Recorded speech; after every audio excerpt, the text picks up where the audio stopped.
Remember, this is just fictional. Your likes and subscriptions help the continuous work. Thanks. Also, let me know if you want the next part of this video in the comment section. I'll definitely update it if there's a demand. Now, let's get it started. Chapter 1. This was the tale of one person. For the distant Talon, the story began with the memory of her old schoolmate Lucelles. Lucelles was a beautiful girl. Silver hair that flowed with sunlight. Aquamarine, almond-shaped eyes peeking out from under her long eyelashes. Though a miniature girl, she was more enchanting than an elf or vampire. Even other girls like thought so, and she seemed to sparkle more than anyone else, not only in their training school but throughout the whole of Negan City. Thus, after the classes were divided up and Lucelles came over during word arts class to ask her for instruction, couldn't contain the joy bubbling up inside her. Lucelles choosing her, and her slight proficiency for the force field of word arts, from among all her fellow classmates, and recognizing her singular talent, was the first time had ever taken pride in anything. Chatted with her, straining the limits of her reticent nature. In their conversations, Lucelles was surprisingly timid, in contrast to her glamorous appearance. Additionally, her poor grades plagued her mind with worry, the same as any other girl her age. However, her consistently thoughtful and kind manner of speaking did not betray Yuno's adoration. Before long, Yuno realized that the two shared uncannily similar ideas when it came to the field of botany. They found themselves unconsciously spending time together more and more often, teaching each other about the names of newly discovered stars, annexations by the kingdom, and which of the boy cadets caught their eye. Negan City was a place of learning, built around the great labyrinth at its center. It was also home to many residents with complicated personal histories. It was possible that Lucelles, too, having left her home far away and applying to the Explorer Training School, bore some complicated personal circumstances that were unknown to Yuno. Nevertheless, even without ever broaching that subject, the two were able to remain friends. Within the great Negan labyrinth, created by the self-proclaimed Demon King Kayazuna, remained innumerable relics and secrets, more than could ever be fully uncovered, even by the time the two girls reached adulthood. In this city, one's race or past would not be determining factors in their potential to seize honor and glory. With the death of the true Demon King, the Age of Terror had come to an end. Without the fear of death and destruction hanging over every head, it was possible to dream of a peaceful future. And that future was now. Lucelles' body was trampled underfoot on top of the cobblestones of the flame-wreathed Negan City. Looming over her slender back was a massive and hollow suit of armor, its metallic luster tinted green, limbs thick and heavy. Its head was mostly buried within its body, with only the glow of a singular blue eye visible, a cogwork golem. An NGGH. Before Yuno's eyes, Lucelles' beautiful arm was casually twisted twice around before being ripped from her body. A Lucelles. It was mere coincidence that it was Lucelles beneath the golem instead of Yuno. Lucelles had fled to the left, and thus was caught by the golem as it flew out of the stone alley. The golem, boasting a heavy metal carapace, impenetrable to any blade, was strong enough to twist a horse's body in two. For the girls, confronting it was a death wish. Escape would be impossible. That was all there was to it. No, it can't be. No, Yuno cried. All she could do was look at the ravaged bone and flesh poking out from the base of Lucelles' beautiful shoulder. Lucelles wasn't even able to let out a dying scream, her whole rib cage being crushed into the ground. She spoke in a hoarse, gasping whisper. It hurts. HNGH. God. Was there any greater despair than being powerless while watching a loved one die a slow, agonizing death? Though, perhaps it wasn't despair Yuno felt. Perhaps there was but a small sliver of relief within Yuno that Lucelles' final words weren't a plea for rescue. Her beloved Lucelles, the Lucelles she had adored more than any other. The golem continued, ripping her left leg out of its socket as well. The fatty membrane and threads of sinew resembled meat on a butcher's table, and her writhing knee sagged loose in the golem's grip. The automaton showed zero emotion as it did to the beautiful Lucelles, the object of Yuno's admiration, what it had done to all other residents of the city, dissect her alive. She was a normal girl, surprisingly timid despite her bright and glamorous appearance. Yuno fled from the ruined Negan City as she heard Lucelles' agonized death throes. Ugh, God! As she ran, the scenery melted away into a distorted heat haze. The fact that, in her desperate and delirious escape, she had avoided being caught by any of the golems wandering through the city might have been divine misfortune. Her bloodied legs finally stopped at the top of a hill where she and Lucelles had shared many memorable days off together. A mixture of dirt and blood traced her brow before dripping off her forehead. She couldn't even worry about her braided ponytail, now frayed and loose. Negan Labyrinth City. Centered around the labyrinth of cogwheels and iron, the city was one of learning and technology, encircled by bronze-adorned shops and schools. Atop the hill, the scenery visible through the gaps in the thick green of the tree branches looked totally otherworldly compared to the nature surrounding it, yet strangely harmonious at the same time, providing a wonderful view. There was nothing left. The city, the flowers, all had gone up in flames. Figures were still visible, moving around among the cruel conflagration. Immune to the heat, these were the crowds of merciless golems. I should have, mumbled, dazed by everything so unrecognizably changed. Lucelles was there inside the flames. Old Lady Miller the baker, her classmate Zend, the seemingly invincible Mrs. Kavira, men of the elf, the blind poet Hill. They were all there, too. She clawed at her head. I should have been torn apart. I should have died, too. No one had known. Not a single person had realized. Even though the appearance of the true Demon King had upstaged them, those who had once declared themselves as such, the self-proclaimed Demon Kings, were still exactly that, Demon Kings, the very worst threat menacing the people of the world. Within the great Negan Labyrinth, created by the self-proclaimed Demon King Kayazina, remained innumerable relics and secrets, more than could ever be fully uncovered, even by the time the two girls reached adulthood. That fact had never been truer. That day, the labyrinth, generating golems on an unprecedented scale, sent Negan City into ruin in a single morning. The citizens weren't even allowed enough time to wonder what was happening and why. Her instructors, the ones who should have known the truth of the situation, were burned alive first before they could even escape their staff building. Qualified explorers, a status that felt totally out of reach to Yuno and Lucelles, had gone out to face the golem throng as it swarmed like ants, only to be mowed down with unbelievable ease. First-class explorers, second-class explorers, it didn't matter. Yuno saw even the 24th-class explorers, barely half her height, get dissected alive as well. I can't take it. The blue glow of the golem's eyes shined through the copse of trees. They were this far outside town. Not even a girl as broken as Yuno was safe. Now, Lucelles was no longer walking to her left. She sensed she was going to die, just like her friend. No, uno io sciopus untulino. From Yuno to the Phippic arrowhead. Second finger axle. ZRK.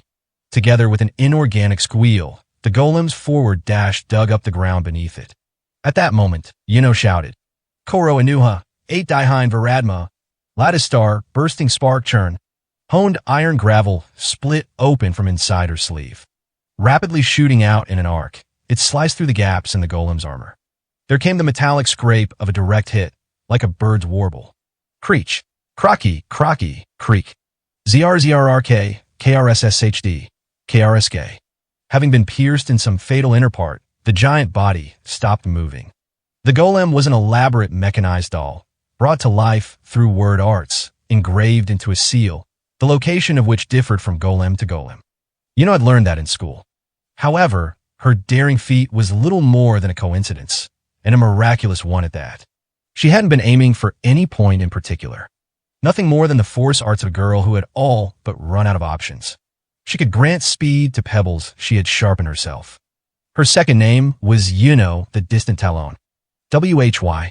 What? Using her technique to narrowly escape with her life, Yuno nevertheless recoiled in bewilderment and despair. Among all word arts, she was only slightly skilled with force arts. That was her one redeeming feature. Why? How could that kill you? Be back there, I could have saved her. Yet, when Lucelles was in danger, Yuno had been unable to do anything. Despite believing her only way to atone for escaping was to be torn apart and die, just like Lucelles, she had nonetheless just used arts to try to survive. How shameful. How base. Yuno the Distant Talon. Was that all your feelings of friendship toward your precious Lucelles amounted to? I can't take it. Ale, Lucelles. Covering her face with both her hands, she again took off running on scarred bare feet. No matter where she tried to hide in the forest, Slowly being encircled by the blaze, she was sure to run into the terrifying golems. Still, living on, burdened by this sin and regret, was itself just as hellish. Sure enough, passing through the trees and into a plaza, there were 6 of the giant metal soldiers waiting for her. She sent her stone projectiles flying with a shriek. However, the same miracle did not manifest itself twice, and all her attacks were repelled by her target's fully encompassing curved armor. There was no other way for her to stand against them. ZRK. ZRZRRK. K, kill me. Hey, no matter what I say, you're going to kill me, right? It'll all go exactly as I want it to. I won't die. Just let me. The cohort of Reapers ignored Yuno's incoherent rambling and made their move. The directive engraved within the golems of the Great Nagan Labyrinth was an extremely simple one: to advance on anything that moves within their line of sight and dismantle them. The 6 golems, following said directive, tilted their bodies forward. At the same moment, the golem farthest to the right slid to the ground. At least, everything from its waist up did. Kersunk. Burning leaves on the ground scattered. Everything below the golem's waist remained upright. The heavy armor that no blade should have been able to puncture had a clean and parallel slice cut through its middle. What? Something flickered between the trees. The speed made it seem like an illusion. Was it light? Or shadow? When Yuno finally tore her gaze away from the inscrutable phenomenon, she saw that the remaining 5 golems had been felled as well. One had been split in 2, another had been stabbed through the shoulder, another still was missing its head. Their severed cross-sections were as smooth as a mirror's surface, clearly reflecting the red flames. The cuts were too sharp then. Sup? Eat. The sudden voice came from right beside her. Yuno wasn't sure when he'd appeared. A hunched and short-statured man crouched at her feet. He carried a single-bladed sword, one of the cadets' training swords, on his right shoulder. Clearly, the weapon had belonged to someone killed in the sea of slaughter. Oh, what's your deal? Trying to die, or something? The suspicious man continued with his back still turned to Yuno. All of it. The common sense Yuno had developed throughout her life rejected the reality in front of her. It's all a dream. The 6 golems had been laid low in an instant. It shouldn't have been possible for a cadet's practice sword to bisect the armor so cleanly, when no cadet or any qualified explorer had been able to scratch it. The golems didn't stop moving even when their heads and arms were amputated. And for them to be cut down so effortlessly, as if it were inevitable, when even Yuno herself couldn't comprehend the absurdity of how she had felled one, was wholly illogical. It's all been a dream, from the moment the labyrinth first came to life and all the golems appeared. All of it. Hey, you listening? I asked if you're trying to die, or something. No. The hell's that mean? The man chuckled to himself, standing up from his crouch. Even after rising, the man's back stayed unusually bent, so his eyes didn't quite meet those of the 17-year-old Yuno. He was clearly a Minia, but his smooth features and goggle eyes gave his face a reptilian appearance. Dying be a real waste, you know? Being human gets a lot more fun from here on out. More unusual than anything else, though, were the clothes the man wore. A subdued red color, the velvety fabric had an elastic flexibility to it. On them was a white line that seemed to run down his arms and legs. F fun. Yup, in my experience anyway. Losing absolutely everything's the best place to start. Then you get to decide where you're going to go and what you're going to do. It's great, let me tell you. Absent-mindedly listening to the man's words, Yuno recalled the name for the man's attire that she had learned in class. It belonged to a different culture from somewhere far, far away from her own world. It was called a tracksuit.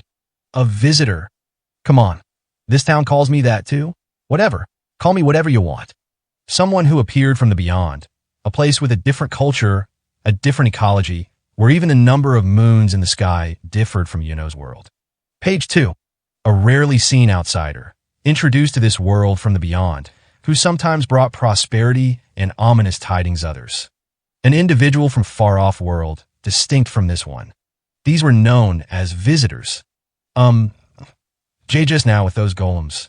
The man simply looked back down to the base of the hill. Yuno followed his gaze. She looked at the scene spread out before her. And no, impossible. All of them. By yourself. Boring as hell. Still resting his sword on his shoulders, the man turned up one corner of his mouth into a half smirk. It was a sea of steel carcasses. In the hollowed pit, hidden from view at the top of the hill, countless numbers of diced, inoperative golems were piled up in a heap. Their cores, hidden within their armor, and with no two golems having them in the same place, had been unwaveringly and cleanly cut through, ending the creature's animatronic existences. It was impossible to reason out where a golem's weak point was from the outside. Was such a feat even possible? Didn't think you guys have machines in this world, too. Watch the Wukong again. Golems? I've cut down a hell of a lot of them by now, but they don't put up much of a fight. Didn't put up much of a fight? Blankly murmured, looking down at the carcasses. Everyone who lived in the city, people who trained themselves hard to challenge the mechanical labyrinth, constantly and automatically rearranging its whole configuration, wasted away underneath the massive army of metal and steel. The golem structure was no mystery. If anything, those who challenged the great Nagan labyrinth and its unending stream of automaton guards were much more skilled at fighting golem opponents than warriors from other cities. Even the regular soldiers of Oriatia, the largest central nation in the land, would fare no better in the face of this disaster. In which case, this one man, who had opposed this walking, city-destroying nightmare and bested it with a single sword, was the real monster. The wind, carrying the heat of the flames, actually felt cool on Yuno's wet cheeks. Blah! Opposite her, the visitor put a piece of some nearby grass in his mouth before spitting it back out. Seriously? This grass ain't the edible kind. If that's root tussock grass, then no, it's inedible. It's actually quite poisonous. Figured as much. Hey, you gotta have some food on you, right? Why you should really run while you can. Even when faced with an immeasurable strength completely outside her world's physics of logic and reason, Yuno couldn't find anything else to say. She already knew the truth. The great labyrinth, created by the self-proclaimed Demon King Kayazuna, and the town where she and Lucelles had lived together, had become the very definition of a living hell. No matter how strong you may be, this city, it's impossible. Whoa now, no need to get upset. What's so impossible, huh? What? Don't you see it? Yuno pointed down toward the scene of Nagan below them. She didn't point toward the endless swarm of golems, the horde of destruction blanketing the city. Her finger was directed at the far end of the fiery haze. You think you can defeat that with just a sword, too? An enormous shadow, larger than any of the city buildings and closer to a mountain in height, was swaying back and forth. It was shaped like a person. Yes, this was the real nightmare. Looking out over the city where she had grown up, she saw looming above it an impossible fantasy. The great Nagan labyrinth had started to move, and a huge swarm of golems had appeared. This was a fact, not a metaphor. No one had known. Not a single person had realized. Perhaps the structure had served to show enormous military might. Maybe it had been created in an attempt to defeat the true Demon King, who'd plunged every corner of the world into indiscriminate fear, including the legendary golem creator, the self-proclaimed Demon King Kayazuna. At the far end of the blaze, the great Nagan labyrinth roared. It was a noise as resonant as the raging sea. Hey! Without answering her question, the man pointed his sword straight at Yuno. The inexperienced girl couldn't yet detect another's urge to kill, but nevertheless, with the sword pointed straight at her, she had a sinking feeling death was imminent.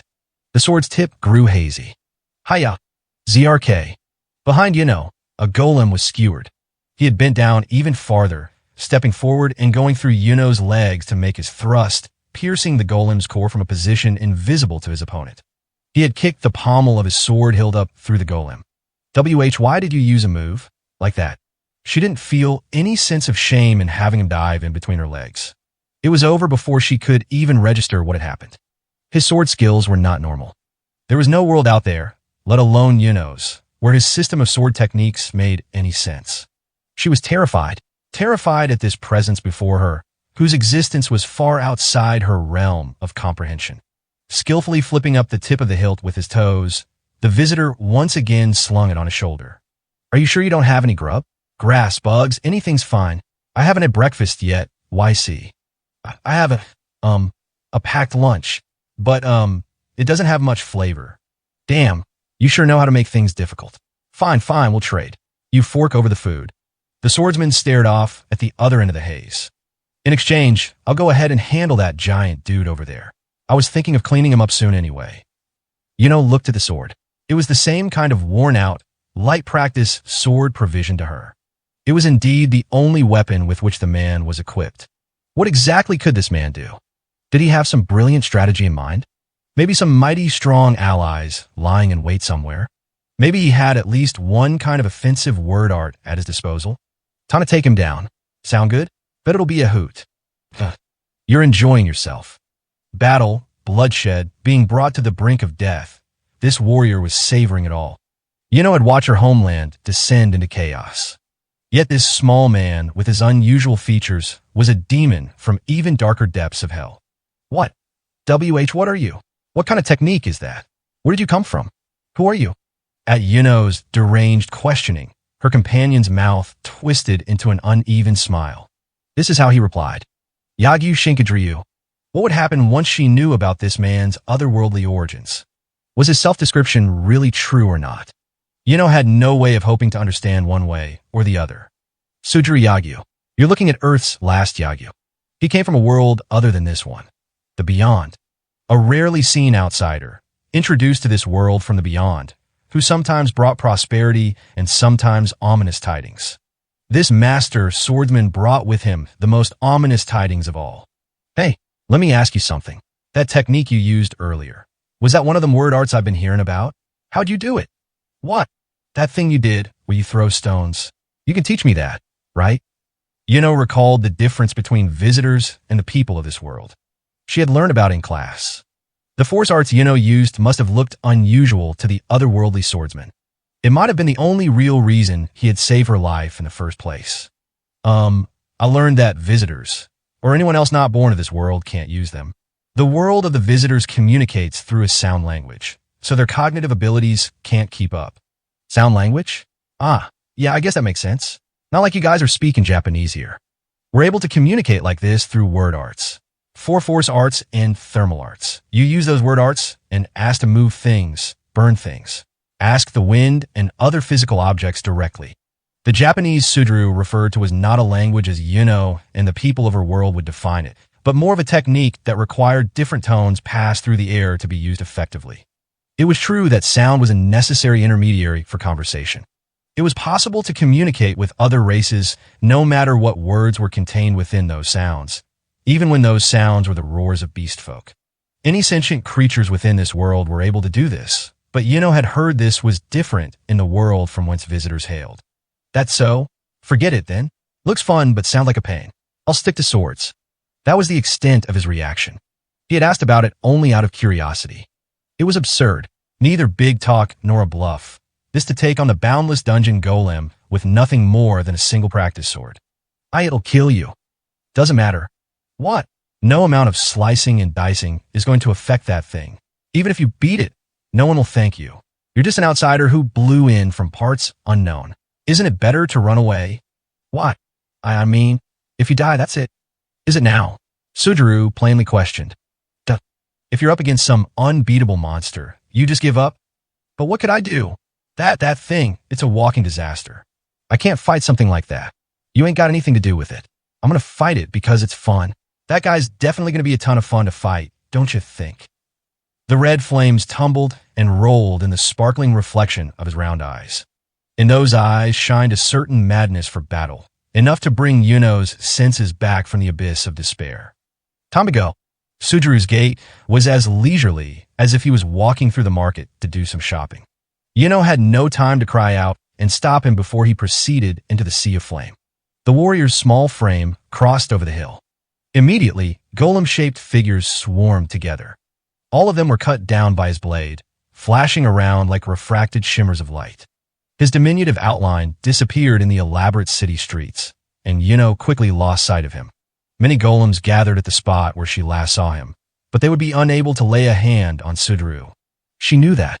Cutting through enemies, the flames, even the air itself, Sudru plunged toward the mountain-sized behemoth.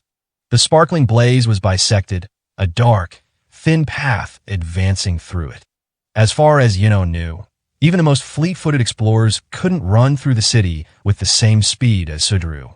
Even if she searched across all the horizons, she wasn't sure she could find anyone who could traverse that ruined terrain with thick black smoke clouding their vision and the explosive roar of the conflagration drowning out their hearing. Sudru pushed forward. The colossal figure swayed, and its outline shifted. The dungeon golem raised its arms. Oh, oh, oh. The golem's rumbling roar caused the very hilltop to tremble. The ferocity of the golem's fist, violently slamming down on Sujuru's position, created enough of a tempestuous wake to send debris flying, radiating out from the point of impact. It stood to reason the pint-sized mini Sujuru must surely have become dust in the wind. But no, at that moment, Sujuru was running up the golem's colossal left arm, still thrust into the earth. It wasn't an impossible task, theoretically speaking. However, the incline was from the perspective of a minia, a sheer cliff if not steeper. The small silhouette ran upward, using the golem's jagged body for footing, and the unwavering speed of its ascent was nothing short of extraordinary. Oh, the nightmarish bellow drowned out every other sound in the city, its vibrations making the flames quiver and tremble. The black cloud that immediately enveloped Sujuru as he reached the golem's shoulder looked like a swarm of locusts from Yuno's distant vantage point. They weren't locusts, though. The black cloud was a combination of arrows fired from the mechanisms covering the dungeon golem's body and the golem horde, trying to swallow up Sujuru within their surging numbers, like a storm-tossed sea. The dungeon golem was a monster that could summon only brute strength. It was a walking calamity, with masses of weapons combined together inside its gigantic form. The true form of the impenetrable great labyrinth that had blocked any and all explorers from its depths for more than 20 years was a monolithic golem, adopting a bipedal form to wreak destruction. Ramparts to defend from attacks, turrets to send out counterattacks, and barracks to build mechanical soldiers were all included within its towering frame. Sujuru's figure vanished into the dark cloud. The peerless swordsman challenged an incomprehensible monstrosity, and his efforts had ended in vain, or so it seemed. But that was not so. The dungeon golem's countermeasures were still active. The attention of the monstrosity's enormous single blue eye was focused on an irregularity in its arm. A long black slice had appeared there. A diagonal gash was carved in its left arm. With the practiced sword still stuck inside the tip of the wound, Sujuru gave a bestial sneer. The next moment, he jumped off from the golem's left shoulder, evading the horde, and used the force of his descent to slash the dungeon golem's massive leg. His movements had gone beyond the realm of reason. Arrows, cannons, ever more golems on top of it all. In the blink of an eye, Sujuru jumped from one point to the next, rushing through like a murderous cyclone, with his small shadow dashing about. The dungeon golem's profile also shifted dramatically. With a speed that was terrifying to witness, it swung the left leg onto which Sujuru had grappled. The fierce centrifugal force launched Sujuru and the whole golem horde up into the deadly open air. For just a single minia, the vast difference in the scale of the attack made it impossible for him to outdo it with unbelievable speed or technique. The dungeon golem's howl was clearly distinct from its previous bellowing roars, which had lacked a brass tone. The complex mesh of stone and iron that formed its chest armor had opened wide, and the light from the molten steel boiling inside, supernaturally blue, brightly illuminated the remains of Nagin. Lula Iolu, from Nagin to the heart of Naganurla, light the night as the day. Yuno, together with a kind of resignation, watched the ending before her. Oh, there it is. It was the light that had burned Nagin to the ground. The dungeon golem was a weapon the self-proclaimed demon king Kayazuna had devoted all their skill and magic to creating, built to defeat the true demon king. It could think, deal with the incomprehensible martial mastery of Sujuru, and its intelligence even allowed it to use thermal arts. The metallic brass tone was an incantation. Lia Luluro, Lulueo, Leo Lula, passing high clouds, edge of heaven and earth, overflowing great seas burn. A flash of destruction, and flames pierced the heavens. The light's trajectory split the clouds like an open maw. Wind and heat exploded in waves, with the fires on the ground nearly being snuffed out entirely. Right below the ray that split open the sky, the river turned to vapor, and even from a distant spot on the hill, Yuno could see the sky begin to burn like an evening sunset. Now then, was the visitor from another world, Sujuru, also transformed into a wisp of vapor? Yuno looked at the golem's outline, thrusting up into the sky. She looked at the wasteland, void of enemies, and the iron machinery capable only of ravaging everything in its path. Penetrating the explosive flames, a pair of eyes shined like a star of extinction. The light began to slowly subside. The dungeon golem's head fell to the ground. Heh, all right, I get it now. So that's word arts, huh? He was behind the open cross-section of the golem's neck. The strange swordsman, who should have been utterly obliterated after being knocked into the air and taking the destructive thermal blast, somehow survived. It would have been impossible to grasp unless one had been surveying the situation from Sujuru's vantage, the moment before the blue molten steel thermal arts released. In truth, just how much of a contrast was there between the thermal arts and the incomprehensible sorcery he'd used to evade that fireball of death? Most likely, no one but him would believe that. Launched into the air with the golem horde, he had kicked them ahead of him like skipping stones, or that he had been able to instantly ascertain that the apex of his jump trajectory would bring him to the golem's head. Page 3. With that superhuman feat, he had conquered the attributes of the word arts he had heard from Yino. Word arts commanded phenomena. Even destructive thermal arts had a designated direction and range of effect. Therefore, it was impossible for the golem to send attacks toward its own body. That included the back of its head. Its stone neck, thicker than a temple pillar, had fallen. The cross-section was dyed orange. It reflected the light of the flames like a mirror. An absurdly clean and straight cut. Such a phenomenon, transcending all physical laws of the world, could only be considered a deed of demonic swordcraft. Woo-woo. It came the moment Sujuru again rested his sword on his shoulder. An earth tremor, like a scream from deep within one's chest, shook the air. It wasn't a final dying breath. Though a reality-bending titan, the dungeon golem was a golem nonetheless, animated by way of an engraved core. Such a lifeless giant weapon couldn't experience death. Yup, guess yours ain't here. At that moment, the monster began swinging its right palm down on Sujuru as he stood on the level surface that had once been the golem's neck. The swordsman again leaped into the air. If the giant weapon was like a person, then the swordsman was more akin to a mosquito. The nimble speed he used to avoid the massive strike only underscored the comparison.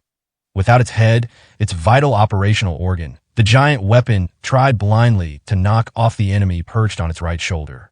The vast difference in the scale of the attack made it impossible for Sujuru to outdo with unbelievable speed or technique. There's that life of yours. 1565, the 8th year of Iroku. Kami-Izumi Nobitsuna, purported to be the master swordsman of the era, visited the Yagyu lands together with his disciple, Jingo Izanakami. At the time, the founder of Yagyu Shinkajiryu. Yagyu Muniyoshi took Jingo Izanakami on as an opponent, and after defeating him with the so-called Mudo Dori, disarming and stealing your opponent's sword with your bare hands, Kami-Izumi bestowed the Shinkajiryu school to Muniyoshi. Some theories suggest that when a master swordsman swung their sword, it could reach speeds of close to 130 kilometers per hour.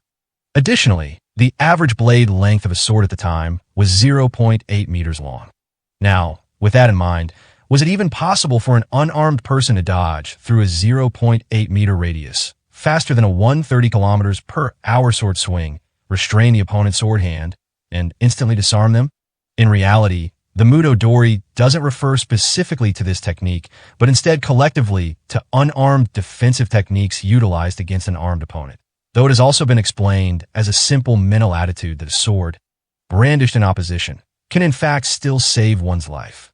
There are even some who see the above-mentioned Mudo Dori as an over-exaggerated and made-up anecdote. Was it really possible to dodge with such speed and disarm an opponent within so short a window? Found it. There's your weak spot. Sujuru, who had been standing on the dungeon golem's shoulder just moments before, was now in the air. Reading the movement of the golem's left arm, coming down to knock him away, he evaded the attack and jumped forward. With superhuman leaping power, he seemed to have turned himself into a human missile with his slashing attack. That's it. It was a loud crack. The sound of something rupturing.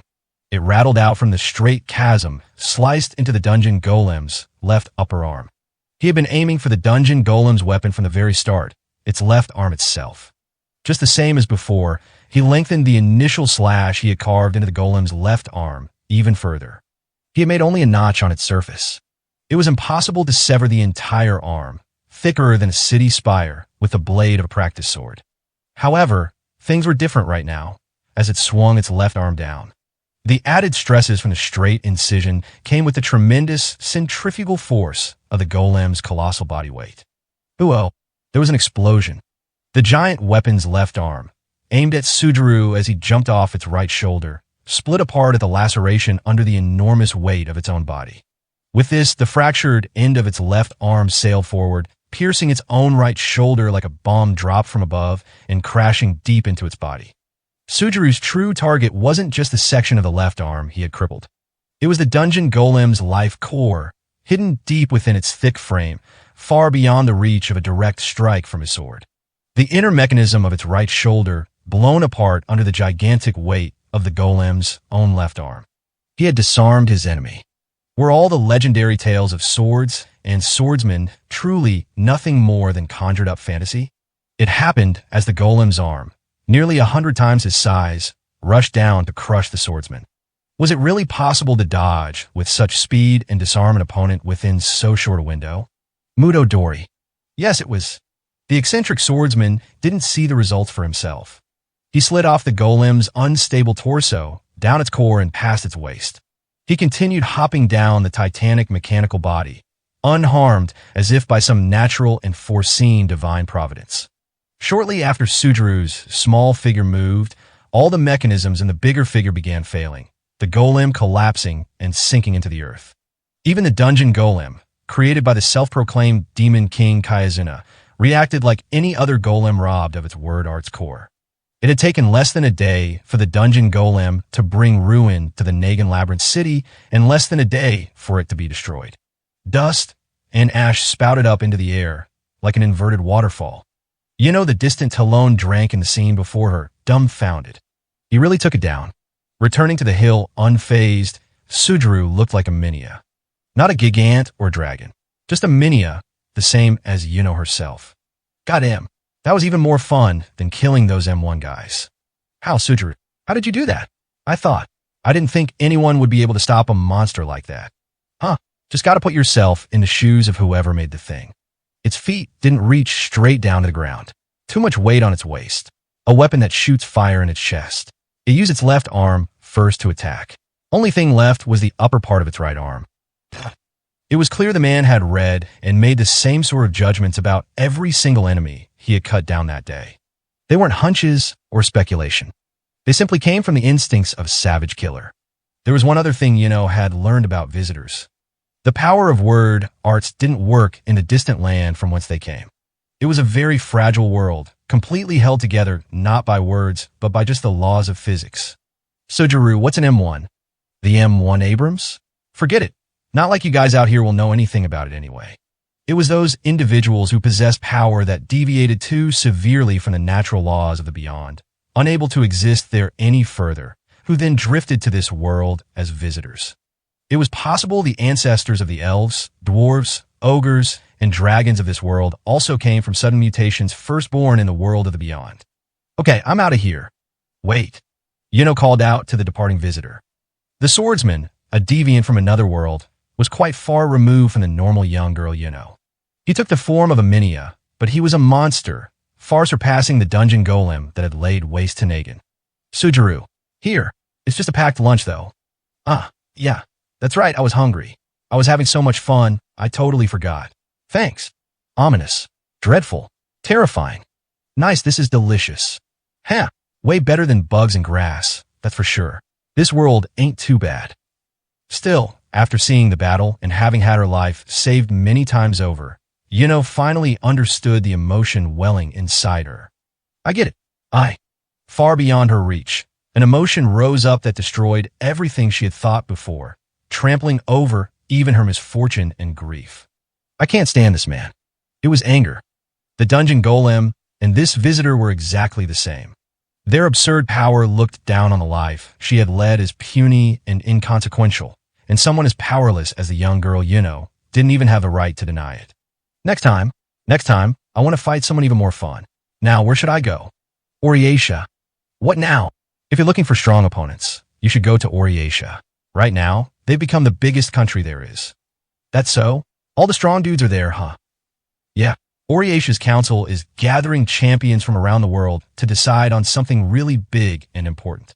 So I think There will definitely be some people there who will put up a fight. Nice. Sounds great. Had a terrible and vague suspicion. Why had the great Nagin labyrinth come to life that day?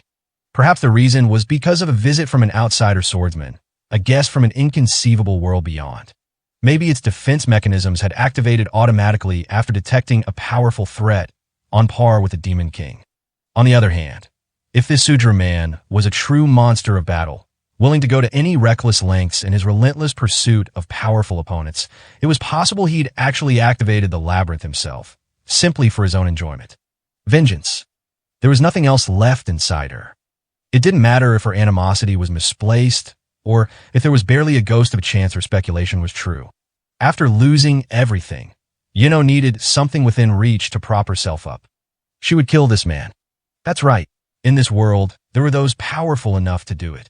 Even the great Nagin labyrinth had been artificially created.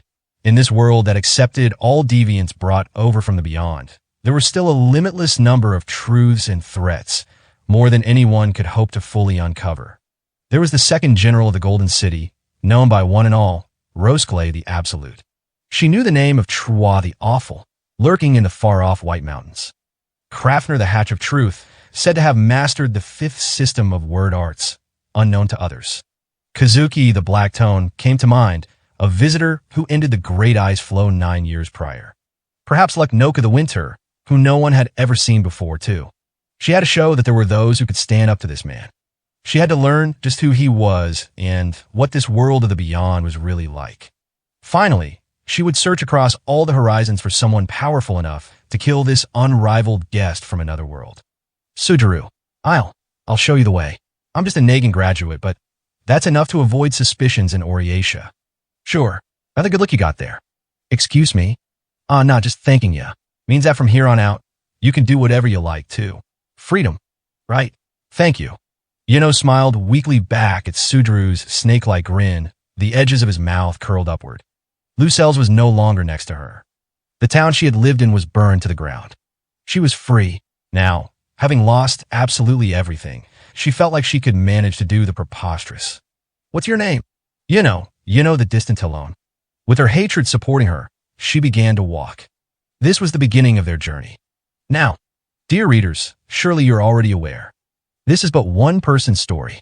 A single Shura, among a vast land crawling with countless hundreds of fiends and monsters. Only the first of those seeking strife and conflict following the defeat of the true Demon King. He was not wrapped up in the story. He wrapped himself up in this story on his own. He was able to vanquish the largest golem in recorded history with a single blade. He wielded unparalleled sword skills, unmaking universal legends into plain, everyday truths. He had a butcher's instincts, able to detect the fatal weak points on every and any living being he faced. The last master swordsman, unable to be contained within the real world. Blade, Minia, Sudaru the Willow Sword. West of Oriatia, the new principality of Lithia, bordering an enormous flowing canal, was the only stronghold that allowed land travel from the west and north. The city was economically stable, with its abundant aquatic resources and ceaseless caravan traffic drifted along its paved stone streets throughout the day. However, today, the goods being carried by one of these carriages was neither clothing nor any sort of metal. Wyverns are drawing close. No doubt about it. A small woman pulled her upper body back through the tiny window and into the coach. On the outside, she looked no taller than a child, but she had come of age long ago. She was a Minia woman named Lana, the Moon Tempest. When they attack crowds of Minia races, the bastards travel in large groups. Definitely wyverns, that's for sure. Must have gotten a whiff from one of the merchant's belongings. Slip-ups like that earn executions in the military. The subtle shadows, hazy in the blue sky, looked like a flock of birds from the carriage. Each one appeared no more than twice as tall as the average Minia. However, wyverns were far different from other birds in the sky. They were unmistakably draconic, with neither beak nor feathers, and with the fastest race, ruling over the world's skies. While the group looked like nothing more than a vague speck at the edge of the horizon, they would catch up to a horse-drawn caravan in no time at all. Lana looked up toward the driver on the other side of the carriage's canopy roof and shouted, "Hey, are we going to make it to Lithia before the wyverns catch up? We're only a stone's throw away by now, right? If you can see them, then it's already too late." What about you, Miss Lana? Can't you get those mercenaries to do something about it? Lana looked at the others, sharing her carriage. Including herself, there were only 3 people in the coach. Let me go ahead and ask. Higware, confident you could? Of course. I could very easily wipe them all out. The body inside the coach replied flatly, without a stir. The mercenary, named Higware, was not a Minia. He was a curious creature, his true form hidden underneath an elaborate cloak of what appeared to be tree roots. The tangled mass of vegetation was sitting just like any other Minia race might. However, may I inquire something of you beforehand, regarding this self-proclaimed Demon King? The gleam of his eyes flashed from gaps in the roots covering his darkness-cloaked face. The sentient vegetation, beast folk known as mandrakes, inhabited the deepest recesses of the forest and were an extremely rare presence to see in areas occupied by the Minia races. I have heard such things regarding the ruler of Lithia, Master Terran. Even I myself am aware of the terror and atrocities committed by the true Demon King. Is this new master of mine a wicked person? What? You came without even knowing about all that? Higware was a mercenary who Lana had invited to the new principality.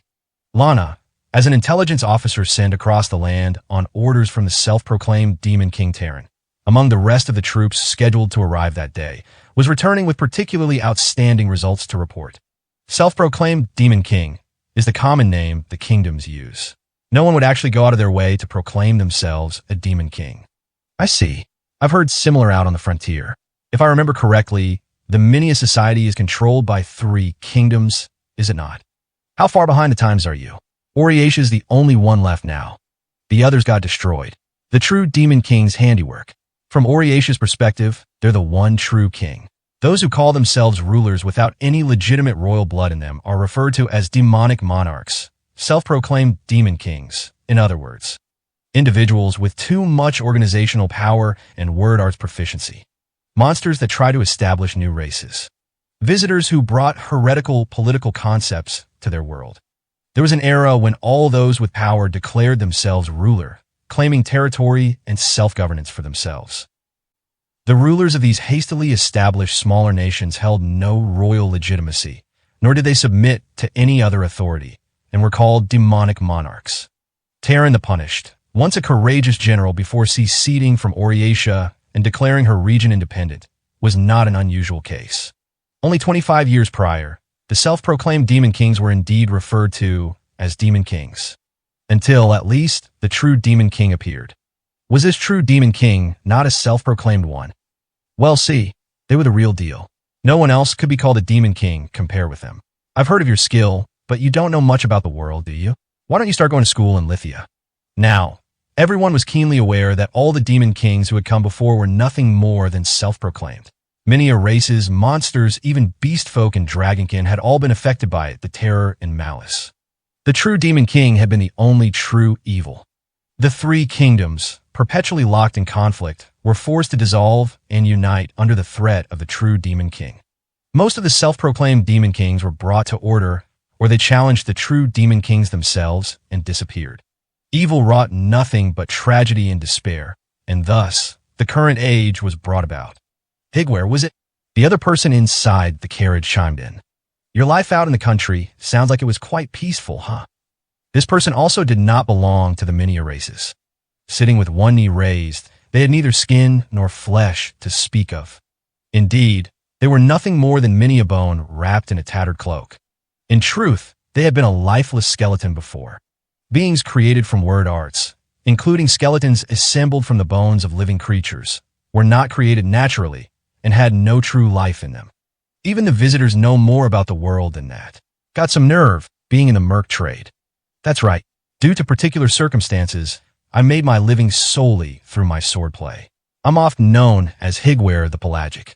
You are Shulk the Sound Slicer. Annoyance-colored Shulk's reply. Even faced with light provocation, Higware's voice remained as flat as it had been prior.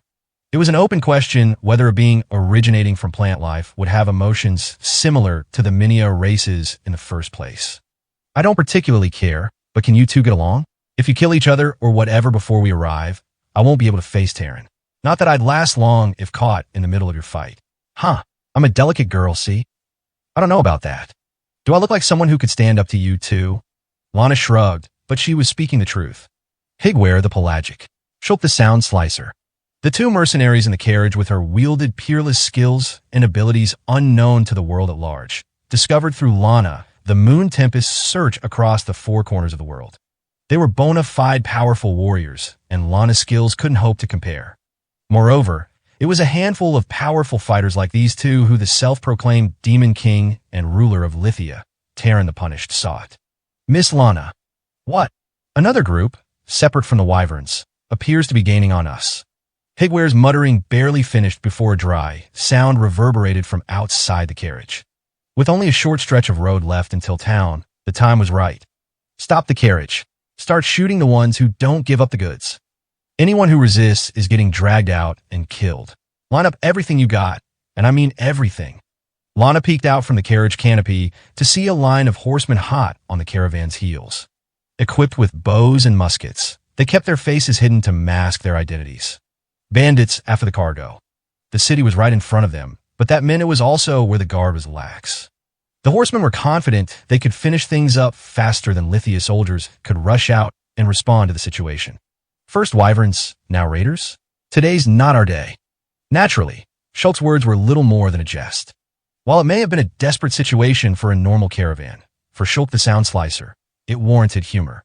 Or more precisely, this must be this group's objective. Attack a caravan chased by Wyverns on its flank to create chaos, then attack carriages that wander out and break formation. For instance, they might have stolen something at the last relay station and chucked it into the Wyverns' nest. The Wyverns chasing after our scent must have been their doing. The Wyverns would just attack the Raiders, too, wouldn't they? What's their endgame, then? Heh, that's easy. They just gotta create fresh corpses for the Wyverns to feast on. I see. One awful way to go about it. They heard a blast. A group of bandits was using explosives to spook the horses. The carriage transporting Lana, Shulk, and Higware also began quaking under their feet, and the canopy lurched back and forth like it was floating along roiling ocean waves. Lana was held fast by her passenger strap, and she maintained her ground, despite her diminutive and easily tossed frame. Whoa there. No need to worry, you two. This isn't your time. She saw one of the raider-led horses start to run alongside the carriage now that its movements had broken into chaos. The brigand fixed his crossbow's aim on the driver. Not yet. Before the trigger was pulled, before the bolt flew, the raider's horse vanished. At least, that's how it would have seemed to the average eye. Still seated in the carriage and looking down at the floor, the Mandrake Higware muttered, "Above us." At his words, the raider was in the air. A wyvern, descending faster than its own shadow, snatched the hapless soul in its claws and lifted him into the air. Horse and all. Hinga, Aya, Ga, Grrrk. The large wyvern, tearing out the raider's windpipe and cutting off the man's dying breaths, had not come from the swarm approaching the caravan's rear. The beast wore plate armor, like a mini soldier, and there was a crest stitched in the fabric on its back, revealing its origin. But most surprising of all was the fact that it had swooped in from the direction of Lithia City. No, you gotta be kidding me. What are you doing? The wyverns from behind got. The masterminds behind the assault saw their horses panic, and many of them shouted in confused anger one after another. The mysterious wyverns that had appeared from the new principality of Lithia marked not the cargo-laden caravan, but the raiders as their sole targets. The flock let out a spirited cry. Grog, grog. Next, meat. Meat. Wyverns. Wyverns are pouring out of the city. Wyvern soldiers. And no, it's impossible. Listening to the bewildered cries that spilled into the carriage from outside, Shulk muttered with suspicion. Lana, what's up with these guys? The situation was just as unbelievable by the standards of the peerless mercenary, Shulk the Sound Slicer, as it was to the raiders under attack. Despite being far removed from the many races, even he found it odd. I can't believe I'm asking this, but these aren't wyverns domesticated by the many races, are they? Heh, and if I said they were, I'd say you were out of your mind. The word arts of this world made it possible for the many-alike and other intelligent races to communicate with one another indiscriminately. Even beast folk like Higware the Pelagic and their markedly different appearances through their word arts commonality were clearly differentiated from the actual beasts of the world, like the horses pulling their carriage. However, as self-evident as it may have been, mutual understandings among intelligent races and the advisability of those races interacting with one another were two separate issues. Wyverns were an extremely savage race, obeying commands only from the leader that ruled over their flock. Any living creature not affiliated with their flock, including other wyverns, was considered potential prey. Consequently, they were this world's sole ruler of the skies, a universal and natural enemy to all life on the ground. Hurry up and shoot them, damn it. Show no fear. Shooting arrows straight up into the air is craz ugh. The ironclad wyverns endlessly descended upon their prey. The raiders tried to shoot arrows or stones back. However, gliding down to the lowest altitudes, one part of the flock took careful aim at these attacks and used their talons to effortlessly sever the raiders' arms, if not their entire torsos. With the bandits forced to take defensive measures against the raid from above, the wyverns made a surprise attack from their victim's blind spot as they looked up in the air, having determined the bandits' firearms most threatened their air superiority. One of the wyverns cawed. Crawl. Eradicate archers. The remaining raiders had no means to defend against the fighting power raining down upon them. Some fell from their horses in fear and were crushed under the hooves of their fleeing comrades' mounts. A one-sided rout. Red blood and white bone were scattered about, punctuated by the raiders' screams of anguish. The offensive wasn't spurred on by feral instincts. There was a clear, tactical strategy behind the wyvern soldiers' attacks. Second General, go around the other side of the hill. There was someone high in the sky giving orders. This individual, with slightly more intelligible verbal skills, was too high up to identify from the ground. Judging from their raid route, the thieves have a carriage lying in wait to carry off the stolen cargo. Make sure you don't eat any meat. Chop them into pieces and cram them into one of the carriage beds. Take a good look at the final moments of these fools who dared defy the new principality. Women, children, elderly, it doesn't matter. Don't leave a single one of them alive. 4th Squad, 5th Squad, and 7th Squad, prepare yourselves to engage with the oncoming feral flock. They must be no more than vulgar chaff on the verge of starvation if they're chasing their prey all the way to many settlements. 3 squads of our army will be plenty. After cutting down enough of their number, let the younger ones kill them off as practice. Here, I'll allow consumption of wyvern carcasses. It had continued from the moment the wyvern army had arrived. The voice continuously gave its orders. It was commanding an extremely effective surprise attack strategy, hiding their force high up in the sky to avoid detection before swooping in to mow down the raiders right as the enemy's plunder was within their grasp. Almost like a mini army's tactics. Elch, 1st Squad, your hind legs are injured, aren't they, you imp? 4th Squad, Myro, you've got a straight arrowhead stuck in your wing membrane. Focus up and fall back. No meat for you too. Hearing this incessant, shrill screech from where she was situated inside the carriage, Lana mumbled a name. Regna G. Previously on the verge of chaos following the raider raid, the merchant column was being guided to the new principality by wyverns that had landed on the ground. Wyvern cries echoed on either side of the carriage as it continued forward. Grrrk. Krog Rockok. The wyvern flock, though formed into an army, followed its instincts, rending flesh from the still-living raiders and those long since perished and gouging out their eyes. In contrast to the grisly spectacle, the wyverns didn't even glance at the merchants of the caravan. They were clearly distinguishing who was prey and who was not. It was strange behavior for wyverns, at odds with their nature.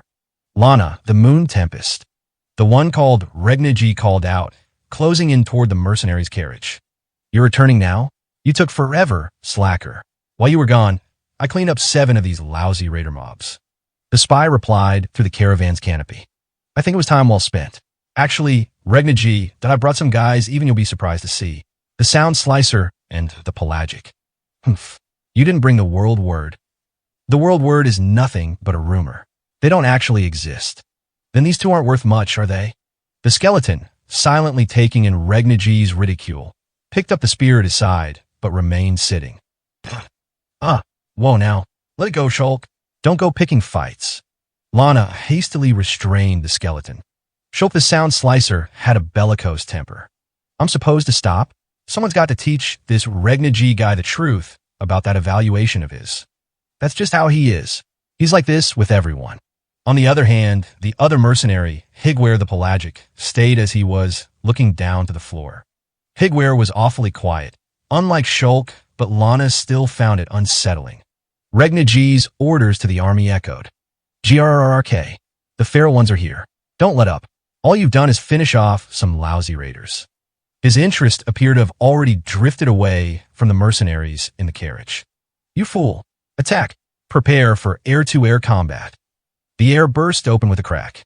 The electric, thunderous sound came from the wyverns, each flapping their wings and taking to the skies at the same time.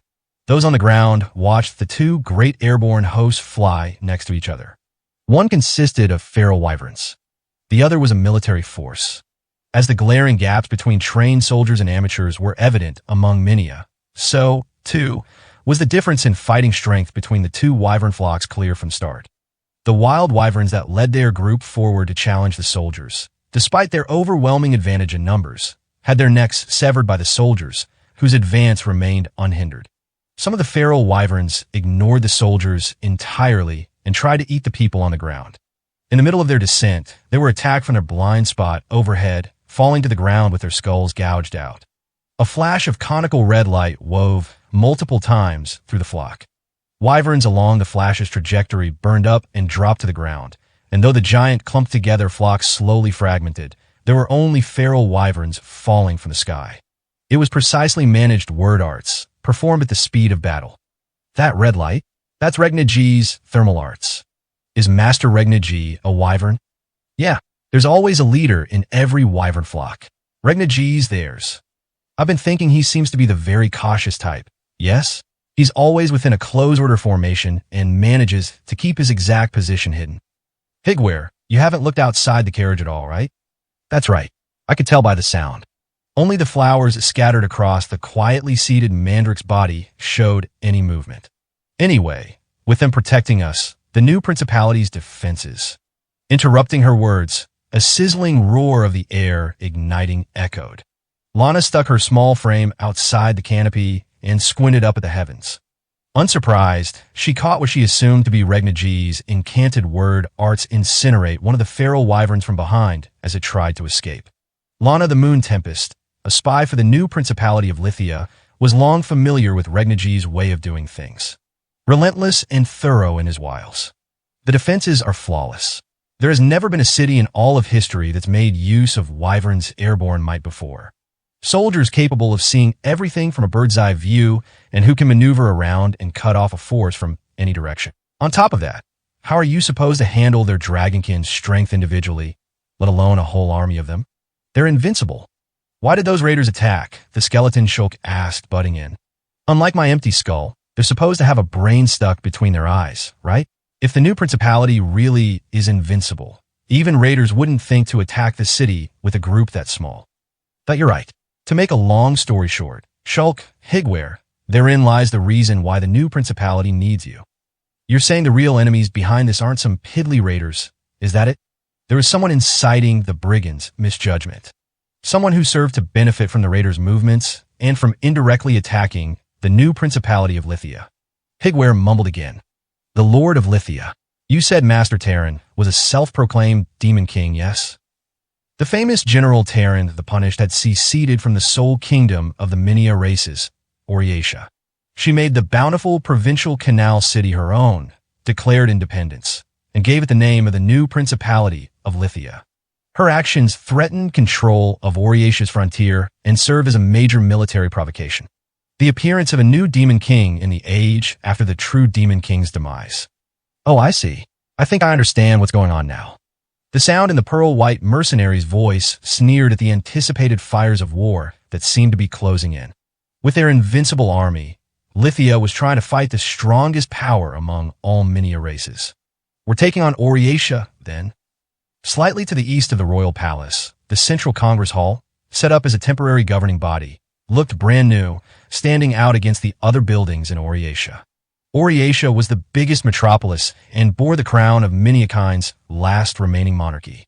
But the core of the city's politics, in essence, lay not with the monarchy, but instead were handled by 29 bureaucrats who had long defended the city from the threat of the true demon king. Page 5. Holding one of these limited positions was the 20th minister, Hito the Clamp, who came off both in appearance and attitude as the insolent young son of the nobility.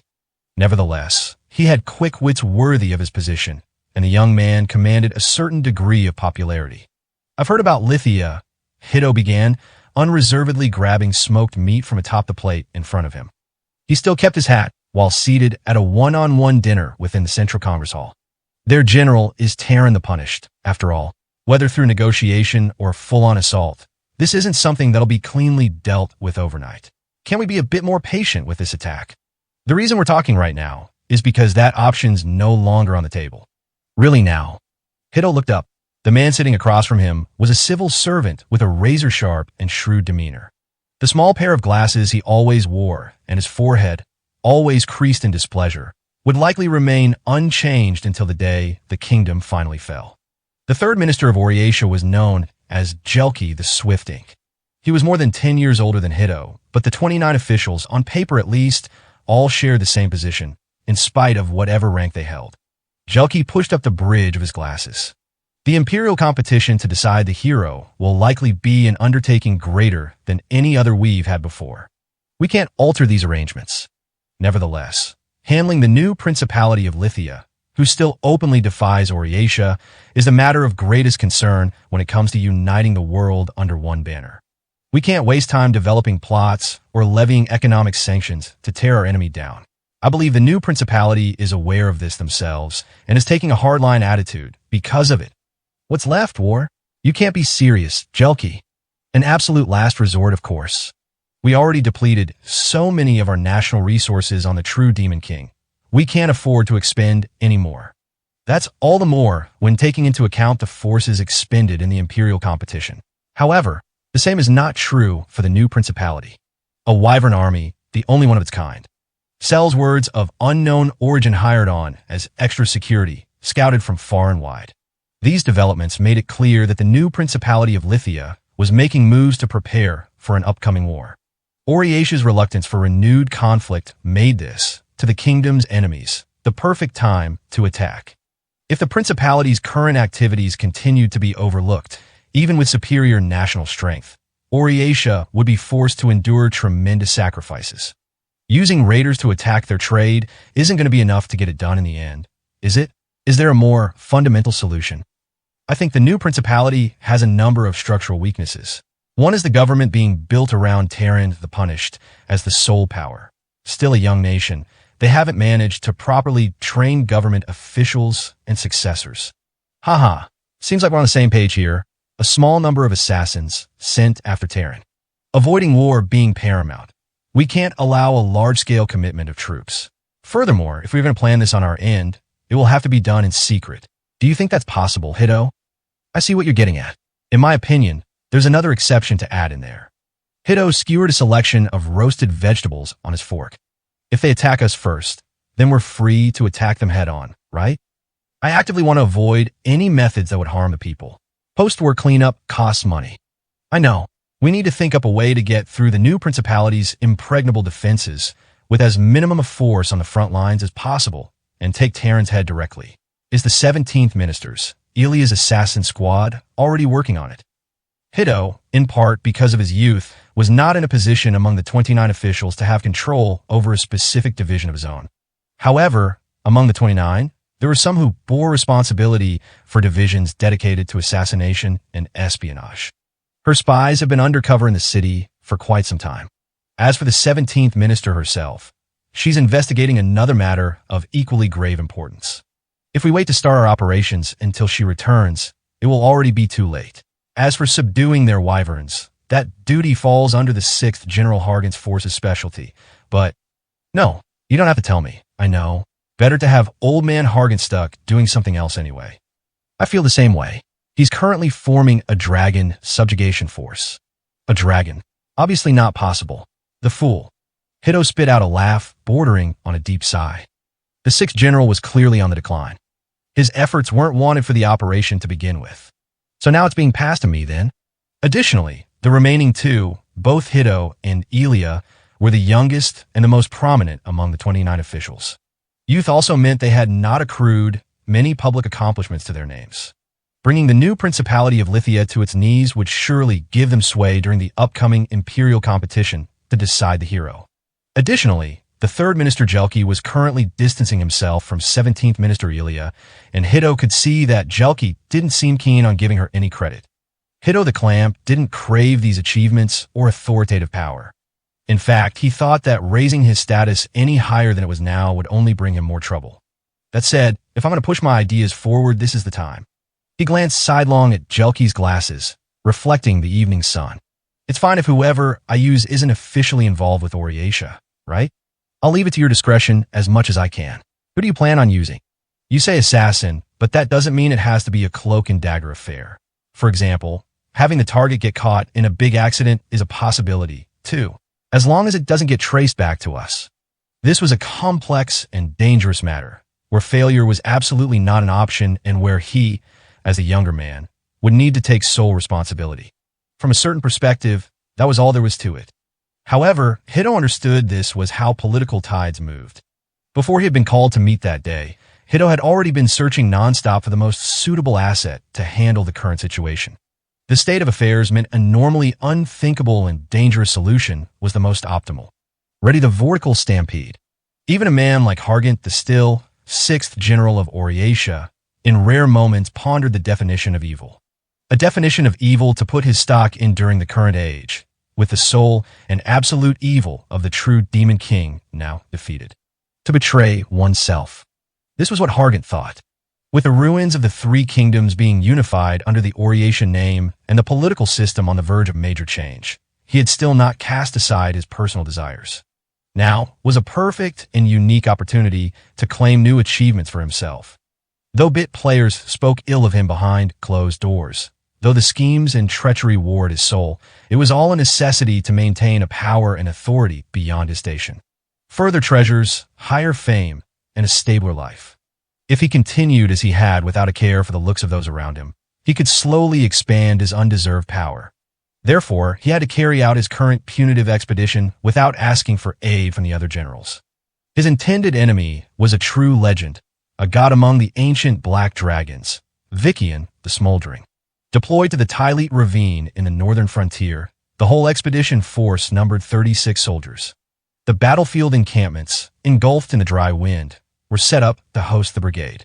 You seem tired, Commander. The owner of the voice placed a cup of amber tea in front of the general. The color in the chief of staff's cheeks always looked the same, without a hint of fatigue. His gentle smile suited his somewhat androgynous features. It served as a perfect contrast to the dark circles under Hargant's eyes. You appear to have nodded off for a moment there. Sir, thankfully, none of the soldiers saw you do so. Yeah, Peak, listen. It's to be expected. Taking a sip of the tea, he felt the faint sweetness permeate deep through his body. Hargant shrugged and tried his best to put on a dignified look. Well, it was a 5 days march from Oriatia to get here. And along the way, we had to camp out a poorhouse too. A big burden for anyone to bear, surely.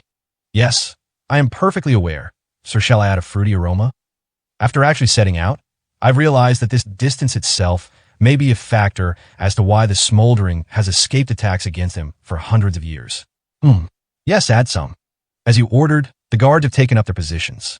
They've tempered their bodies, unlike yourself, Commander, so there is no need for concern over their fatigue.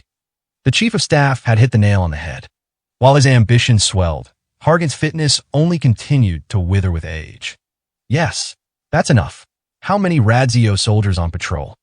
The personnel are divided into 3 groups. 2 soldiers are on constant patrol at the top of the ravine, with 4 always resting at the true quarters to be ready to take over shifts, with one of them staying at the receiver. That's low. Not good to reduce scouting when up against a dragon. Put 3 outside, starting tomorrow. Have them take day and night shifts. Understood, sir. Hargant the Still also had the nickname of Wing Clipper. It was an honorary title, earned from the hundreds of successful wyvern culling expeditions he had commanded, though there was a chance the moniker was a derogatory one, too.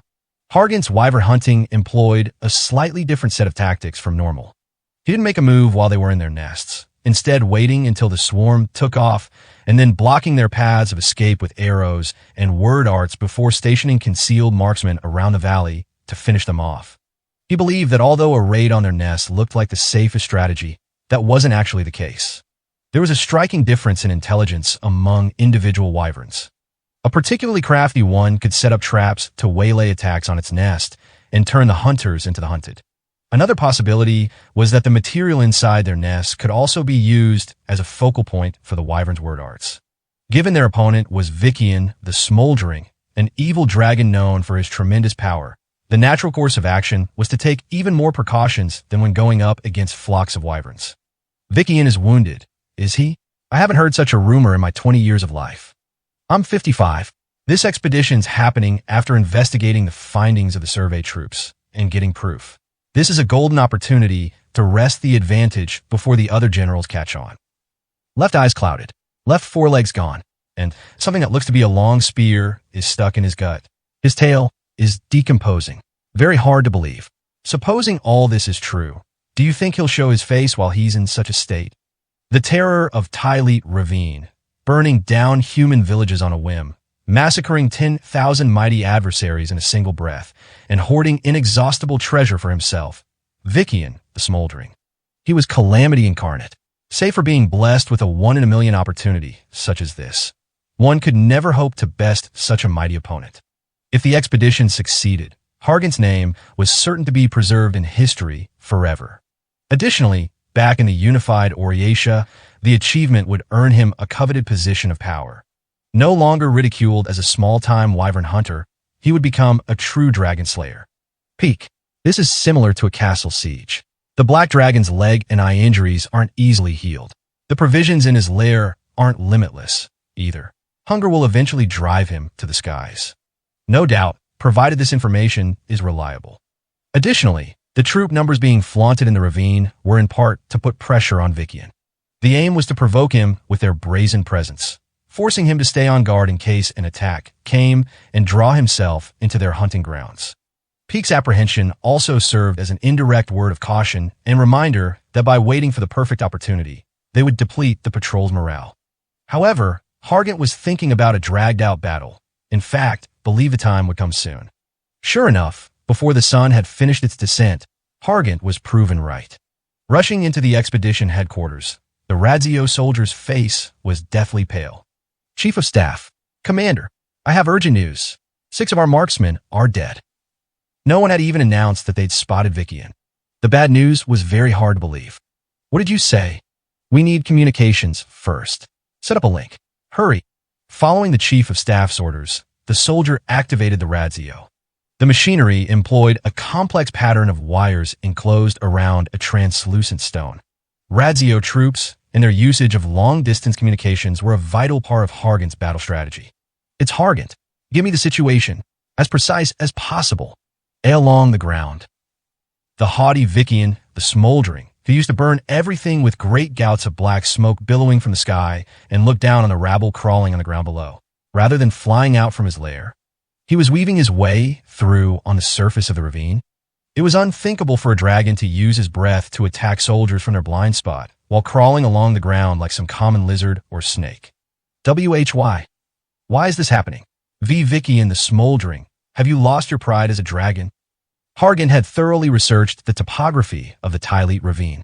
The sky was a blind spot, so by using the elevation to guide the target's path, he could slay the enormous dragon with minimal losses. He had also secured paths of retreat to line up with the opponent's movements. It was the ultimate anti-air formation, one that Hargant had compiled from his decades of combat experience. Yet because of his long years of experience, he couldn't help questioning how sound his tactics were. What was truly terrifying was his own inability to account for all possibilities. Commander, please fall back. We've failed. I don't believe anyone knows how fast a dragon can move across land. But right now, these headquarters are in danger. Luck wasn't on our side. Why you think? You think I'll let things in like this? This can't be happening. We need to make things right. Hargant knew it himself. His soldiers weren't stupid enough to spread false or incorrect information. Unlike Hargant, they weren't the type of men who refused to accept defeat. Peak was right. This expedition had ended in failure. 6 men had burned to death in scorching black smoke. At present, it was his own life that was in the most danger, yet. We don't have time to waver. Pike Io Hargant Heimel Walmerl. From Peak to Hargant. Sloping sun. Fly. The Chief of Staff's words changed into hastily woven power arts. Before Hargant had a moment to realize what had happened, the invisible force from the power arts buffeted him away. What in the... A harsh wind blew through. It was smoke black as pitch. Blown out of the main tent, Hargant caught sight of the jet-black smoke, like a curtain blotting out the sun. The breathword arts utilized by dragons. Vikian the Smoldering used ultra-hot thermal arts that enveloped everything in smoke before reducing all to ash, and the soldiers caught within that dark curtain were charred black, without so much as a single spark of flame. Chief of Staff Peak, Radzio Soldier Laney, Imperial Marksman Mylede and Hikya. You must be the general. The author of the near-instant massacre swaggered up through the smoke. Vikian the Smoldering. His jet-black scales warded away nearly all methods of attack and shrugged off the heat from his own breath. His massive figure was nearly as tall as one of the large troop barracks in Oriatia. I hadn't planned on leaving anyone behind, but no matter. Now, with the crackling, scorched air forming a barrier between the two, the legendary nightmare had blocked off the ravine. Despite the heat in the air, Hargant's biological instincts sent shivers through every synapse in his body. His spirit overwhelmed all behind his presence. He was truly the strongest being beneath the sky. Vikian, damn you. Even with his right eye clouded over, his left front leg severed, a long spear sticking out his gut, or his tail rotting away, his existence was different on a fundamental level when compared to the wyverns Hargant had hunted for so long. Page 6. I shall let you respond. Are any more of your subjugation expeditions around? What's this? Afraid of many hunting parties? Are you Vikian? You shall be the laughingstock of all dragonkin for the rest of time. It seems your spirit has withered as much as that body of yours. Go Jippy Eyes Jai Gujiwark. Fly upon Tylete winds. Dry up the billowing moon. A lethal black cloud passed above Hargant's head. Vikian had missed on purpose. Answer me. Are you the only expedition? If you do not answer, you will not burn. You will suffer. What? There was an uneasiness in the black dragon's words. Vikian's tactics were very unusual for a dragon. Wounds covered his body. He was said to be the evilest of the ancient dragons, having lived through hundreds of years of failed expeditions to slay him. All alone and standing face to face with the dragon, Hargant asked, what's happened to your body? Smoldering. Even as I, Hargant the Still, am met with your contempt and humiliation. You seek to conceal humiliation of your own. Who attacked you? A champion. With a splattering sound, the vile dragon pulled back his festering left arm. The injury seemed to embarrass the dragon. A champion.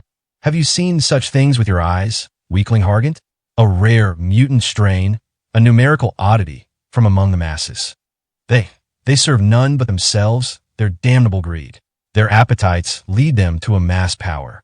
Then, that hunger leads them far away to murder the powerful life forms in our world. You're saying a many a champion attacked you. Arrogant fool. Vikian roared with disdain. No, not disdain. Even Hargant understood. What he heard was not hatred, but fear. And many a heroes, I've butchered more of those than I can remember. Ages pass, challengers appear. That brazenness has bestowed lives and treasure to me throughout the ages. Greedy and arrogance, hunted down and killed. That is all heroes are. All are but feed. Trifling feed to sate my hunger. Vikian. Oh, Minia. Foolish Minia. That perception of yours is itself an incurable brazenness beyond even us dragons. Are there no other groups that give birth to heroes beyond your own? Are there no other places these powerful beings, blessed with talent and strength, appear besides those inhabited by you Minia races? As he howled in fear of his memories, groaning in pain from his injuries, the dragon's single fiery eye glared at Hargant. The terror of Tylete Ravine, burning down many of villages on a whim, massacring 10,000-strong armies in a single breath, and hoarding untold wealth for himself. This was Vikian the Smoldering. There was someone out there who had already defeated this creature, a nigh calamitous power. No matter what Hargant tried to say, he could no longer avoid death. What Vikian had made clear was that he would not back down from one pint-sized Minia, the last shred of the ancient dragon's remaining pride. All are powerless. Know the truth, Minia. Heroes, favored by fate, are not limited to the Minia. There are those just as powerful among the wyverns. Hargant knew. Why hadn't he realized it before? From the very start, as far as he knew, there should be only one singular creature capable of doing this to Vikian. He hadn't realized it because, for the general who had slain close to 100 wyvern flocks in his time, it was the name he loathed most of all. For example, the wyvern hero, Ulus the Star Runner. One creature had done all this. He had stolen the sight from one eye of this ancient dragon. A giant, when compared to a wyvern, severed his left arm, pierced his flank, and caused the dragon's tail to fester. Unlike the Minia, who couldn't even hope to challenge the dragon without him being wounded and overwhelmed by numbers, a certain individual wyvern, surpassing all his fellow winged creatures, was able to do it. I have spoken of my humiliation. Hargant the Still. Teach the expedition. Ends with me. After my army, no more soldiers from Oriatia will come trying to exterminate you. Everything came from my foolish judgment, based on personal utilitarian value. There, I've answered your first question, Vician the Smoldering. Good. Then I shall feed your soul to the fire and forgive your Minia folly. I won't let you. You can't even imagine how many wings I have plucked from the heavens. The skies above my head are quiet. I shall teach you the power of the 6th general of Oriatia. Together with his word arts incantation, he brought melted steel material together. The material of the temporary operation headquarters was steel carried from Hargant's homeland in Oriatia, and therefore he was able to communicate with it to forge weapons with his craft arts. His second name was Hargant the Still. The craft arts he prided himself on could create mounted mechanical bows, similar in size to a horse-drawn carriage. It was his ultimate anti-air weapon, the Dragon Slayer Ballista. He understood that there was no telling if it would be enough to finish Vician without trying. Nevertheless, for Hargant, betraying one's own self was the ultimate evil. The black dragon opened his maw. Gra, gra, gra. Weak. All is weak. The battle would be over in a single breath. Vician could change the mere act of exhaling into a powerful thermal arts breath that burned everything in its wake. However, the evil dragon gulped back his exhalation. He was looking behind a frail Minia's back to the ravine winding away behind him. There, the crimson evening stretched out before him. The edge of the horizon hosted the sunset and the scene of the swollen sun flickering in the lingering hot air. He saw a shadow silhouetted by the final moments of the setting sun. Why did you come again? Why? The lithe shadow was at the top of one of the summits of the ravine. Without a word, it spread out its wings. The ominous shadow was like the incarnation of folkloric demons and monsters. Moreover, to the ancient dragon god Vician, the smoldering, this singular winged creature was Star Runner. The biggest difference between wyverns and dragons is their forelimbs, or lack thereof. Dragons possessing 2 arms in addition to their wings meant their physical makeup had already surpassed other creatures significantly.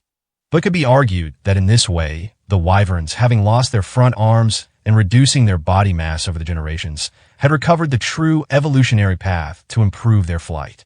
Additionally, similar to how the large reptiles of the beyond replaced their bodies with avian forms, in this world, it was not the dragons but the wyverns who enjoyed prosperity. Even while dragons were individually the strongest race of all, wyverns flew longer distances, energetically secured food, and adapted to their environment to reproduce. In this manner, just as with the Minia, the birth of an exceptional individual among their prosperous species was an inevitability.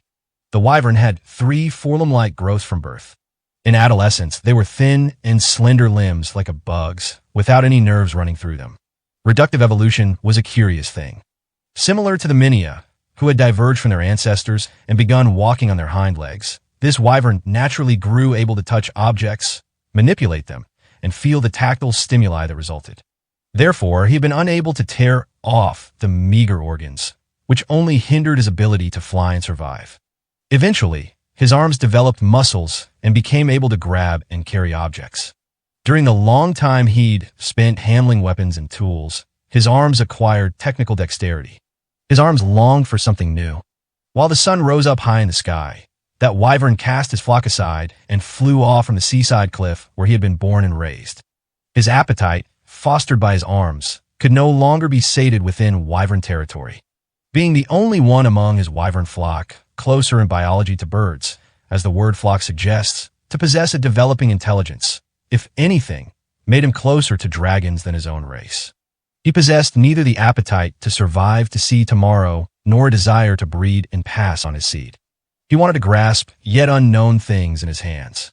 He wanted to prove to himself that he was not a mere wyvern. With his coincidentally bestowed power, he wanted to attain extraordinary glory. That's how he wanted to live in the vast skies that stretched out before his wings. This was the vague appetite that spurred him. Without a swarm of his own, this one wyvern, in spite of his slender frame, wanted it all. Somewhere along the way, this tiny creature acquired one town's treasure. He defeated an enemy. He conquered a dungeon. He subjugated a region. And now he was Uvolus the Star Runner. What are you? What more do you want? Striking fear into a legend. You have already stolen my treasure. You have already robbed me of my pride. What more is there to take from me? What more? Still perched on the stony summit, the wyvern cocked his slender neck to the side. He didn't seem to understand the question. I'm simply doing the obvious. There came a loud crack. Uvolus only had to turn his body slightly to avoid the abruptly shot and colossally sized arrow. Star Runner. The deadly shot had come from Hargant the Still's Dragon Slayer Ballista. Incapable of successive shots, he nevertheless released the bolt not at Vician, the smoldering, but toward the interloper. Why you? Don't you dare interfere. In response to the man's voice, the wyvern simply lazily shook his head and took flight. A sack was tied around his body, as if he were a miniature traveler. Damn you to hell, Star Runner. As Hargant spouted resentful curses, Vician looked up at the sky. The wyvern had just taken off, but his silhouette was already disappearing. Vician couldn't follow him. Aluza's speed far surpassed that of a normal wyvern. The dragon attempted using his incendiary black smoke breath to intercept the champion. In truth, his action was itself the answer to his attempt. This black dragon was the same as the Minia. Tangled up in the valley floor, he could only conceal his body from the powerful enemy in the sky and try intercepting any attacks that came his way. He had been forced to realize that should he take flight, he stood no chance against the wyvern. It had been physically carved into his body that, in these skies, there was another creature who ruled above him. In the mind of Vician the Smoldering, he could no longer use his wings to fly. Go Jippy Eyes, Jai Guji Wark, fly upon Tylete winds, dry up the billowing moon. Vician mustered all his strength and unleashed his breath toward the shadow he caught in the corner of his eye. He didn't find his mark. Far too fast, the shadow flew around over his head. Wyverns had evolved their capacity for flight beyond the abilities of dragons. I don't believe it. This time, it was Hargan who expressed his astonishment. Coming to a halt directly above Vician's head, Uvolus the Star Runner gripped in his hand an inconceivable weapon for a wyvern. An iron gun barrel, a wooden stock. He saw it for only a moment, but for someone like Hargant, who led rifle troops of his own, there was no mistaking it. The wyvern held a piece of technology that had been brought to the world by the visitors, known as a musket, a wyvern holding a rifle. In the fleeting moment as the dragon switched to the defensive, a bullet flew. HNGGH. Grah. There was a popping sound. It was not the sound of the gun, but instead of the giant dragon's flesh, as his remaining eye burst. The muskets in this world had picked up improvements several generations in advance through visitor-gifted knowledge and were more accurate and capable of rapid fire compared to counterparts that had existed in the beyond. However, even with that being the case, for someone in a three-dimensional high-speed aerial battle to cleanly pierce through the membrane that covered and protected a dragon's eyes in one shot. That I'll go ahead and tell you. The Western Cliff, poisoned bullets, from the arboreal sky spire. Uvolus announced quietly as Vician's anguished roar shook the air. He was clearly boasting about this part of his collection. It's processed from mandra poison, you see, and starts affecting the nerves first. Relying on his voice, Vician still tried to aim his ire at Uvolus. It was impossible to compete with the champion in the air. The damage to both eyes and his left arm had robbed Vician of combat options. His only remaining advantage was his dragon breath, a skill impossible for the wyvern body to employ. Go. Jippy Eyes, fly upon Tylete winds. Kills KO K Chenamwai. Kilwi Koko. Kakai Kayakal. Kano KO Kaskrame. From Uvolus to the Nemi Pebble. Flowers bud. Part the husk and crack it. Trickling water. Pierce through. Ga Shunk. Thin needles sprouted up from the dragon's right eye. The round object buried inside his socket instantly transformed, boring deeper into Vician's brain. Word arts were transmitted according to one's mental speed, and the incantations weren't necessarily proportionally stronger the longer they were. Nevertheless, even with that being true, the transfiguring craft arts came slightly faster than the dragon's single breath. That it's pointless, Vician, I shot that bullet, after all. Gaff. Gagreawag. You're going to listen to me now. After all, I did the same thing with that spear sticking out of your side, right? Enough. Hargan shouted while letting another arrow fly. Once again, the shot was aimed toward Uhloos, but he avoided it with ease. A foolhardy attempt. That's enough, Star Runner. My mortal enemy. Why do you steal my quarry? Why you intend on saving the life of a man like me? Argent. You know, you asked some strange questions. The wyvern looked down at the dragon, writhing in unbearable pain. An evil dragon, a feared calamity, who had warded off many expeditions against him for hundreds of years. A single wyvern, deformed and slightly smaller in stature than an adult Mania. Finally, the sole reminder of his lost forces, the 6th general of Oriatia. It was plainly clear who was in control of the current situation and who among them would meet their end. The one at the apex of this 3-person food chain answered, "Of course I'm going to try and save my friend," with a reply Hargan had known for a long time. He was right. To the general who had slain hundreds upon hundreds of wyverns, his should have been the name he reviled above all others. Uhloos the Star Runner. Hargan loathed his existence more than any other. A being such as him should have never existed. I'm not your friend. I'm an Oriatia general. The wyvern-slaying wing Clipper Hargant. P past or present. I'll never give a damn about someone like you. The black dragon was dying. Hargant watched him slowly perish before his eyes, the dragon's muscles trembling, the strength draining from his wings. It was almost the same death as a wyvern's, as if he shared the same lifeblood. I see. You mean to become the king of soldiers, then? Good for you. Uhloos simply looked on, as drearily as usual, as the light faded from the old legend's eyes. As if neither joy nor pleasure existed within the wyvern's heart. That's right. To rise up the ranks, I killed hundreds of your brethren too. Even at my age, I want for even more prestige, which led me to enact this foolish and hopeless expedition. Killing a dragon should not have been possible. It was a childish dream from the start. That day was not the first either. Up until that point, many of his men and fellow citizens had died for the sake of his short-sighted dream. He had earned the scorn of many. He had elevated himself to his lofty position at the cost of countless lives. I know. That's why I respect you, Hargan. Uhloos rested his sack on the ground. All the treasures he had gathered during his travels around the world jangled within. I like to show these off, even to the ones I end up killing after. Stealing and collecting things was his true nature.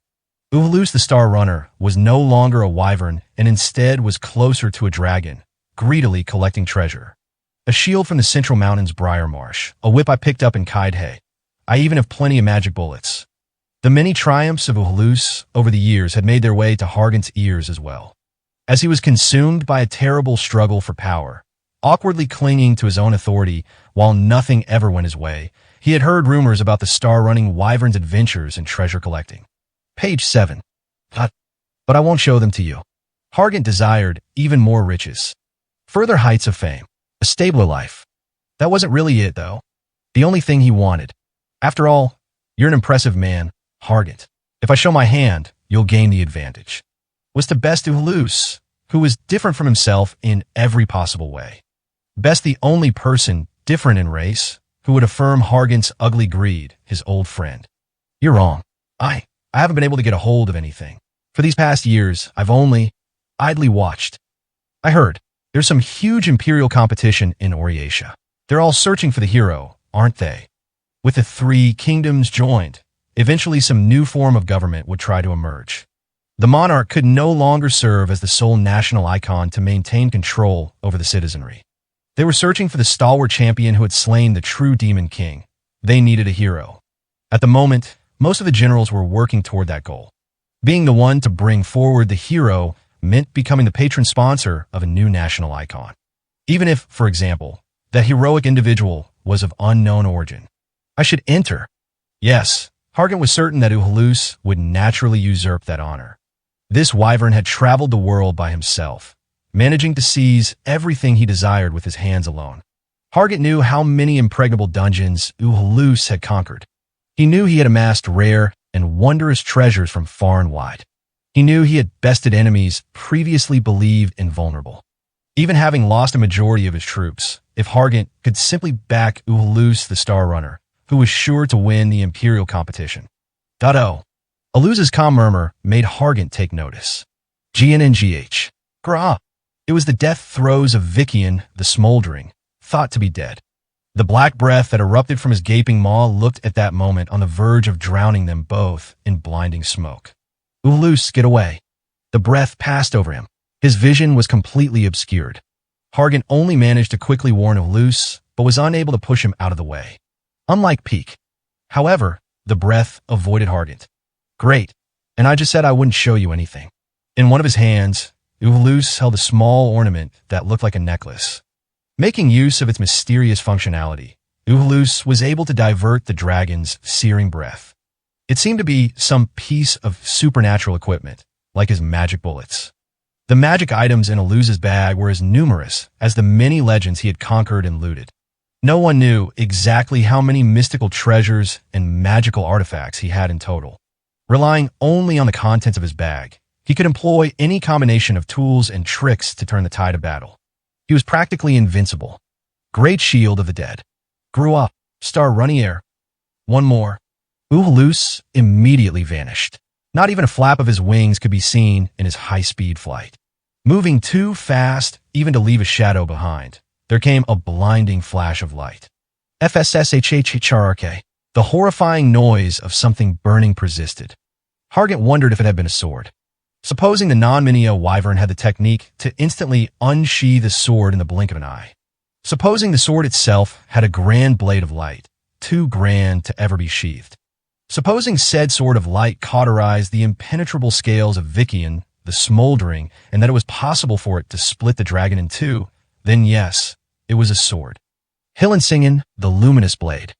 The legendary dragon was cleanly bisected, nothing but two wasted chunks of burning flesh on the ground. Hargant wanted to say he was incredible.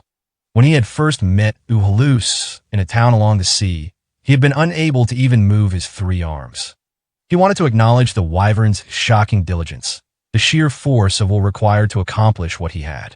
Nevertheless, this was the one thing Hargant could not do. As the years had worn on, and even now as everyone spoke in whispers about his bad reputation, he refused to admit defeat in front of Uhlus. Uhlus. Duh. It's just as you said. I know. Not only I, but every one of the ambitious 29 officials of Oriatia are searching for a hero to one day support. They're trying to gather the strongest in the world together. If you're half as strong as you claim, then you should announce yourself as a candidate too. Really now, it appeared that Hargant's friend was already aware of his motives. And nevertheless, I won't choose you. Have someone else choose you as their champion. Okay. I won't be able to seize any glory with your strength. Okay. The wyvern's replies remained curt, and he turned his body toward the setting sun. His voice was low, but there was a haughty edge to it. To me, that hunger of yours is truly admirable. You have my respect. Someday, you'll become someone much more amazing than myself, Hargant. Did he mean those words? Could Hargant truly reach the same heights as the wyvern champion who endeavored to claim all this world had to offer? Having lost everything, did he even have time to reach that peak? Uhlus. The wyvern took flight, soon fading into the setting sun. He was off to find a new object of pursuit. Perhaps he would fly to a whole new world. And then one day, his conquest nearly at an end, he would claim the mantle of hero. Where are you planning to go, Uhlus? The great Nagan Labyrinth. That city is rubble. Why go there? I only ever have one thing on my mind. Conquest. There's something I want there. The sun over the Tylete ravine began to sink below the horizon. Everything Hargant had lost was becoming blanketed in darkness. Hargant thought about why Uhlus had left without parting words. He had no regrets. At the very least, he certainly didn't regret watching Uhlus depart into the sky, because he believed in his own definition of evil. Evil is when you betray your own beliefs. He could wield any type of weapon under the sky with his supernatural aptitude. He possessed a vast array of superpowered magical items, gathered together from all corners of the world. He challenged an endless succession of opponents and dungeons and came out on top every time. He was the fastest living creature in the sky, his hunger driving his conquests even into the domain of dragons. He was the rogue wyvern, Uhlus the Star Runner. The Duchy of Lithia was a major metropolis even prior to its independence, built along the wide banks of a pristine canal. Among the historic city architecture rose brand new, pure white spires, which served as the symbol of the current Lithia, transformed into the new principality. Just past noon, a pleasant breeze blew across the canal. "Master Terran." Hearing the child call after her, Terran the Punished stopped in her tracks. The ruler of the new principality had wrapped up the day's assembly and was on her way to her office in the central stronghold. The city's opposition to Oriatia and its political situation meant very little to many children living in the town. The heroic woman, nearly in her 50s, bent down and locked eyes with a young boy in front of her, no more than 8 or 9 years old. "What's the matter, boy?" "Sorry to say, but you won't get any candy out of me." Well, Dad told me that we owe you a whole lot, and that we've had more customers, and I wanted to thank you." "Humph, I see, but I'm not doing things to help your father out." Terran knew her cold and stern eyes frightened people the first time they saw her. To account for this, Terran gave the boy a gentle pat on the head. The child's eyes squinted with glee. "It's my job to create policies that serve the economic benefit of Lithia's people. Nothing would have changed without your father's labor and dedication. If you want to give thanks, offer it to him." "But, at the Children's Council, we learned handicrafts. I made something for you." "For me, yeah?" The boy stretched out his hands, holding a clumsily made wooden bowl. Unlike something created with a professional's craft arts, its nails and seams were exposed, and it looked difficult to actually use. Terran found it pleasing.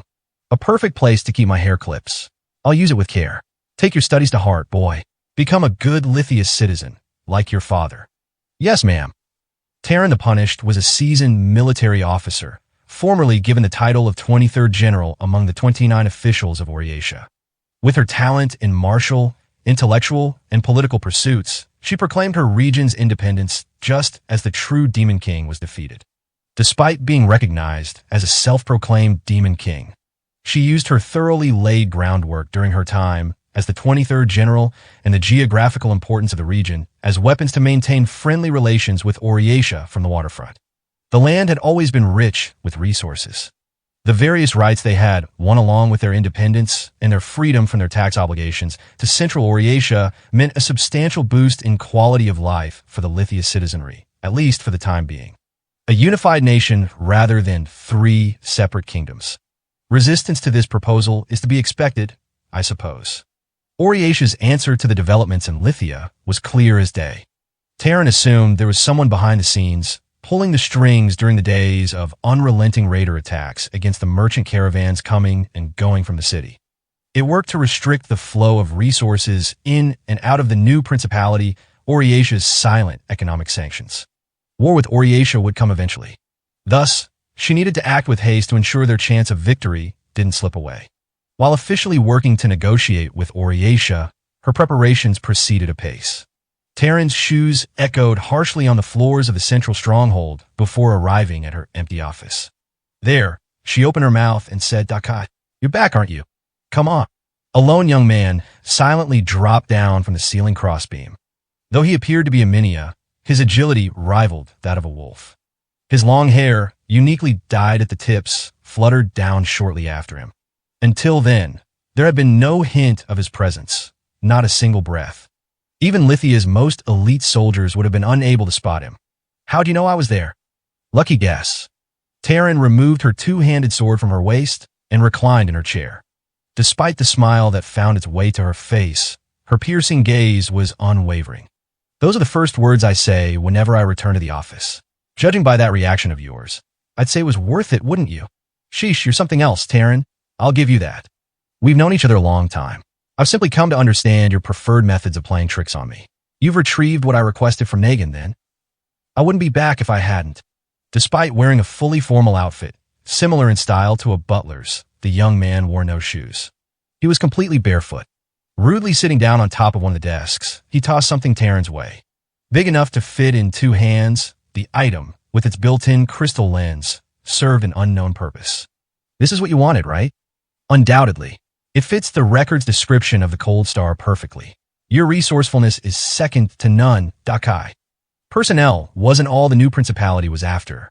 They required weapons like this one, as well.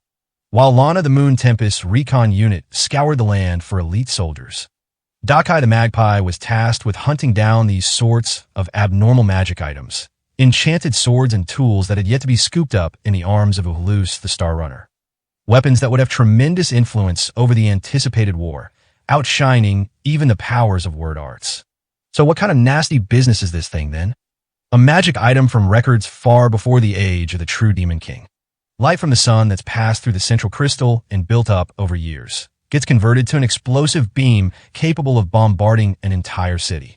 I saw that the self-proclaimed Demon King Kayazena used it as one of the power sources for the Great Labyrinth, and it looks like I was right on the money. Haha, frightening stuff. Indeed, nothing cast out from the beyond is ever gentle. Magic items and enchanted swords. Intolerable to the beyond, these perverse oddities all flow into our world. The only explanation is that this is the purpose for which our world was created. Hey now, is that a dig at me? Nonsense. Surely you don't think of yourself as gentle. The sword strapped to Dakai's waist, a thick-bladed scimitar, similar in shape to the Liwe Deo sabers of the beyond, was one such supernatural magic item called the Magic Blade of Razakord. It was an enchanted sword that possessed the ability to see through every attack and respond with blinding cutting speed, always taking the initiative against its foes. What about the other magic items besides the Cold Star? Did you have time to check if they were there or not? Yep, but your suspicion proved right on the money. Uhulus the Star Runner made off with most of them. If only I had started working on this a bit faster, I probably could have taken him on. At the very least, as long as I have the Cold Star, we can consider the matter dealt with. No need to act outside my words. Oh, you sure I shouldn't have brought that dungeon golem back with me? That was my first time seeing it, but that self-proclaimed demon lot sure made some crazy stuff. Indeed, Terran had also heard about what happened to Nagan City, that the Great Labyrinth had come to life as a golem and raised the entire settlement. It was an unprecedented situation. Ever since hearing the report from her subordinates, she had assumed it had something to do with the grave-robbing mission to extract the Cold Star. I heard that the dungeon golem got put down the same day it came to life. I assumed you were the one who defeated it. Did you now? Well, there are others besides me who could have taken it down. Somewhere out there, I'm sure. Dakai then lightly tapped on his right shoulder. Its core was located right around here, am I right? I haven't heard any of the details. Oriatia ended up securing the remains too. Nevertheless, Terran was sure there was no mistaking guesses from a man like Dakai the Magpie. Her previous praise had not been flattery. This thin young man, easily mistaken for a woman at first glance, was a warrior capable of going toe-to-toe with virtually any foe, even the self-proclaimed Demon King Kaizena's dungeon golem. If that sword of yours had cut down the dungeon golem, I would have loved to witness it. Don't get your hopes up. I'm no swordsman. Exactly. Now, given that you've managed to obtain this magic item, I can put you in charge of another job without worry. Terran folded her hands together over her desk. For the past 2 months now, caravans traveling in and out of Lithia have been getting attacked. Most likely raiders under Oriacia's direction. I've heard. However, Regnagi's protecting the skies over Lithia, right? Bandits traveling by land aren't anything to be concerned about in the first place. Of course, if their movements were limited to the area around Lithia. However, a Wyvern army can do nothing when goods are being plundered from towns along the way to Lithia. We have suffered losses, few though they may be. On top of that, there lies another problem with the thieves infesting the countryside around Lithia. And what is this difficult problem then? Our enemy is using these thieves to get an idea of how consistent we are dealing with them. They're watching for the times when our wyverns don't sortie as quickly. They're taking note of the high-demand goods that the wyverns immediately set out to secure and defend. As long as these raids keep happening, we'll be feeding this intel straight to the enemy. Basically, still perched on the desk, ignoring all etiquette and courtesy, Dakai swung his feet. You're saying there's someone in charge of leaking what goods are coming in and when there are communication delays? I need to catch on quickly. It's safe to assume there's an informant conspiring with Oriacia. Dakai the Magpie was no general. He couldn't hold a candle to Terran when it came to tactical and military strategy, given her years of martial experience. Nevertheless, when compared with Terran or the Wyvern Troop Commander Regnagi, he was a terrifying demon of a man. Page 8.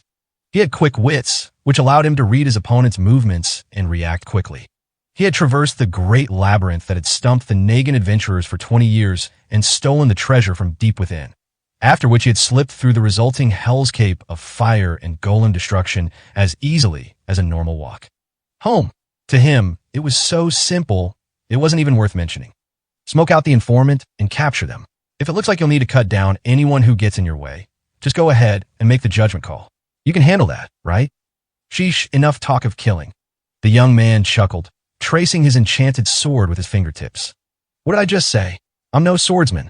Later that same afternoon, on a back street. Hey guys, got a second? Dakai called out, stopping 3 peddlers. His eyes could discern the cover the men were going for. Though the evening bustle from the main street was vaguely audible, there were very few denizens of the city who purposefully visited the back alleys along the canal.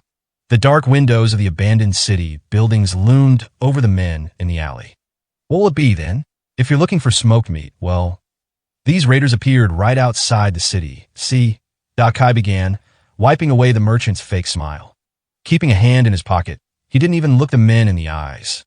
To send in spies, maybe? They hopped on the caravan in the melee and managed to make their way inside Lithia. On its face, looked like one of the other merchant carriages that got attacked.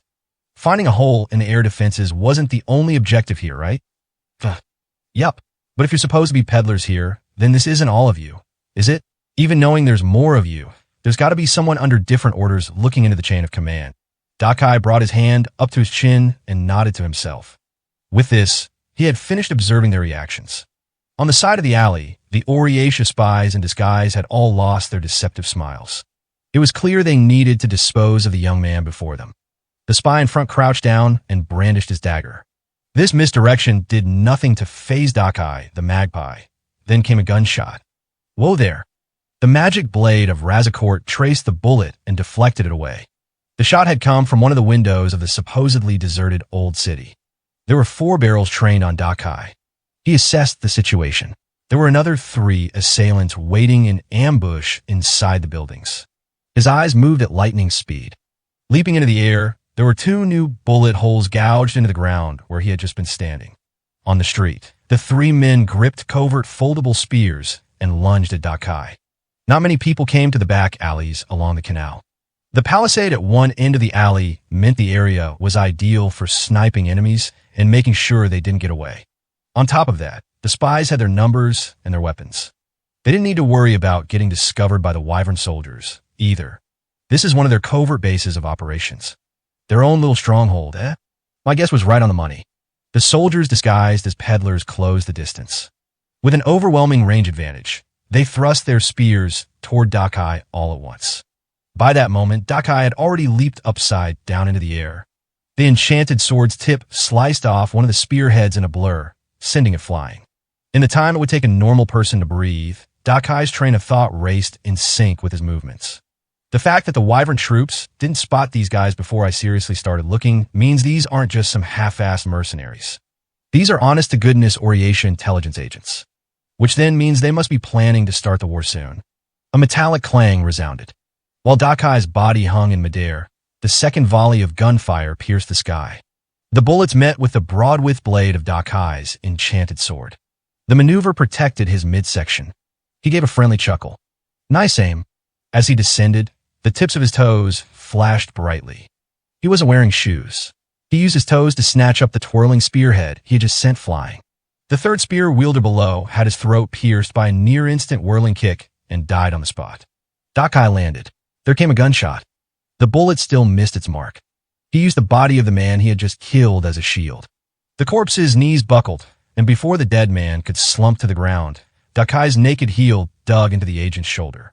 Dakai flew into the air, landing on the rather narrow top of the canal palisade and grabbing on with his toes. Dakai looked toward the opposite end of the canal where the sniper shots were coming from. 4. He counted the gunshots that echoed across the canal. 4 barrels were visible from outside the residential windows. The dramatic bloodbath was over in an instant before the snipers even had a chance to reload. Still perched atop the palisade, Dakai threw a weapon, not his enchanted sword but the spear from the freshly killed soldier. Hurled with incredible Herculean strength, the spear pierced straight through the face of the faster reloading sniper, killing him. Dakai the magpie jumped. A rupturing concussion resounded as the canal palisade was crushed under the recoil from Dakai's legs kicking up into the air. crossing over the length of the canal, wide enough for two warships to pass by each other. His speed had him trace a nearly parallel line across the water surface. Even his shadow reflected on the canal's waters for only a mere instant. Grabbing the first-floor window frame with his free hand, Dakai used his finger strength to launch himself up and into a third-floor window. Inside, he sliced the gun-wielding soldier to pieces, turning their body into a scattered spray of blood. Dakai the Magpie was a Minia. Definitely neither ogre nor gigant, despite how preposterous and abnormal his physical abilities were. All right, that leaves 1, 2, and those 3, 5 then. As he counted the remaining adversaries on his fingers, he sliced up the spy on the communications device deeper with his enchanted sword without even looking. The agent's head had been severed with such extreme speed that it crashed into the clay wall, the force causing it to burst open like rotten fruit. 4 left. He returned to the window he had just flown through, suddenly realizing something. Dropping from the third window, like it was a slight dip along the road, he split the head of the person right below him clean in two. Spies tried to escape from the first-floor entrance, having been alerted to Dakai's infiltration. In his hands, Dakai twirled his enchanted sword around. Covered in his victim's blood, he gave another friendly smile. Okay, so you and you. That's 2. Just 1 left then.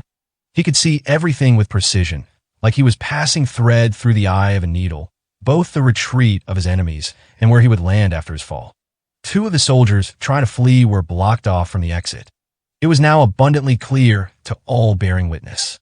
An Oriatia spy group, capable of infiltrating the new principality and avoiding the eyes of the Wyvern troops patrolling the region, had been completely wiped out from what had clearly been an advantageous position. At the hands of a single young man. I can kill you guys too, but what'll it be? We surrender. Eco, throw away your weapon too. But, sir, if we're captured by the new principality, who knows how they'll treat us? You're no match for this swordsman. This guy's. Before the senior soldier could finish speaking, his severed head sailed into the air. Sorry. I had it all wrong. Eep. Begging for your lives was to buy time for the one left over inside to get away, right? I know all about that stuff. Dakai took out a bundle of parchment from his coat pocket and showed it to the remaining spy. Also, to be honest, there's no reason to throw your life away just to let that guy escape. All the records are written down right here, aren't they? Due to this world's low literacy rate, trained spies left ciphered records behind in their own unique code. The papers in Dakai's hand had been pinched from the soldiers he had dispatched. This young man possessed the skill to perform impressive sleights of hand while simultaneously eliminating his enemies at blinding speed. I give up. Please, swordsman, have mercy. Don't kill him. Save your breath. The young soldier's body split into 5 pieces as Dakai walked past him. See, I'm not a swordsman. I'm a bandit. For these sorts of spy cells, no matter how many of them died, their home country would never acknowledge their existence. Thus, Dakai's slaughter, too, was nothing more than another chance for them to observe how their enemies responded to such situations. Let's see, then. Now what'll you do, Oriatia? Factoring in his brutality and carnage, he could never follow the warrior's path. His magic blade and appetite for violence were little more than the tools of his trade, means to an end. In a world of the beyond, their intolerable anomalies were transported to this world. Dakai the Magpie was a visitor. He saw the world through aberrant eyes, capable of watching a bullet move in slow motion. He boasted an insightful resourcefulness, capable of exposing schemes and conquering impenetrable labyrinths on his own. He possessed swift and precise fingertips, dexterous enough to plunder at speeds impossible for anyone to combat. An extravagant and lawless pilferer above all, surpassing the boundary between worlds. He was a bandit, and a Minia, Dakai the Magpie. Around the time the lamplighter was beginning to snuff out the night lamps along the main streets, a ray of light began reclaiming the bottomless darkness covering the pure canal waters surrounding Lithia. At this hour, there was a group touching down in a plaza on the outskirts of the city. It was the flock of wyverns under Regnagi's command, a fantastic and non-Minia army, both feared and relied on by the citizens of the city. Attention, all troops. Eyes on me. Having landed on the tallest lantern in the area, Regnagi craned his neck from side to side restlessly, more to ensure no Minia could hear his voice than to confirm that his entire force was present. Now then, we're here to expunge the filth. Even among others of his race, He was a high-strung and delicate wyvern. With wyvern flocks generally revering strength and boldness above all, this sort of wyvern would normally never hold sway over his kin. There was a missing person in Lithia today. A miniature child, a 9-year-old girl. That ring a bell to any of you? I have something to report, a shrill voice replied from a corner of the flock. Vice Captain of the Southern, Column Lookwell. Ate and killed the child rock. I witnessed it myself, I report. Duh. Into silence, Regnagy looked at a large wyvern in the corner of the plaza. The eyes of the troops gathered on the same location. We are provided sufficient provisions for our work as guardians of Lithia. As compensation, I'll say it so that even the fools among you will understand. Eating Lithia's citizens, damaging Terran, the punished trust, high treason, these are the things that will lead to this whole swarm's starvation. Vice Captain of the Southern Column Lookwell, if you have anything to say for yourself, you'd better say it now. KRRNN. The Vice Captain crooned indistinctly while slowly blinking. Peculiarly, some number of the wyverns had the same suspicious look about them. Although intelligence level varied from wyvern to wyvern, there was a bizarre atmosphere among Regnagy's troops. KRRNN, MRRR, Kexi KO Cart, Kent Kaker, Kokit Corp, from Regnagy to Lithia wins. Return mirror plate, encumbered sun. Without a single word of warning, Regnagy began incanting word arts. An unseen fear circulated through the wyverns. Their leader's spell signaled an execution. Kokaitak, Shai, Kawa. A conical red light appeared in the empty air and burned the wyvern from 3 directions at once. The one scalded was not Vice Captain Lookwell, however, but instead the wyvern informant who'd first accused the vice captain. Before the informant could even spit in contempt, Regnagy grabbed them in his claws and pushed them down to the ground. Did you think to mislead my own investigation? Scum. Traitorous scum. The moment the light from the thermal arts touched the wyvern, their skin was seared, cooking the inner flesh. Look, all of you look. Bear witness to the end of this fool who betrayed us. Regnagy's claws mercilessly rent the informant's stomach. The reason this peculiar wyvern, with his unimpressive build, had gained control of the flock was not solely due to his inherent intelligence and proficiency for word arts to overpower others. Scum who eat Lithia citizens. People eaters are punished by death. No exceptions. Capital punishment. Execution. A chunk of bloody meat, torn out from the living wyvern's stomach, was raised into the air. It was the half-digested arm of a child. Regnagy's eyes glared through his clouded, nictitating membrane at the speechless flock. Then, suddenly, there came a disquieting noise of wing beats. One thing was certain. These wings did not belong to any of the wyverns. 1 year. This filth was added to our swarm 1 year ago. Not enough treatment. All the others who joined at the same time will undergo treatment again. No more cracks in discipline. Never again. Within Regnagy lurked a harshness that bordered on insanity. A reign of terror that accompanied very little tolerance for insubordination. That was the real power that elevated Regnagy, the wings of sunset, to his position at the top. This historic symbiosis between people and wyverns was also a tenuous piece, dancing on thin ice and barely supported by the existence of a prodigy like Regnagy. It's my duty, Regnagy thought, his claws still soaked in cooling blood. The many a girl the executed wyvern soldier had eaten would be treated as a runaway. 2 people a month. That category of sacrifice would likely be fine with Terran. However, if these sacrifices increased, Regnagy couldn't guarantee the wyvern's futures. It was necessary for him to maintain control, to preserve the swarm, and for the only thing he valued in the world. He knew it was not a crime for wyverns to eat people. Wyverns had no concept of crime to begin with. Their nature was to be free, their wings tools for them to forcefully devour and plunder anything and everything their hearts desired. Even if it went against divine natural providence, and no matter what hideous methods he needed to employ, it was his duty to make sure his flock lived on and survived. I will guide the rabble. I will never desert the swarm. The truly powerful are the ones to lead, the ones to bear responsibility for the most lives. There were times Regnagy would remember the scenery of the sea bluffs when the sun was at its zenith. The memory was from shortly before the true Demon King came and took everything away from him. To Regnagy, his fellow wyverns were nothing more than foolish riffraff. However, there was one other wyvern like him, possessing intelligence and the capacity to lead. He recalled that wyvern shadow, flying far off beyond the clouds.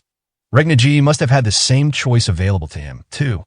One abandoned the peace and order of the swarm, wishing to be free. One earned authority and shouldered responsibility for the lives of the swarm. Born equipped with an intelligence unlike the others, Regnaji was the one who hadn't been able to abandon those wyverns who had remained behind, comrades destined to one day be subjugated by the Minya. Even though these wyvern fools were hard to save, even if the entire world was to be brought to ruin by the Demon King's terror, and even if it meant abandoning their natural wyvern freedoms in service to the Minya, Regnaji had no intentions of abandoning his swarm. He believed it was the correct choice. No matter how strong a wyvern was, attempting to survive without the solidarity of one's flock was the height of foolishness. Nevertheless, that lone wyvern had flapped his wings and left them all behind. Compared with other cityscapes, what greatly distinguished the scenery of the new Principality of Lithia were the white spires that rose up like a forest. Each one served as a large residence for the wyverns who protected the city and as eyes that continuously looked down from the skies on the citizens and outside threats against the city. However, within the spire directly connected to the central stronghold, there was a room prepared solely for a single Minya. The room was always kept tidy, filled with expensive furniture, and subdued sunlight shone over the white walls. Living there on her own was a young girl of 19 years old. Today was sunny. Regnaji left early in the morning. Page 9. She muttered into the book that lay open on her desk. Her lightly colored hair stretched down to her feet, suggesting she didn't spend much time outside her room. What are you mumbling about? The voice came from the window. She shifted in its direction. Regnaji, she asked, turning her face to the window. Even with her eyelids open, the girl saw nothing. Her irises were clouded over with gray. Yeah, I'm here. Did you sortie today, too? Just finished driving off a group of raider scum. I'm not playing all day every day, unlike you. I was writing in a journal. Nobles who can write apparently jot down records in these books every day. If I do the same thing, then I'll be able to remember my conversations with you forever. Don't be so foolish. You can't even see. How exactly are you supposed to write? I've been having fun with this recently. Her name was Kurt of the Fair Skies. Her relationship with the King of the Skies and Protector of Lithia, Regnaji the Wings of Sunset, extended back to before the new principality had declared independence. It's still light outside, right? As Kurt approached the window, her long hair flowed in the wind blowing into the room. She casually stretched out a hand to try and touch Regnaji beside her. He immediately pulled back his wing, and Kurt's fingers grasped at the air. Don't touch me. I guess even a surprise attack won't do the trick, huh? Weakling. Small fry like you won't ever come close, even if you spend your whole life trying. You may be right. I have to think up some other method then. The open window looked down on the beautiful cityscape of Lithia. A colossal blue belfry rose up among the rows of spires. Radiating out in all directions were the low, gray city streets. The blue of the sky and canal, a faint and gentle border, brought moisture to the air. Do you like Lithia, Regnaji? How about you? Not that you can see anything anyway. I like it. It's very pretty. Damn fool. If only I had it so easy. Kurt smiled. Regnaji's words were always vitriolic and spiteful. However, the spectacle he had given the girl was not the cruel scenes of the wyvern fighting on the battlefield, but instead the glorious and beautiful world visible only to the creatures that soared through the sky. Aren't you going to sing today, Kurt? If a song is what you want, you'll find many singers far better than myself. I don't care about the song. Really, Regnaji replied, quietly squatting down on the floor. But I want to hear your song. To Regnaji and his fierce temperament, fierce even among the Minya-eating wyverns, this was the only time he felt at peace. Looking down on the city, she couldn't see. Kurt began singing with her delicate yet resonant voice. The song was without lyrics, weaving only a melody. The girl, her vision lost, would still sometimes see waking nightmares of darkness. The day the true Demon King arrived, and her birthplace along the sea was devoured in terror and madness. Kurt hadn't even directly seen who the true Demon King was or what they had done to her hometown. Even now that everything was over, there was no one anywhere who knew the actual form of the true Demon King. A passing visit from the true Demon King had plunged her home village into irrevocable annihilation. It might have actually been her destiny that day for Kurt, as well, losing the light in her eyes from the indescribable act of violence, to linger eternally on the border of madness. "Ah, a lovely song," Regna G quietly murmured. That day, she was the only person, with Regna G as the only wyvern, who didn't stay lost to the madness. She remembered being able to hear a song from somewhere, amid the eternally sealed darkness. Even if it was a mere auditory hallucination moments before death, she still had heard it. The angel song spoken of in the old teachings surely must have sounded similar. She remembered it was without lyrics, only a melody. Regna G believed that song, unsure whether it really existed or not, had brought Kurt's consciousness back to this world. "Hey, Regna G, what is going to happen to Lithia?" The wyvern sorties were growing more frequent. Even with no knowledge of politics or government, Kurt could feel a vague foreboding seeping into Lithia. The lord of the seaside nest, Kurt's homeland, Regna G, was a wyvern who had also been wrapped up in the true Demon King calamity. At the time, save for Regna G himself and some other wyverns who happened to be away, his first flock, which he had spent his long life cultivating, had been completely devastated by the true Demon King, as if they were nothing but a swarm of insects. Even if they differed physically, both Regna G and Kurt shared signs in their past of the worlds they had lived in beginning to collapse. They still did not know if the current daily decay would continue in waves of triumph and upheaval, or if they were on the path to ruin. Nevertheless, they knew the current tranquil days would inevitably change completely. "What about you, Kurt? Planning on living on here in Lithia?" My mom's the ruler, after all. People die. War will start soon. I'm serious. I can tell." Kurt knew Regna G's words of warning were true. He had much deeper knowledge than she did regarding military tactics and strategy, and she believed his pre-emotions to be even more reliable than those of a general for the Minia races. Regna G didn't lie to Kurt. The fighting was sure to break out at any minute, and their enemy would be Oriatia, the world's largest nation. "Even if it does, I'm not leaving you behind, Regna G. If war does break out, scum like you will be the first to die." Thin fingers tried to touch Regna G's wing. Regna G avoided them without even a glance in the girl's direction. "Oh, try all you like. It'll always end the same way, you dunce. Come on, just let me have a little touch." Kurt's fingers once again cut through the air. "Can't knock it off, stupid. You're going to fall. Tee-hee. It's dangerous, even for a dunce like you." His shrill voice made it clear he was not a Minia. Nevertheless, being blind, Kurt had never seen Regna G's true form before. Thus, she was unaware that he was a genius who commanded a wyvern swarm, who erected this world's air defense network, utilizing air reconnaissance and radio communication, and who eliminated and devoured anyone who stood as an enemy to Kurt. Her family and her friend were all dead. Right now, her sole parent was Taryn the Punished, who had taken an orphan girl together with Regna G. "Is it okay if I sing again?" "I don't care.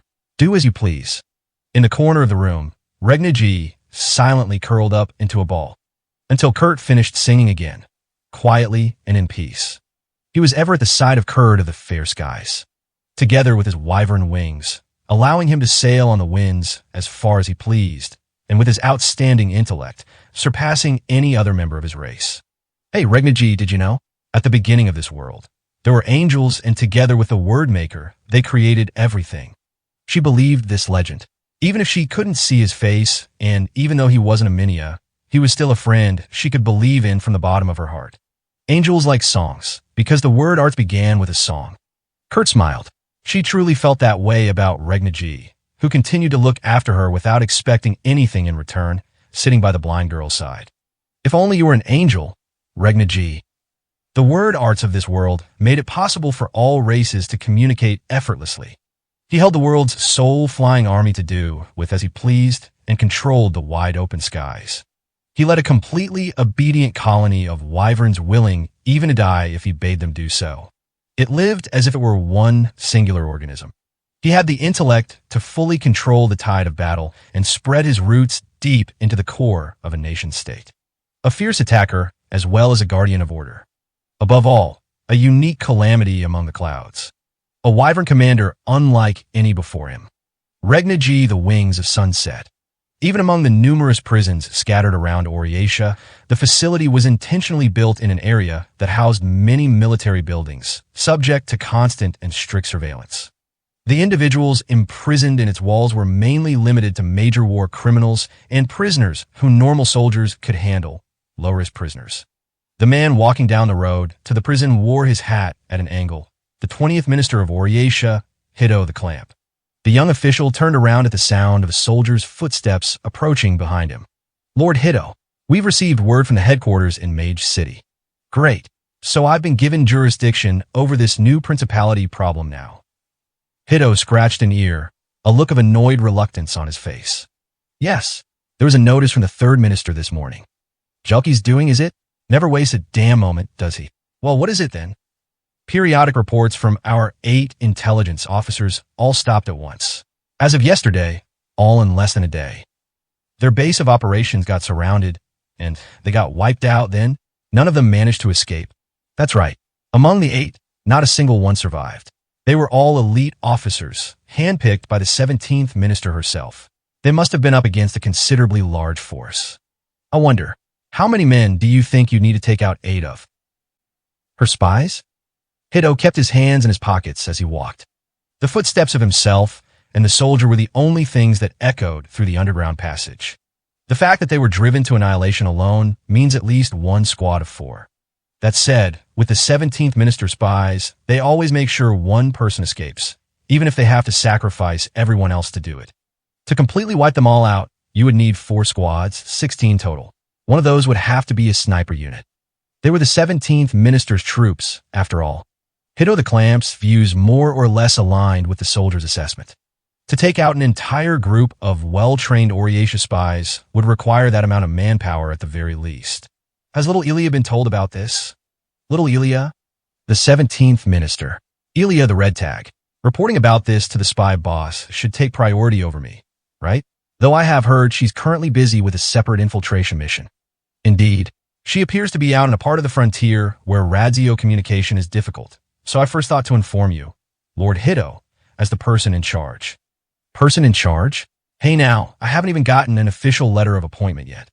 The 17th minister of Oryatia, Ilya the Red Tag, had for 6 small months now been busy with an investigation of far distance from Oryatia. The Wyvern expert, 6th General Hargant, was infatuated with his dragon-slaying mission, and due to the extreme secrecy of the head of the intelligence, the 17th minister Ilya, even emergency communications weren't reaching her. Sheesh, damn near everyone and anyone's off gallivanting, doing whatever they want. Naturally, I believe the command jurisdiction over the spy troops has been transferred to yourself. Shall we have more personnel infiltrate the city? They die in vain if things played out the same way. Time for another strategy. Hiddo closed his eyes. The topography of the future battlefield, engraved in his mind countless times over, floated into his thoughts. On the eastern side of the operation headquarters, there should be a basin carved out by the mountain stream. Per our negotiations with the new principality, it should be just barely within our territory. Build a battle encampment there. A basin. Yes, there is indeed one there, but it is quite far away from the headquarters. I don't believe that position would serve much purpose defensively. That's fine. It'll be an offensive forward position. The complicated topography will deceive the eyes of their wyverns.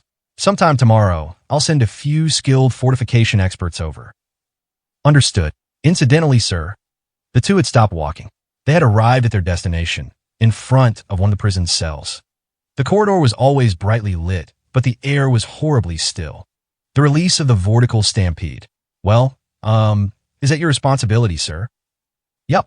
Move aside for a second. Hiddo tapped on the iron door. Leaning on it with his balled-up fist, he called out to the person inside. You're awake in there, aren't you, Nilo? Hiddo could see the prisoner inside move off the bed. One eye, left uncovered by the prisoner's long bangs, looked toward the door, and the prisoner smiled. A very young girl. It's okay. I just woke up. Thread-like antennae extending out from her spine wriggled in complex patterns. The girl was not a Minia. Apparently, 8 intelligence agents in the new principality got wiped out in a single day. How many people would you need to do that? Nilo the vortical stampede. Just 1. After a flat reply, the answer obvious, she giggled. Actually no, 1 person and 1 body, I should say. She was called Nihilo, the Vortical Stampede. The individuals imprisoned in this facility were primarily limited to major war criminals and prisoners who normal soldiers could handle, low-risk prisoners. However, Nihilo was the most terrible living weapon on existing record, who in a past war had wiped out an entire Oryatia army single-handedly. Unfastening her sash, she felt her heavy robe, wet with dew, slide down her smooth skin and fall to the ground. Though deep in the heart of the forest, the simple changing room in the bathhouse had a full-length mirror, which reflected her immaculate nude body, her ample bosom and eyes that sparkled like rubies. Though she was of average height, her elegant legs made up almost half her body's length. Oryatia's 17th minister, Elia the Red Tag, considered her physical appearance to be her most lethal weapon. She didn't mean this in the sarcastic and vulgar way men spoke about such matters, nor did she feel out of vanity or obsequiousness. It was an objective truth. Elia was the one who utilized her beautiful face most of all, and there was nothing for her to be ashamed of. Grandma told me that I think beauty is a gift allotted by angels when you're born, and you need to use the heavenly gifts to bring happiness to others. The vague contemplations swirled around her thoughts as she brushed her vivid chestnut hair. She realized that in the 6 small months since coming to this village, her meditations on beauty and youth had become more frequent. My idea is different. Beauty wasn't a static grace bestowed by angels. It was just an ephemeral aspect, rooted in one's life and old age. For example, even those blessed with pretty faces would lose all trace of their original beauty should they be afflicted by a terrible pox. Others still could lose it from being scarred in combat. Even for those lucky enough to avoid such misfortunes, should they be careless with their own attractive features, much like a castle garden no longer being pruned, that natural beauty would fall into ruin, becoming crude and unrefined. Her mother had harshly ingrained the concept in her. Above all, she said, this idea was what separated the superficial beauty of a lady of the night and the pure, refined charms of an aristocratic princess. Then reminding her that the two of them were now nobility themselves. Beauty manifested from the combination of innate gifts and personal effort. It required constant maintenance. She was to always be neat and tidy. Finishing her simple grooming routine, she opened the wooden door to the bath. Elia recognized the shadow on the other side of the steam. Eureka. Teacher. Hot water sprayed into the air from the momentum of the young girl jumping to her feet. Elia wasn't wearing her glasses, but she could still distinguish Eureka through the fog. Unlike the other elves, she had brown skin. Her behavior was immature, but the girl was in fact still young. While elves lived longer lives compared to Minia, she was most likely still only 10 or 11 years old. Yay, over here, over here. I thought you already went back to Oryatia. Miyoki and Ae were feeling sad. Wow, teacher, you're super duper pretty. Is that so? Thank you. Classes are over, but I'll still be in this village until tomorrow. I want to take a bath here one last time. Yeah, will Kia be here till tomorrow too? Of course. I'll be sure to have her give everyone a proper goodbye before we leave. Admiring Eureka's velvety skin as she snuggled up to Elia, Elia felt the girl seemed to be built from entirely different material in comparison to Aminia. On top of that, she would see no decline in her beautiful features for close to 100 years. Page 10. Everyone in this village, from baby elves to their parents, enjoyed a similar level of divine beauty, as if it was their birthright, without paying their appearances anything close to Elia's level of attention and effort. Hey, teacher, whole class, just for me. Both done rinsing off and now soaking together in the bath. Eureka's magenta eyes sparkled as she leaned in toward Elia. 6 small months had passed since Elia had come to the Ada Sylvan province. A small month consisted of 42 days. There were 9 small months in a year, so she had, in fact, spent more than half a year in contact with the elven children while posing as their teacher. As with many children, each of the elves in the village had their own quirks. But to Elia, who had come to the village as an educator, children like Eureka were the cutest of the bunch, overflowing with a desire to learn. Well, I suppose if you insist. Now, it'll have to be a short lesson so you don't get too far ahead. We'll just go over the word arts groups. Yay! Smiling at the girl, Elia ladled water into a number of buckets. She considered that she might have originally been better suited as an educator instead of one of Oryatia's officials, a path she could no longer pursue. There are 4 big groups of word arts. Elves don't really differentiate among them that much, but central. Rather, in many a scholarship, it's different. Yeah, thermal arts, craft arts, and amazing. Knowing two off the bat is quite impressive. Did you learn that from a book? Teehee. I heard about it from Mia next door, but I really know three of them. Thermal arts, craft arts, force arts, life arts. Those four. Right. Life arts. I remember now. Good girl. Elia stroked Eureka's long silver hair, and the young girl squirmed and wriggled her body with happiness. Of course, if she was to be precise, these four groups did not entirely explain all the word arts that constructed their world. For instance, the arts that gave golems and skeletons their own autonomous will and life were known as demon arts and didn't fit among any of the other four categories. You already know thermal arts, right? Remember the ability your mother is always using in the kitchen. I already know how to use those. Well now, in that case, think you'll be able to cook me a nice meal when I come back to visit? Woohoo, leave it to me. While holding Eureka in her hand, Elia dipped a finger into one of the buckets filled with water. Elia Io Yethar. Seacat tent. Vikuans. Onukoa. Quanix. From Elia to Ada's water. Wingless insect. Bulging leaves. Softened backbone. Fly. Wow. The water's surface in the bucket burst. A spray of hot water splashed up with force, drenching Eureka's face. Oh no, I'm sorry. I'm not very good with force arts, actually. It's okay. I'm totally fine. Is that what that was? They're arts that move things or send them flying. For example, let's see. Have you ever seen any of the adults bend one of the arrows they've fired before? Yeah, I think. They let you do that too. Learn them for yourself.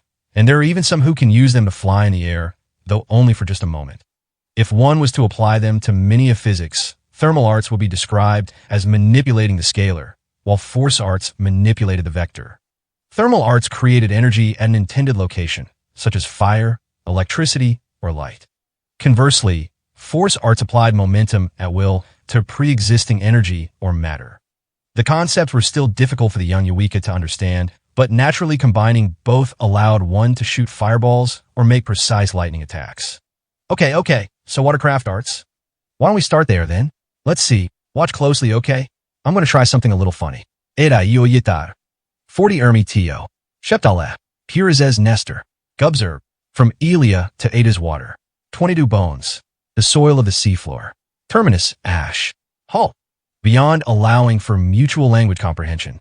Word arts could be used only on soil, vessels, or living creatures with which the user had a tacit understanding. But since the water in front of her belonged to a region where she had stayed for 6 small months, Elia could twist it into surprising shapes. For example, Elia grasped the hot water in the bucket and pulled it out. The water kept its shape when gripped in Elia's hand, and it didn't even lose shape when she let go. WH what? Ice. Is it? WH-whoa, it's warm. It's not ice. But how?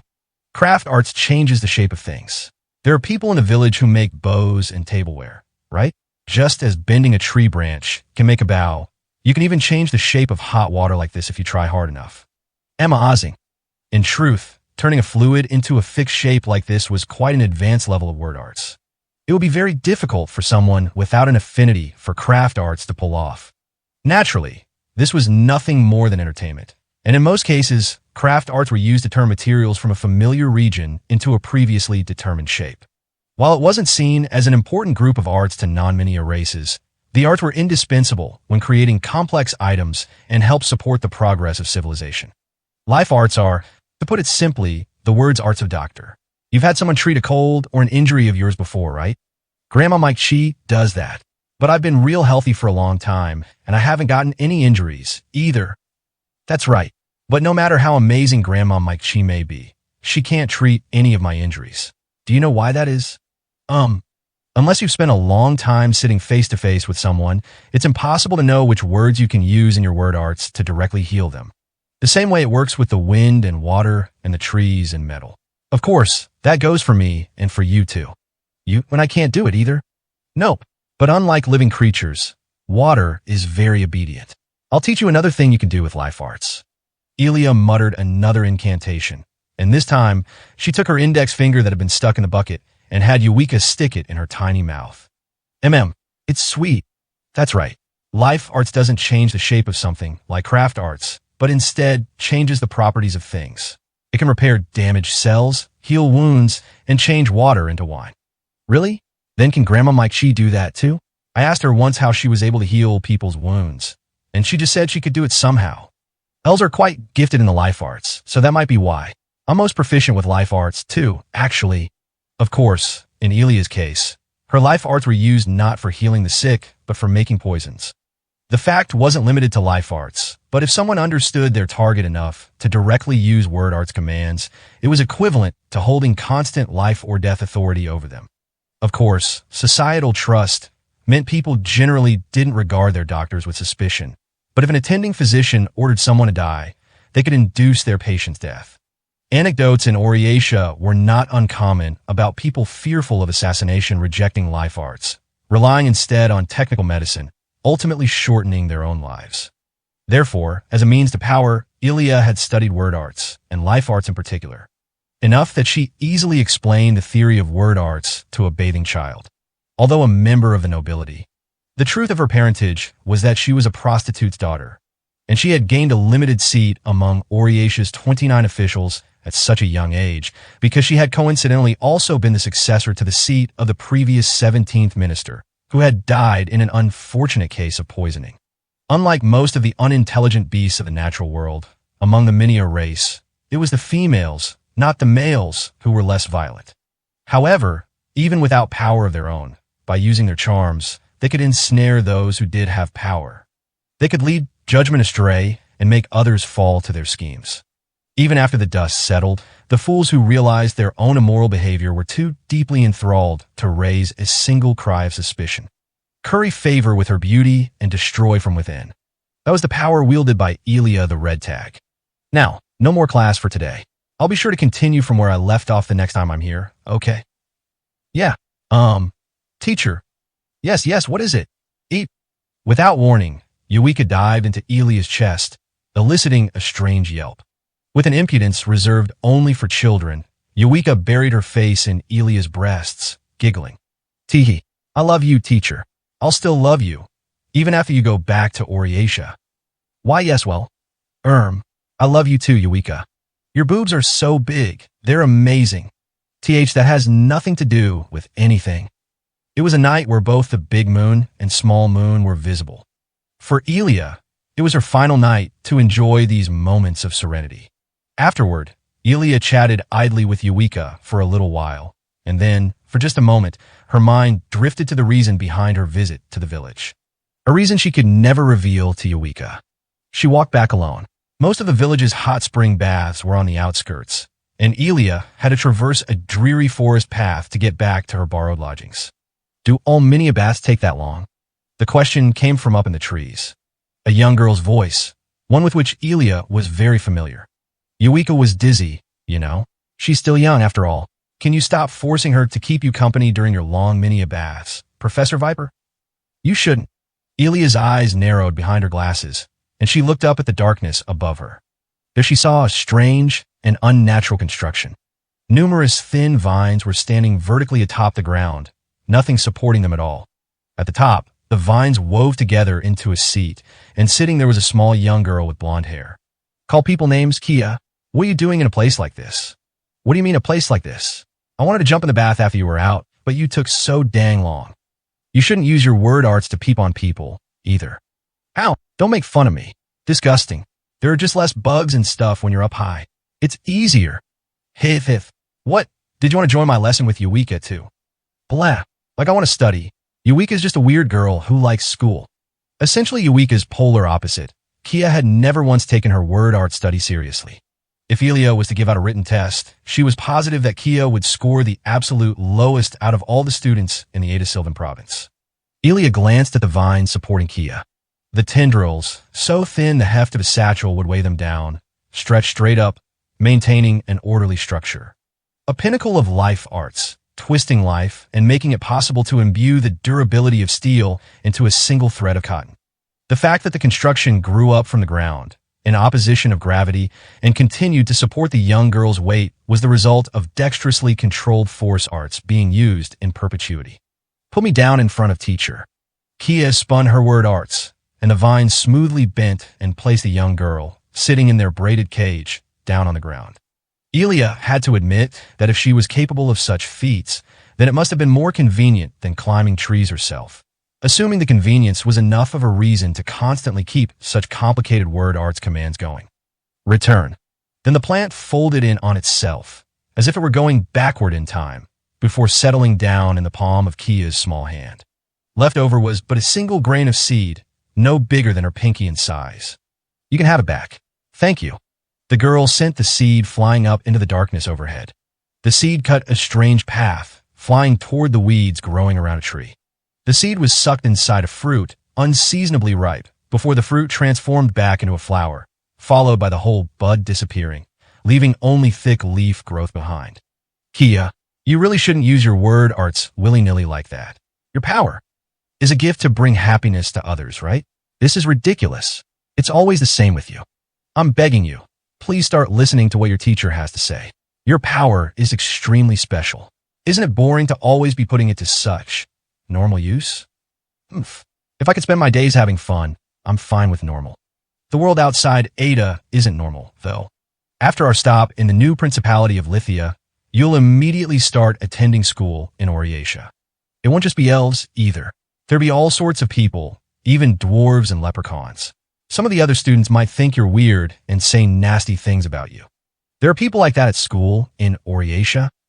Word arts were classified into 4 categories, with a user's individual skill and racial aptitude adding specific strengths and weaknesses into the mix. Word arts required a special incantation, and upon execution, the words would create a link to one's very soul. These arts were born of a mutual understanding of wills that occurred once the user understood the vessel, person, and place involved in the incantation. There's an exception, however. The words arts of one person, Kia, went against every one of these principles. That's right, you're headed to Oriatia, remember? Think about how others will perceive you. I don't care. People can say whatever they want. Doesn't make a difference to me. Her body was slender and delicate, like crafted porcelain. Her blonde hair, tinged with white, gently swayed in the breeze. Her turquoise eyes, like a transparent lake's surface, angled slightly inward. However, this appearance was quite normal among the elves, the fairest of the world races. When sizing up the vulgar 14-year-old elf girl, nothing about her immediately attested to her peculiarity. At that very moment, she wore a boastful smile, the same as any other child her age. After all, I just have to say die to those creeps, and they'd all drop dead where they stood. Exceptions did exist. She was a genius without peer, an unparalleled prodigy. The sky was cloudy for the morning of their departure. The Ada Sylvan province was a rainy region to begin with the dense year-round fog keeping people away from the secluded region. The cloudy weather was commonplace. As she fought her daily battle with anemia, Elia finished up her plain breakfast of boiled oats and a soup made from the milk of forest goats. When she had first arrived in the village, where everything, from the level of civilization to the food culture, was different from what she was used to, she had needed help with even the most menial of chores. At this point, though, she could handle almost all of them by herself. I wonder if Kia's already outside. How unusual. For the 2 small months since she had become the girl's exclusive tutor, she had lived together with Kia. When it came to their hatred of mornings, the two were astonishingly similar. Oh great, and on our departure day. Grumbling to herself, Elia left the house. In the plaza, right in front, she saw 3 children. Teacher. Good morning. Don't you think it's embarrassing for an adult your age to be sleeping so late? Teacher. HLO. Elia immediately straightened out her posture and snapped her drowsy and languid look into a perfect smile. In the village, she was a model private tutor, beautiful and kind. At the very least, that's how she presented herself in front of all the children besides Kia. Good morning, Eureka, Tien. And you, Kia, you shouldn't always be so rude to other people. Today's the day you're leaving, and Tien said he wanted to come, too. So, we came to say goodbye.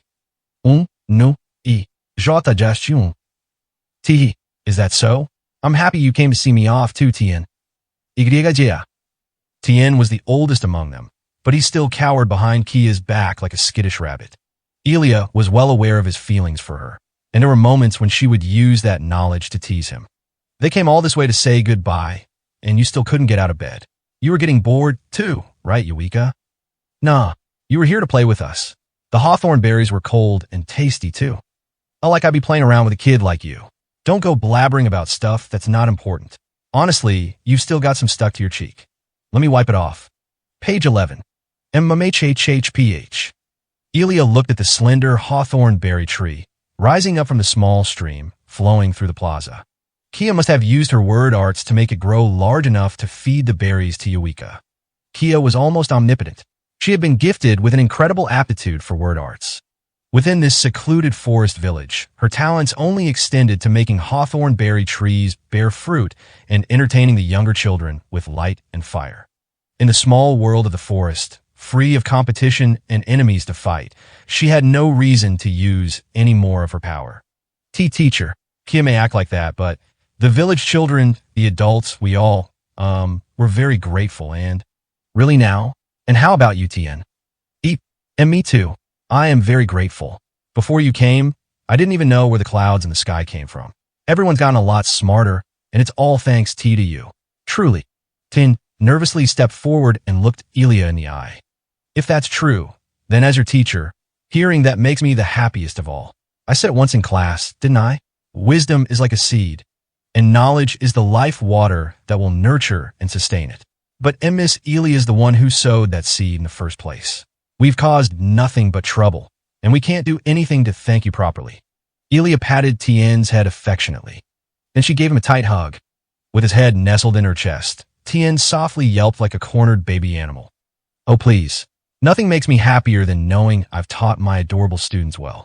Right, Eureka? Yeah, I love teacher. You're so shameless, honestly. She's the bad kind of adult. She managed to trick mom and dad, too. And you too, Eureka? You can't keep cozying up to her forever. Kia, you just don't want to go study in Oriatia. You're jealous. It's a lot weirder to want to study, if you ask me. My, can't you be honest with yourself for once, Kia? Elia was not an educator. She was a member of Oriatia's 29 officials, the 17th minister. This fact remained unknown to all the elves in the village. Devoutly attending to Kia, she managed to convince her parents, who were at a loss as to how to deal with their daughter's uninhibited behavior, to let Elia be the girl's personal teacher and have her study abroad in Oriatia. She had a very clear goal behind her actions. Kia can definitely win. Kia was nearly omnipotent, not even old enough to receive her second name. She possessed unrivaled word arts power.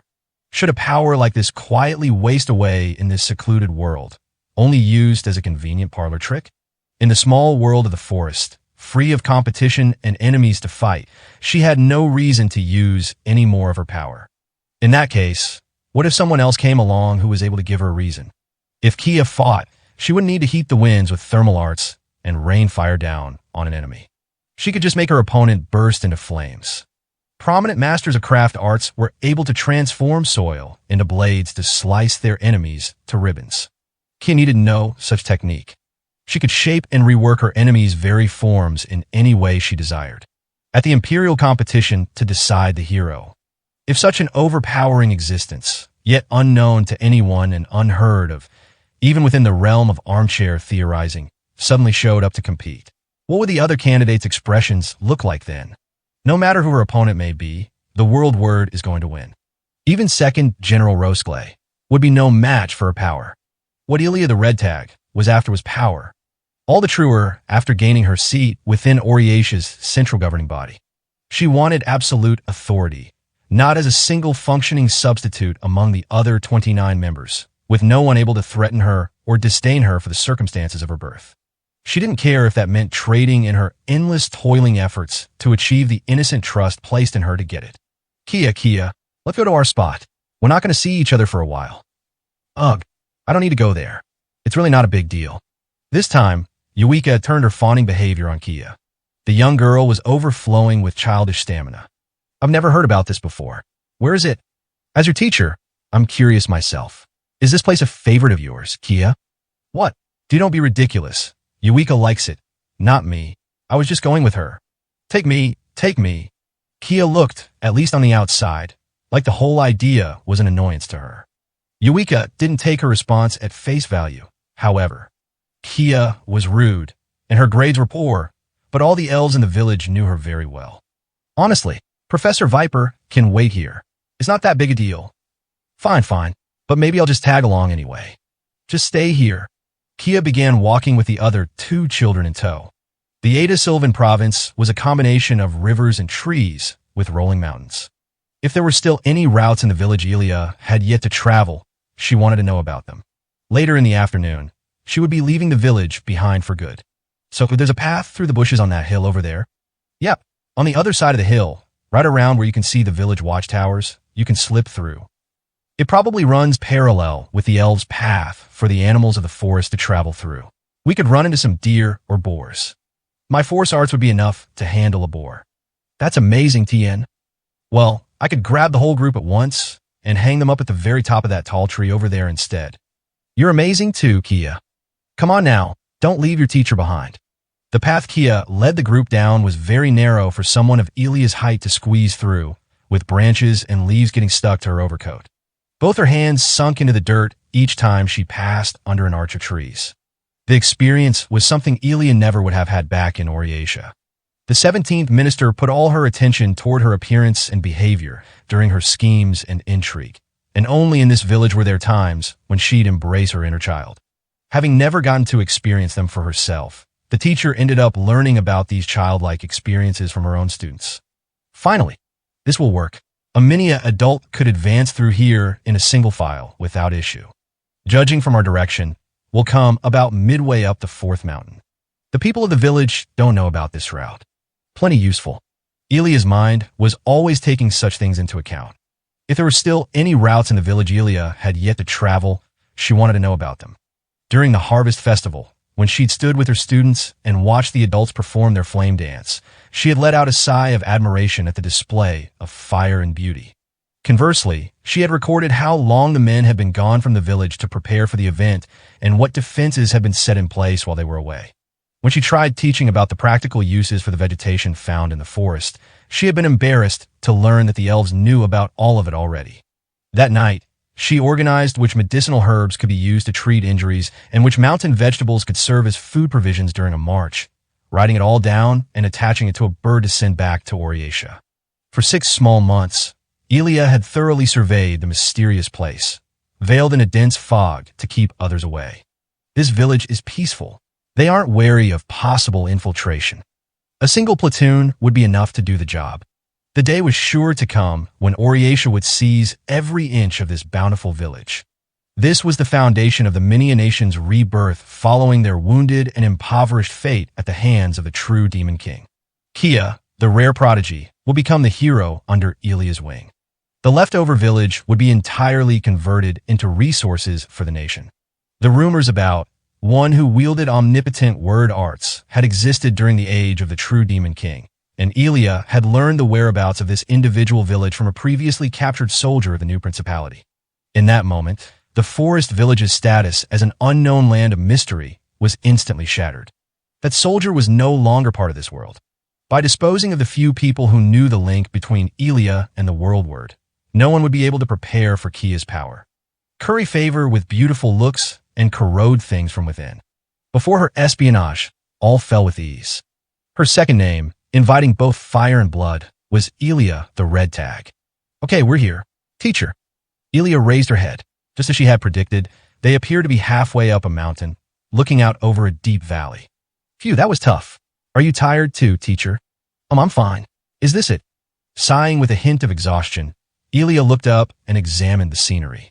It was not an exceptionally moving view. The far-off mountains were hidden in the clouds, and the whole landscape looked like a vague silhouette outlined in the fog. Well, that's it. I told you. It's not anything special. I told you I didn't need to come up here. Great. Now my last memory of the village is all dreary and dull. Kia awkwardly laughed, sitting on a rock. This place was a secret from everyone. Elia could clearly tell that by bringing her here, the children all considered her a very close friend. Suddenly, Tien spoke up. It shouldn't be cloudy like this, right? Kia, can't you just clear it up? Oh, he's right. Good thing you're here, Kia. What do you two mean by that? Give me a break. You make it sound so simple. Kia looked fed up as she turned her attention beyond the cliff's edge. Lightly twirling the tips of her blonde hair with her finger, She then awkwardly looked at Elia. I'm not trying to show off or anything, okay? She issued her next command with a huff. Clear up. Her whisper, with its mystical tinge, surpassed the oral limits of language and echoed out over the sky's horizon. It was like the receding waves of the sea. The thick layer of clouds blocking the sky simultaneously all flowed out and away and ceased blocking the view. Elia watched the gray clouds as they left, absent a single gust of wind, as though time itself were rewinding. As if the whole world she had known before left with the clouds and was being carried on toward a new far-off place beyond the horizon. Yeah, she was invincible. Her power was without equal. No matter what opponent tried to stand in her way, Kia was sure to beat them. Just knowing that fact was enough for Elia. The exposed morning light passed over the landscape, shining azure. The foggy outlines of the mountains in the distance were penetrated by the bright light, bringing them clearly into view. The vast lake, once covered by the thick fog, spread out across the valley floor. There, the entire beautiful spectacle reflected on the water surface. The Ada Sylvan province. Elia had lived there. All the warm and gentle days, together with the children, it had all been here. See, I told you, the scenery is totally nothing special. Turning her beauty into a weapon, Elia had focused on gaining power to ensure she would never be mocked or scorned again. Even the beauty being displayed before her now, just like everything else, was nothing more than a means to an end for her. Elia the Red Tag felt not a hint of shame for living her life this way. Teacher, are you okay? Are you crying? What's wrong? You're crying. Eureka pulled at Elia's sleeve as she made her odd comment. Elia tried to smile. I'm not crying. She couldn't bring herself to look at the children. She could only stand there, unable to peel her eyes from the scenery before her. It was her final morning in the elf village. She was right. Eureka's comment was obviously off base. Elia remained ever their flawless, beautiful, and kind teacher. I'm not crying at all. She had the power to ignore any and all defenses, bending existence itself to her will. She exercised the authority to surpass nature, controlling weather and geography with a single word. She was a singularity beyond the predictions of a universe, who defied all estimations and analysis.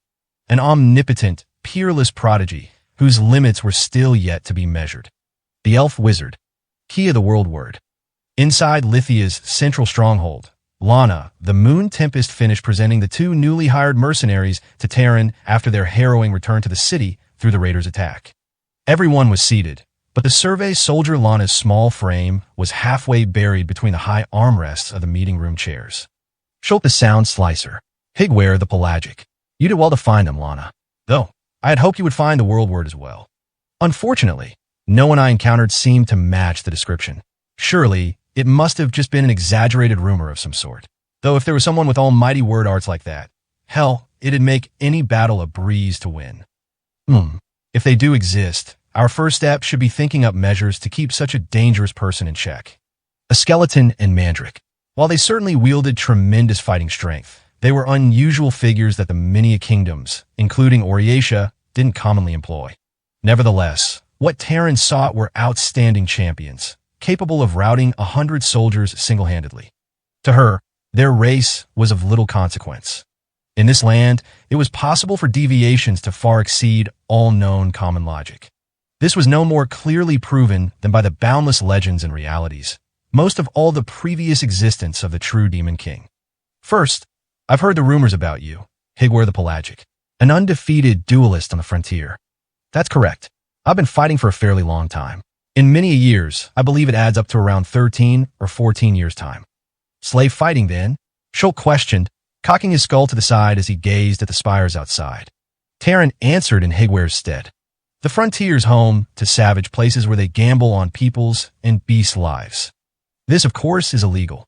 In Oriatia, the rights of slaves have been on the upward trend in recent years, but during the dark age of the true Demon King, there were many places that sank quietly beneath the kingdom's watchful eye. That's not what I mean. I'm saying during those 14 years of his, he was at some racketeer's beck and call, right? That makes me suspicious about that undefeated reputation. Schultz does make a fair point. If it's not too much, could you explain yourself, Higware? Of course, though my story is a trivial one.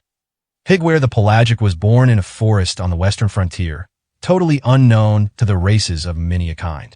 Among the mandrakes, a race of sentient plants, he grew to be bigger than any of his fellow mandrakes, almost as tall as a minia. As such, the minia living in a nearby city picked and harvested him. He was meant to be felled in the minia-run combat arena, a beast folk for their entertainment. In the darkness, he remembered the first conversation he'd exchanged with a minia. You know how to hold a weapon? No, I don't understand. It's a sword, stupid. This may be a slave arena, but the attendees aren't going to get hyped to see a mandrak get killed without putting up a fight. Learn how to hold that short sword by tomorrow morning. Okay, and I just have to fight with it. Assuming you even can with those roots of yours. The world of the minia race is completely foreign to him. Higuera simply accepted the situation as commonplace, without either anger or despair, which is why he did exactly as he was told. The next morning's spectacle displayed the mandrak from the mysterious forest repeatedly stabbing and dispatching all the other slave fighters in the arena. Due to their origins as plants, mandraks are assumed by many to be sluggish creatures. However, their flexible tendrils are equipped with strength not unlike a steel coil, and the speed with which they can burst out of their bodies, depending on the individual's physique and skill, make them even stronger. Additionally, all mandraks are poisonous. The deadly poison is one of the most lethal chemical substances in the world, with trace amounts being enough to dissolve nerve cells and quickly kill its victims with intense pain and respiratory trauma. Simply laying out the plain facts, it was clear his captors were fools for planning on using the oversized mandrak as a performer. For Higuera, it was a blessing in disguise. The ignorance and self-conceit displayed by his first few opponents handed him his victories. Page 12. Who will be my opponent for my next match? Match. There's no way in hell we're putting something like you in a one-on-one fight. Instead of the worthless slaves you've been fighting, you're going up against 3 top-ranked fighters. And just to be clear, it ain't a match. They're putting you down. Go out there and give us an entertaining death. But I do not wish to die. That's too bad, Higuera. In this arena, it's either kill or be killed. Kill or be killed. Higuera was obedient. In the following day's match, he killed his 3 opponents. He fully accepted his new reality. Kill or be killed. Just as he had been told, he would not die as long as he continued to kill. Completely lost about how to swing a sword at first, the mandrak practiced. He watched the fighters who had been there longer than he had, no matter their race, and naturally adopted the more impressive techniques for himself. While defeating his opponents with his lethal poison and the cutting slices of his vines, he still observed how other fighters drove their opponents into a corner, avoided danger, and formed their battle strategies, all being forced to fight with their lives on the line. If there was a single talent of Higuera's that was purely his own and not an innate part of his mandrak heritage, it was his obedience. No more matches for you. I sold you off to another city. The person he conversed with that day appeared not to be the guard who had always handled him, but instead the promoter and owner of the arena. With the public procurement of slaves being banned by the kingdom's laws, Higuera, who continued to single-handedly kill any opponent he faced, had become a fighter who was too much for a small city's arena to handle. Understood. A new master, then? I wonder if I'll be fighting even stronger opponents. I assume so. Whether you've got intelligence or can use word arts, you're still a beast folk, all told. Next fight, you're going to end up dead. Why is that? I was born a beast folk, so I have no control over it. It looks better to see monsters getting killed by the minia races, that's why. Reasons that's simple. No, I don't want to die. If there was a single rebellious will within Higuera, it was his will to defy death. That will solidified with each match he fought, with the mandrak himself unsure why. Do I want to live? What meaning is there in a life like this? He had no attachment to life. He simply didn't want to die. Once a captive regular soldier of the kingdom challenged him with a tempered and well-polished blade. Higuera, don't hold it against me. I'm going to cut you down and get back home. Understand. I don't bear you any ill will. Not only is he spinning from his waist, but he's using his spine like about to shoot himself for a quick opening strike. If I was to replicate that with my body, I'd interlock my internal fibrovascular bundles. Another time, an ogre who had eaten 12 village children challenged him with a large hatchet, requiring more strength to wield than any of the minia races could muster. What a good day. These minia worms will watch this battle and tremble. If they're going to look down on races like ours, then we got to show them just how terrifying we can be. Higuera. Indeed, though I'm faster, his strength overshadows mine. I don't have the power to push him back. If I send several vine slices at the precise moment, then Once he had been brought out and used as target practice for a group of gun-wielding executioners. Higuera, you've battled real hard up until now. Today's your last big performance. Thank you very much. I'll watch the muscles in their fingers. I want to test if my slashes will be fast enough to match the speed of a bullet. If I use the recoil from launching my vines to disappear outside their field of vision, then, assuming these executioners react the same way slave fighters do. Even while he obediently accepted each new and extremely disadvantaged fight, on top of surviving, he observed his opponents and further honed his skills to develop himself for the merciless fights to come. Although he was without a mentor, at the same time, all the slaves he killed had been his teachers in a way. Despite being subjected to one-sided and unscrupulous fights every time, Higuera faced no judgment outside of his matches. His obedience never gave the arena promoter the opportunity to do so. Finally, once he became known as the strongest arena fighter there was, even the audiences began wishing for Higuera, the Pelagic's defeat. The peerless slave, no one could manage to slay. The ideal trajectory to thrust my short sword. The opinions of those around him had absolutely no sway on the Mandrake. He continued his unending sword wielding in his underground cell. Outside of the ring, the meager water droplets and fissures in the darkness served as his training targets. I need to study other methods more effective than poison. I might lose next time. My next opponent might see through my strategy. He contemplated these strategies, not out of cowardice or self-restraint, but as the simple facts laid out before him. Higuera continued to candidly believe what he had been told. The next match will be even more dangerous. This time, it's your turn to die. As he devoted himself to fighting, slowly the other slave fighters' numbers began to dwindle, and the audience numbers began to drop. A strange terror flickered now and again within the speech of his guard, and others around him grew restless. These changes did nothing to distract Higuera from his training. While he was captured, the times changed. The true demon king arrived. Then, the fated day came. Suddenly, Higuera the Pelagic was a free being. The underground prison was thrown open, and all the slave fighters were liberated. The true demon king's army was at the doorstep. There were flames. He saw many killing each other. The madness of the true demon king's army was blanketing the city. A question came to Higuera's mind as he advanced against the crowds of people fleeing the madness. Why didn't they fight back? He slayed the deranged enemies who set upon him like they were nothing. Thrusting his short sword between their ribs, he twisted it before pulling it out. The people who had lived in the outside world died. Just the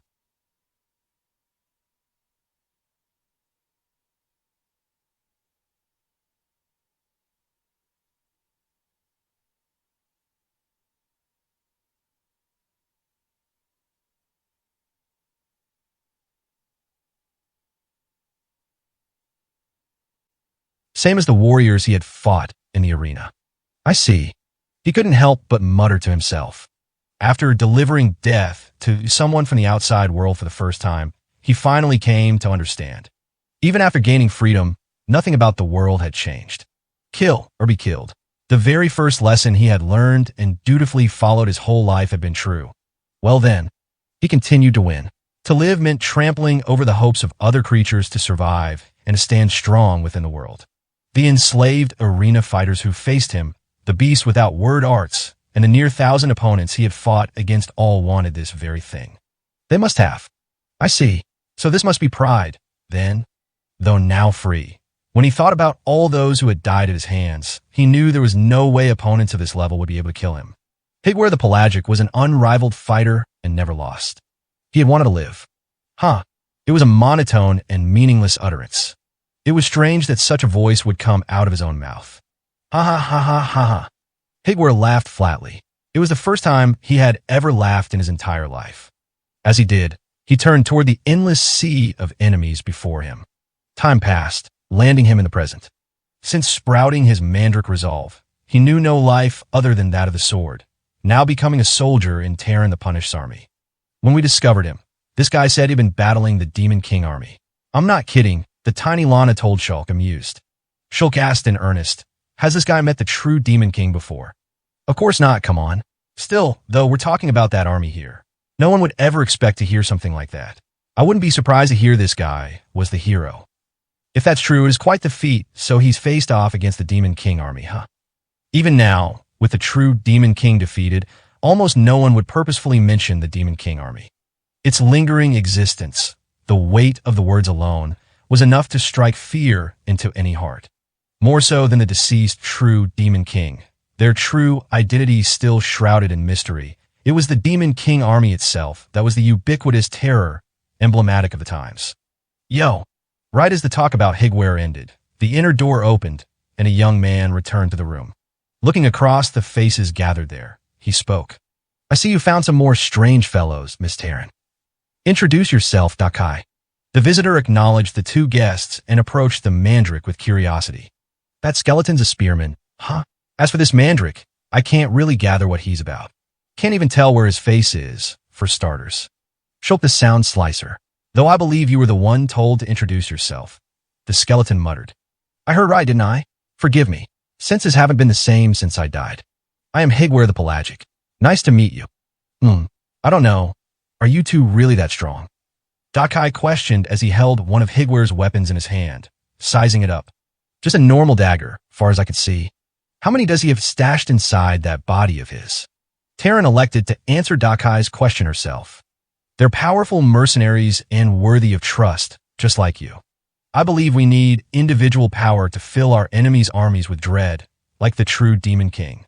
Assuming it will come to armies, but I want a symbol of fear that will stop soldiers in their tracks, long before drawn-out war fatigues the soldiers and the people. That sort of deterrence effective in times like these, huh? You confident you can manage that, Shulk? Hate to break it to you, but I don't plan on living up to those expectations, Shulk responded calmly. Unlike Higuera over there, I'm just a mercenary. No matter how cheap it may be, I don't work until I get my advance. I know, a survey of the final land where the true Demon King died, right? Until we get word that the survey's finished, you're free to remain on standby, to a degree. Ha ha ha. You don't plan to keep avoiding the issue like this, do you? I could ask you the same thing. You don't think we expect the dead to work for free, do you? If you want to see for yourself, I'll pay you from my own coffers, right here, right now. I can turn a blind eye to a dual contract. Sound great. I like big talkers. What about that one over there? As the conversation continued, Dakai took a piece of fruit off a plate on the table. A hawthorn berry. He tossed it toward Higuera. Oddly quiet, aren't you? What do mandrakes eat anyway? I don't eat hawthorn berries. The fist-sized berry froze in the air immediately after it left Dakai's hand. Then it fell. Huh. Dakai was inwardly impressed. The berry kept its shape after falling onto the table. Cut through, without leaving a single trace behind. It was sliced up so cleanly, each part of the berry still remained in one piece. If you'd like to see my capabilities, the berry split, 2 pieces for pieces, 8 pieces. Each fragment immediately began corroding away. With each of his vine-like arms holding a short dagger, he had sliced through the air 3 times. Not only that, but all the blades were covered in lethal toxins. Then I've just shown you. Taryn smiled fiercely, leisurely clapping her hands a few times. Masterfully done. The new principality under her control was power. That power, gained through independence from Oriatia's control, served as a unifying force to gather powerful beings from all across the great wide world. Brought together in Lithia was a handful of these individuals, a special selection of great talent. Closely observing Higuera's movements, Lana, the Moon Tempest, offered her own perspective. I get it. So a mandrake can use a sword in 3 arms at once, then? From that distance, though. And then add in the mandrake poison. Yeah, that's some supernatural skill. It was truly some fantastical swordsmanship, totally impossible for a Minia body to imitate. So this was how Higuera the Pelagic had managed to stay alive. No. For more than 14 years, those who had misjudged the extent of Higuera's abilities had had their lives taken from them. To be supreme in the world of Shura, it meant one was a monster far beyond normal comprehension, further still than the realm of fantasy. I have 42 of them. He possessed dueling skills honed through the colossal amounts of blood spilled in the arena of life and death. He concealed fatally lethal poison that nothing living could resist. He boasted innumerable and abhorrent sword strikes, made extreme through his grotesque body. The ultimate slave through his own will, obeying everything but completely free from the control of others. The gladiator mandrake. Higuera the Pelagic. The trade caravan had set out from Oriatia for the new principality of Lithia, moving along a roundabout route through smaller-sized cities in an attempt to hide from the new principality's defense network. They had a minimal bodyguard presence as well, with only a select few among the traders even aware of what was being transported in the massive wagon besides the colossal food provisions necessary to keep the gigant wagon pullers fed. The 20th minister, Hito the Clamp, was tasked with overseeing the entire caravan operation. Thus, he had numerous similar heavy carriages traveling parallel along different routes, each with a varying number of guards and goods being transported. The plan was to buy time for the true caravan by making the new principality guard against any sudden attacks. The transportation operation was large-scale, but fell far short of a true military undertaking. None of the other officials was involved with these operations, either. He needed to make Terran's assassination succeed and prevent all-out war through his efforts alone. They were in a small mountainside city. By the time the final wagon had arrived, the sun had begun to dip, and a light rain was falling. In the tiny city, the problematic heavy carriage could only be lined up with the other carriages in the town plaza, with a guard posted on watch. This heavy cargo's really slowing us down. At this rate, it'll take about a day and a half to get there. Q's. Are there enough beds for the whole unit? Opening up his umbrella, Hito posed the question to the man behind him.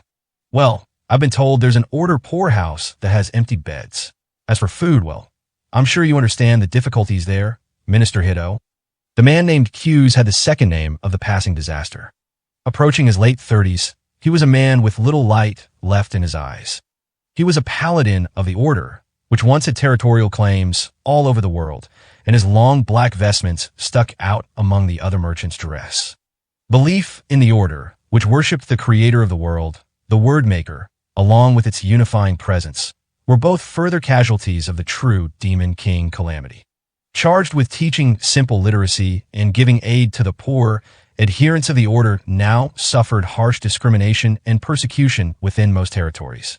Like hell, are any of my soldiers pitiful enough to beg for scraps from the Order? The foodstuff included in the cargo will cover it. It'll delay us a bit, but I'm going to have those merchants' sheets washed too. Boy, thankful for that. If there were more people like yourself back in Oriatia, Minister Hito, then our future would look much brighter, I believe. You think that flattery will get anywhere with me?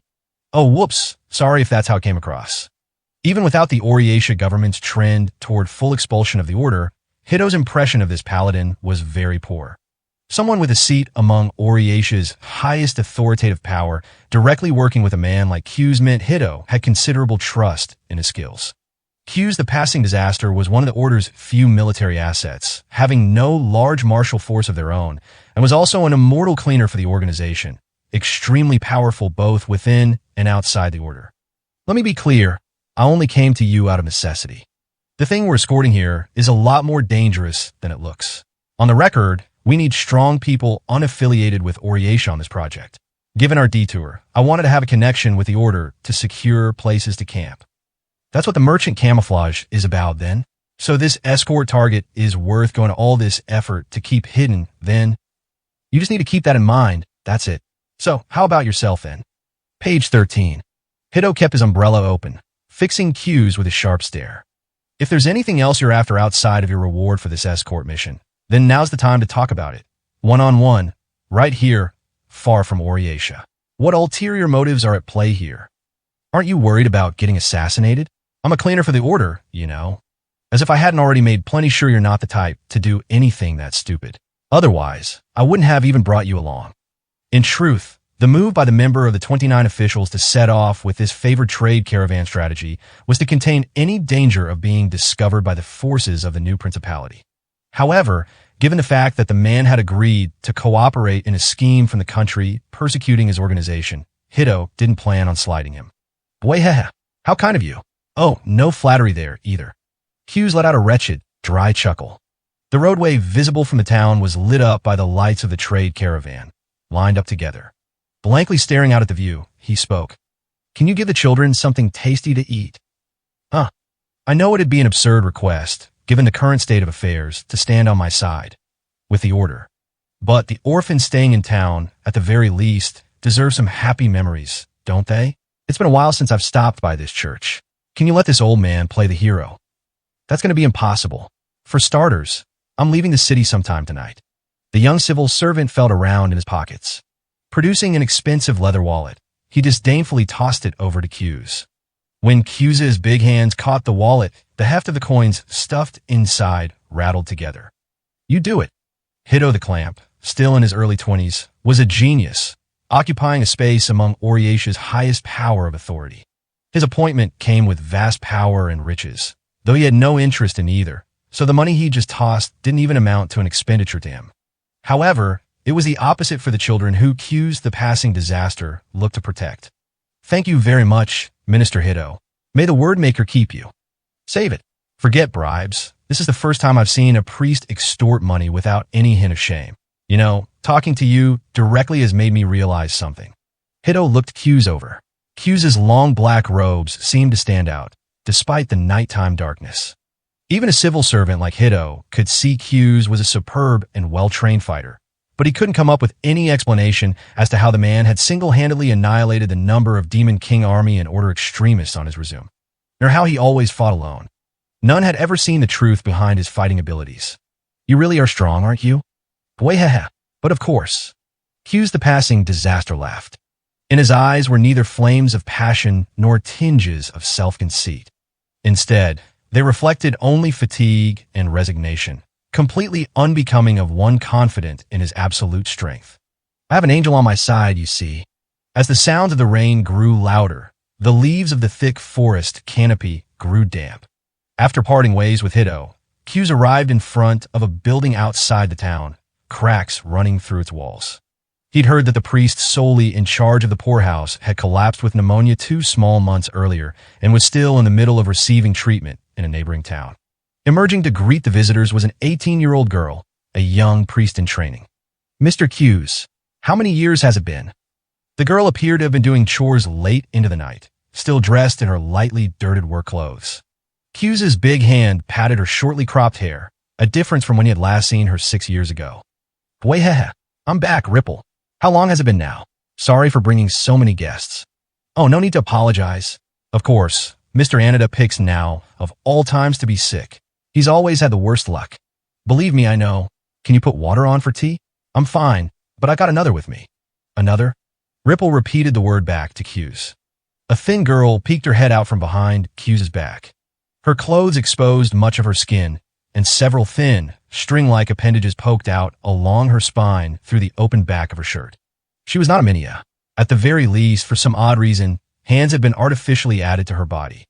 The young girl smiled, with one eye remaining covered by her bangs. Good evening. It's nice to meet you. Ripple, was it? Yes, my name's Ripple. My second name is Ripple the Frostleaf. You are? The Vortical Stampede. She unreservedly took a seat in the entryway and removed her long socks, which were wet with rain. The clergy in training Ripple averted her eyes at the sight of the girl's exposed white legs stretching out from her shorts. Nihilo, the Vortical Stampede. Q's here is acting as my escort. Her escort? Basically, yeah. Lately, the donations haven't been enough to keep the kids fed. Bwayhaha. I've been picking up these sorts of jobs, too, as long as they don't go against any of the teachings. Mr. Q's. Is that the whole story? Traveling around with a girl like this? Oh, is there a hint of jealousy in your voice, Ripple? I'm touched. That's not what's going on here, okay? Would you like me to show you around, Nihilo? Oh no, don't mind me. I have some things to discuss with Mr. Q's here. Ripple's eyes flicked back and forth between Q's standing in the entryway and the seated Nihilo. A dull middle-aged man and a pretty young girl, shrouded in an otherworldly aura. The age gap between them was more than a dozen years. I knew it. It's just a joke, seriously. She really just asked me to be her bodyguard. I know. After all, you had no luck at all with that sort of stuff when you were living here. Bwayhaha. A little sad to hear you put it like that, honestly. Ripple looked at the sleeve of her work shirt and sighed. I'll go change. Look at me, I'm filthy. Watching the girl depart for the washroom, Nihilo spoke up suddenly. She's a good girl. How'd you know that? You just met her. She didn't ask about my body at all. Nihilo willfully and systematically swayed the spider silk-like appendages extending from her back. Kids from all walks of life come to the order. Even I used to be an orphan with no relatives before they took me in. Everyone understands that, so they don't pry so long as you don't mention it yourself. Really? Now you talk like you do have relatives, though. Well, I do. The order is my family. I'm jealous. The girl laughed, one eye still covered. Nilo the Vortical Stampede was not a minia. There is a technique used by self-proclaimed demon kings that shares a resemblance to those used to breathe life into skeleton bones, where one works with the leftover flesh and organs of a fresh corpse to revive it as something yet different from when it was alive. Nilo was a race of constructs known as a revenant. Imprisoned as a war criminal in Oriatia, she was a weapon of mass destruction. You haven't asked me about my origins, either, have you? Not once since we left Oriatia. Nilo took a seat in one of the chairs by the entryway, swinging her bare legs back and forth. Q's faced toward the shoe rack and looked over the low number of shoes collected within. Where'd that come from? Do you want me to ask? What if I asked you to ask? The paladin scratched the back of his neck. Turning toward the girl, he bent down. Then naturally I'd ask. I'm not officially a priest, but hearing confession is a duty of all who serve the Wordmaker. It's not that big a deal. I was just thinking that even though we're on this trip together, we haven't had a real opportunity to chat. If I said the cargo in the heavy carriage we brought from Oriatia was also me, would you believe me? Nilo's eye narrowed, and she stared out from the entryway. In the distance, there was the sound of a bird's wings flapping. The night in this frontier city was dark and very still. All I've heard is that you were kept prisoner back in Oriatia. I suppose you've paid for your crime if you're out like this. No. Nilo shook her head. I've just been released on the condition that I help out Hiddo. I love the mini races, after all. She was the weapon of a self-proclaimed demon king who had perished long ago, once an enemy of Oriatia. A loser of the times, much in the same way Q's of the Order was, she had negotiated with Hiddo. Is that a joke? Why do you say that? I was being perfectly honest. Q sat himself down on the cold floorboards beside Nilo's chair. All right then, what if there weren't any conditions placed on you? What would you do? I wonder. I'd be fighting, probably. I was made to fight, after all, and it's what I'm best at. What about you, Q's? If I didn't need to fight anymore, I'd settle down at a church somewhere and maybe plant a vegetable garden. I'm really not cut out for this stuff. No, you're not suited for it. From atop her chair, Nilo's single eye looked down on Q's. Despite being a reanimated corpse, the Revenant's highly refined eye was vibrant, clearer than any living creature's. You felt a bit guilty talking with Ripple just now too, didn't you? I wonder if she knows that you go around disposing of the Order's enemies. Whoa now, you're embarrassing me. The person listening to confession isn't supposed to be the one getting questioned. You don't carry any weapons, do you? The girl looked at Q's gear, plopped down on the floor. It was a large shield, close to Q's height and size, with an abstract angel design drawn on it. There were several nicks and scratches etched into its surface. You seem like you're actually scared of hurting other people. Hey, come on. Try not to tease this frail old man too much. Q's raised both his arms up in the air in a gesture of surrender as he remained seated on the floor. That's how it is, huh? I look like that much of pushover? From a girl built to be a weapon, I probably look pretty half-hearted about it. Oh no, not at all. Rather, I'm curious about the strength you must have had to survive this long with that mentality of yours. I mean, you also fought during the age of the true Demon King like I did, right? How many did you kill? How strong were the opponents you fought? What techniques did you use? Where did you learn them? None of that stuff's really anything worth boasting about. Q's gave a simple reply with a pallid, weak smile. He wasn't looking at Nilo, but instead fixated on some point in the space in front of him. I just have an angel on my side. The angel's watching me, so I don't die. That's all. Really, that's all there is to it. The evening dining table was filled with much more color than what was normally present in the poorhouse. Meat was divided up among everyone's plates, and the bread wasn't the normal hard, preserved stuff but soft bread that had been freshly baked that afternoon. Wow, this soup's clear like water. There's sheep's milk in it. I told you, it's because Mr. Q's is here. Can I grab tomorrow's portion, too? Okay, everyone quiet. If you keep being rowdy, this feast will disappear, too. Trying to calm down the children, each shouting over the next, Ripple glanced apologetically to Q's. I'm sorry, Mr. Q's. We're poor, but you didn't need to go out of your way. It's fine, it's fine. All the churches need to look out for one another right now. Besides, I was never able to really act like a mentor for you either. Duh. There was food left in front of Nilo, but the undead girl called out to one of the surprised children and shared her bread. Here you go. Give the little girl there another piece, too. I ate something on our way here already. Thank you, miss. You're welcome. The child smiled, and Q smiled too, looking on. He appeared nonchalant, but the smile itself seemed to be from the heart. unlike his usual ones, drained of all vitality. Hey, Ripple, you sure you didn't need any help cleaning all the rooms for the merchants? It was such a sudden request. You did a good job getting them prepared so quickly. Oh, a little while ago, we had this Oriatia army troop encamped around here. Q's and Nilo's ears both perked up at the mention of Oriatia. They had to make for the new principality while disguised as having no association with Oriatia. However, there was coincidentally another unit that had passed through this city, moving independently of the trading caravan. In that case, I'm sorry for piling more stress on you then. No, it's fine. These merchants are much better behaved than the soldiers from Oriatia, and they don't loudly stomp around either, so you're honestly doing me a big favor. Though all a part of the same force, the temperaments of Oriatia soldiers were different depending on who commanded them. For example, 20th Minister Hito's soldiers, disguised as merchants, were mostly from the upper class, like Hito himself, and thus many were very well-mannered. What were those troops doing all the way out here? I'm intrigued. I'm not actually sure if this was true, but they mentioned putting down a dragon. A dragon? Nilo reflexively echoed back. Any dragon effortlessly dwarfed the average Minia. And unlike wyverns, who evolved to form flocks, the term dragon referred only to the progenitors, the true dragonkin. These transcendent beings were equipped with impenetrable dragon scales and breath-word arts of calamitous power. Naturally, they were not something that normally could be put down by the likes of a Minia army. The troops were under the command of 6th General Hargant, of Oriatia's 29 officials. I heard from a man himself they were going to kill the infamous Vikian, the Smoldering, though I'm not sure if something like that's even possible. Q's. Who's Vikian? A black dragon from the Age of Legends. He's reduced entire countries to ash. That's the one. I remembered him from one of the old stories you used to tell me, Mr. Q's. Did I tell you about that stuff? Either way, that 6th General Fellow's trying something absolutely absurd, isn't he? One of the children, playing after finishing their dinner, poked Q's in the shoulder, laughing. Roar. My name is Vikian. Fear me. Boy hehe. If we're playing pretend dragon slaying, then shouldn't this old man play Vikian? Then who am I? How about Rose Clay the Absolute? Here we go. Bois. Burn beneath my black smoke. I won't give up. Rose Clay is here. Watching Q's join in on the children's games, Ripple sighed, a twinge of loneliness in her breath. Mr. Q's hasn't changed one bit. He's always been like that. Yeah.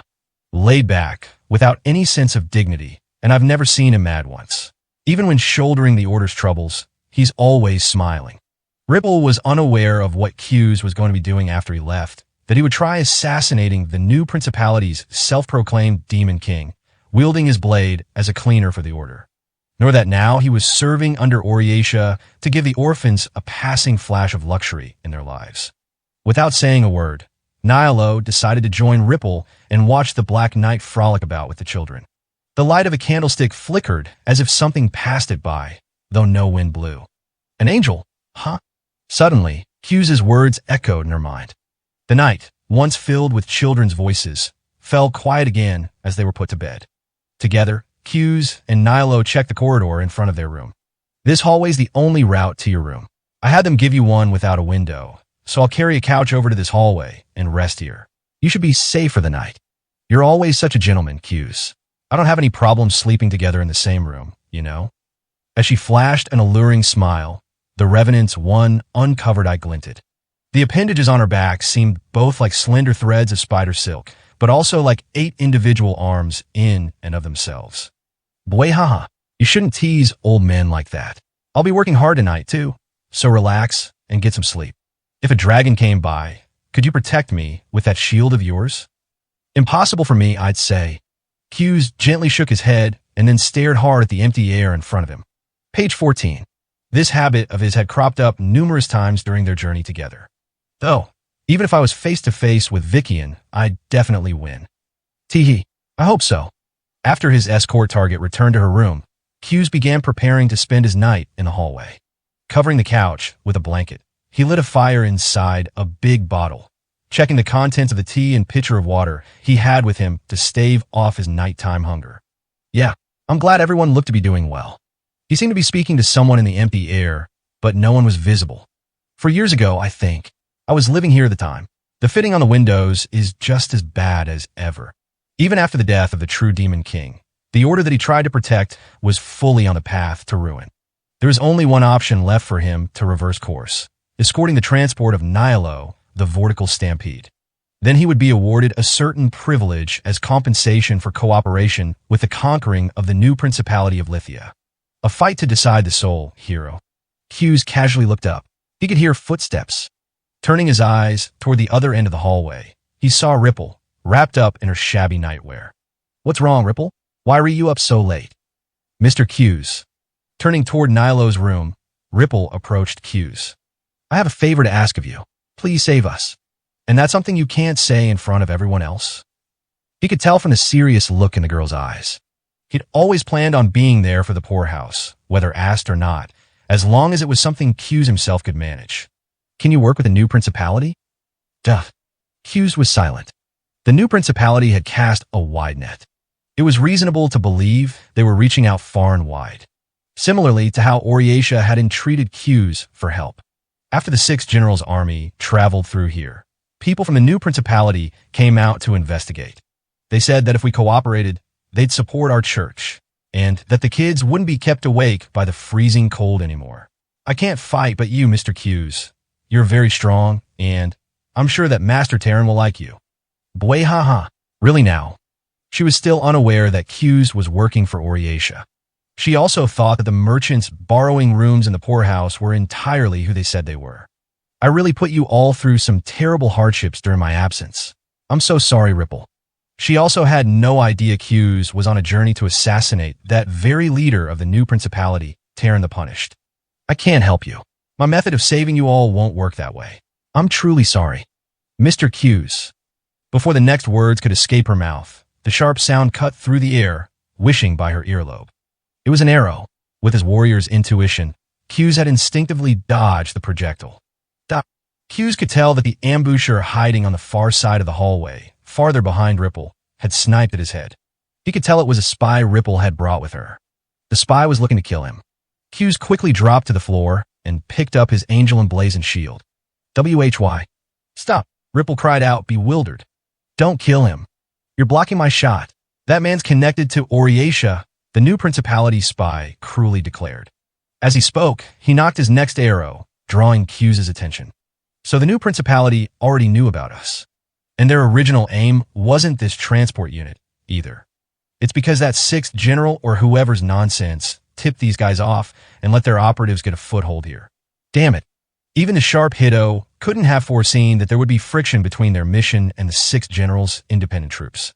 A shortcoming in the equal authority shared among Oriatia's 29 officials and their ability to wield that authority at their own discretion. From the outset, Hughes himself had proposed turning Ripple's church orphanage into their base of operations. How awful can this world get? The merchants are all in disguise, aren't they? Hughes the passing disaster. A dull metal clang echoed. TCH. The spy who had approached Hughes from behind had his short sword deflected off Hughes' right metal gauntlet. Simultaneously, Hughes turned his great shield frontways, like a wall, and obstructed the archer's line of sight. Mr. Hughes, Ripple shouted. She wasn't at fault. She had simply picked the best option available to protect those important to her. The exact same way Hughes the passing disaster had. I'm fine. Hughes shouted back as a shield took continuous archer fire. The short sword, wielding spy, fixed his attacks on Hughes' organs, coming at him from his low blind spots like a snake. The fact that he was able to deal with two well-trained assassins working in tandem was a testament to how accustomed he was to fighting on the defensive. Joining the two soldiers was yet another, approaching silently. Ripple, the person in charge of the facilities, had made connections with the new principality. His opponents had been given ample opportunities to hide their forces within the orphanage. Please, don't kill him. It was possible that the Oriatia soldiers on the upper floor would pick up on the disturbance and come rushing in. However, it was clear these opponents planned on capturing or disposing of Hughes and Nilo before help could arrive. Whoa now. Cold sweat poured down Hughes as he fended off the fierce assault. He barely managed to dodge the short spear that pierced his defenses by letting it pass under his armpit. In a narrow corridor, the spies were having difficulties dealing with the great shield, well suited for location. The short spear soldier called back to his comrades. His defenses are strong, better than regular Oriatia soldiers. If the merchants on the floor above us are Oriatia soldiers, then we can't waste time. Forget capturing them alive. Affirmative. 2 were in the front. There were 4 more in the back. The attackers on both ends synchronized their encroaching thrusts toward Q's. Standard tactics against an opponent with sturdy defenses, simultaneous saturation attacks that the defenses of a normal Minia body weren't fast enough to handle. It was the strategy Q's wanted to see least of all. Crap. The great shield shook. His gauntlets creaked. His light armor was shredded, and he used a kick to lock down a spearhead with the sole of his shoe. With astounding reflexes for a lone Minia, Q's managed to protect himself. Nevertheless, one long sword evaded his defenses and reached his body. Or at least, it should have.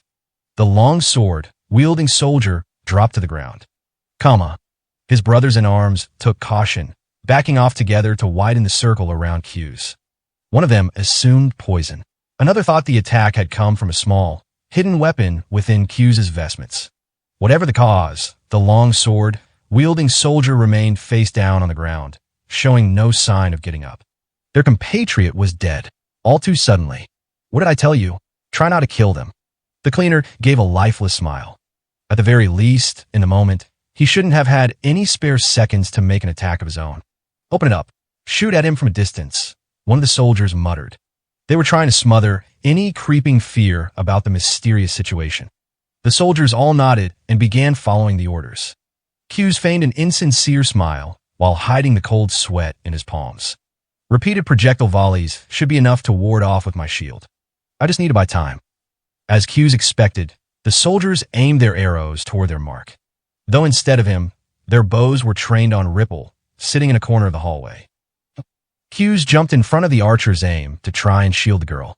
The string snapped, immediately beforehand, though it was the archer who fell to the ground instead. The arrow, fired during a dying convulsion, lodged itself in the ceiling. Nastik. Q's muttered the name of someone who wasn't there. The short sword, wielding soldiers rushed in, not letting the moment Q's defenses were dropped pass. One of their blades was deflected by a gauntlet, but the remaining 2 soldiers also fell to the ground for some enigmatic reason. You bastard. At this point, the spy unit's numbers had dropped to 3. It was eerie. The new Principality soldiers, while versed in assassination tactics, should have had a one-sided advantage, battling in a corridor with a positional edge, and they expected the flow to shift in their favor. Both their relentless attacks, leaving no room for response, and their surprise follow-ups during lapses in their target's awareness, were being hindered by incomprehensible deaths, the cause a complete mystery. Q's the passing disaster showed not a single wound on him. Boy, what's with this guy?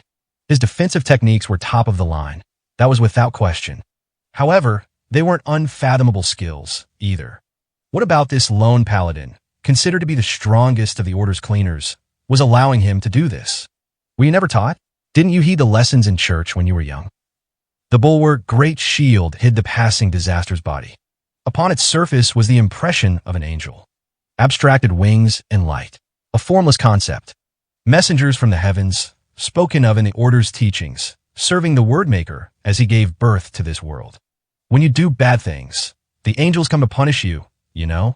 Jiga. 2 of the remaining 3 charged forward in a panic. Q's once again tried to suppress their attacks with his shield defense, when at that moment, the door to his flank opened. A figure jumped out. The revenant girl sliced through one of the soldier's eyes with animalistic speed, then thrust the tentacles on her back into the other soldier's neck. GRRNG, HRNGH. At the behest of the metal terminals digging into Nilo's nervous system, he involuntarily threw his short sword toward the remaining soldier. The blade sank into the head of the fleeing man, killing him instantly. His final action over, he then stopped breathing himself. The whole exchange had been like one flowing stroke of a brush, over in the blink of an eye. That was a close one, Q's. Are you okay? With the battle complete, Q's looked over the tragic scene splayed across the hallway.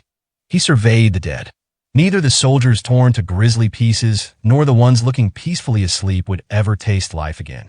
His unattainable wish to save lives like these was an example of Q's insolence. Yeah, thanks, Nilo. You're welcome. He then turned toward the remaining person in the hall. Still sitting on the ground, Ripple was covering her face. I'm sorry. I'm sorry, Mr. Hughes. I wanted you to join our cause. I never wanted them to kill. I know. This was all those new principality guys' idea. You haven't done anything wrong, Ripple. You were just trying to keep the orphans fed. I wanted to do the same. And why yet I? Who ordered you to do this? A woman, Lana the Moon Tempest. She said she wanted me to tell her if Q's the passing disaster came. That's why I heard about the encampment, too. Q's the passing disaster was known throughout the underworld as the Order Strongman. Talents unaffiliated with Oriatia. This was the sort of condition the new principality was after. Q's gritted his teeth. He understood that Ripple remaining on the floor, and her trembling voice weren't merely products of fear and guilt. Ripple, can you let me see your stomach? I'm sorry. Cough, cough. Looks like her kidneys are run through. Nihilo gave her dispassionate diagnosis. A stray arrow during the close-quartered melee was stuck deep in Ripple's abdomen. The power that haunted Q's would only protect Q's himself, and those without such power were painfully weak in comparison. If everyone was happy, I wanted to be like you, Mr. Q's. Ripple, I'm sorry. I'm so sorry. The Order was a dying institution, used up and cast aside. Q's the passing disaster could be present only to watch people die. Ripple was buried the next day. Nihilo, you died once, right? Q's began, looking down on the white grave bathed in the morning sun. There's one thing I'd like to ask you. When you died, did you see an angel? The angels the Order talks about can't be seen with the eyes, and they don't speak to people either, right? Not just that, but the Order's teachings don't say anything about angels coming to greet you when you die, either. I'm pretty sure that's nothing but a fantasy someone tacked on. Well, yeah, you got a point. I think the same thing, to tell you the truth. Q's gaze at the empty air, up to the blue sky those angels looked down from. Still, the angels are real. At the end of his gaze was one. An angel only Q's could perceive. Pure white hair, pure white clothes, pure white wings. Her soft, short hair and slender physique were almost like a young boy's. Her expression rarely changed. Even Q's himself knew nothing for certain about what she was thinking or why she clung to Q's side. You know, I think even angels get lonely. It was at the time of creation, when numerous visitors came and this world began, that the Wordmaker's authority to manage the world had been distributed among the angels. When the time of creation ended, their purpose ended with it, and they'd faded with the march of time. It was possible the people had stopped trying to see them for themselves. The lost angels, even within the teachings of the Order, existed only in legends, passed down over generations. Q's, have you? Nihilo followed Q's eyes. She saw nothing, only empty air. Been looking at an angel this whole time? Bwayha, I wonder. It was clear the angel commanded power over death. The short sword she carried in her hand, Death's Fong, was a deadly enchanted blade, capable of bringing swift death with the smallest scratch. Either way, the angels are watching over us. The angel hadn't saved anyone else. She had killed those who tried to kill Q's. That was why Q's didn't carry a weapon. An attempt to stop the angel he believed in from killing others. He chose to fight solely by keeping death at arm's length with his great shield. The purpose of his shield was to protect his enemies. If you don't believe that, then they won't be able to save you, see. The average person was sure to dismiss it all as the delusion of a religious fanatic. Nevertheless, it was this impossible abnormality alone that made Q's the passing disaster invincible. Does it have a name? Name? Nihilo turned toward Q's, her hands locked together behind her back. I'm talking about the angel's name. If you can see an angel, then it has to have a name, right? Bwayhaha, I see. This stuff's kind of embarrassing. I've never told anyone before. He hadn't even told Ripple, now asleep beneath the soil. Sure does. Her name's. She was never once perceived by the people of this world, with one exception. She was discarnate and incorporeal, unable to be meddled with by any means whatsoever. She wielded an absolute authority to end life, held continuously from the time of creation. An incarnation of fated death, who merely arrived in silence and stole everything while remaining completely unseen. The hallowed cutthroat. Nastique the quiet singer. It was afternoon. An aristocratically dressed young man, wearing a wide-brimmed hat to the side, arrived in front of the fortress, with the guard on watch giving him a uniform bow. Master Hito, we've been expecting you. Thank you for making it all the way out here to the frontier, 20th Minister. No need for formalities. The stiff greetings grate on my nerves. He dismissed them with a wave of his palm. Hito the Clamp was nearly the same age as either of the gatekeeper's sons, but his position among the 29 officials of Oriatia meant that, despite his age, he was at the top of the country's government. The home of this giant fortress, Mage City, was the closest satellite city to Terran's new principality of Lithia and served as the frontline castle for Oriatia from which to observe the movements of newly independent Lithia. Have our guests arrived? Yes, they arrived this morning. I'm running late, then, huh? Oh well, those visitors don't really care much for manners, do they? Hard to say. I've heard they each have their own sense of things. Page 15. Climbing the stairs and opening the first door he came to, he saw two Minia were already seated inside. More accurately, one sat properly in a chair. The other was seated on the floor, his legs crossed. Sorry for being late when I'm the one who summoned you here. 20th Minister Hito the Clamp. You, The young girl sitting in the chair quickly jumped to her feet and gave a deep bow. Her body was rigid with nerves. She appeared badly wounded. One of her eyes was hidden behind a bandage. My name is Yuno the Distant Telon, in Nagin. In the ruined Nagin city, I was a scholar in training. Thank you very much for generously taking the time to speak.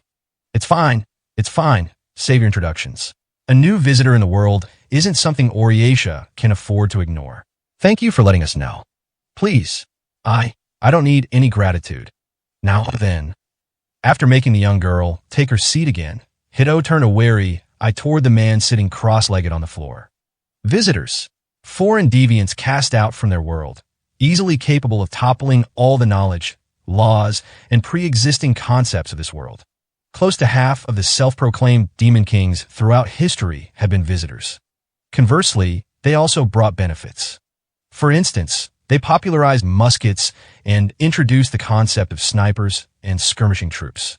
They brought the engineering techniques to turn this world's Radzio crystals into communication devices. Another example was the Minia race's unified measurement system, based on the metric system they had borrowed from the visitors. So that's the Willow Sword. Come on, you gotta add that stuff on? I'm Sujuru. Not a bad second name, if you ask me. The little lady over there give you that, too. The young civil servant's mouth broke into a smile, turning his chair backward before sitting. He took a seat close to Sujuru on the floor, looking down over him. Sujuru's reptilian eyes rolled up to look at the minister. Our enemy is the former 23rd General Terran the Punished. She's put together a wyvern army and collected mercs and magic items from every corner of the whole damn world. Before Oriatia and the new principality go to war, and before each city's civilians get caught up in the conflict, I want things settled quickly. And I want you two to do it. Naturally, there was a reason the largest nation of the Minia races was delaying their enemy's trade and trying to get a handle on their internal affairs. They wanted to delay open hostilities and to convince their enemy they'd fall if it came to outright conflict. Oriatia's strategy was to pretend they were avoiding any preemptive strikes to retain their moral high ground, while actually using assassination to make the first move. What? So you mean this game to choose a hero ain't starting yet? That's more than half a year away. Oriatia's the largest nation in our world. Naturally, participation in such a grand event will require an equal amount of prestige. Understand what I'm getting at? There were an endless number of people who were confident in their strength and had declared themselves as candidates for the imperial competition. This Sujuru here was another of these hero candidates. Just like Hugh's the passing disaster. This will be the test to see if you've got skill worthy enough for candidacy, the preliminaries, if you will. If you're able to make big moves against the new principality, then one of the 29 officials will sponsor you. That I can guarantee. Doesn't make a difference to me as long as I get some fun fights out of it. Who they got? Safe to assume you can kill them, then. Seated next to Sujuru, Yuno looked extremely on edge and furiously whispered something. As Sujuru, Hito is a really important person. You need to be more polite, okay? Huh, then what do you want me to say? Let's see. Allow me to express my deepest gratitude for concerning yourself with a wandering visitor like me. Or, just don't be so rude.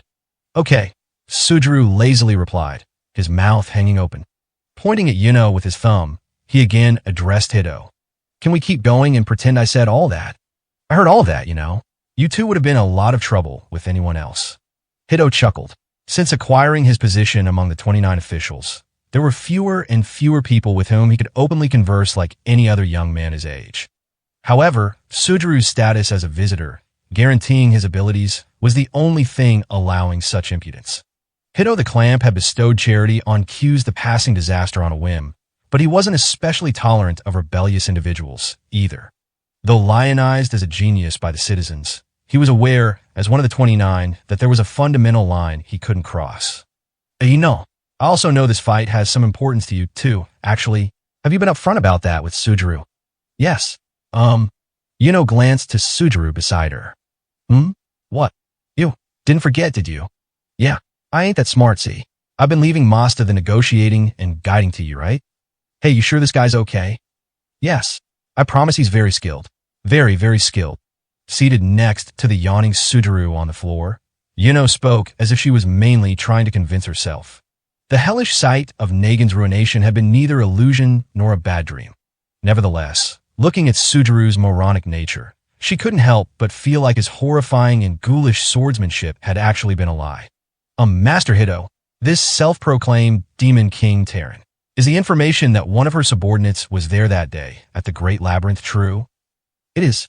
You have the right to know the truth. Hito's smile disappeared, and for the first time, he looked Yuno straight in the eyes. His name is Dakai the Magpie.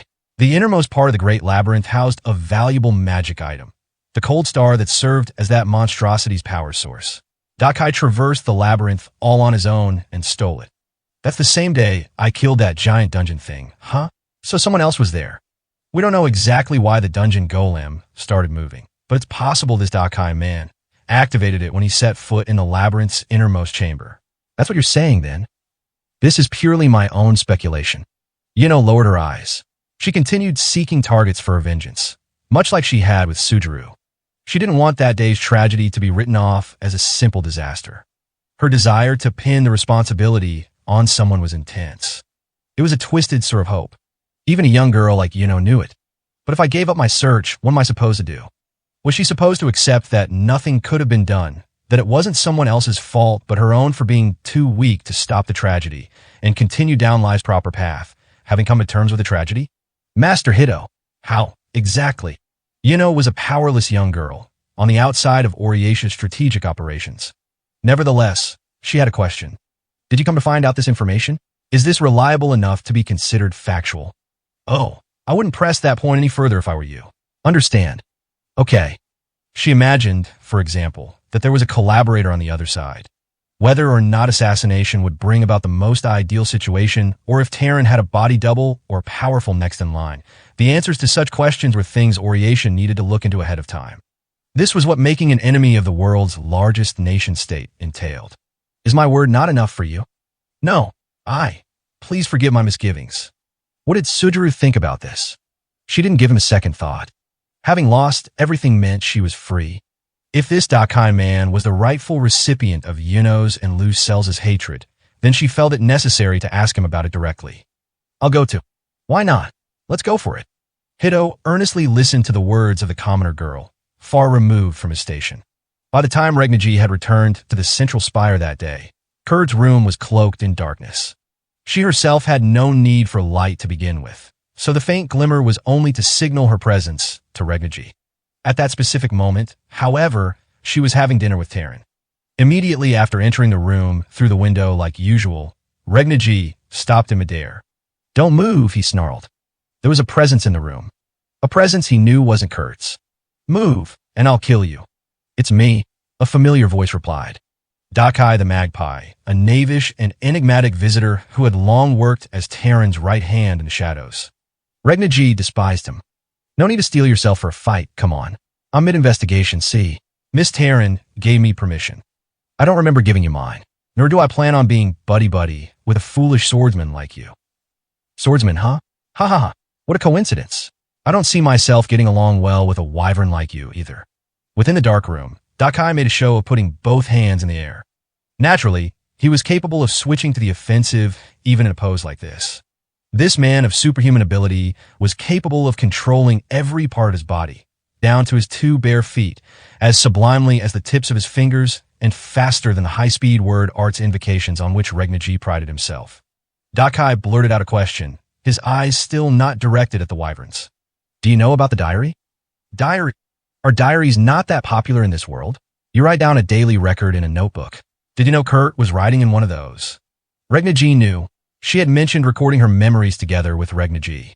Not at all. So that's what these mini-fools do to pass the time. Really?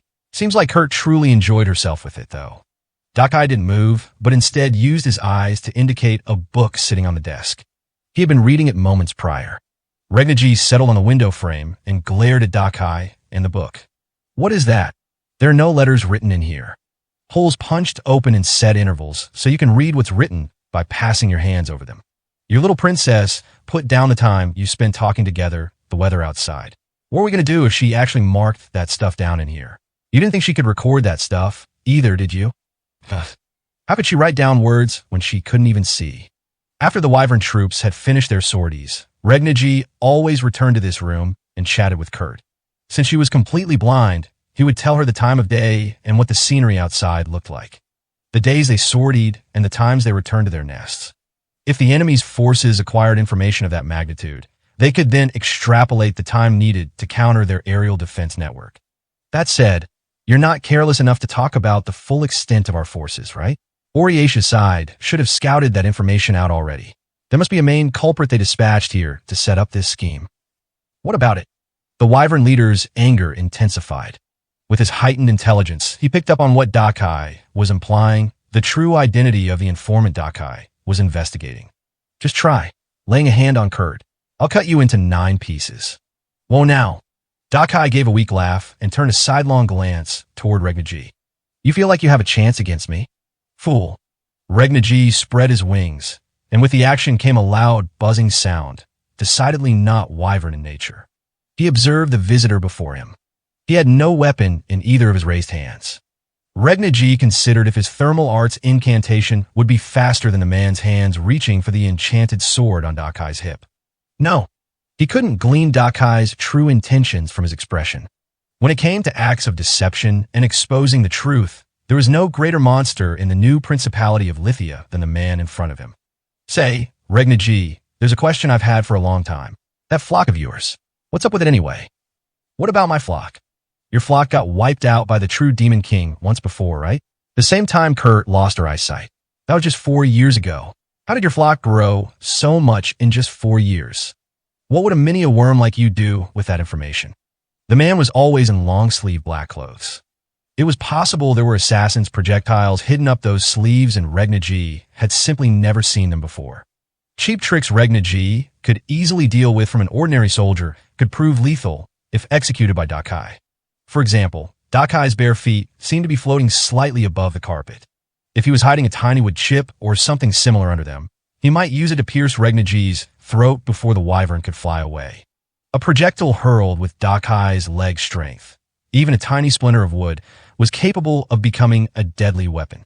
Even before any of that, though, Regna G's perception of the man's reaction speed was that it would always surpass his own. If Dakai could touch the hilt of his enchanted sword with his fingertips before Regna G finished his incantation, then his response would be impossibly fast.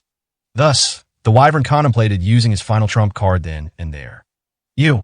Seeing Regna G open his mouth, Dakai slowly lowered his hands. Calm down. I don't plan on doing anything yet. Not to you or to Kurt. If you want to interrogate Kurt, then I'll be there as a witness. Haha. Look, there's no point to that anyway. Any spy who's given everything to set up a plan this daring isn't going to disclose a thing, no matter what we do. The bandit shrugged. And even if someone tricked her into doing this, it's not like she saw who it was. Waving his hand behind him, Dakai disappeared. It was as if he'd melded into the night. Left behind, Regna G silently looked down at Kurt's diary. Glancing over the cover, he recalled the image of the young girl's smiling face, happily relaying the contents of the journal back to him. I won't throw it away.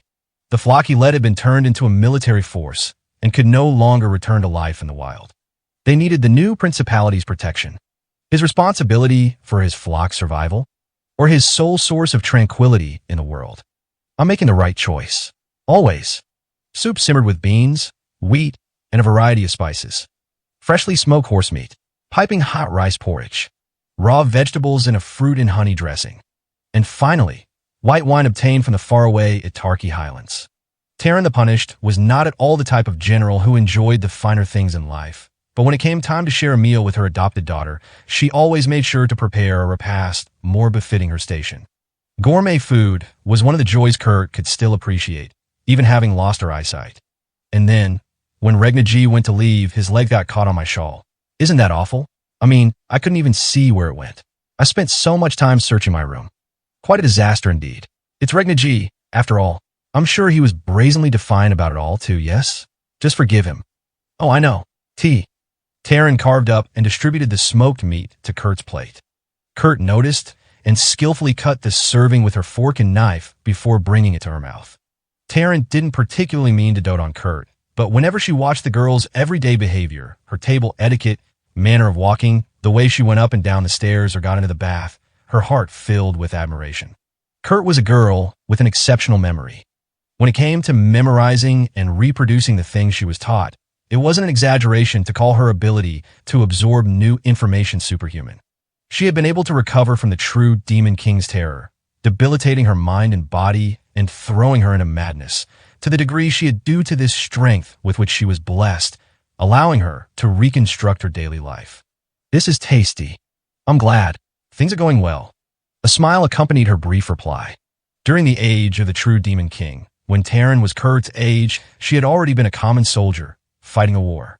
The food rations were pitiful, and she remembered swearing to herself that if she ever gave birth to a child, she would make sure they never experienced such hunger. Her injuries in battle, however, meant this wish of hers could never be granted. The era of war, the era of madness. Now, with the true Demon King gone, were the Minia races finally free from such curses? Hey, Mom. Page 16. How many times have I told you? Don't call me that. It's rude to your real mother. Okay, I wanted to ask you not to make Regna G do anything dangerous. Well, given his duties, he's always in danger. Is there something in particular that's worrying you? Is war going to start again?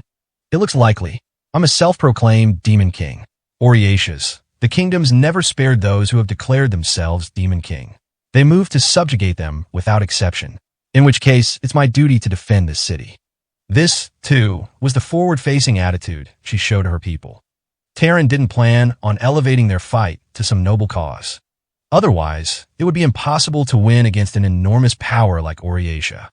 Oriatia is a mini-supremacist nation that's persisted from the Age of Kingdoms. If Lithia yields to them, Regna G and his flock's way of life would be lost to them. Kurt and Regna G had always been together, ever since Taran first discovered the pair. Kurt believed Regna G was an angel who saved people.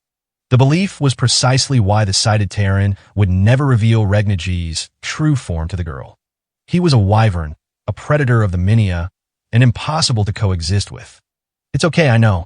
I'm just acting spoiled, but Kurt brought her spoon to her mouth. She hadn't made much headway on her meal. I wanted to know if you really only gave Regna G and me shelter just to fight for you, Mom. My answer's the same as always. You both hold decisive tactical value, and there was no other reason than that. You shouldn't call me Mom. It was exactly as she stated. Taran, as a general, was using Kurt and the wyvern accompanying her for his military might. No matter how strong a parental bond the two might develop, as long as the relationship began under that premise, she would never truly be the girl's mother. I hope we can be happy. You and Regna G, and you as well, and Master Taran. If the war is won, Lithia prospers and becomes safe. I hope everyone will be able to live happy lives here. There's no need to worry. I'm the undefeated General Taran the Punished. I'll be sure to put an end to this petty squabble with Oriatia in a flash. Seeing Kurt's tiny yawn, Taran gently supported her and brought her to her feet. You should go to bed for today. You're harboring too much anxiety in that delicate heart of yours. Okay, good night, Mom. You just said it again, Kurt, replied Taran with a smile Kurt couldn't see, forlorn and unbecoming of a general like her. That fact was Taran's saving grace. Good night, Master Taran. Much better. Good night.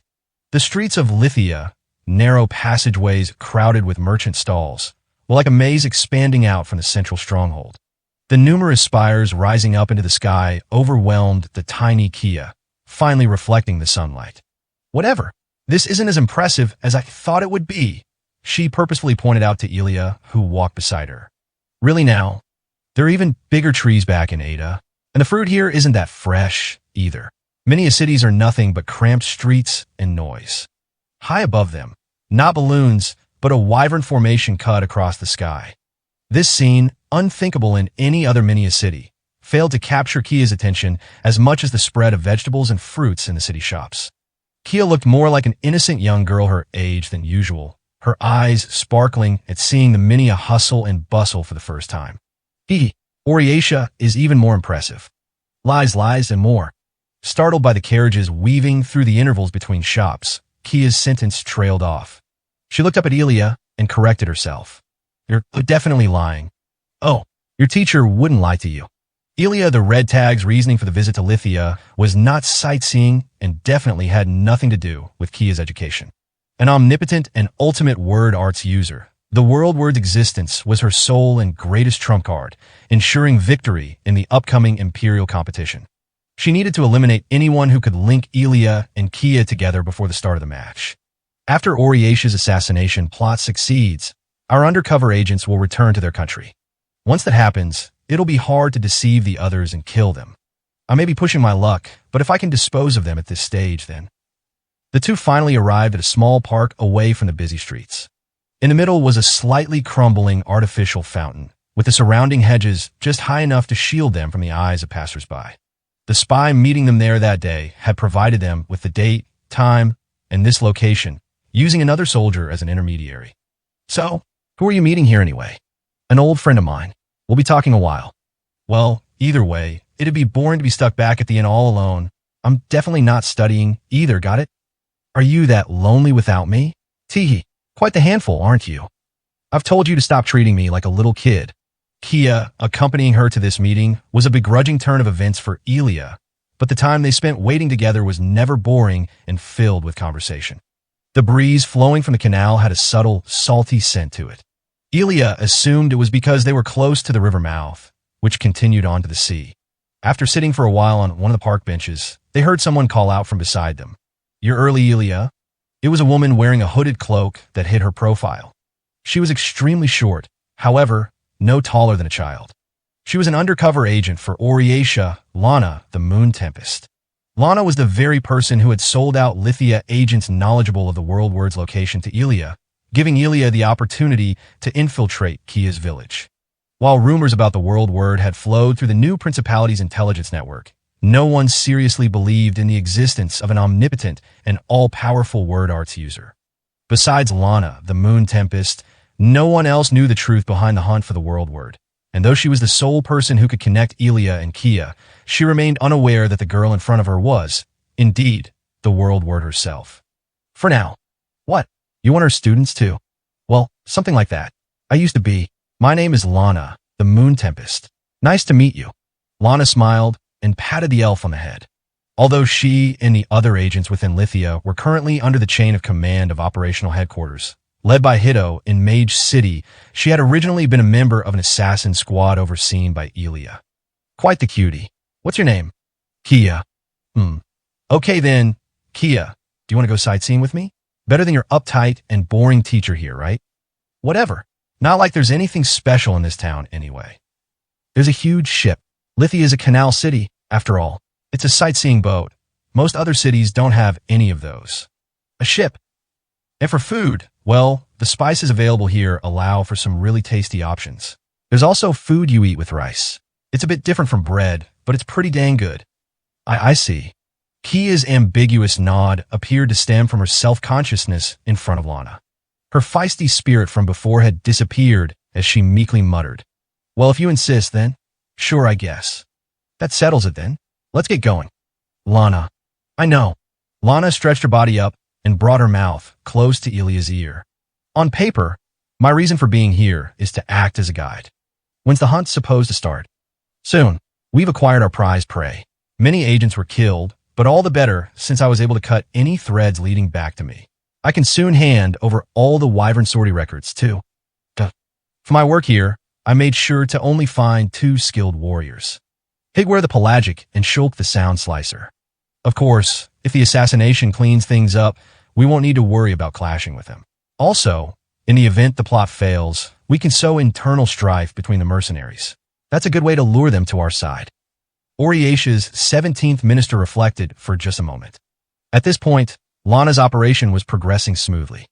It wouldn't be advisable to dispose of her right away. She needed to time her move to line up just before Oriesha made their own and have Lana continue executing the original strategy until then. Then, just as they set out to leave from Lithia, she would have Lana go missing. By the time any investigation got back to Ilya outside the city, the chaos from Terran's assassination would sweep it all under the rug. Understood. Is it all right if I come with you? I don't care. You can go back to the inn if you want. Haha, you don't get it, Kia. She may not look it, but your teacher gets lonely too, right? It seems you haven't fixed those loose lips of yours, Lana. What? That's what makes me so good at my job. I'm grateful for you, Ilya. Lana smiled affably, not the guileful smile of a spy, but of someone who truly felt those words from the bottom of her heart. Kia, are you awake? Sleepy. MNH. I'm totally fine. She's a goner. Kia rode on Ilya's back, looking totally worn out from all the fun. It was evening. The line of the market's lamps formed a path. Though not to the same degree as Oriesha, this was an economically bountiful city, animated and with rows of after-hour stalls and all-night lamps. General Terran seems to be quite the statesman. Pretty much. Probably all the more reason why she feels so responsible and like she has to do everything herself. If she was just a little less popular, things wouldn't have ended up like this. You think so? Being here so long made me understand. Lithia's independence and Terran declaring herself ruler started because her citizens wanted it that way. She fits the role. They wanted their own country. Hell, maybe that's just how all the self-proclaimed Demon Kings started out. There were those with more outstanding intellect than Oriesha's 23rd general. More popular and more martially skilled individuals, too. However, she was certainly the only one among them capable of breaking free from Oriesha's structure and keeping a nation moving all on her own. Did you hear what those guys at the tavern said? Everyone thinks a war with Oriesha is going to be a party or something. They assume they're going to win with the unbeatable Terran and her unequaled Wyvern army. The battle reaching their front door isn't even a possibility to them. If I were General Terran, I'd probably look to quickly topple Mage City in the Flatlands. If she used that as a foothold to build a wide-reaching air defense network with her Wyverns, then with Oriesha forced to advance by land, they'd lose their way to make their advance. Huh, that's some impressive strategic talk coming from a civil servant.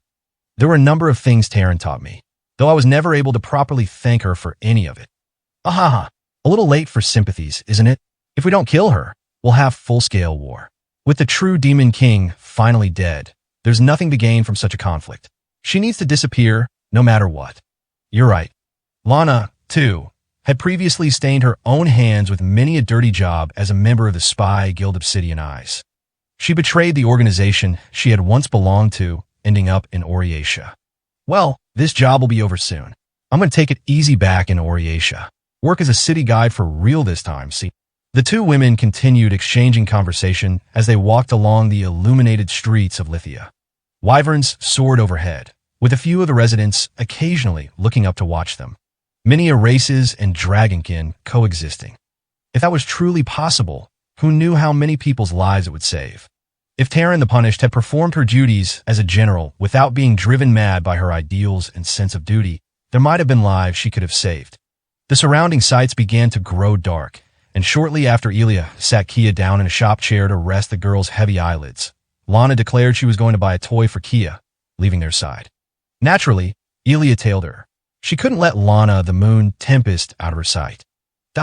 Along the way, she turned a corner and immediately hid herself in the shadow of a large stockpile of goods. She was following after Lana, but could now see two silhouettes on the far side of the alley. So, according to Terran, there's an informant among us, apparently. Is there now? Why were you telling me that, Dakai? It was a man in butler garb, his black hair dyed at the tips and with a hawkish glint in his eyes. His prim appearance made it easy to mistake him for a woman at first glance. With a mysterious curved sword brandished in one hand, he was blocking Lana from moving forward. What if I told you that it was little Kurt? What then? Then that'd be quite the scandal, wouldn't it? Terran's own adopted daughter leaking info. That girl keeps a diary. Hard to believe, isn't it? We had a similar sort of writing system back in the Beyond where I'm from.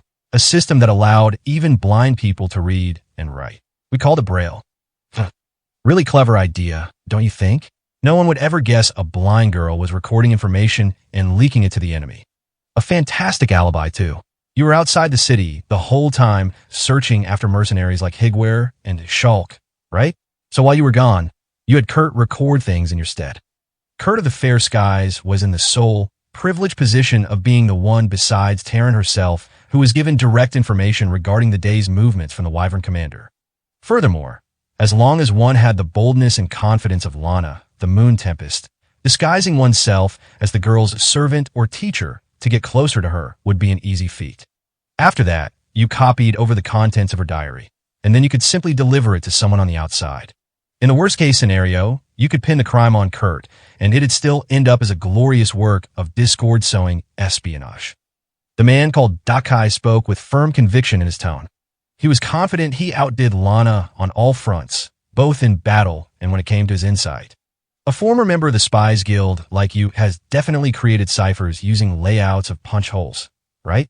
With Kurt's sharp memory, it must have been easy to have her retain everything, too. Listen, you made a great many claims, but where is your proof? The transcript. After returning to Lithia, you collected it with the Braille typing machine, right? However, unlike with the Braille machine, you couldn't just toss it over to someone on the outside to dispose of. Dakai pulled out a bundle of pages from his coat pocket, and Lana shrank at the sight of them. The pale light from the night lamps reflected eerily on the cold sweat running down Lana's brow. Ow! Ow! You mean, how'd I find your hiding spot? Come on now, you're gonna ask a bandit that. There isn't any lock I can't open, and there definitely isn't any hiding spot I can't find. You're gonna ask the guy who conquered the Great Nagan Labyrinth a question like that. Damn it, with just a little bit more time. You know, I say this to Terran a lot, too. His technical proficiency was on another level. No matter how adeptly the most elite intelligence agents of Oriatia hid themselves, it could never contend with the skills of an otherworldly deviant. Thus was the visitor's power. Don't I do a great job? Watching Lana's whole plot be revealed in the open made Elia's heart pound like an alarm bell. She was lucky this visitor hadn't noticed her and that she hadn't caught up to Lana by the time he made contact. No, that's not it. This isn't lucky at all. It was now uncertain whether the truth about the world word would stay buried. She had to seal Lana's lips as soon as possible. And no one but Elia the Red Tag could make that happen. Lana the Moon Tempest was deeply involved in the espionage operation, far beyond any normal spy on the ground. If she talked, it was possible Oriatia's whole operation could fail. The search would then extend to the two the Moon Tempest had met that day, Elia and Kia, before the next morning could arrive. If things came to that, even though Kia's powers were unparalleled, the same couldn't be said of Elia. What's wrong, Elia? Elia instinctively flinched at the drowsy voice behind her. Lana's. What? Are you okay? You're shaking. Lana's been snatched by a bandit. Kia's innocent and wholly unsuspecting turquoise eyes reflected like gemstones in the evening light. Page 17. We need to save her. Was it even possible? With the girl's almighty word, Art's power. Could they kill Lana, the Moon Tempest, before morning light, without leaving a single trace behind, without Kia herself becoming aware of the situation, and make their escape from the new principality of Lithia? Was it even possible? It was evening, and the sun hung low in the sky. There was a group advancing from Mage City, where the Oriatia army was stationed, across the plains on the border of the new principality territory. It was a patrol unit, composed of regular troops dispatched from Oriatia. Yino the distant Talon and Sudru the Willow Sword were accompanying them. They were under there ostensibly to understand the topography near Lithia, Sudru's strategic target, but another large part of it was the patrol commander's sympathy for Yino, survivor of Nagan's annihilation, and his desire to hear her story. We heard from Master Hiddo that Oriatia and the new principality are hostile with each other. Swaying gently while seated behind the knight leading her horse, Yino questioned the commander riding next to her. Aren't we provoking Lithia by approaching their territory armed like this? I know this may be the pointless concern of a simple civilian, but yes, well, I believe there's a slight error in your understanding. Although the situation between ourselves is a powder keg, ostensibly, we are on friendly terms. Our treaty included a grace period after Lithia declared independence until they'd fall under our jurisdiction. See, in fact, this very patrol is in compliance with the new principality's own requests. What? Is that true? They said that Oriatia needs to cooperate with maintaining the regional peace within the area under Mage City jurisdiction, due to a rash of marauder attacks. They claimed that if we wouldn't recognize Lithia's independence, then of course Oriatia needs to fulfill their responsibilities. Essentially, we need to maintain the appearance of marauder suppression and patrol support, like we are now. But those marauders, the marauders raiding Lithia and economically attacking the nation, were unconnected with Oriatia only on the surface, but in truth, their presence as an insurgent force was being instigated by Oriatia. Now participating in the assassination plot to some degree, Yino was able to speculate about the situation behind the scenes with relative accuracy. Put simply, to Oriatia, this patrol unit was playing a small role in their own elaborate theater. Right, you don't need to walk on eggshells. Everyone knows the truth to some extent, and the new principality should know it too. Which cements this as harassment, really. They're forcing us to waste resources and energy sorting in order to slowly chip away at our fighting spirit. Then, if we ever handle things poorly on our end, they can use it as an excuse to open hostilities. While the impact may be relatively low, there's no downside to picking fights. Terran the Punished is quite the shrewd general, if I do say so, yes. Commander, is there truly no way to avoid war? It might have been an extremely stupid question. Nevertheless, ever since she had heard about the circumstances between the new principality and Oriatia, it had been on Yuno's mind. Like hell I want that. The reply cut in from the other side of the commander. It was Sujuru, following the group on foot. He was able to trail the patrol with unbelievable agility, even when their horses' pace quickened, all without showing a hint of fatigue. I came all this way because you said I'd get to kill some strong fighters. It'll be a problem for me if nothing happens. You can't expect the other side to care about what you want, Sujuru. Yeah, that's a good point. Guess I'll have to meet with this Terran person directly and kick things off. Commander. He's a visitor and doesn't know much about our world. Yino didn't want war. Death was terrifying. The era of the true Demon King had sown more than enough death and destruction the world over. Yino wondered if these were the values of the world beyond. Sujuru the Willow Sword lacked ordinary sense. Even when he sat among the hellish inferno burning Nagan around him, there had been a smile on his face. Our side, Oriatia has endeavored quite hard to keep the peace. Terran the Punished was once the 23rd general of Oriatia. After all, yes, we aren't without our own misgivings. It was proposed to designate Lithia as a special independent region and withdraw the self-proclaimed Demon King recognition, too. Unfortunately, those bastards still hold their damn wyvern swarm. They're building up arms too, is that it? However, there were times when the man would show this level of insight. While his common sense and moral values were unhinged, he continued to grasp things much more clearly than Yuno did. Right, the wyverns. Can't have those. A dangerous power, clearly beyond Minia control. Terran doesn't intend on stopping the fighting. A demon king, after all. She's trying to replace the kingdoms that have existed from the dawn of mankind and impose a new order. She's intent on fighting, even in this time of upheaval following the resolution of the true Demon King menace. Ashura possessed by battle. Yuno kept silent and recalled what Lucelles had asked her in the past. What would the kingdoms do going forward? The kingdom's civilization and power, which throughout history had suppressed countless numbers of self-proclaimed demon kings and defeated mighty races, including dragons and ogres, to win their territory, were ultimately unable to overcome the true demon king a single time. The kingdom and its history of more than 2,000 years had itself transformed into the unified Oriatia. Monarchical power was not the absolute strength it had once been. It wasn't outrageous to think there could be those in the world who deemed a new system of order necessary. Hey, Yuno, what's wrong? Enemies are here. A chill ran up Yuno's spine at Sujuru's words. The commander ordered the soldiers behind him halt the advance and concentrated his attention on the same area where Sujuru was focused. She didn't know how long they had been there. While still far off in the distance, figures were visible at the base of the hill. They didn't even form a unit, let alone a whole army. There were only 2 people standing there. It's no use. That was the first thought that ran through her head. I have to run away. Right now. Rationally, she clearly recognized the scene before her. There were only 2 of them. Despite the clear difference in numbers between the 2 forces, her mind remained fixated on this thought, unable to consider anything else. The fear stuck in her lungs. Even without any proper combat experience, she reacted to the situation with terror. The sensation felt as if she had returned to the day the dungeon golem had arisen. Stay on guard. The commander's hushed order sounded to Yuno as if she were hearing it muffled from a distance. The outlined silhouettes ahead were of a pure white skeleton, shrouded in a ragged cloak, and a mandrake, their whole body covered in vines. You two, stop right there. We're with the Oriatia army, on patrol at the behest of the new Principality of Lithia. Present us with your names and your writ of passage. Good at keeping up the charade, aren't we, Captain? The skeleton languidly turned his head.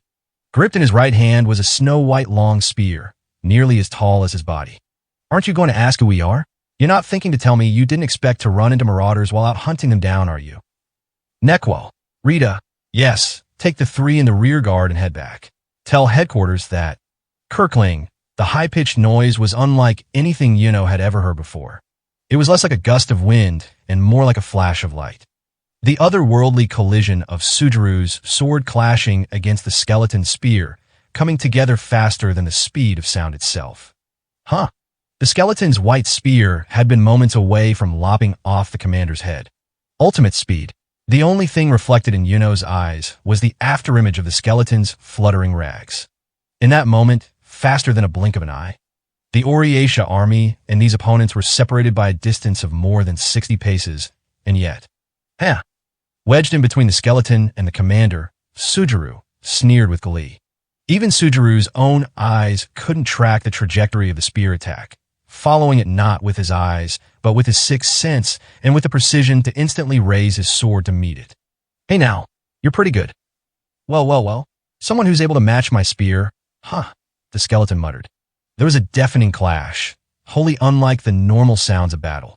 The sounds, overlapping instantaneously with each other during their third clash, could be truly perceived by Shulk and Sujuru. Whoops, sorry. Was that last slash of yours the fastest you got? Sujuru realized he had been sliced open, the laceration in his shoulder not even having enough time to spray blood. You look like you were standing still. You talk a hell of a lot for a bag of bones. Sujuru's counterattacks weren't keeping up. On the other hand, Shulk in his lower body mass used the previous crossing of blades to distance himself, repelling the force of Sujuru's hefty sword draw.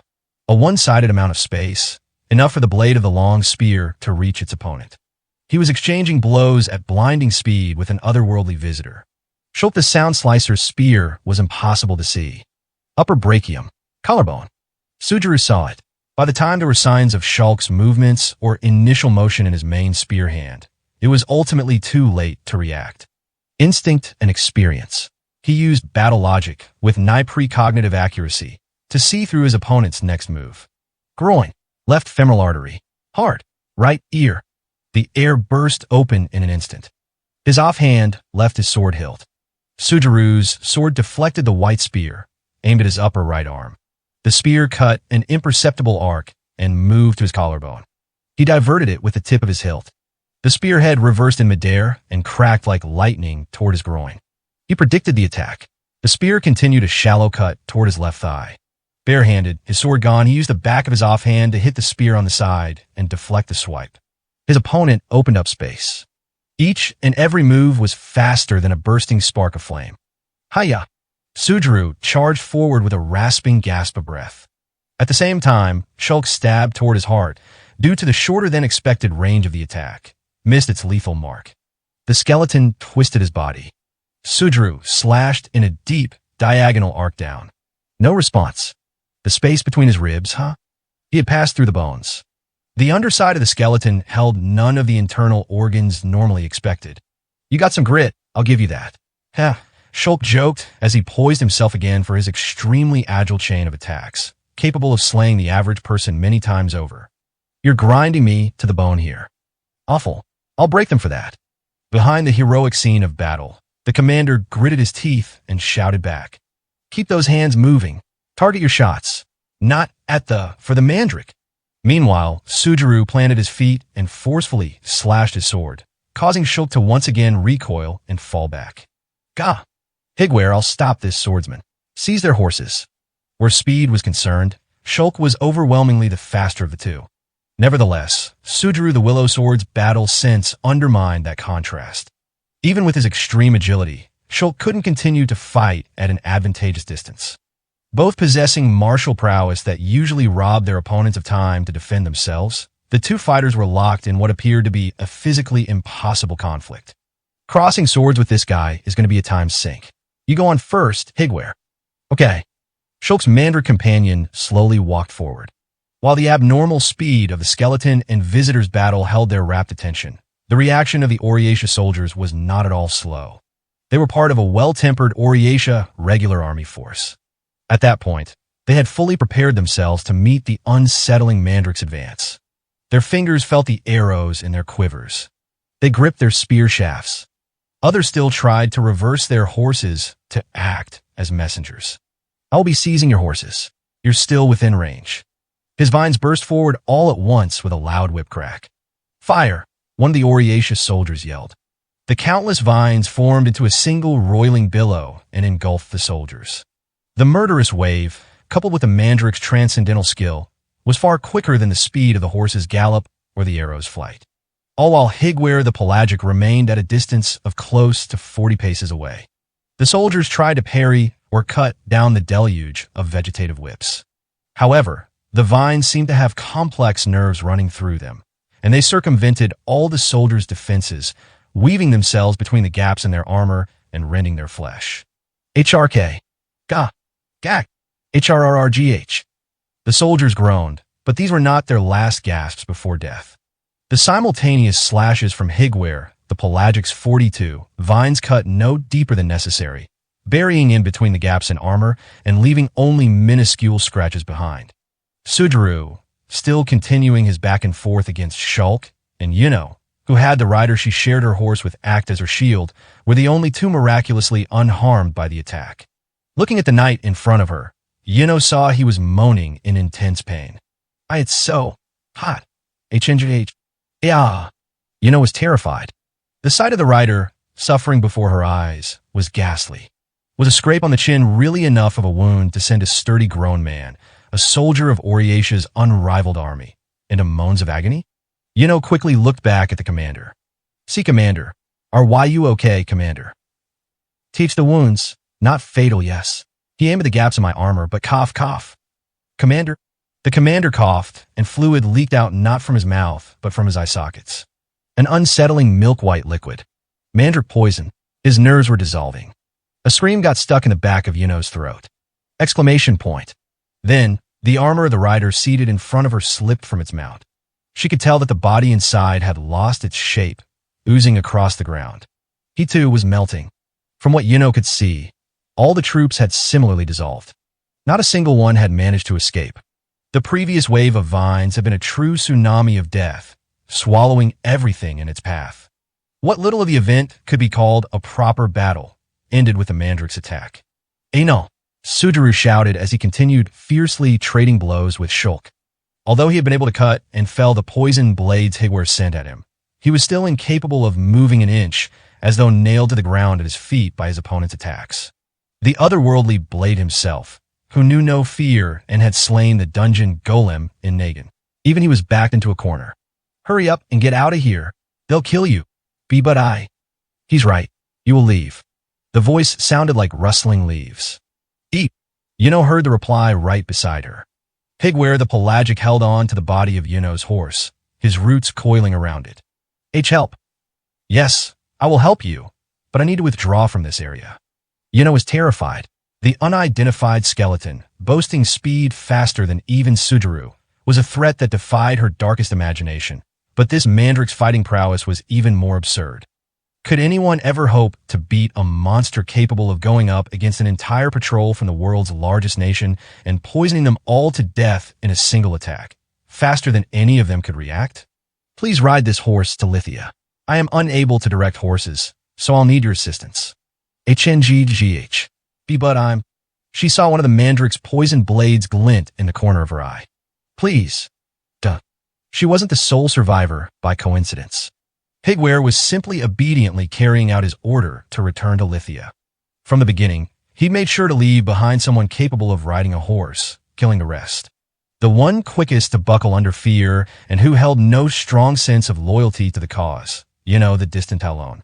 Shed tears at her own miserable state. She was weak. Those who didn't possess Sujuru's level of supernatural power had no choice but to be crushed under the irrationality of the world. Coerced, she drew back the reins and sent the horse running, leaving behind Sujuru, still locked in battle. Page 18. Bit her lip in sorrow over the scene that had just played out before her. Why? Why am I always begging for my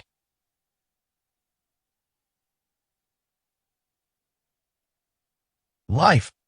The showers that had begun in late evening had intensified. A group appearing before the Mage City Fortress, housing the Oriatia army, had wrapped themselves firmly in overcoats to ward off the cold and rain. What do you want, old man? If you're here to cause trouble, I'll chase you right back to Oriatia. Inside his office, Hito was clearly annoyed by the sudden appearance of his guest. An official dispatch for reinforcements. I'm also putting in a request to the Assembly for a temporary sortie. I followed all the protocols. I told you, it's unnecessary. Don't you get it? But GNNNGH. The guest was another of Oriatia's 29 officials, like Hito, the 6th general, an elderly military officer named Hargant the Still. This man, preoccupied with his own unworthy and incongruous position, was openly despised by Hito. He had returned a few days prior, his expedition to slay Vikian, the smoldering ending in failure, and with half his force of riflemen, trained from birth slain. Further still, notice of his troops' march had been delayed, making his encampment interfere with Hito's transportation operation, leading to unneeded conflict along the route. The amount of troops Hito had in tow was discernibly unreliable, and Hito didn't believe they'd add much fighting strength at all. You being here will just confuse the troops. I'm absolutely not leaving on-site command to you. If you still won't back down, then leave your soldiers with me and return to Oriatia yourself.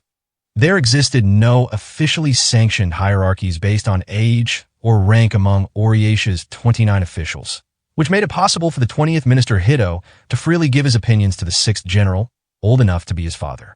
From the perspective of the soldiers on the ground, however, it was possible to have multiple chains of command at once.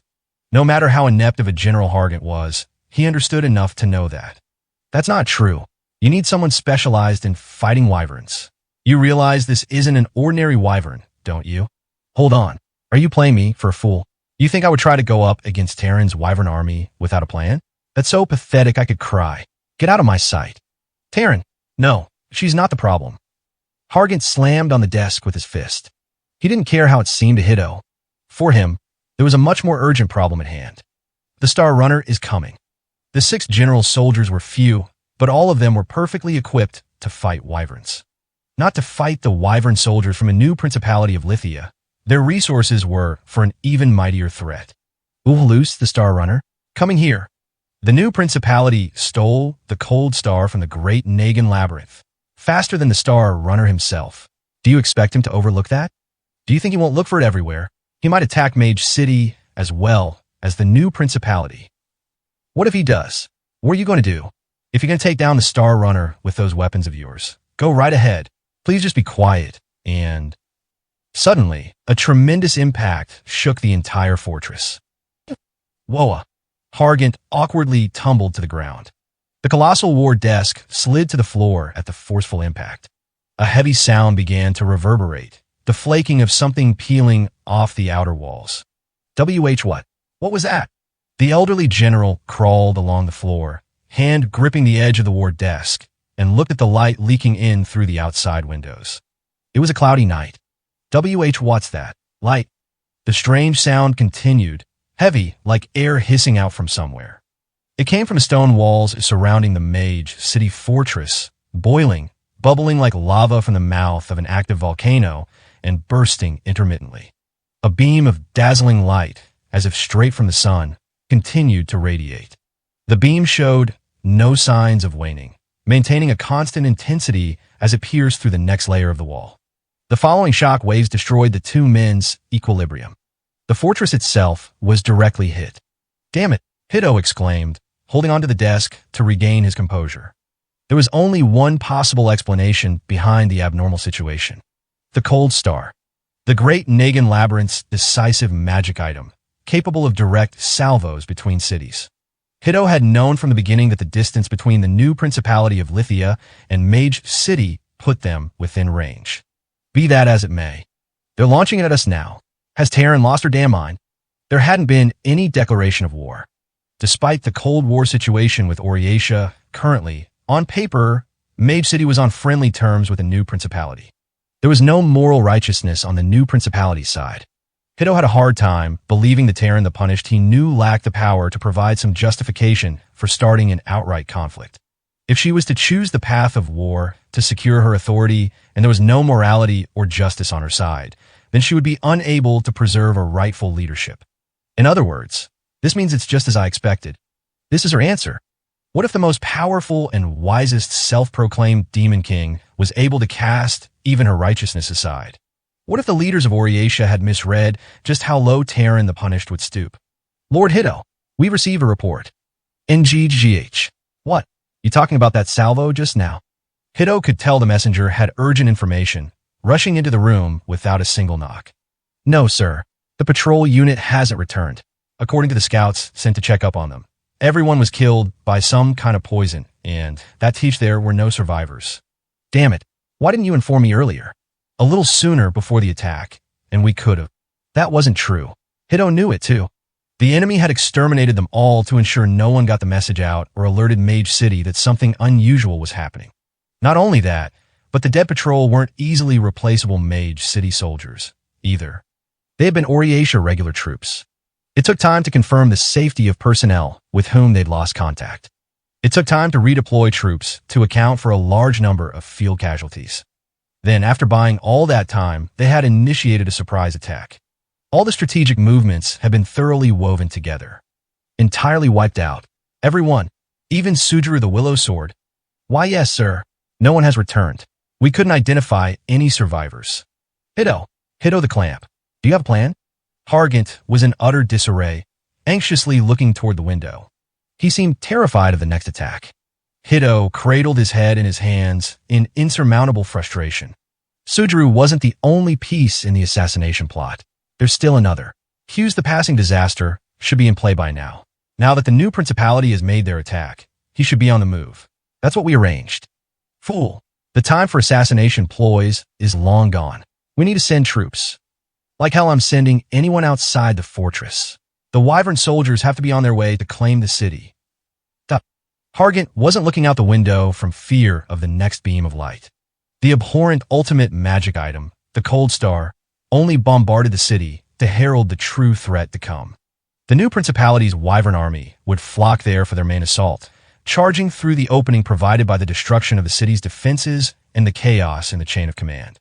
No matter how much the Oryatia army may have prided themselves on their skill, as part of many a kind's greatest nation, when attacked in the dark of night by a large host in the sky, it was clear to see they would easily collapse. In that case, I'll take responsibility for sending the troops out. There shouldn't be any issues that way. 6th General Hargant whimpered, still prostrate on the desk. Suppressing wyverns is my job. Enough of your nonsense, old man.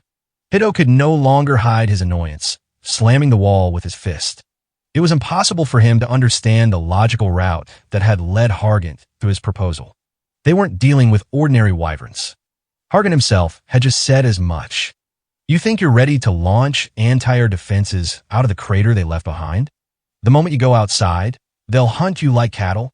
If you open the gates to let a battalion in, that flock will slip right through and slaughter everyone. Shut all the windows and hold out. All we can do is defend the fortress. Still, Hito, with that, winning will be not impossible. This may be sooner than expected, but I knew long ago this fortress would be attacked. In a position outside the city, I have a detached force on standby. We can use them to draw the attention of those flying lizards. Be but still. Even then, Hargant balled his hands tight and looked out the window again. As long as they were being targeted from the skies, as long as they didn't know when the next attack from the Cold Star could come, standing at the window was sheer lunacy and needlessly exposed him to danger. What will happen to the Mage City soldiers down below, while they die defending the lives of their citizens? Why you want the 29 officials of Oryatia and the monarch authority to curl inward like a turtle and watch everyone perish? The warning bell continued to peal from a tower, lurched by the impact and ready to crumble. The Mage City guards seemed to have moved into action. Their bows and armor were clearly inferior in quality. Naturally, their proficiency and dexterity were far below the level of Oriatia regular soldiers, too. I'll go. I have never backed down from a wyvern threat. If I don't gotta fight them now, then everything's lost. I won't let those bastards devour anyone. Hey, incensed, Hito grabbed the elderly general by the collar. If that splendid attitude was enough to get it done, then great. But do you know what everyone says about you, old man? Listen, you fool. You're not sending out a single damn soldier. That goes for your own troops, too. You could be some distinguished Oriatia soldier, and it'd be the same story. I'm not going to join you as you die a dog's death, drunk on your own. Opinion of yourself. Fine. Fine then. In that case, I don't need any soldiers. Even while the menace of the young man, more than a decade his junior, sent a cold sweat pouring down his brow, Hargant proclaimed his resolve. Evil was betraying yourself. I'll go out by myself. Even as a member of the 29 individuals sitting at the summit of Oriatia's authority, the man was nevertheless still the type to make such foolish decisions. Damn it! Hito cursed, now left alone. In certain aspects, Hargant's judgment was correct. In the face of a new principality's unprovoked and preemptive attack, should Oriatia appear to back down from the fight, it could transform into a point of criticism from the citizenry. That's only if we can win, though. After watching the shrinking figure of the 6th general flying out of the strategic stronghold alone and without any of his crack, personally trained soldiers, Hito wondered, what were the enemy's intentions? What were they looking to achieve from this attack? They targeted this small city, even launching a preemptive strike without any declaration of war and forfeiting their position of moral superiority. But why haven't we seen any ground troops deployed to occupy the city or any movement against the city itself? The object of the attack was an occupation. It's nothing but a one-sided massacre. Damn that Terran. Is she planning on turning the whole place into a nest for her wyvern pets? His thoughts remained nothing more than vague conjecture. For the moment, he wasn't able to get a read on Terran's strategy. Being unable to understand them was terrifying. The violence and destruction were horrible. Almost like the Demon King army. Terran is trying to turn herself into a new locus of terror. So she's planning on making Mage City an example. Not a self-proclaimed Demon King, but the next Demon King herself. Is that her angle here? Remaining inside the fortress, Hito issued instructions to a staff officer during a strategy meeting. Protect the city's troops and that old coot Hargant while you're at it. Connect me to the 7th emergency channel on the Radzio. The 7th emergency channel? Just who are you contacting, sir? Don't worry about it and get to work. Hito spoke into the Radzio provided by the staff officer. Are you awake? A young girl's giggle echoed from the Radzio. A sweet voice, incongruous with the current wartime tragedy. She was Nihilo the Vortical Stampede.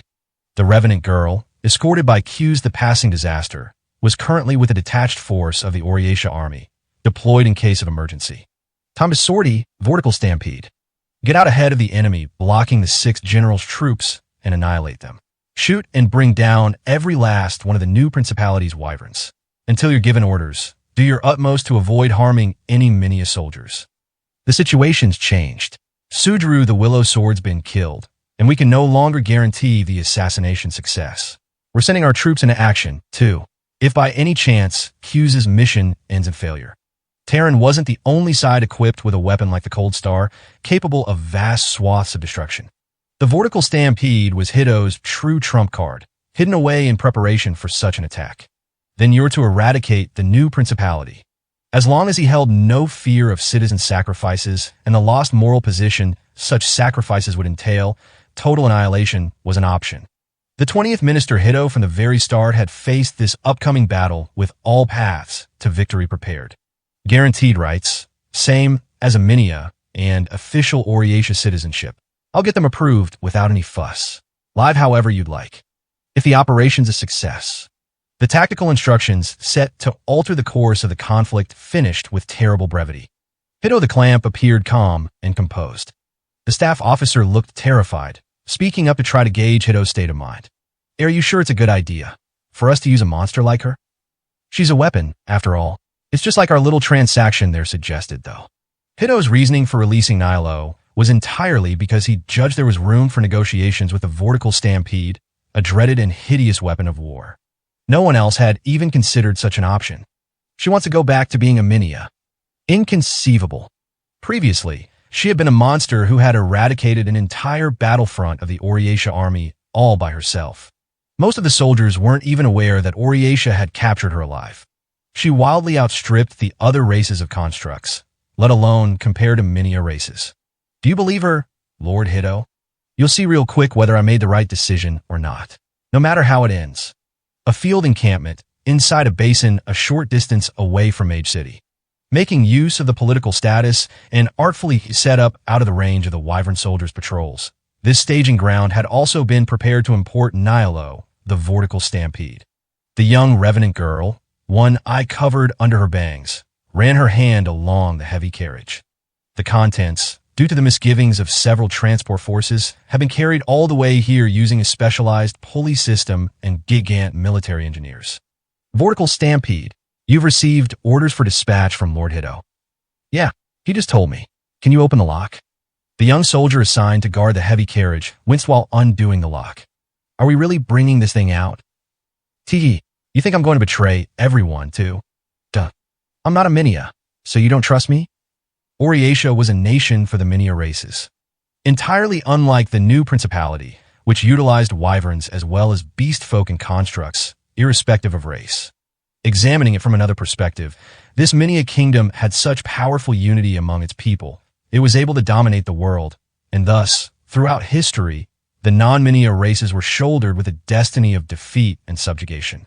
The heavy carriage opened with a loud, grating creak. The giant silhouette contained within was not Minia in nature. The parts folded and fit snugly inside contained 8 massive arthropod legs. The monster, encased in metallic jet black armor, had the appearance of a spider, but enlarged to abnormal size. Page 19. A mighty arachnid abomination, capable of comprehending word arts, known as the tarantula. Normally, it was a beast folk that solely inhabited the most remote hinterlands, away from Minia settlements, and was one of the most terrifying creatures in the region, second only to dragons. The warped threads of a tarantula's webs boasted such durability. An ogre's Herculean strength wasn't enough to pull them apart, while the weft threads possessed a sharp edge that could easily slice through a wyvern, bones and all. Nevertheless, the armor shielding the abomination was clearly the product of Minia hands.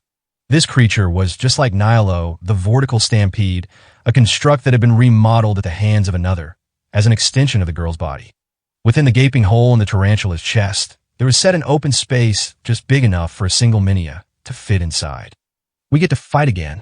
It had been given the name Helneton the Burial. Nihilo had a loving attachment to it, despite it being a revenant incapable of comprehending word arts, robbed of its original tarantula will. It was as if it were a part of her own body. But that's just who we are, isn't that right, Helneton? Nihilo undid her shirt buttons one by one, removing her belt and exposing her white bare skin to the nighttime air. Wait a sec. Hee, what's wrong? The young construct girl simply gave the unnerved soldier an alluring smile. She began slipping her naked limbs inside Helneton. The nerve feelers extending from Nihilo's spine were, from the very beginning, connector organs expressly for controlling the organic battle tank. Though separate in body and name, with their shared nerves and 5 senses, the two had no boundaries between them, the thin fabric barrier of clothes a mere hindrance to their connection. Controlled from within, the metallic body closed. The organic battle tank Helneton could be opened and closed only through direct neural connection with its would-be pilot, Nihilo. Wrapped up within the jet-black armored carrion, the young girl's whisper escaped like a sigh of relief. It's been so long since I've had my body. The 8 eyes of the tarantula sparkled to life, and the sinister red light sent an ominous glow through the forest encampment. The box housing Helneton the Burial was demolished with the tank's first movements. The heavy steel carriage, too, was little more than soft butter when faced with a display of the dreadful tank's true strength. The gigantic figure then scuttled off and disappeared, leaving a straight line cut into the earth beneath it. Tee, my body feels so light. With no one around to give her orders, Nihilo giggled with a delight none could hear as she piloted the racing jet-black machine, mowing down trees in its wake. Free, we're free. What a wonderful feeling. Moments prior to the initial cold star salvo. Having arrived at the new principality under duress by Higware the Pelagic, Yino was being kept in one of the city's spires, within a ground-level prison. The pale light filtering in from the gaps in the lattice served only to remind her that none of the people going about their lives outside was aware what was locked up inside. This place isn't really for keeping prisoners. They're just holding cells for violent drunks and such. So feel free to try escaping if you'd like. The man who had taken her to the prison was a Minia with black hair and piercing eyes. On the way, she had been asked a number of formal questions, but it seemed her civilian status, divorced from any military secrets, and Oriesha's progressing assassination plot had both been found out a long time prior. She was nothing more than the rider who had delivered Higuera back to the new principality. Sorry for bringing you here so soon after you arrived, but see, I just caught myself an even more important guest. I can't really spend too much time on you. Oh well, just take it easy, okay? You, that sword you have. Yino had heard about the man's appearance from Hito the Clamp. Her mortal foe, the one she needed to find at all costs. Swordsman, you're Dakai the Magpie, aren't you? Well, it looks like I finally got some fangirls of my own, eh? I keep telling people I'm not a swordsman, but no one ever believes me. Dakai smiled. A beaming smile, unexpected from a man who had witnessed an entire city collapse into ruin. But it seems like my face is starting to get recognized a bit. Guess I won't be able to steal in Oriesha much anymore. I'm Yino the Distant Talon, Yino of Nagin Labyrinth City. The city you. Oh, Nagin, huh? A meaningless disaster. The nightmare that destroyed her entire world. She wanted to believe someone had caused it all, to believe there was at least one responsible. A sole culprit behind the entire tragedy, like the true demon king of times past. It's all because you solved the Nagin Labyrinth. That's why everything happened. All of us, because of you. Hold on now. There's something off about those remarks of yours. The visitor cut off the girl's hateful shouts with a coldly serious look. Sure, the incident back in Nagin might have started because I cleared the Great Labyrinth and stole the Cold Star. But all you Nagin scholars and adventurers were trying to unravel the labyrinth's secrets to begin with. Am I wrong? What? Yet none of you could have predicted that the dungeon golem would have started up when someone reached the labyrinth's deepest section, right? Not a single person had known anything about it, about how deep the Great Labyrinth, left behind by the self-proclaimed Demon King Kaizuna, stretched downward, nor how much malice was packed within the calamitous puzzle box. Then, what am I supposed to do? Are you saying you people could shrug it off if your town was destroyed and you lost your friends? Your family. Is that why you're so set on going to war? You've got it all wrong. I don't want to go to war one bit. Well then. Don't you think there are others who feel the same way? I never wanted any of it. Doesn't matter to me. Like war or hate it, everyone's free to decide for themselves. That's not the issue. Yino at last felt like she understood the truth behind the shapeless rancor that boiled inside her. What she truly despised was the apathy of the powerful. Everyone was the same. Dakai, Sujuru, Hito. The ignorant citizens of the new principality. The arrogance that you'll always be on the side of the plunderer, never the plundered, and the apathy that prioritizes one's objective over the woeful state of those trampled in the process. These were what incited the horrors of war. They were different from Yino, different from Lucelles. They could determine their own fate for themselves. They were strong. But, well, I guess that part about being unconcerned if my friends or family died was true. I never got to have luxuries like that, see? Haha, you can steal all the treasure you want, but you can't steal family. I promise I will take my revenge on you. I'll never forgive you. I don't care if it's selfish or wrong. I'll force you to know the agony you put me through. Sure, I guess, but are you planning on going in order? Getting vengeance on me for solving it. Anyone else who was there, the people who made it, and those involved with the whole thing? I get that you don't want to hear this from a guy you hate so much, but it sounds like you'll never be free. Who gives a damn about any of that? Phew boy. Okay, Yino, if you feel that strongly about it. Dakai crouched down and patted Yino on the head. He fixed her with a cheerful smile. Kill me now. Duh. You have arrowheads up your sleeve you're going to shoot me with, yes? Go ahead and give a shot. See if you're faster than my fingers. Without so much as touching her, he knew Yino's weapons and her planned method of attack. Her weapons hadn't been taken from her when she was captured because, for him, it wasn't even necessary. He had already decided her escaping wouldn't cause problems. The patrol had been ambushed. If the flames of war were already lit, there was nothing a single, powerless girl could do on her own in enemy territory. NNNGGHHH. God. There. That's all there is to vengeance, really.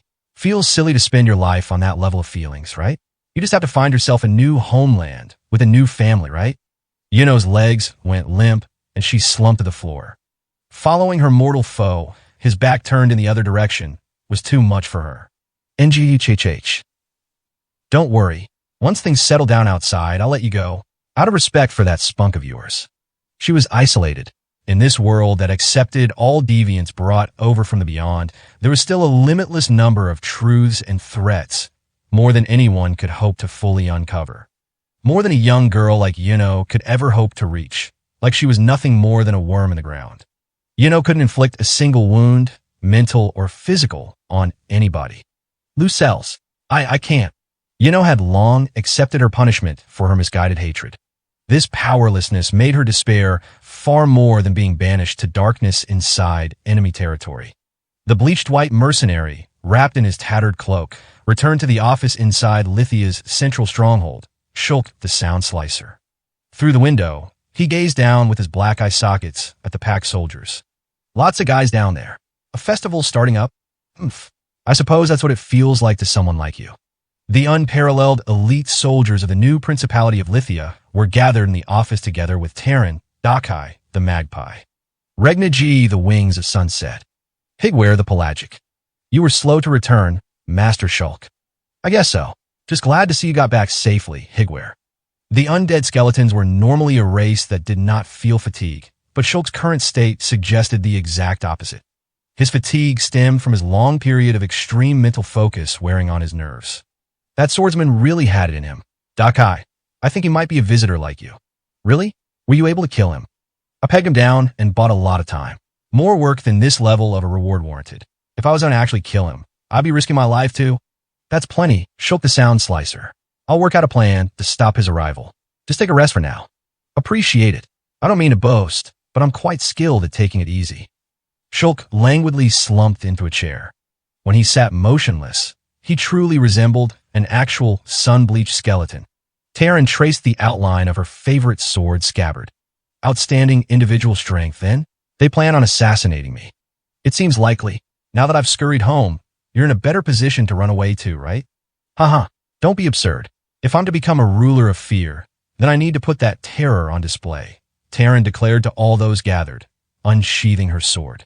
If only I could have ruled the world with honesty and benevolence. At that point, her words were little more than self-deprecation. With the bombardment from the Cold Star, the sparks of war were lit. The Demon King couldn't turn back now. However, to us, living now, we have no such pity to spare. There are none in this world who have unyielding faith in logic and justice.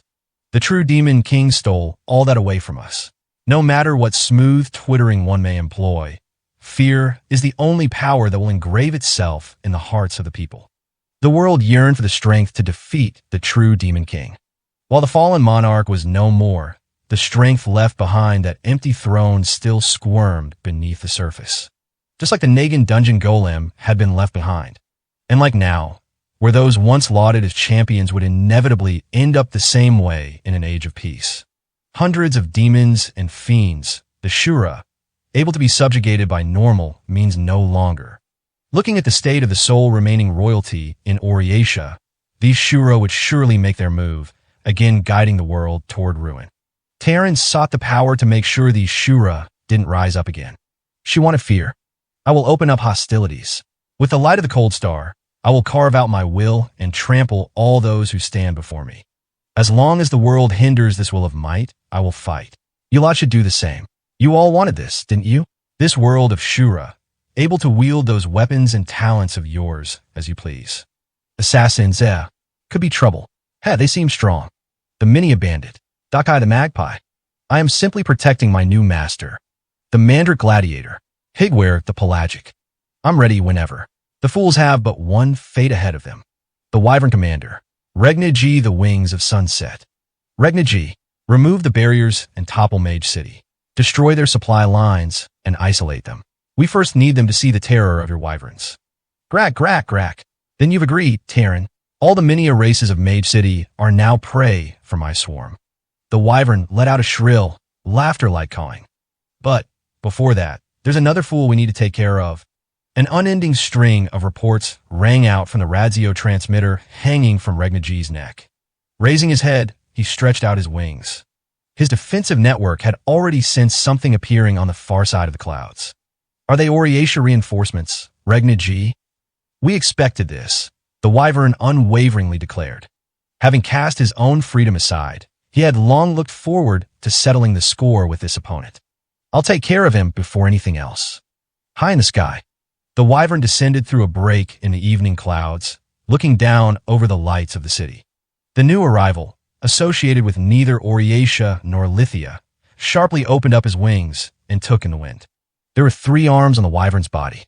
Dusky streets, torched by the cold star, were under siege by innumerable sets of wings. The wings did not belong to any birds. They were fixed to creatures with the intelligence to comprehend word arts and easily able to rend soldiers, horse and all, with their claws, a flock of wyverns. Keep your horses moving. Draw them as far from the city as you. Look out. What? Negagak. The soldier, sending his horse into a gallop, collapsed with a dull sound, and the one looking back at his comrades' cry had his skull ruptured. They were part of a suicide corps, acting as bait to draw the flock away from the city. The new Principality wyverns were merely circling up in the sky. Damn it, there's again another of those attacks. The wyverns haven't even dropped down from the sky. Damn it. If the soldiers peeked out from their cover, that same second, their bones would break and they would perish on the spot with their skulls split in 2. While the soldiers thought it might be a sniper, they were having too much difficulty ascertaining the true origin of the attacks in the pitch-black night. Wait, the flames are spreading. Over near the granary. That blaze didn't come from that light attack. The wyverns? They're launching fire at us. Although plainly lacking the skill of Oriatia's soldiers, the Mage City troops had dealt with numerous wyvern attacks in the course of protecting their city. However, the new Principality wyverns were unlike anything they had ever seen before.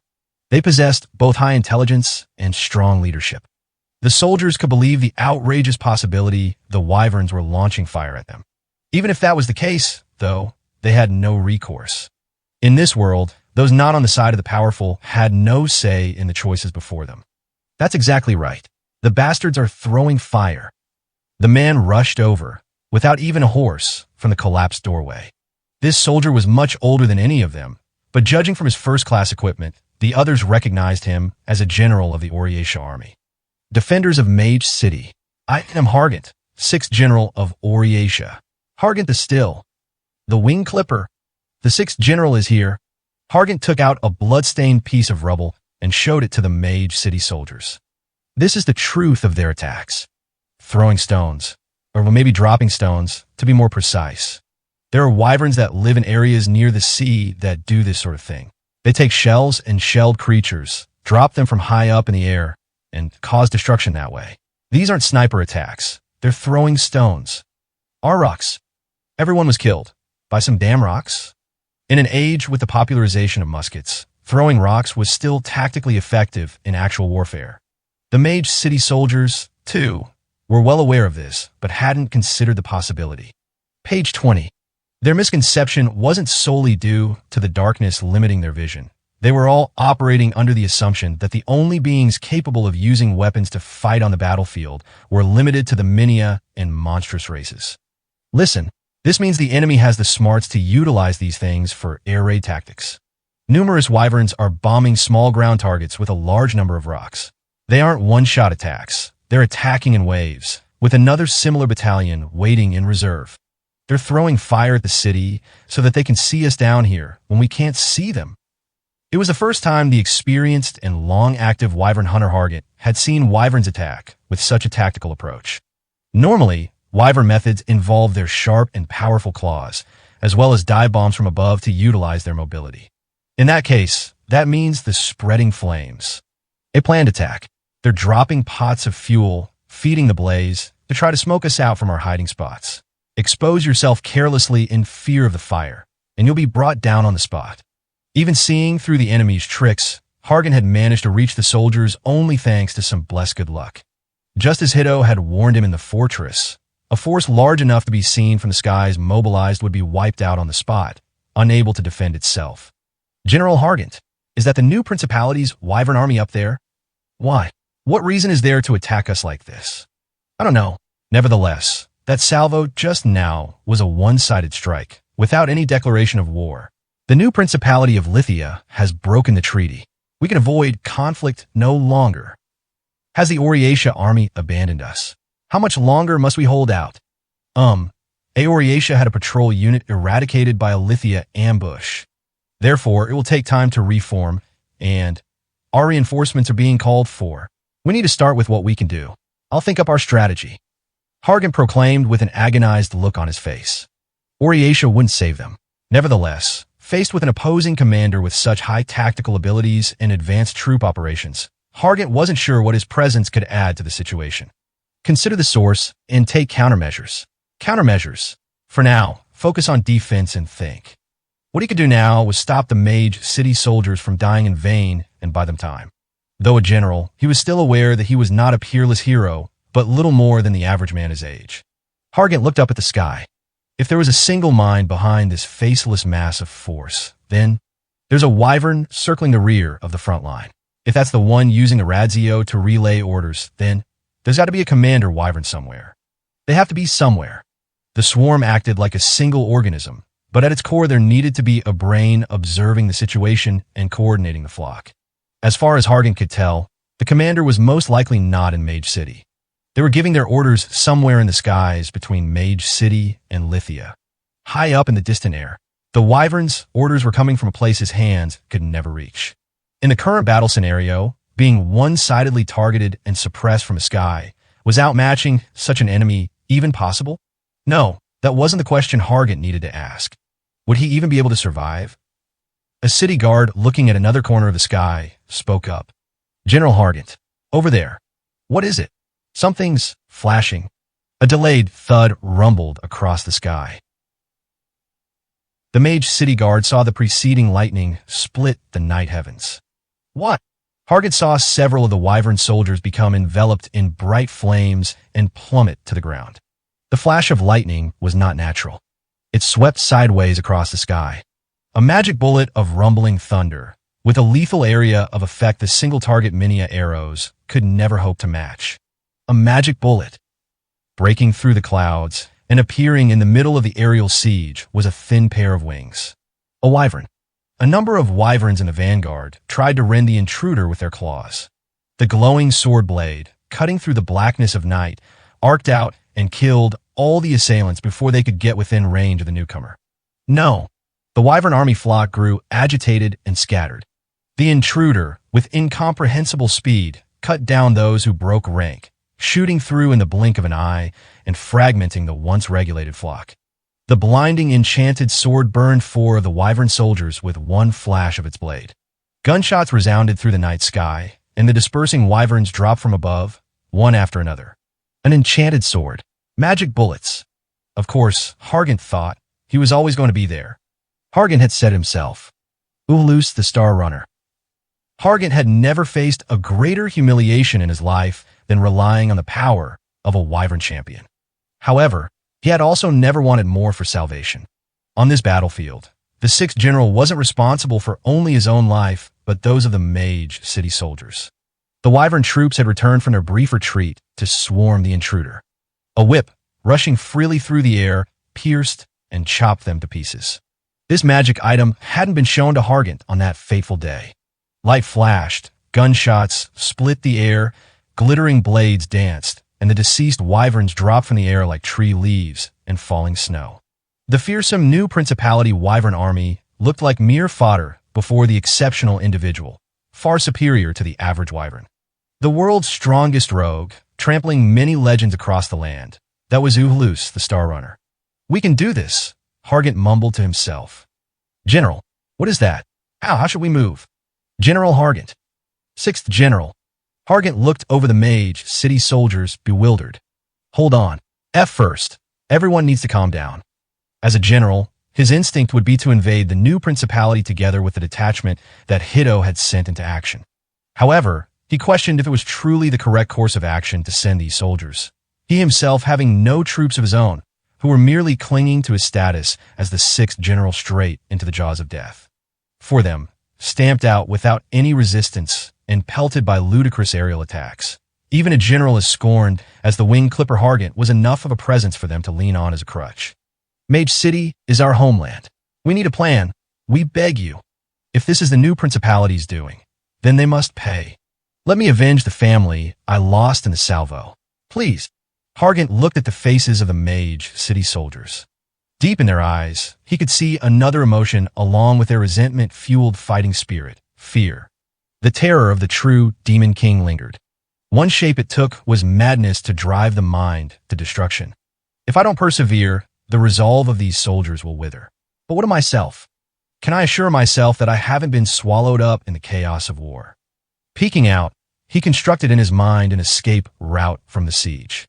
Hargant knew both the wyvern's strength and the range of their eyesight better than anyone. It would be next to impossible to lead such a number of soldiers through the raging battle, but the wyverns were currently concentrating primarily on the assault by Uhlus, the Star Runner. These wyverns, the rulers of the sky, had judged the soldiers crawling on the ground to be powerless before them. Breaking through the siege wouldn't be impossible, so long as Hargant's friend was on their side. Hunting wyverns is my mission. I will crush their commander without question. However, you all are entrusted with protecting Mage City. Nevertheless, those who insist on fighting shall march to the new principality. I, Hargant the Still, to the best of my abilities, shall lead those men forward. High overhead, Hargant attempted to break the siege. Uhlus the Star Runner, alone, was luring in a wyvern force, stubbornly flocking around him and cruelly exterminating them. Krav. Eradicate. Focus on. Uhlus the Star Runner. HNG. Hillinsingen the luminous blade cut down 3 wyverns all at once and vaporized their bodies. Uhlus puzzled over the peculiar ways the wyvern soldiers would single-mindedly swarm him without any concern for their own lives. It's strange. Their maneuvers looked to be faithfully following the tactics of their leader, but the individual soldiers were clearly much less intelligent than wyverns in the wild. Although they had enacted a highly effective bombing strategy against those on the ground, they continued making the same meaningless attacks against him. KRRK, F flee. Duh. One of them answered his assumption with an inarticulate gurgle. You fled, didn't you, Uhlus the Star Runner? Immediately, this wyvern had his head pierced with a bullet and was sent hurtling to the ground. Aluza's wings sliced the air, and he turned his body around. Kyo's hand. The whip extended from his hand with blinding speed, striking the wyvern soldiers around him as if it had a will of its own. One of them took such a severe hit that the shock tore him asunder, scattering his viscera. Uhlus opened up his other wing to stop his body from being blown back from the recoil. He took in the upward air currents from the burning Mage City beneath him. What? As he continued his fight, an inexpressible and uncanny sensation fell over Uhlus. Looks like you guys know my name, huh? Krokru. KR Creekwaquake. Uhlus wasn't sure what the earlier wyvern had been trying to say to him. Amid his rapid shifts from defense to offense, when even a single blink of an opening could be fatal, he thought maybe this odd sense of discomfort was itself the goal. Duh. Even so, Uhlus had no intention of trading conversation in the first place. Wyverns as a race, considered members of their kind, simply enemies so long as they proved a threat. You fled. From the swarm, a new blade, sounding like a flute as it cut through the air, pierced the wyvern speaker in the flank. It was the second enchanted sword in Aluza's possession. It went by the name Trembling Bird. Uhlus looked down on the descending wyvern. They were merely following the orders of their leader. These suicide tactics, as well as the words coming out of their mouths, were entirely of another's will. Why exactly were they so stubbornly charging at Uhlus, a simple intruder to their siege, and trying to exhaust him? Really, Uhlus the Star Runner's tone was always cheerless, and the wyvern didn't smile. However, if he had ever once felt emotions bordering on scorn and ridicule, it was in that moment. You say some worthless things, don't you, Regna G? Uhlus loaded the neck shot into his musket and aimed at a wyvern in the rear. He had long since determined where the operator was positioned, relaying command from their leader through the radio. Right before he pulled the trigger, though, Uhlus suddenly launched his whip. Apprehending an assailant approaching from his flank, the recoil from pulling the wyvern had made him slow to a stop in midair. Immediately before, he'd felt an invisible vibration of some kind. The wyvern soldier directly above him was sliced apart lengthwise by something sharp, revealing the invisible attack Uhlus had barely managed to dodge. That wasn't a wyvern soldier. He craned his neck toward the apparent origin of the attack below. On the ground, away from the burning mage city, within the pitch-black night, twinkled an eerie red light. Aluza's eyes could see it. They were sinister, like the eyes of a monster, 8 in total. There was another vibration, like the sounds of a violin string. Another group of wyverns was completely cut apart. The true nature of the volley was impossible to see. When Uhulus returned his gaze to the wyvern Radzio operator he had been devising a way to deal with, he found his target, too, was already dead. In a single moment Uhulus had averted his attention, the technician had been shot down.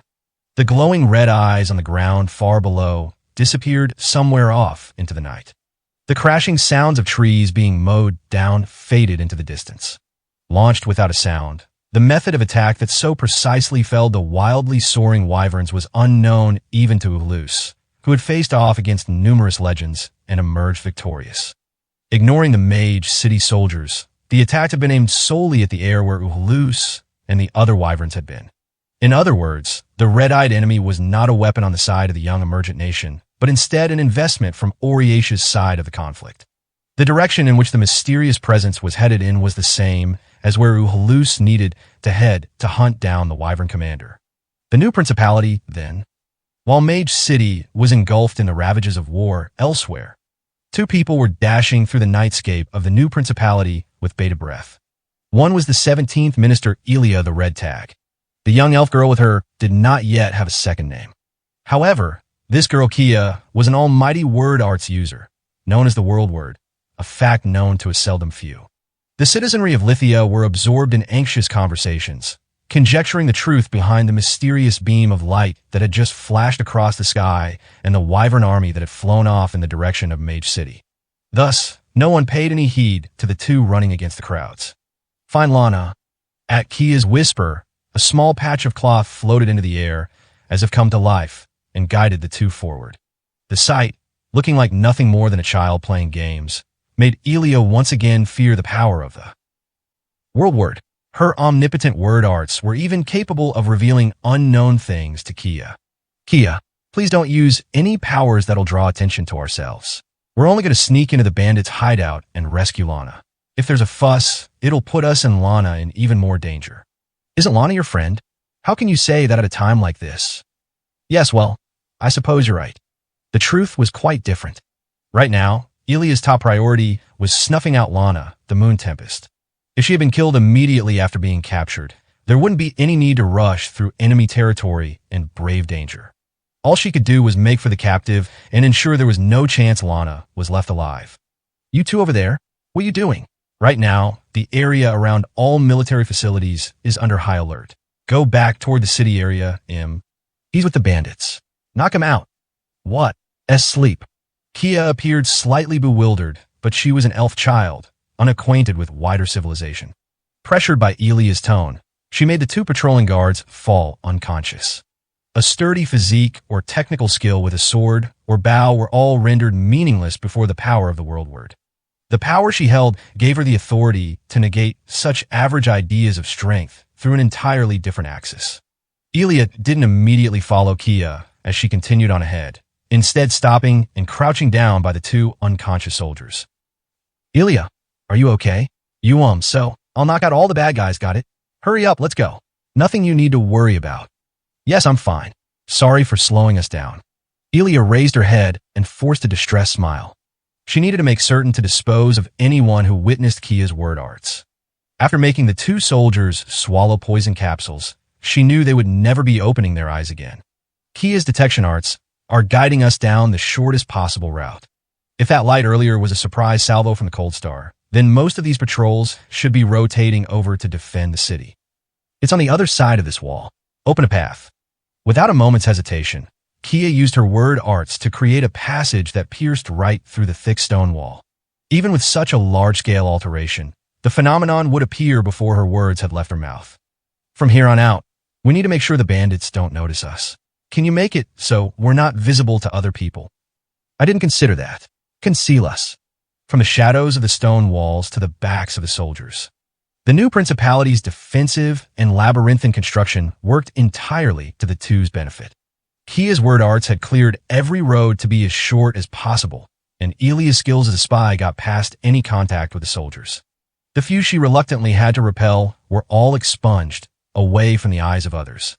The pair continued through the military facilities, which were indeed on high alert, without being seen by anyone.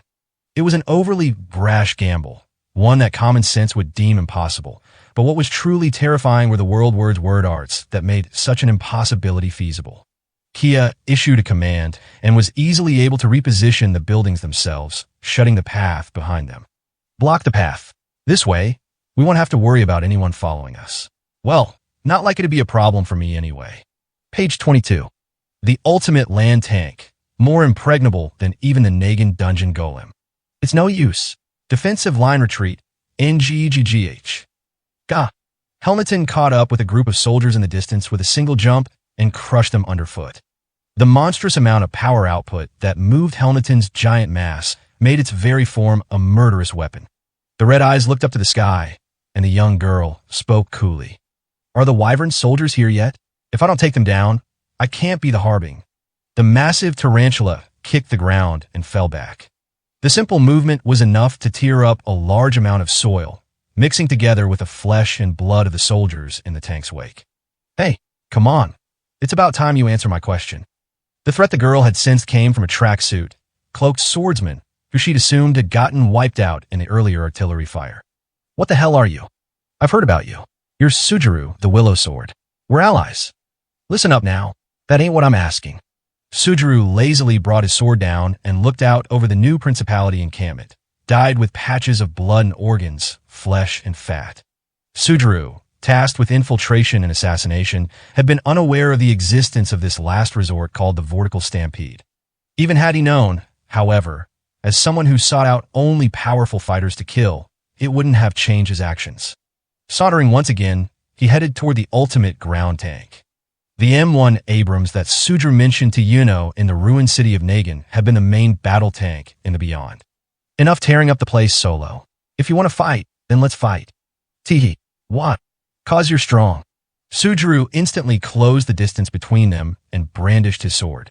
By the time his attack was complete, the tarantula had already retreated. Are you really a Minia? She hadn't intended on letting him get close enough to even unsheath his sword.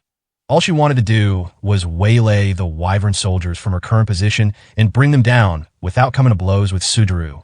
The man didn't seem to have any structural differences beyond a normal Minia, unlike the modified corpses of Nihilo and Helneton. Nevertheless, his rush forward the speed of his sword. You seriously like fighting that much? Are you crazy? Inside that body. I saw it. That's your core, he muttered, still positioned with the follow-through for his attack, looking downward. You only got one life, huh? Just one shared between that vehicle and the person inside it.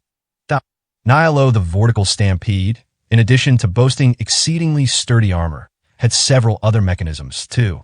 However, there had never been anyone up until that point who could fathom this part of her inner design, especially not by looking at her from the outside.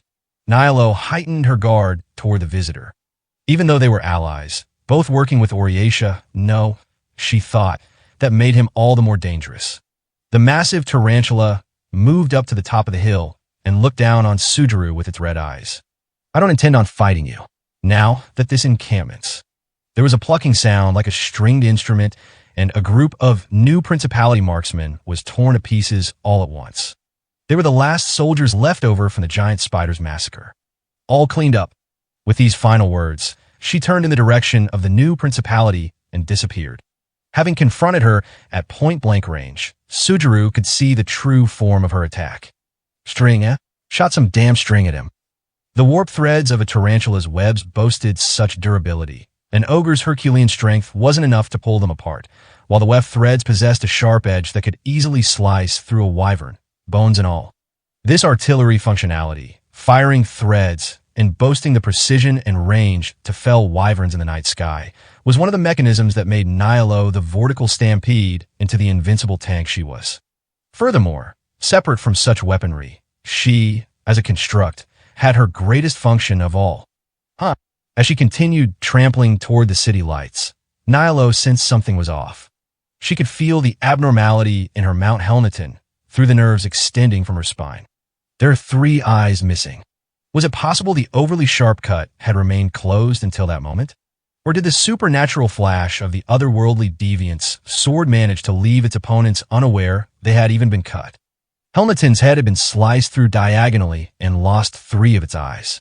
The armor enveloping Helmton was created from a mystical magic gem known as deep celestial char steel. Normal force and heart were unable to scratch it, or so she had thought. Sujuru the Willow Sword. With that step forward, he cut through my head without my even realizing it. Nihilo simply laughed after becoming aware of the wound.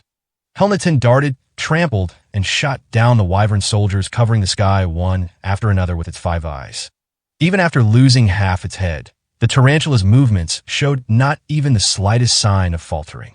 The bodies of both revenants, Nihilo and Helmton, were already long dead. On the other hand, just as a golem wouldn't know death as long as it had its core animating it, as long as the revenant's vitality core was intact, they were alive. Controlling life was one of the end goals the creators of constructs sought to achieve. Techniques that borrowed another's existence, separate from the creator themselves, and giving it life was another route to that extreme end. Helmton's vitality core was its very pilot, housed within its armored exterior. Well then, it seems there's another one out there capable of killing me. Q's.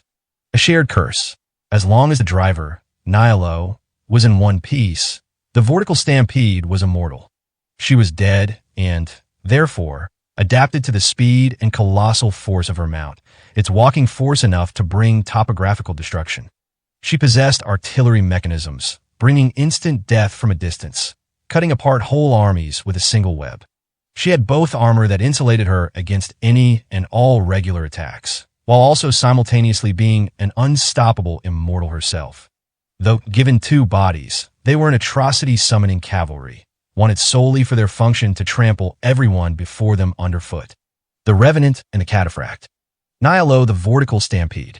At the same time as hostilities kicked off on the ground, the wyvern soldiers in the sky above the new principality had a different threat to attack, and they assembled to face it. The demolition squad that had stormed Mage City in advance of the salvo from the Cold Star was under attack by an intruder from the sky and on the verge of being completely wiped out. Right then, as he waited for his enemy's arrival, Regnaji declared to all his wyvern subordinates, "His strongest weapon is Hillensingen, the luminous blade. The moment he draws his sword, a blade of light extends outward. The reach of his slash is 4 meters. There's no need to watch out for this attack. If he gets in a clean hit, you're as good as dead. His other enchanted sword is Trembling Bird. It creates this noisy din while it flies about on its own. Assume that there are 2 enemies instead of 1. Divide the force and have a group keep this sword in check." It was outside Regnaji's predictions that Uhulus the Star Runner didn't appear directly over the new principality of Lithia, given the position of the Cold Star, but nevertheless, things were moving along even better than he could have expected.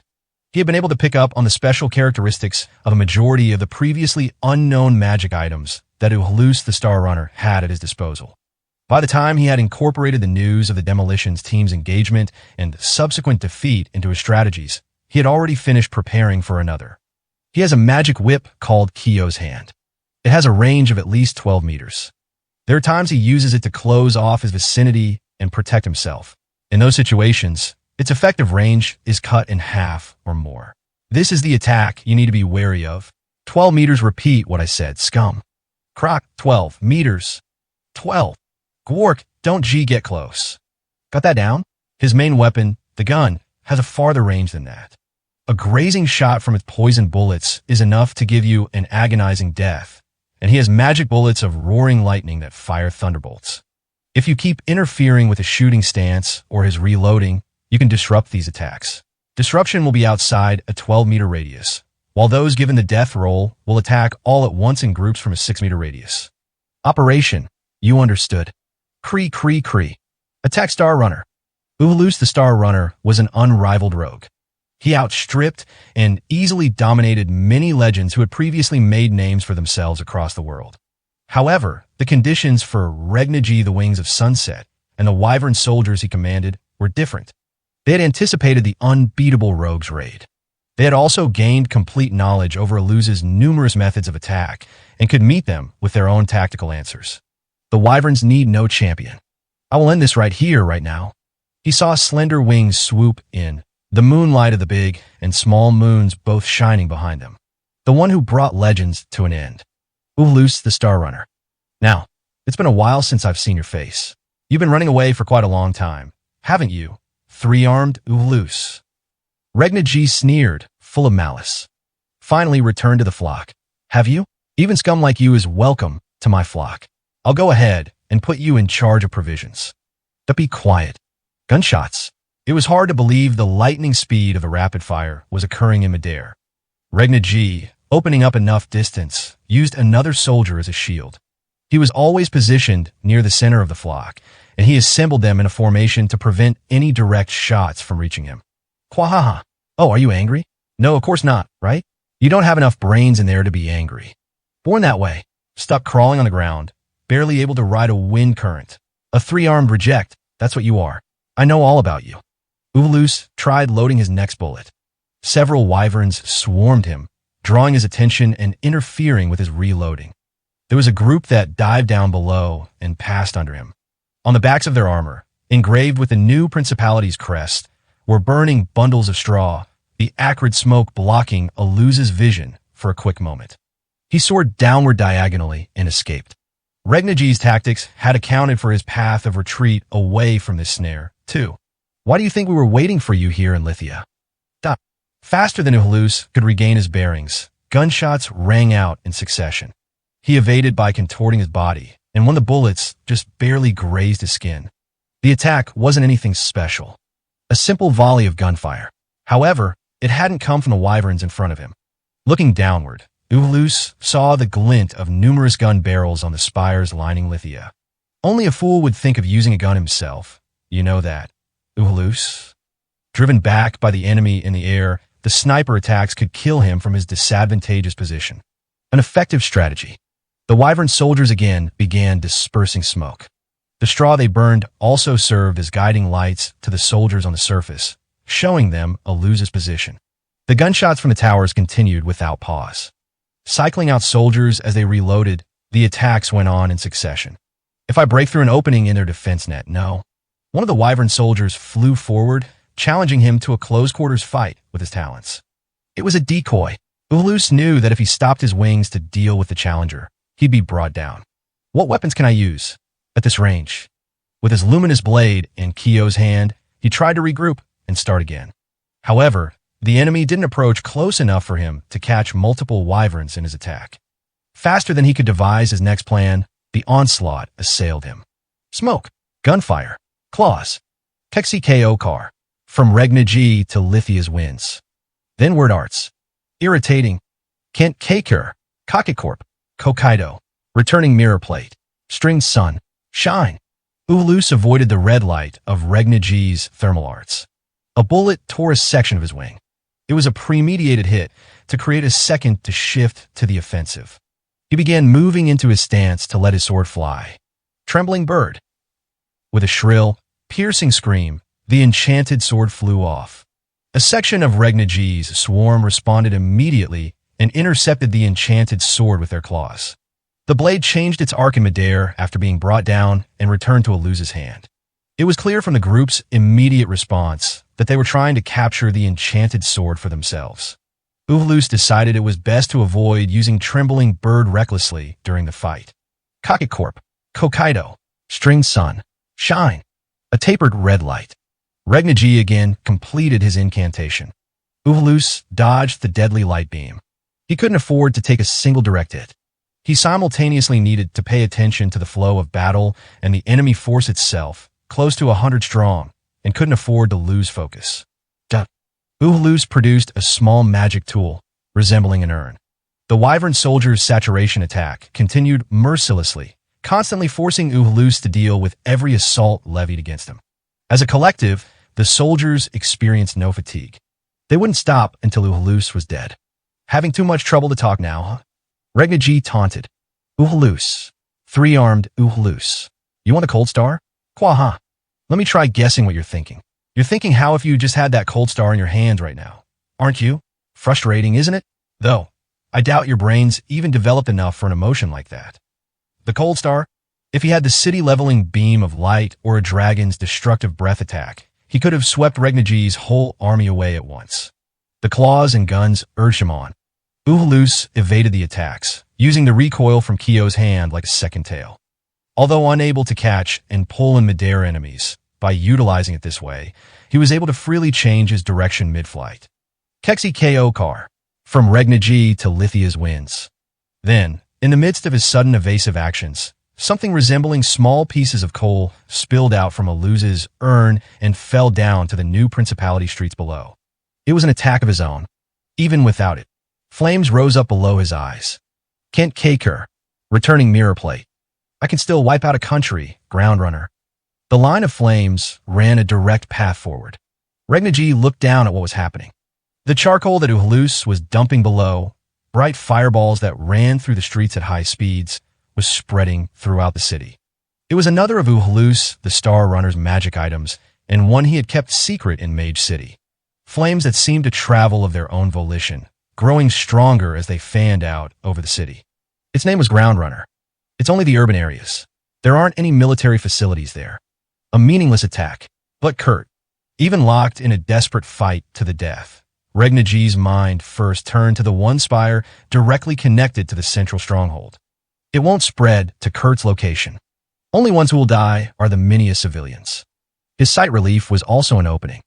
The magic whip Kyo's hand silently stretched out from Uhulus's grip, piercing the cervical spine of the soldier Regnaji was using as a shield.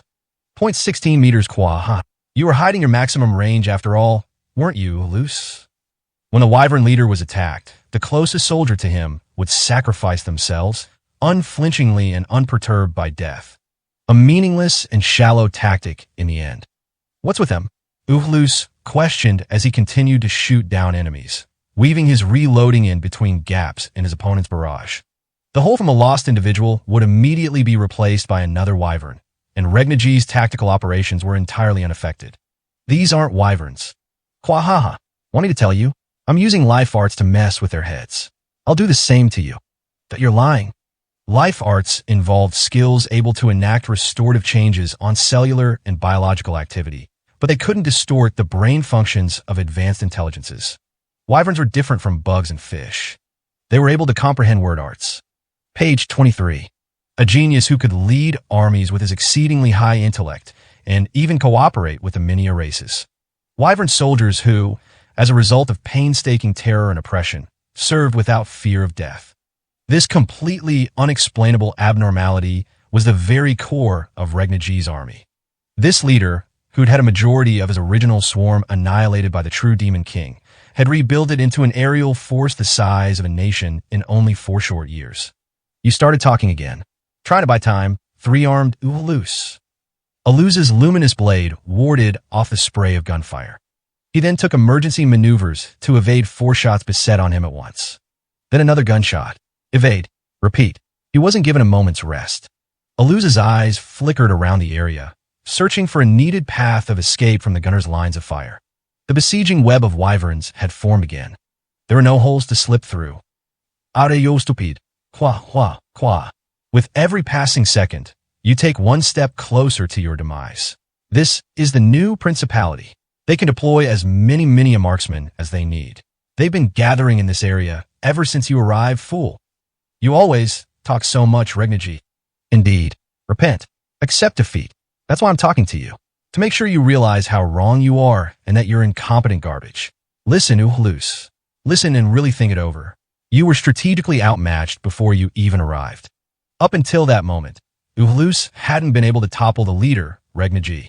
Neither had he been able to greatly decrease the Wyvern army's numbers, either, as he had during his engagement over Mage City. Thus, no matter how much longer this went on, Uhulus the Star Runner couldn't overcome the current situation. The density of the long-range attacks from the surface was increasing slowly, and the Wyvern army, restricting Uhulus's movements, was cycling through its soldiers to rest and recover their strength. Meanwhile, Uhulus was constantly pressured to keep evading attacks, extremely taxing on his reflexes and concentration, and eventually, or even sooner, failure would come. Whether gunshots from average soldiers, without any special proficiency, or talons of rank-and-file wyvern soldiers, it didn't matter when a single direct hit spelled death. An army that crushed champions. Such was the strategy of the wyvern commander, Regnigi the Wings of Sunset. Yeah, time. Uhulus grunted, sounding exceedingly somber. He folded his wings. There was only one meaning behind folding the wings, meant to be filled with the wind and air. Regnigi was suspicious. A nosedive? It was an act of suicide. Uhulus, the Star Runner, abandoned control over his own flight. I needed time. The moment he spoke the words, Uhulus was hit in the back by successive gunfire. 1 shot, 2 shots, 5 shots were direct hits. Uhulus was able to keep evading the previous gunfire entirely due to his knowledge-bending mobility, and with his simple, straight plunge down, the soldiers of the new principality had no trouble hitting their mark. That's it then. Uhulus the Star Runner continued his descent. He remembered the scene of days gone. The sea cliffs, wings flying off into the sun, high in the sky. The one who abandoned his flock as a right of the powerful, and the one who protected the flock under the sense of responsibility his power bestowed on him. Which one had managed to obtain something of true value? I was right. The descending wyvern vanished into the sea of flames raising the town. Flames. Spreading flames. Regnigi became aware of a certain possibility. He shouted to his flock of followers. Everyone drop down and pursue him. Assume he survived and surround Uhulus, the Star Runner. If you find him, don't move from your position, even if it means your life, understand? L-life. Krakwa. KRRRK. Encircle, you understood. Don't repeat things. Hurry up and get after him, fools. The Sky Army began their descent, like a wave crashing and dove down between the gaps in the city spires. Assuming there was a deeper purpose to his actions, that would mean from the moment Uhulus, the Star Runner, released his fire. He had planned for this. Then Regnigi saw the flash of an enchanted sword in a corner of the city. The light signaled Uhulus, the Star Runner's survival. It was Hilensingen, the Luminous Blade. History's most powerful rogue, in addition to possessing various offensive magic items, was also equipped with magic items to ward against attacks. The ornament he wore, a circular pendant, was called the Great Shield of the Dead.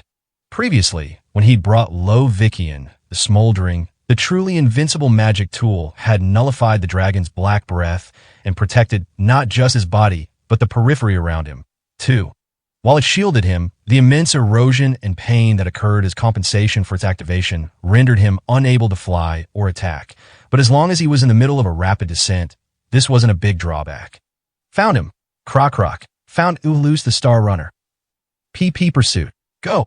The wyvern soldiers swarmed Uhulus as he flew at low altitude, weaving through the city. Uhulus found both their speech and behavior altogether unusual. It struck him less that they were unintelligent, but more that their language ability was simple and invariable. Really creepy. Kyo's hand, launched from Aluza's hand, pierced through 3 wyvern soldiers simultaneously, sending them crashing into the river. The streets were turned into a sea of fire. Ethereal flames ran through the city.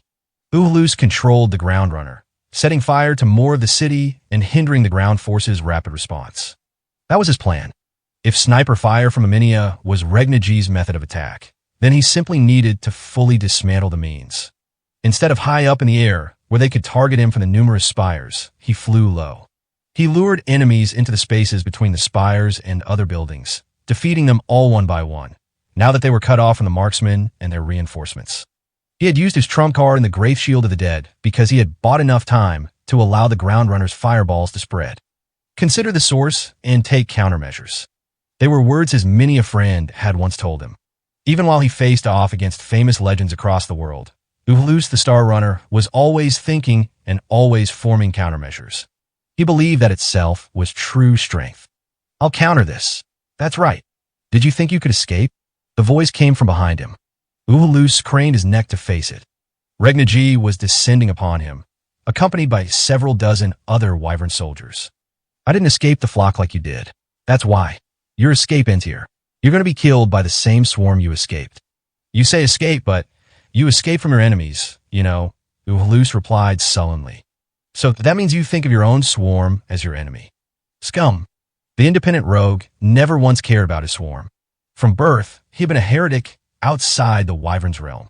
To Uhulus, Regnaji's insistence on belonging to the swarm, after so many decades had passed, was nothing more than a joke. Here is where you burn to death, three-armed Uhulus. The vanguard wyvern soldiers went into action. Their monotonous advance was easily knocked down with a flash from the luminous blade. The lower altitude, lined against the buildings, made it impossible to pressure Uhulus on all sides like the wyvern soldiers had done before. They were forced to settle on a single direction. The carcasses of the wyvern soldiers descended to the city streets, and then burst. Explosives. The abrupt blast caused his stance to falter, and in that second moment, the next charge came rushing at him. A mad army, where no one valued their lives.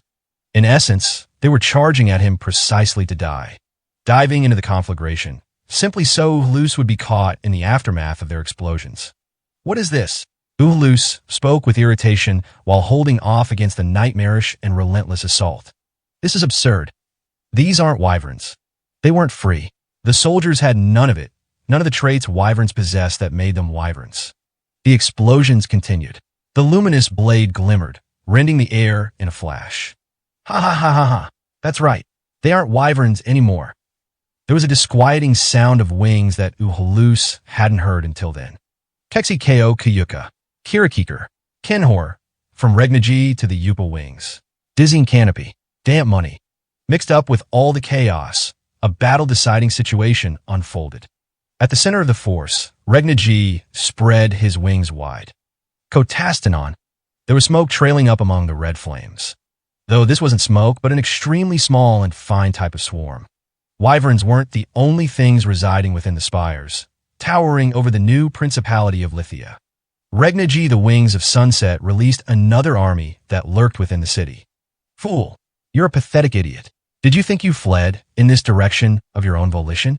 Why don't I tell you something interesting? Uhulus twisted his body in midair. The smoke was poisonous. He felt a definite foreign substance infiltrating his body with every breath. A certain species of pincer bugs is naturally attracted to the smell of burning pollen. These bugs are being controlled by my life arts. Back in Mage City, you burned through quite a number of my soldiers, eh? Knockik, you've inhaled smoke from the kindled straw. The residue from those suicide explosions is stuck to your lungs, too. Those suicide attacks led you here to the bugs' hunting ground, flanked by their nests on all sides. Those puny thoughts of yours. From the very start, anything and everything has been entirely in line with my predictions. I don't need nearly as many of them, compared to poison gas, to be effective. The bugs noisily began overtaking Uhulus. The soldiers' forward charges had all been to pin Uhulus down at that location, so the nauseating insect swarm could take hold of him. His mobility couldn't do anything to shake off the insects gathering inside his body. He couldn't incinerate them with his luminous blade, either.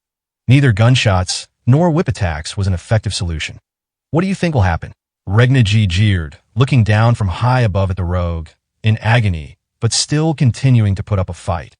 The new Principality of Lithia's airborne army was a swarm of wyverns deprived of their own will. What exactly had the genius leader done to maintain his flock, despite having it taken from him during the true Demon King disaster? They'll bite through your palate and nostrils, before devouring the free will center of your brain. Regnaji, the Wings of Sunset, was a genius beyond compare. A life arts prodigy, capable of conferring behaviors and traits to insects unimaginable in the natural world. That was the true form of his abnormal power to command a flock and make them transcend their natural instincts.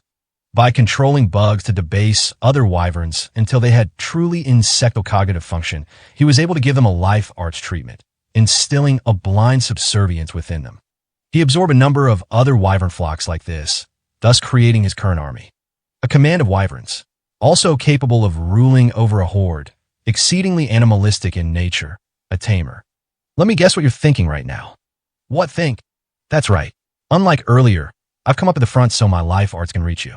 You think you can just use your last spurt of strength to attack me by surprise and cut off the head of command, don't you? Countermeasure. If the insects were blocking Aluz's respiratory tract, making it impossible to breathe, that meant there was little time left before they tore through his palate and infiltrated his brain. Though it was possible that, deprived of oxygen, the deluge of wyvern soldiers would tear him to shreds first. Draw your enchanted light sword. The rogue unsheathed his enchanted light sword and slashed at Regna G. A gamble in his final moments. Regna G had seen right through this, too. Using several wyverns as sacrifices, he escaped upward along the terrain. Meaningless scum. Even if he managed to kill Regna G, it wouldn't change Aluz's doomed lot. The bugs had already infiltrated his body. Their life arts, bestowed directives wouldn't disappear even if the life arts user was eliminated.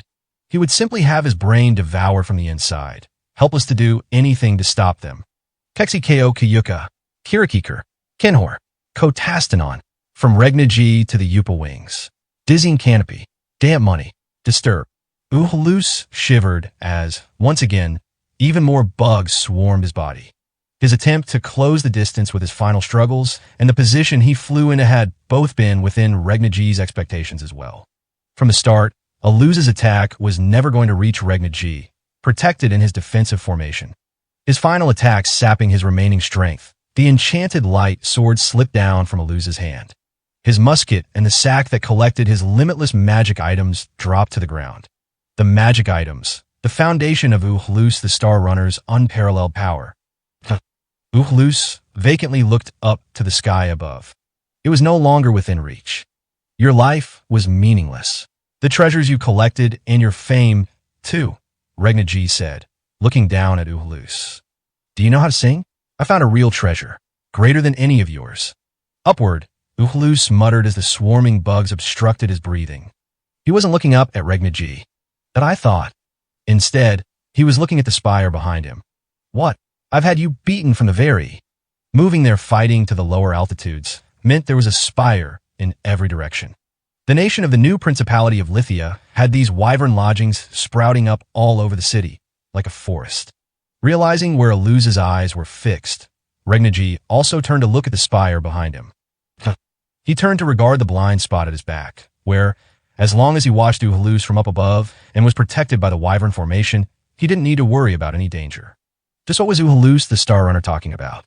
If Regna G had to guess what the other wyvern was thinking, then I thought you'd flee upward. I won already, though. Enormous flames were pouring down from the spire's peak. The magic item of flame, which moved in accordance with its owner's will, Ground Runner. Rushing from inside the spire up into the heavens, it burned Uhlus and Regna G together, both located at the zenith of the magic item's path with its monstrous heat. You talk too much, Regna G. The showdown with the wyvern leader was decided. Uhlus looked at the dozens of wyvern soldiers, hollow shadows of what they once were, piled on the ground. A light cough and pieces of seared bug carcasses fluttered down. Despite having his body engulfed in the roaring blaze, Aluz's only injuries were the burns inside his respiratory system from breathing in the blistering air. The instant before he was going to be incinerated with his opponent by his own attack, he activated the only remaining magic tool he had left, the Great Shield of Death. Sitting at a distance beyond the range of his attacks, a lethal swarm of bugs buried inside his body. Uhlus hadn't predicted either of these gambits. Nevertheless, he was a rogue who had invariably responded to every single battle scenario, no matter how far beyond his abilities of conjecture he had ever faced. If you'd kept quiet, I would have had a bit more trouble. Minimal defensive coverage, to protect only himself. The flames he had purposefully rained down had incinerated everything but his own body, with the swarm of insects invading him unsparingly exterminated. He had needed to temporarily forfeit the enchanted sword and sack to ensure they weren't caught up in the river of flame. Flying down, he recovered his treasures. Meanwhile, a winged silhouette departed into the night sky, leaving the fire-scorched earth behind. From the ground, engulfed in the conflagration, Uhlus saw a winged silhouette depart into the night sky. His whole body covered in severe burns, Regna G seemed to be flying toward the central stronghold spire. The wyvern who'd chosen freedom simply watched him depart. Though it was not an act of mercy. Farewell. The Lithian nighttime, once bustling with activity, was now even brighter, though the illumination came from flames of destruction. Many houses burned in the chaos, with citizens unable to find anywhere to hide, terrorized not only by the flames, but the colossal tarantula that had broken through the defensive line and the military force that had infiltrated the city after it. She wanted to be among the many people again. Rising to his feet once more, he continued walking alone toward the city's outskirts. He saw the sorrow of the people who had lost their homes or the military members of their families. Though Hito had been the one responsible for these tactics, he didn't have the luxury to agonize in guilt. It was his duty to make Lithia achieve an even greater future, rather than forcing them to pay for past transgressions. People suffered from tragedy because they didn't have the strength to face such horrors head-on. Nilo had actively wished to discard that strength. She wanted nothing more than to be the same as the Minia races she had once crushed underfoot. Being Minia isn't really all that great anyway. Coming to the outskirts, Hito noticed the stone pavement at his feet had finally become sparse, with short blades of grass poking up from underneath. Hito had his offhand in his pocket. He needed to head toward an open area, away from the eyes of other soldiers and civilians, and as visible from the sky as possible. I knew you'd still be here. His feet came to a halt. He didn't need to turn around to know the name of the person who'd landed behind him. You're an Oriatia general, aren't you? The three-armed wyvern spoke in his usual gloomy tone. A big shot like Hargit. I'm a civil servant, not a general. This is what you came here for, isn't it, Star Runner? Hito produced from his pocket an unaccounted-for apparatus, a crystal lens encased within it. The new principality's ultimate magic item, and their prided conflict-deciding weapon, the Cold Star. If you were still alive after that commotion, I knew you'd be after this thing. You're free to kill me and steal it, but how about we make a deal? I don't need it, really. The Cold Star wasn't what I was after. Uvalus trained his musket. Hito looked back at the wyvern for the first time and scowled. Well then, why did you follow me? If you were planning on killing me from the start, you could have shot me from overhead without flying all the way down here. I know already, in Oriatia, that you're having some big imperial competition, Datio decide. The rogue declared dispassionately. A match to decide the true hero. That's right. In the current age, with the true Demon King destroyed, they needed to decide on a hero who could serve as a valiant symbol. Defeating the self-proclaimed Demon King attempting to become the world's sole authority, as well as the selection of irregularly powerful fighters in the battle, like Hughes and Sujuru, was all part of this singular goal. I'm taking part. I'll fight with Hargit. I'm shocked. I was just thinking about talking to you about it myself. Sujuru had shown his true abilities as an otherworld deviant, killing another visitor like himself. Hughes had infiltrated the tightly guarded central stronghold and put an end to his target, Terran. They both possessed transcendent power, impressively demolishing all known battlefield wisdom and logic. Nevertheless, Hito recognized that the most fearsome presence within the battle was the one who had faced down an entire army by himself, without even showcasing the full depths of his own power, the wyvern rogue in front of him. You were so brazen and violent because you knew no one would be able to pick you out among the rest of the wyvern swarm, right? You calculated all that, managed to keep your trump card hidden, and worked to get the 29 officials of Oriatia to agree to nominate you, a very shrewd wyvern. That world's strongest rogue reputation isn't just for show. And your answer? Hito cracked a smile. I'll be the one to support you. The world's ultimate match to determine the one true hero. Dear readers, surely you are already aware. You'll be the first candidate. This was but one person's story. 1 year earlier, slightly east from the palace. The Central Congress Hall, built as a temporary government institution, stood out as newer than the other buildings in Oriatia. Those individuals who were formerly divided among the land's 3 kingdoms and fought against one another had now come together in this place and imposed their rule. It was an obvious point, but getting this far had not been an easy process. It was the threat of the true Demon King, placed front and center, that had barely managed to convince the citizens to discard their nations and become a unified country. The cities corroded by madness and terror were all abandoned one after another, until the Minia race's living sphere had declined to less than 1/10 of what it had once been. However, as a result, Oriatia prospered like never before. Separate cultures mixed together, and the enormous population coalesced in the few remaining cities. The Dark Age left behind the sprouting bud of a new, unified nation. Therefore, now more than ever, they had to search for the hero. The remaining deferment time was growing short. The thought ran through the mind of the Oriatia Third Minister, Jelki the Swift Ink, as he received the survey team's report. That concludes our report. There is no one we can claim with 100% certainty. We believe this time, too, the claimant assumed the title for self-promotion purposes. Understood. You may leave. The age of self-proclaimed demon kings has been replaced with self-proclaimed heroes instead, it seems. We'll continue our investigation. Adjusting his sternly furrowed eyebrows, Jelki walked alone through the Congress's corridor. He was a dyed-in-the-wool civil servant, and on a list of the 29 officials retainer military strength, you'd find his far closer to the bottom than the top. However, the intelligence officers in his employ remained the most skilled among the rest of the 29.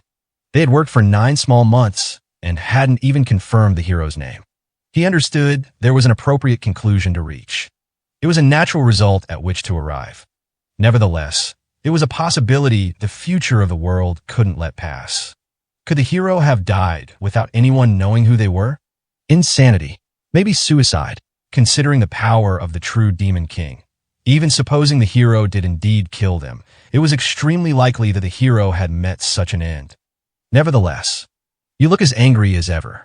Everything all right? Just as he passed by the door, he heard a deep voice call to him. Jelki turned, still looking displeased, before considering things again and pressing his finger to his brow. Oh, it's you, Yuk. It's always the same concern. As for my face, it's no different than usual. Guess that means you haven't found the hero, like always? Want my advice? A giant man, rotund and chubby, dressed in red light armor and helmet. The 14th General, Yuka the Halatian Jail. His areas of responsibility, as well as the nation he formerly belonged to, were both different from Jelki's, but he was recognized as one of the very few trustworthy men within the scheming maelstrom of the 29 officials. You don't seem the type to handle this problem. Everyone has their strengths. Your jobs are. Wait, you were suppressing rebellious elements again, weren't you? Is that what the armor's for? Well, yeah, that's the gist of it.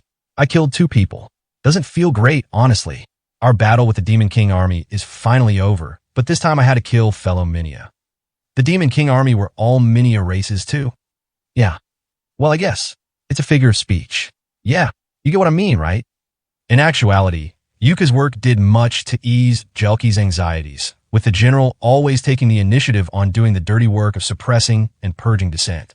At the very least, he was much more highly valued than the likes of his 6th General Hargant, who even at times like these was toiling away with subjugating non-Minia races.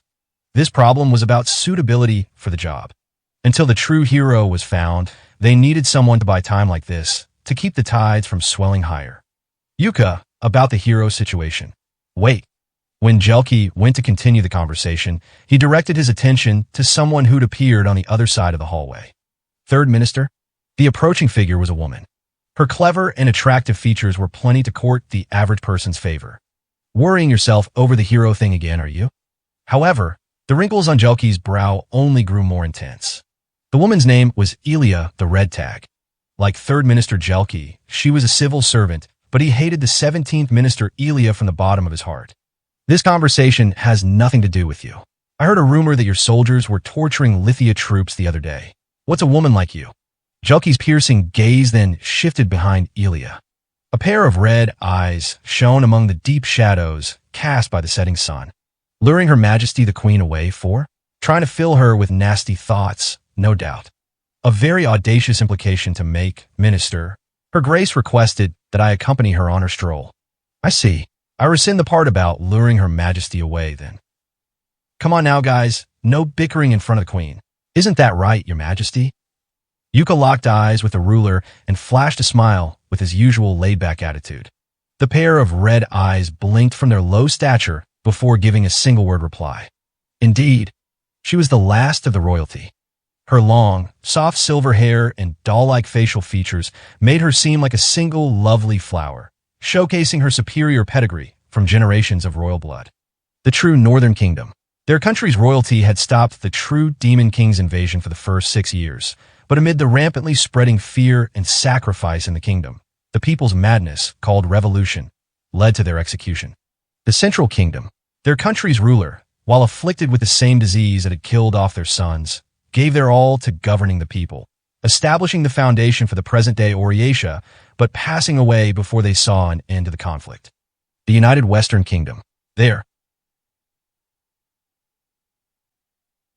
country's royalty sought an amicable agreement with the true Demon King, but for that reason, the true Demon King visited their capital, resulting in their slaughter along with their subjects.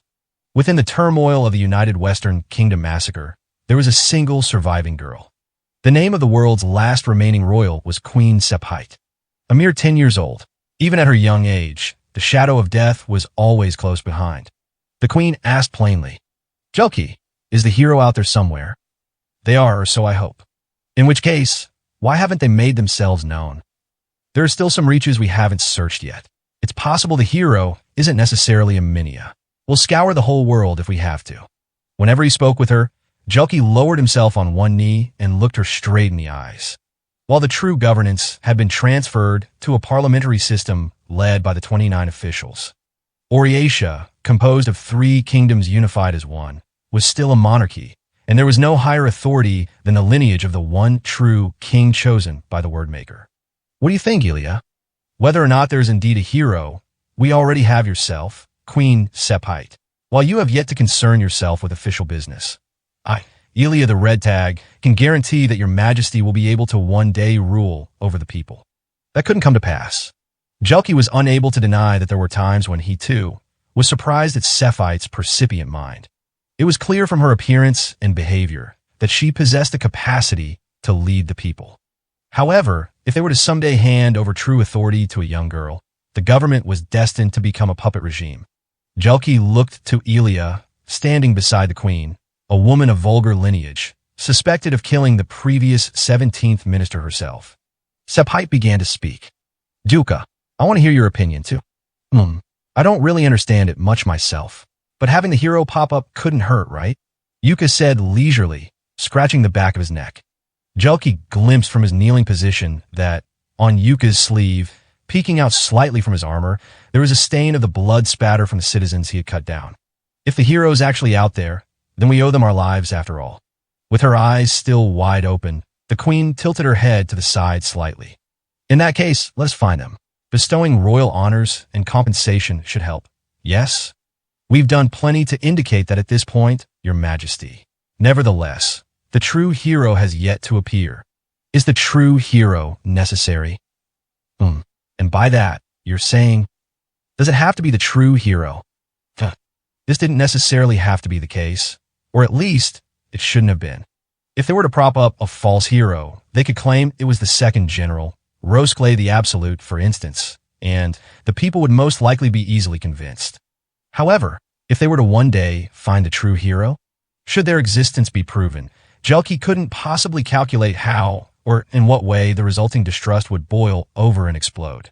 Even after officially announcing the hero, if the true hero is already uninterested in claiming their title, then I'm sure they won't stake a claim to the title even if we decide on one for ourselves. Hearing the young queen's words, Ilya quietly muttered, making it widely known among the people that were searching for the hero. If instead of using spies to search far and wide, they instead prepared a bigger proclamation. If they could turn the affair into a colossal social event to capture the interest of the people, that would make it definitive and common knowledge, rendering meaningless anyone who appeared later to claim the title for themselves. Ha ha ha. Then in that case, you should round up all the self-proclaimed heroes who Jelki's found and pit them together in a royal match or whatever. Hero will be the strongest of them all, right? Juka. Oh, sorry. Rude way of speaking in front of Her Majesty. My bad. Forget it. Don't worry about it. I was thinking about something else. This time Jelki glanced over once at the pretty Sephite. Peering into her red irises made him feel like he was descending into a whirling abyss. Within the monarch's eyes still remained the vestiges of ruination, the only pair of eyes to have witnessed the fall of her kingdom and survive. Yilki. Oh, forgive me, your majesty, just something on my mind. Allow me to take my leave for now. Yes, of course. Be well, Jelki. He couldn't reveal to anyone the plot that had just risen into his mind. Not even the queen herself. Jelki the Swift Ink's thoughts were already in motion. The remaining deferment time was growing short. A hero was needed for the new age. The symbol of authority who'd ended the age of the true demon king, on par with royalty. Then, with that hero's authority, Sephite would be dethroned. In this upcoming new age, the same monarchical government as before was unsustainable. Now, there existed no other besides Sephite who claimed lineage from the one true king, mandated by the Wordmaker. However, without the appearance of a new icon, in the hero, the people would eventually want for monarchical rule. Such a development would lead to a puppet regime, full of conspiracy and political rivalries. The young queen would be unable to govern the unified kingdom, sowing division among the people, once united against the true Demon King threat, and conflicts would arise. Jelki thought that the 23rd general who'd seceded from the assembly, Terran the Punished, had held the correct view on this subject. Someone needs to adopt this undertaking. The current parliamentary government, managed by the 29 officials, was administered by politicians selected by the people. The Oriatia 29 officials, a wartime structure gathered together from throughout the three kingdoms, would be abolished, including Jelki himself. Then Oriatia would become a republic, similar in structure to what a subsection of self-proclaimed demon kings had once created. If there was ever an age where such a thing was possible, it was the current one. Too many people had died. Too much peace had been lost. Jelki couldn't let the world slide back into an age of war and chaos ever again. Someone needs to do it. Someone who has become aware of all this. Self-proclaimed heroes. If they were truly confident enough in their own strength to declare themselves heroes, there would come a day when they became self-proclaimed demon kings and looked upon a unified nation with hatred. It was so in ages past, when all those with power inevitably proclaimed themselves one of the demonic monarchs. Page 30. As long as a common enemy in the true Demon King existed, these powerful individuals hadn't posed a threat to the nation. However, the past 25 years had birthed too many of these sorts of champions in an attempt to defeat the true Demon King. There needed to be only one hero. To begin the new age, all the others needed to be weeded out. A pretext was needed. The only one who can do that.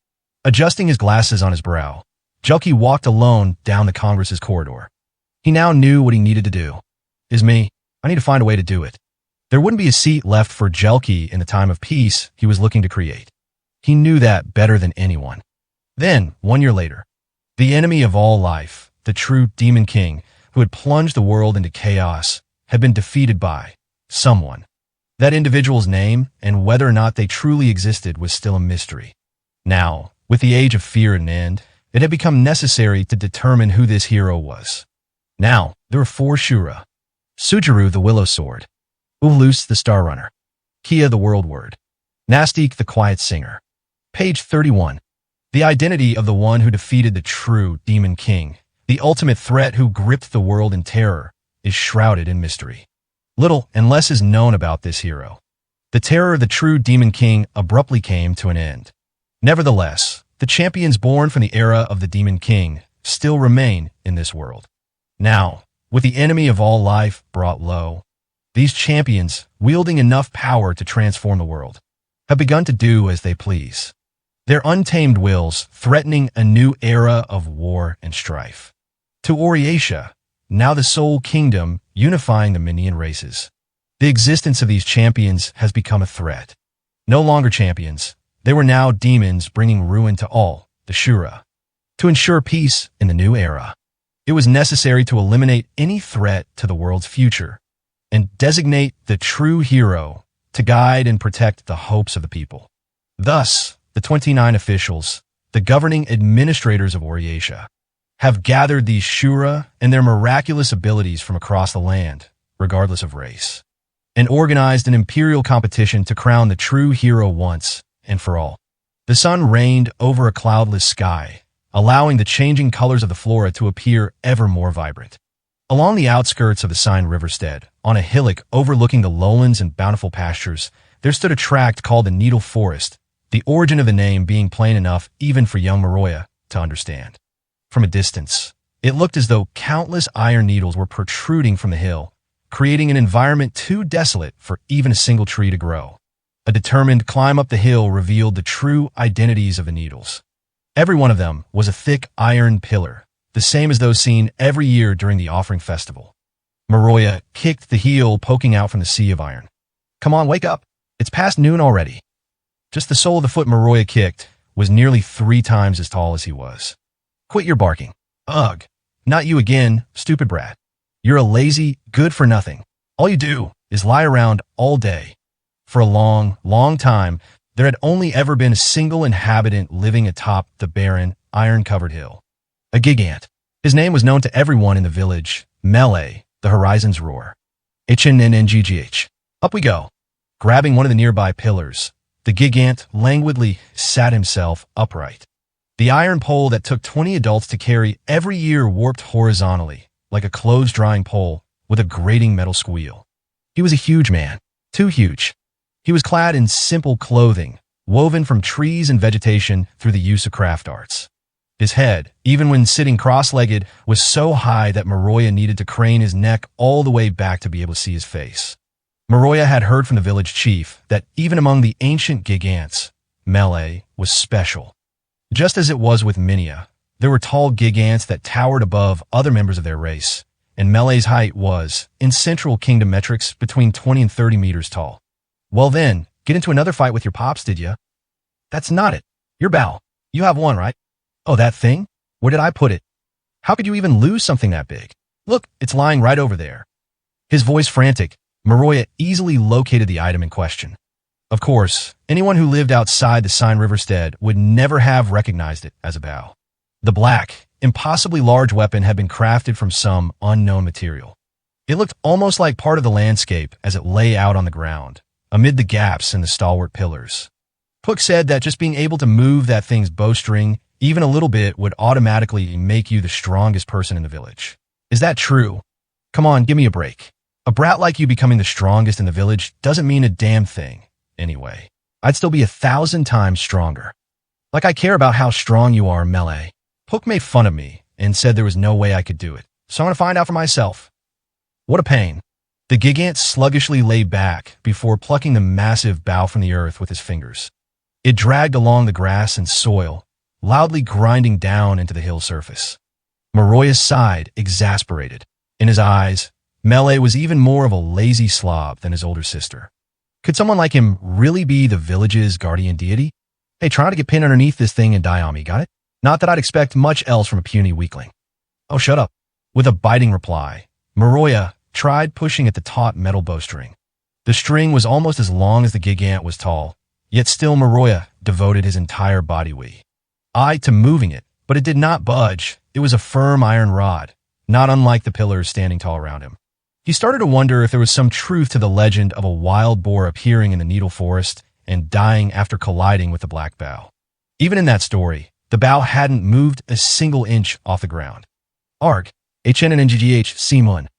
HAA. Wahaha. Just give it up. You're too young to be throwing your back out. WL, I've lifted up a whole water barrel by myself before, okay? But there's no one who can move that thing. Of course there is. You're talking to him.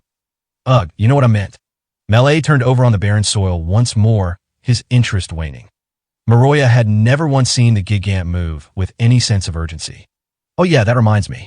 A few decades ago, some idiots from the village all got together and tried to prove their strength by lifting up another something of mine. And I'm not talking about my bowstring. What's something? Come on, isn't it obvious? My manhood. Huh. Maroya instinctively looked at the gigant's crotch. The area under his grass skirt was indeed fully visible. How many people did it take? 5 guys didn't cut it. So, they decided if they were going to seriously attempt to pull it off, they'd need at least 6. All 6 of them were considered some of the strongest men in the village. Why were there even 6 adults stupid enough to do something like that anyway? Try asking your pops or granddad about it. Men stay stupid no matter how old they get. Truth is, I couldn't really tell if they actually managed to lift it up or not. What? Hold on, you can't just cut the story off there. How in the world could he not know if they managed to do it or not? Mantle scratched his stomach, looking a bit uncomfortable. I'm not lying. I really couldn't say for sure. Having 6 people touch me down there, I sort of got this ticklish feeling and, if you really want to split hairs over it, they technically did get it into the air. Are you serious? Wahahaha. They got a real shock too. Started asking me, wait, do you swing that way? Mantle's conversations were always filled with these nostalgic accounts of utterly baffling episodes with the villagers. One example was the time the village kids discovered the dangerous pastime of competing to see who could be blown the farthest away by Mantle's sneeze. In another story, when the village chief's father was young, Mantle had let him ride on his shoulders to peek into the woman's bath, but Mantle was so conspicuous that the village chief's father ended up getting punished. Yet another was when his singing during a certain woman's wedding ceremony was so awful, it was banned forever, with the provision still existing in the town's records. From small children to the village's elders, everyone living in Sign River Stead had memories with the long-lived gigant. Maroya himself would likely remember the bow, so firmly stuck in the ground one would think it had put down roots for the rest of his life. Still though, melee, for how giant your body is, you don't fight at all. Can you even use this bow? Don't you worry about that. Hell, it'd be best to never need to fire it at all. Didn't anyone teach you that? What? If it was really better to never fire a bow, then bows and arrows wouldn't exist in the first place. You've never actually fired your bow, have you? Got a smart-ass comeback for everything, don't you, kid? In truth, it was just as Maroya said. Melee's Herculean strength and his remarkably large frame were the talk of the village. However, among these conversations, there wasn't a single story about Melee courageously wielding said strength to fight and expel his enemies. Melee was a champion of the village, without question, but a champion of unknown valor and heroism. Hey, I'm just worried about you, that's all. Oriatia even has that Rosclay guy, right? There's even Taroa the Awful, too. He shows up in all the scary stories. I don't think there's any way you could ever beat them. Now you're really talking nonsense. I keep telling you, I'm the strongest there is. If I went all out, no one could hold a candle to me. You'd be quaking in your boots, no doubt about it. What? All you do is laze around. I bet Rosclay is way stronger than you. Hearing that their guardian deity would be going to the royal games in Oriatia excited Maroya a great deal. Was the biggest presence of Sign Riverstead, present from time immemorial, really the strongest being in the lands? However, the other candidates like him, for example, the second general of Oriatia, Rosclay the Absolute, had prestige and fame that wasn't confined to a single village. The second general was a great champion, beloved and looked up to by minion children everywhere. Maroya was no exception. You're supposed to tell me I'm going to win, even if you don't mean it. One ungrateful kid. Oriatia's reward is no joke. Trust me, I could rebuild Kutoy's house that got struck by lightning and even replace the old water wheel out west. Oh yeah, that water wheel is pretty run down, isn't it? It's been in use ever since her grandfather was a young boy, even after several repairs. What else is there? Oh, right, the expenses for Poani's childbirth. It'll be her third to date. I can buy Mizamura some Oriatia machinery to help cultivate his fields, too. Who cares about that weird old fart Mizamura? Bah ha ha ha ha. Since I'm going to win it all anyway, I bet we'll get even more money. What's the point in being stingy with the other villagers, right? I was right.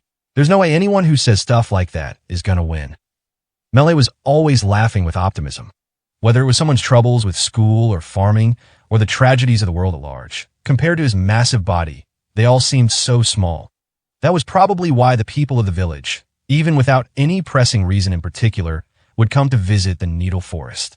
Maroya tried to move Melee's bowstring one last time. It didn't budge an inch. This sucks. Listen, you better not break this bow, or anything. By the time you lose and come back here, I want to pick this bow straight up off the ground. Cheeky little brat, aren't ya? Come on now, time for you to head back home.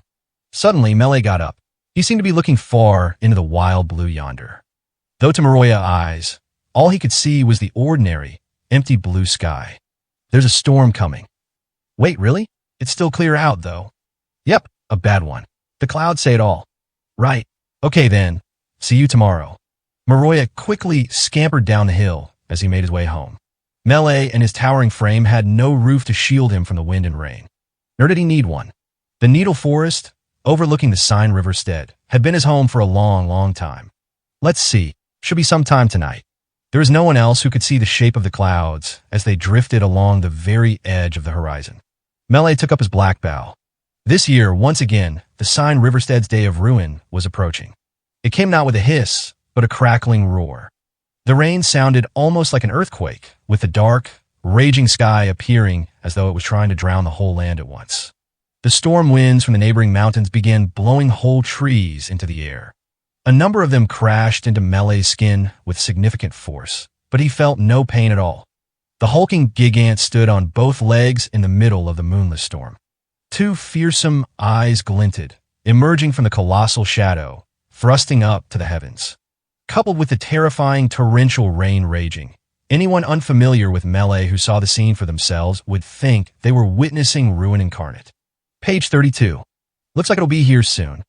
Melee's groan wasn't directed at anyone in particular. He pulled up one of the deeply embedded pillars of the Needle Forest, still standing upright despite the roaring winds. They were presented to him only twice a year. High-quality iron ore, mined from the region, was dissolved, and every year the individual with the greatest craft art skills shaped it into beautifully straight pillars. Then they were smithied to prevent rust. The pillars were Sign Riverstead's greatest craftworks. The heart and soul of the entire village poured into each one. They were Mele's treasures. Mele was always looking down over his one and only spiritual home. The lights of the people's homes, as they went about their lives, trembled in the apocalyptic downpour. A peaceful village, blessed with bountiful waters, mining resources, and soil able to support crops and animals. 250 years ago, in the time when all he knew was solitude, the village hadn't existed. He closed his eyes and concentrated. The moment the flow of the river, rampaging like a dragon, changed. In the middle of this torrential onslaught, battering all his senses at once, it was the one moment he absolutely couldn't let pass him by. The low, continuous roar from the river, pitched the slightest bit higher. Mele opened his eyes. Together, at the exact same moment he had his premonition, the gigantic main river, flowing to the ocean, rushed backward from the sea into a small river that shot off from the mainstream. The river that passed right through the center of the village. Sign Riverstead was a village blessed with bounteous water and nutrient-rich soil. However, this also meant that among its long history, it was a region constantly threatened with this kind of river flood. Once a year, torrential rains on a terrifying scale passed through this region, and each time the flooding was beyond control, with the village everyone had built destined to sink deep underwater. This was the day of Sign Riverstead's destruction. As ever, Mele the Horizon's roar wasted no time. He simply pulled back the black bow that no one but him could draw or even lift. The arrow he knocked was one of Needle Forest's iron pillars, presented to him by the villagers. Within the deluge that was barreling upstream against the river's flow, 3 different currents became one. One current was diverted by a large boulder on a sandbar, boring into the left bank. Another was an uninterrupted breakneck current. Finally, there was a slow but powerful current coming up from the seaward side of the river behind the village. Even from this distance, he could tell. Even on a night like this, where the view of Sign Riverstead was drowned out by the black clouds and torrential storm, facing off against a raging deluge, constantly shifting its shape, to Mele's eyes alone, everything was clear. Would the soil bed, weakened by the rain, hold out? Have been dug out deep enough? Were any of next year's cultivated fields in the path of the rapids? Were any of the places where Maroya and the other children liked to play in peril? The moment before he took a shot, all of these thoughts passed through Mele's head in an instant. It was only a single hunch, honed from years and years of experience, that showed him the path to salvation. There, he fired his arrow. The air split open with a loud crack, louder than roiling thunder. It was the sound of the heavens themselves being torn asunder. The arrow's trajectory looked like little more than a streak of light. It thrust into the ground. Sign Riverstead's soil split open down to bedrock deep in the bowels of the land. The arrow, perfectly hitting its mark, penetrated further into the soil, and its direct trajectory leveled the terrain. The impact sent a torrent of dust and debris shooting into the sky, nearly darkening it. Saying the impact was like an earthquake didn't do it justice. The shot from Mele's bow was cataclysmic in its own right. Even from so far away, a single shot aimed at the very edge of the horizon. There we go. Mele, for the first time that night, was able to smile with satisfaction. The deluge veered away from the village populace and poured into the low-level and arid wasteland on the town outskirts. The one arrow he fired was so perfect, there was no need to notch another. All right, time for bed. The day of Sign Riverstead's destruction had come another year. However, once again, Sign Riverstead was not destroyed. It had been the same last year. The year before that, as well. 250 years ago, there had been no village here. Once a year, a disastrous flood beset this land. Only twice a year, these iron pillars were presented to Mele. Now, these pillars sprouted up from the top of the barren hill, numerous enough for it to become known as the Needle Forest. Mele the Horizon's roar was a champion of unknown valor and heroism. Among the legends told by the villagers, there wasn't a single story about Mele courageously wielding his strength to battle and drive off his enemies. Stars were twinkling high in the night sky, dotting the infinite cosmos. To the children, this night sky must have been unbelievably beautiful and so very, very sad. The starlight framed the cart in shadow, climbing up the hill. Many children called out incessantly as they continued to desperately pull the cart along. You see it, right? Look, the same iron pillars as always. We brought you to the Needle Forest. Illy, hey, you better not be sleeping back there. We're here together, okay? You're not in pain, are you? Illy, yeah, I'm okay. Sitting inside the carriage was a young girl, wrapped up in a yellow blanket. The pallor on her face was severe enough to see even beneath the moonlight, and she blinked in a fevered haze. At the time, hers was a disease with no cure. One of the boys jumped out in front and rushed off toward the middle of the Needle Forest. He raised his voice and called out a familiar name. Malie, Illy is here. She said she wanted to see you.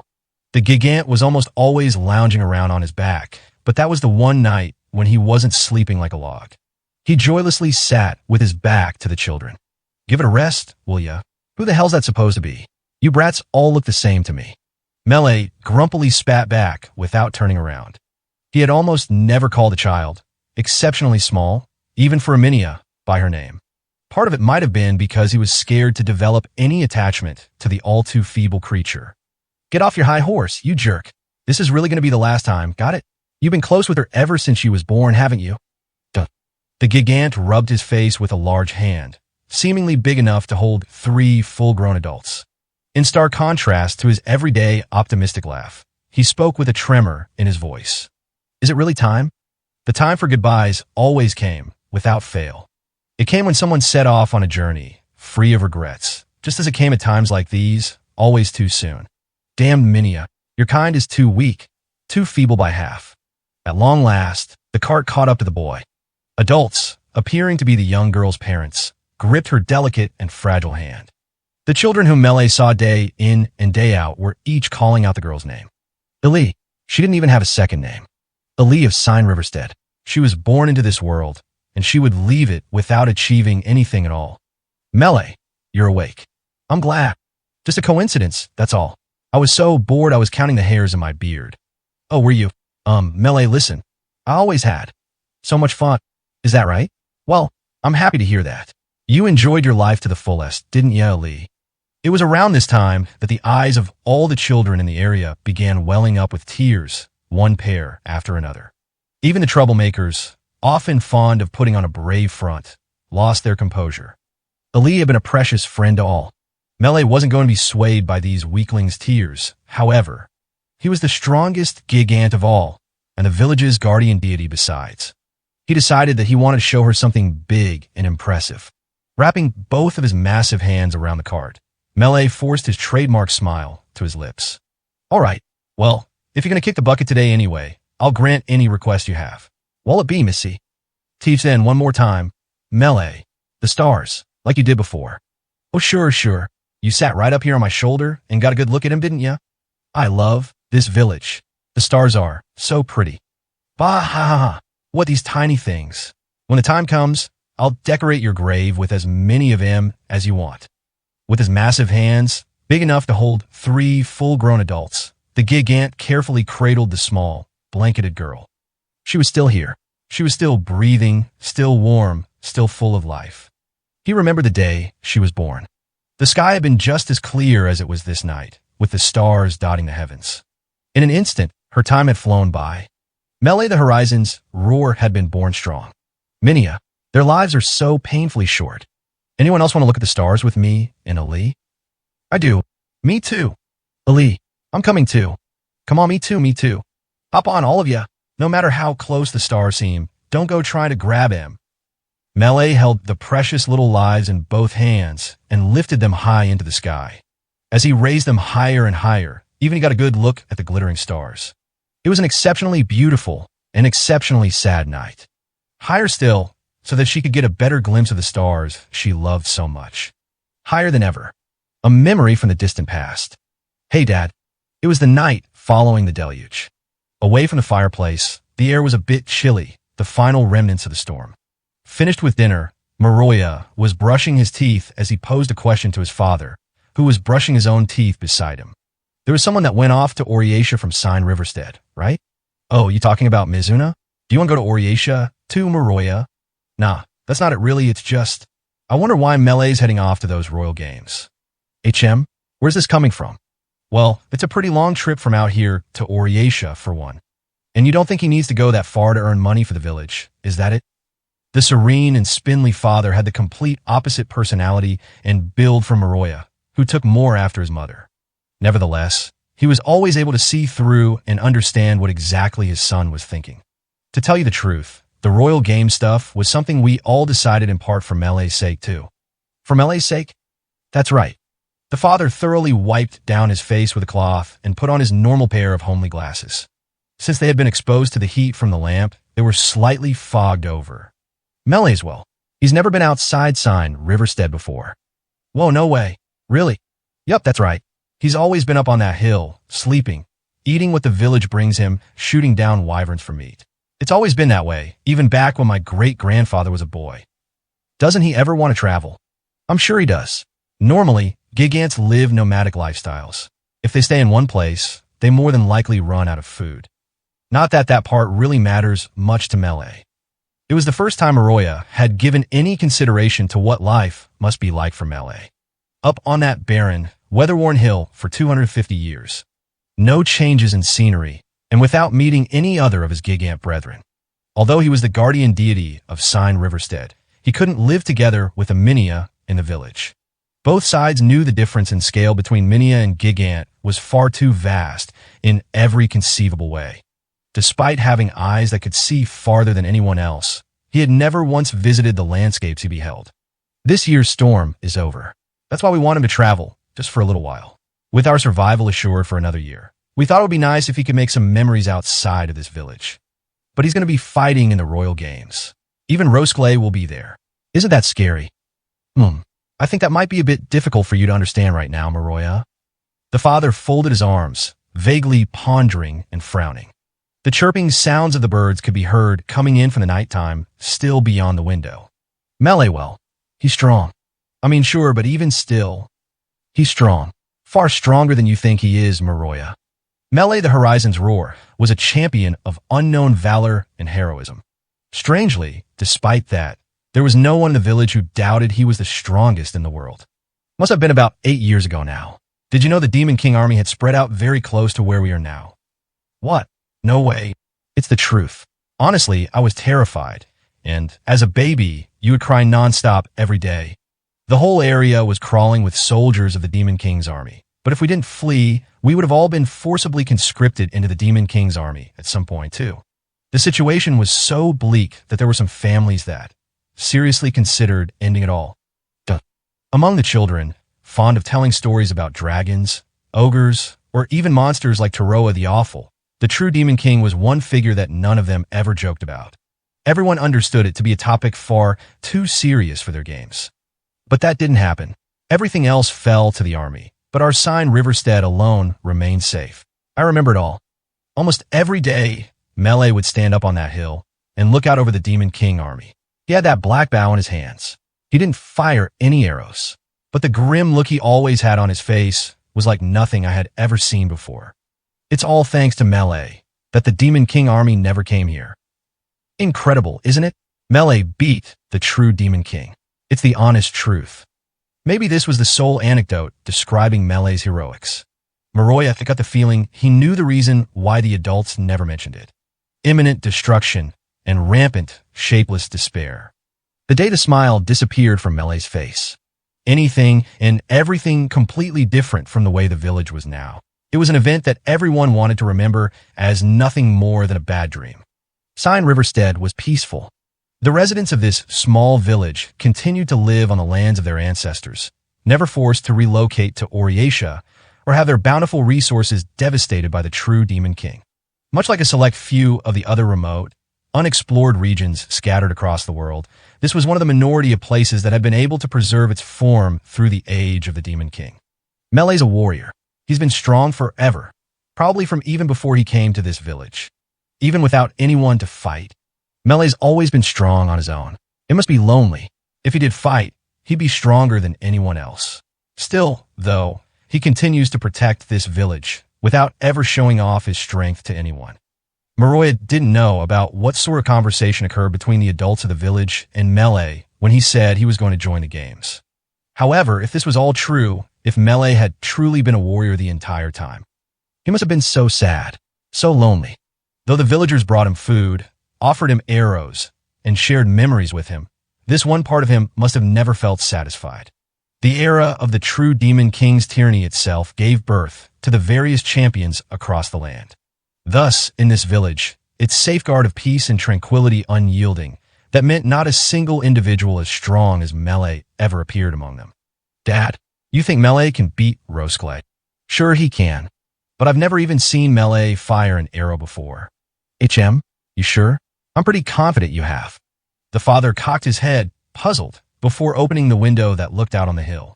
The needle forest that overlooked the village was clearly visible from every house in the village. When you were 7, you said you saw a shooting star, didn't you? Yeah. I can't remember it all that well, though. What about it? Page 33.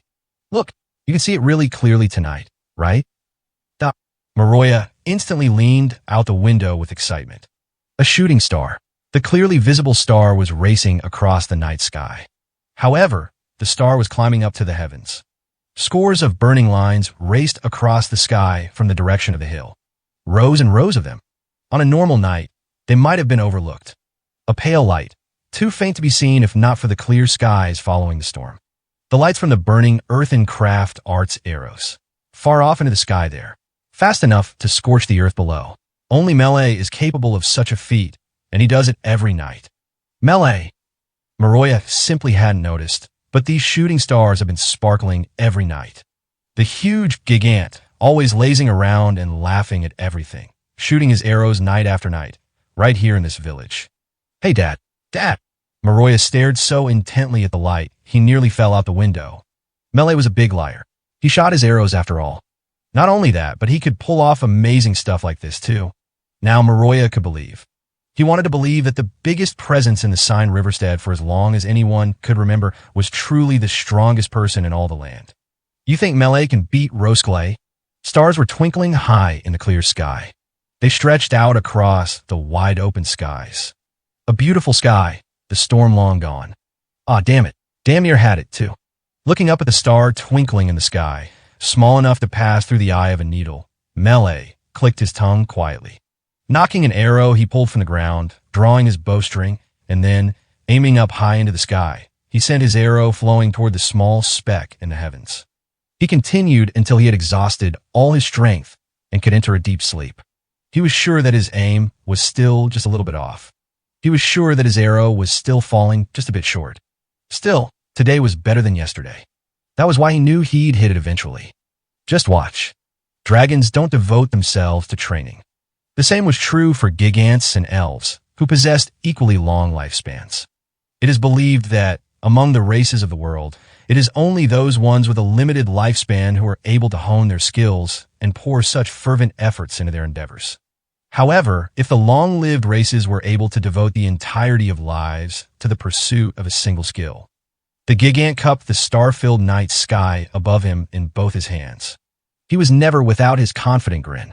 On nights when the stars shined bright and clear, this was what he would do. These should do nicely for her grave. He possessed the apex of visual acuity, able to see past the edge of the horizon with his extraordinarily massive body. He boasted near-godly accuracy, capable of changing the flow of raging rapids with a single shot.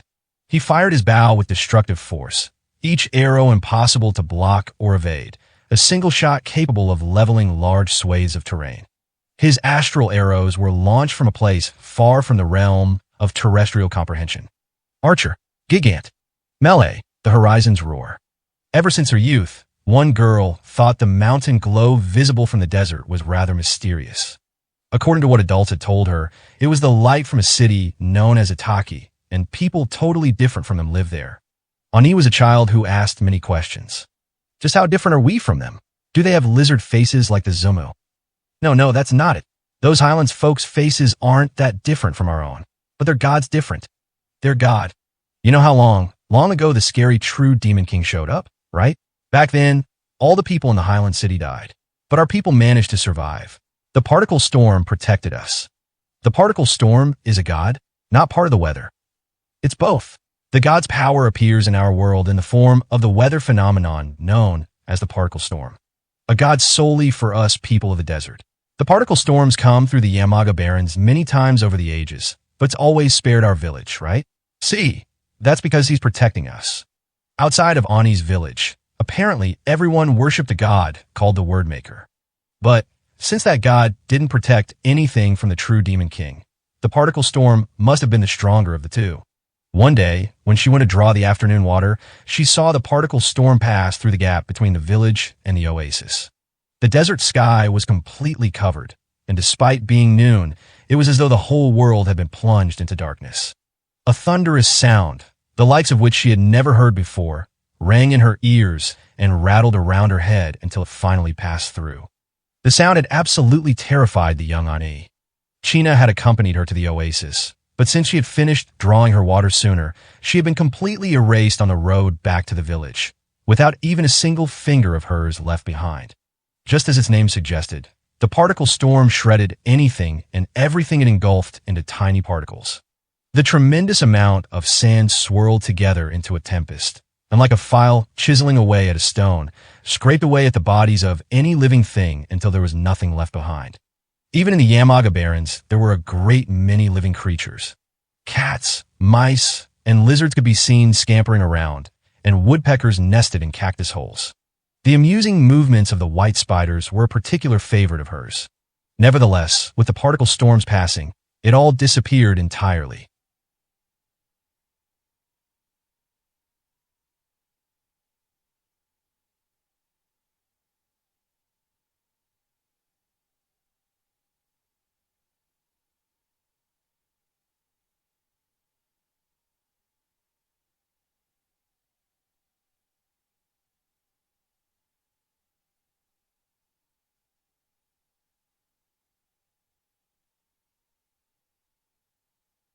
Mom, aren't you scared of the particle storm getting you? Not all, silly. My older brother, our neighbor Lida, they all went to the land beyond the storm. The land beyond the storm? Everything disappears after the particle storm passes through, right? Yamaga is too arid and dry to comfortably sustain life, so he made a country to save us all. Everyone embraced by the storm is living together in peace there. Then we should all just let the particle storm bring us over there. We can't do that. Why not? If things aren't scary or painful over there, then we should all just go.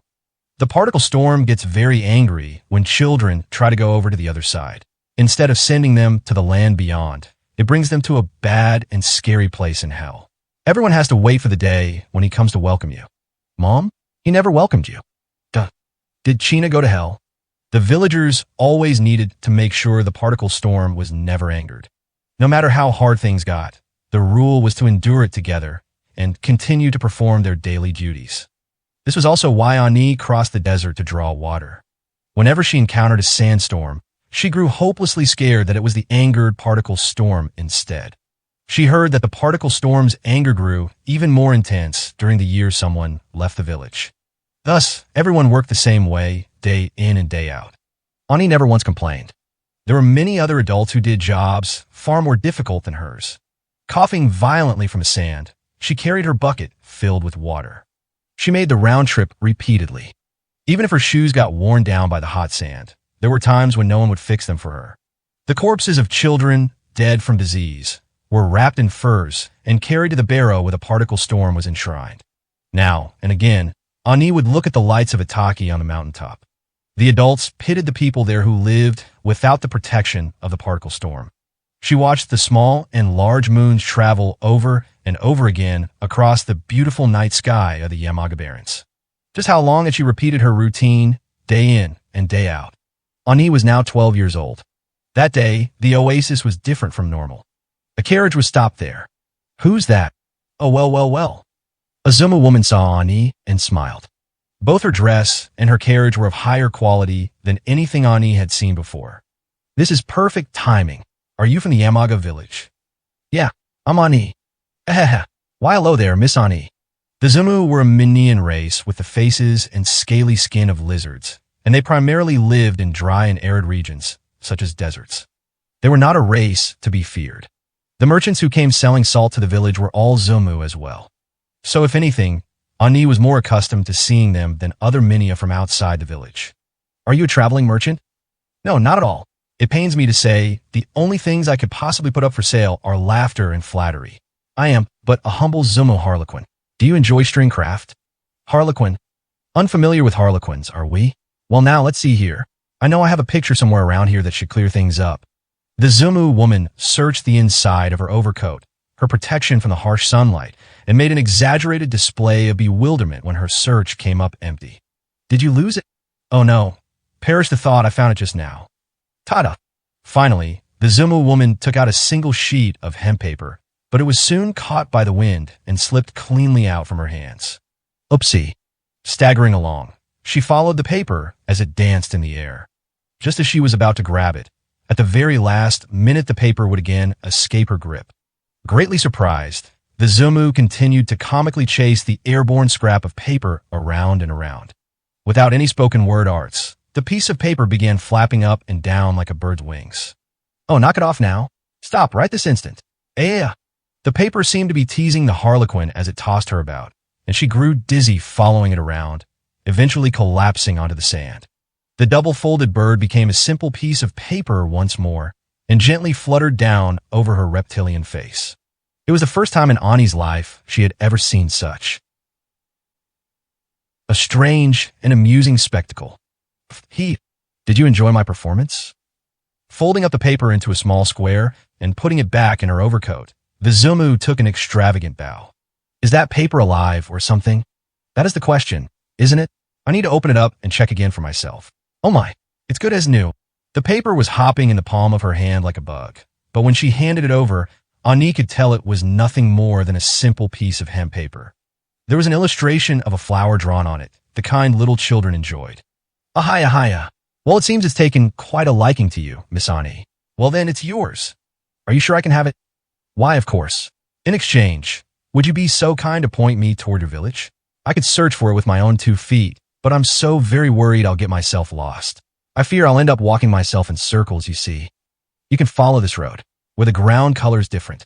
The kids on water drawing duty stamped the sand down. What do you want with our village? Is this carriage for your harlequin job? Oh, heavens no. I must accompany this exalted individual. This responsibility is far, far more important than my harlequin trade. Duh. Ani looked at the lovely white carriage, parked in the shade of a tree. In complete contrast to the cheerful and sociable Zumu in front of her, the carriage was quiet. At a glance, there didn't seem to be anyone inside. Ani cut in front of the carriage and went to draw the water. Even with your foot injured, you came out here to draw water. Huh. Her legs instinctively stopped when she heard the clear and gentle voice speak to her. The Zumu came running over. Oh, my humblest apologies. How could I fail to notice your injuries? Miss Ani, did you cut a tendon in your foot? It happened about 4 days ago, yes? She made an exaggerated display of worrying over Ani, but it seemed more like the Zumu was responding to the person inside the carriage. This Zumu probably noticed Ani's foot injury from the very beginning. I'm fine. Ani answered the Zumu. The cut was causing her constant pain, but to her, there was no longer any point in worrying about it. The particle storm is coming from me tomorrow. We don't have any life arts users who can heal my foot. I waited for the day he would come, rather than seeking him out myself. Ahaya, ahaya. Is that how the particle storm is spoken of in your village, Ani? Well, that's quite. Let us dress her wound for her. Some things are best kept secret. Why, yes, most certainly. The harlequin seemed as if she was about to make some kind of comedic remark, but the voice from inside the carriage cut her off. The Zumu swiftly produced thread and bandages and wrapped Ani's wound to try and ease her pain. Now then, that should make things a bit easier. Why? Ani was a child with a lot of questions. Why are you being so nice to me? Well, I wonder. Maybe because in the world beyond the desert, such a thing is normal. Why? I could very well be a nefarious scumbag, you know. People from beyond the desert weren't as hardworking as the desert residents, and they weren't protected by the particle storm at all. Ani had been told that she shouldn't get involved with them, as they were foolish and driven by greed. Nah, I'm glad I met you both before I left. She headed toward the oasis, dragging her foot along. Ani had been told that since the particle storm was coming to take her away anyway, there was no need to tend to the wound on her foot. Even she herself had thought it all meaningless, and yet. Miss Harlequin. Ahaya, what is it? Can you show that fun stuff to everyone in the village too someday? The voice from inside the carriage answered. Yes, I promise. Ahaya haya. But of course. The Zumu twirled the bandages she had used for Ani's foot in a large swirling vortex, until finally it changed into a multicolored cloud of confetti. To Ani, who had lived her whole life in the drab desert, the winds were filled with color like nothing she had ever seen. Take care now, Miss Ani. Perhaps this event was what spurred her on. Before the particle storm could come to take her away, Ani decided she would go and see the barrow in the night. It was always the adult's job to carry the children to the barrow, but its distance from the village and its whereabouts were things the village children inadvertently learned themselves. In the morning it'll come for me. The sand at her feet grew damper as she got closer, and the terrain gave way to a rock surface covered in soil. She was heading there by herself, illuminated only by the light of the two moons, unable to properly use one of her legs. Nevertheless, she felt like she had to make sure of something. Having always lived her life in accordance with what adults told her, it was the first time Ani had decided to do something herself. There was a world outside the Yamaga Barrens, one unknown to Ani, just like the Harlequin and her companion had been. The particle storm protected the village from the terrors beyond the desert. It extinguished living creatures with its fearsome rage. Which story was true? Were they both, in a way? That's the barrow. The moons were hidden behind the clouds, and the landscape was pitch black. But there was no doubting that this colossal boulder in the center of the windless hollow was the barrow the adults had said enshrined the particle storm. Particle storm? She was frightened. Even if she died here at this barrow, waiting for her on the other side was the land beyond the desert. There was a brittle noise. It was the dry sound of something snapping underfoot. Her shoes had been tailored for her big day the next morning. The moons came out from the clouds and shined their light on her barrow destination. What? She was covered in a viscous black substance. Even beneath the purple moonlight, she noticed that the color was one she had seen before. No. Blood, congealed from accumulating layer after layer. The things Ani had stepped on were almost like pebbles, yet curiously, they were all gathered around the bloody surface. Thin, white, yet oddly rounded fragments. No, it can't be. Then, she looked out at the scenery stretching out behind the barrow. There before her was the land beyond the storm. Page 34. The mummified, crumbling corpses of children, decayed down to the bone, had been simply cast aside and piled on top of one another. There were no indicators that the bodies had been scavenged by wild animals. Their deaths served no purpose at all. The dead children had been carried here by the adults and offered to the particle storm, as were the still living children who made it here. But if the child to be offered was still alive, what would the adults do in that case? There were traces of blood in the barrow. Bone splinters. For years. So many people. Splattered across the ground. Over and over again. There was another snapping sound at her feet. And no, she had stepped on a skull fragment. In Ani's village, most children born didn't make it to adulthood. This was their fate. I'm not scared, silly. My older brother, our neighbor Lida, they all went to the country beyond the storm. At that moment, what truly terrified Ani wasn't the knowledge that she was going to die. It was the fact the adults had known the truth the entire time. The mean adults, the nice adults, the village chief, the elders, and even her own family. For generations, they had lied to the children without so much as a twitch in their placid expressions. The one thing she believed in and diligently worked to protect had been a lie. A lonely breeze blew by. Help! The tears on her cheeks immediately dried up in the wind. Within the particle storm's barrow, where even bone splinters remained undisturbed in their final resting place among the still air, a breeze blew. I'm sorry. Despite being mistaken about everything, despite everything she had been told being pure insanity, this raging wind alone was unmistakable. The fine sand, the bone splinters, traveled on the wind and coiled around Ani. The particles scraped the inside of her lungs and windpipe. Even the blood spilling from her mouth dissipated in a fine mist against the thunderous squall. Ani was the one at fault. She had sprained her leg and couldn't carry out her duties. She had listened to the words of the Harlequin and her companion. She had stumbled too close to the truth. She had questioned the particle storm. Nga for forgive. It was a pain worse than death. Her blood, her tears, her screams, and her regret had all vanished without a trace. The wind died down, and another fragile life had been snuffed out in its entirety. Not a single trace had been left behind. In order to survive, theft was a necessity. Like a large majority of the Minion races, Kuro the Cautious had been able to live out his youth without stealing. While he certainly hadn't been rich, the sounds and colors of the world were far more brilliant and vibrant than they were now. The terror of the true Demon King had swept through, and he knew those days were eternally gone. Everything given to him in his young days was now only obtainable by forcibly snatching them with his own power. Today's food, a safe refuge, even his very lifeblood itself. This was why he was currently fleeing through the outskirts of Togi City. His plan to make contact with Oriatia had been compromised. His pursuers were likely the muscle of loyalists of the former monarchies that used the city as a base of operations. The three kingdoms that governed this world fell to the menace of the true Demon King and had united to form a new nation called Oriatia.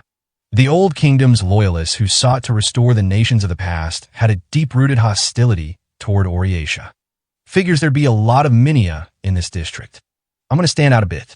The characteristic boyish facial features and physique of the leprechauns should be a dead giveaway to the ones pursuing Kuro the Cautious.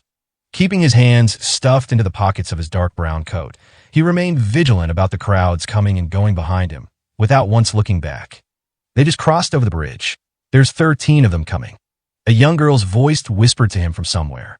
Only Kuro's ears could pick up the buzzing and her soft whisper. She's wrong.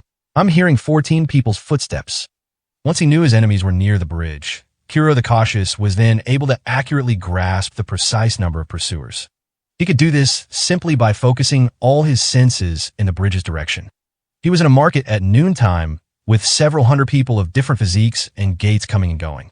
Kuro chose to flee in this direction in an attempt to lose his pursuers in the hustle and bustle. This covert artifice was one of the skills he had cultivated before beginning his detective activities within the city. 5 of them are trying to move without making a sound. These ones are in front of the rest of the soldiers and slipping through the crowd. The 14 soldiers are decoys to grab my attention and get a reaction out of me. These 5 others are the ones actually tasked with capturing me. He concentrated his senses on one of the soldiers shuffling into the crowd. Kuro cast his eyes downward as he walked, never dropping his pace, and taking care not to move too quickly. He masked his presence by blending into the crowd. However, his aim wasn't to give his enemies the slip. He quietly withdrew one of his hands from his coat pocket, pierced the windpipe, 6 cervical vertebra. With a metallic clink, a small vibration ran up his arm. The sound came from operating the small fold-out crossbow hidden inside his coat sleeve. The delicate arrow, constructed from a kraken's feelers, flew without a sound, encountering almost no air resistance at all. HRNGK. Kuro was the only one cognizant of the soldiers' dying gasps. That was why he fired at the windpipe. It was to prevent them from getting a word out and alerting the others. It was impossible to evade his techniques. His projectile moments ago had passed through the gaps in the underarms of 2 pedestrians traveling through the area. He hadn't even been facing his enemy, who had been fatally wounded with only the slightest movements of Kuro's fingers. There are rare instances when, among the massive number of people born among the Minion races, individuals are born with visual and oral acuity far beyond others of their race. Conversely, there are those individuals who, due to their talent and self-discipline, gain an intuition that exceeds the potential of their 5 senses. There are also stories about even more exceptional senses, such as sensing heat or magnetic forces, or synesthesia. Kuro the Cautious, too, experienced such supernatural senses. All of them, all at once. Clairvoyance. The name had been given to this remarkable gift, solely possessed by one individual, Kuro the Cautious. One of them, he's turned his head this way, the young girl's voice cautioned. Unlike Radzio communication, he was only able to listen to the faraway voice with his extraordinary sense of hearing, but as long as Kuro was the only one able to hear it, that was more than enough. The man to the northwest. His breaths have become shorter. He's discovered me. I'll take advantage of that hat. During the single moment when his pursuer's line of sight became obstructed by a passerby's hat, Kuro shot him from over his shoulder. The bolt opened a small hole in the hat, penetrating the target's eye socket and lodging itself in their brain. Once again, the soldier collapsed to the ground without even a groan. Kuro didn't turn back to admire his work. However, he clearly perceived everything up until the final moment. He wouldn't feel safe otherwise. Kuro's eyes, which reflected the beauty of the world in his younger days, were now fixed solely on the deaths of his enemies. Kuro. The young girl's voice was very close now. She had cut through the crowded marketplace. The soldiers on the bridge spotted you, I think. We should probably run. Then you shouldn't be making any conspicuous movements, Kyune. She looked like a little bird, small enough to fit in the palm of his hand. From afar, most people would mistake her for exactly that. However, this creature with the wings of a bird was even tinier than the leprechaun. Her body wasn't naturally born into this world, even with its varied and abnormal beast folk. If the Old Kingdom's folks find out about you, that's going to cause me a lot of trouble later on. In Kuro's hand, the young girl chuckled with embarrassment. Kuro. Hey, Kuro, are you worried about me? I'm worried about everything. Everything that puts my life at risk. Kuro continued shooting his crossbow without looking behind him. One soldier had their diaphragm shot clean through and squatted down where they stood. They then served as an obstacle, disrupting the steps of the rest of the formation. Just as Kuro planned, he killed them in cold blood. Nevertheless, he killed only the bare minimum to serve his goals. Kyune, they're not going to ambush us at the meeting point, are they? Nope. I looked. It's okay, Kuro. I wonder. Lowering his small frame, he raced off in an instant. He moved like a shadow, without brushing against the clothes of the pedestrians walking around. Moving across the plaza, he would sometimes pass through the street stalls as he moved on. Kyune curled herself up inside his coat. Her second name was Kyune the Wanderer. While she appeared to be a young girl, save for her tiny size, she was not a normal living creature. She was a homunculus, an artificial race, similar to constructs, formed using a living minion body as a base. In contrast to skeletons and revenants, it was said that the simulacrum itself possessed latent knowledge from its base body. Additionally, by splicing together and modifying developmental stage cells, it was even possible to create individuals like Kyune, who had both arms replaced with wings. In part due to the advanced arts required, not many were created, and their individual lifespan was short. The average person didn't even know they existed. Moreover, Kyune had clearly been a failed creation, completely unfurnished with any of her base body's latent intelligence. We lost them, right? Not sure about that. Kuro looked back behind him one more time. Despite taking perfect precautions, he was far from relieved. In the past, he had fought against an intensely powerful foe. Facing off against this many Old Kingdom troops, he probably could have fought them face to face and won. However, he knew plenty of examples where that sort of presupposition could lead straight to death. If he took the common rank and file lightly, he would die. No matter how unlikely the chances were, all battle was conducted with the possibility of death. They're chasing us knowing full well who I am. Don't you think they've sent along someone even stronger than I am? There isn't anyone stronger than you, though. There is among them, though. Each and every one of them is trying to kill me. Kuro the Cautious' exceptional gift was called clairvoyance. In the extreme chaos that was the era of the true Demon King, he had used this ability in service of a spy guild, racking up legendary achievements one after another as a champion of the shadows. All of that was in the past. Kyune, don't leave the cover of my coat. Okay. They arrived at the designated meetup spot. Looking through each and every one of the carriages coming in and out of the marketplace with his supernatural visual acuity, Kuro was able to spot the one with a rather small green seal engraved on the door. With light movements only possible for leprechauns, completely masking his body weight, he slipped into the moving passenger carriage. I am Kuro the Cautious. Are you the messenger from Oriatia? He announced this as he climbed inside the carriage. Inside was the lone passenger, a woman with an air of grace and elegance, with her chestnut hair tied up behind her. Yes, I am Oriatia's 17th minister, Elia the Red Tag. You have my gratitude for responding to our proposal. An unseen threat filled Kuro with a sense of foreboding. What was that? It wasn't related to the woman in front of him. 17th minister. We're in enemy territory. I didn't expect one of Oriatia's 29 officials to come all the way here. The supreme bureaucrats, 29 in total, who ran the assembly in Oriatia, the largest minion city in the world.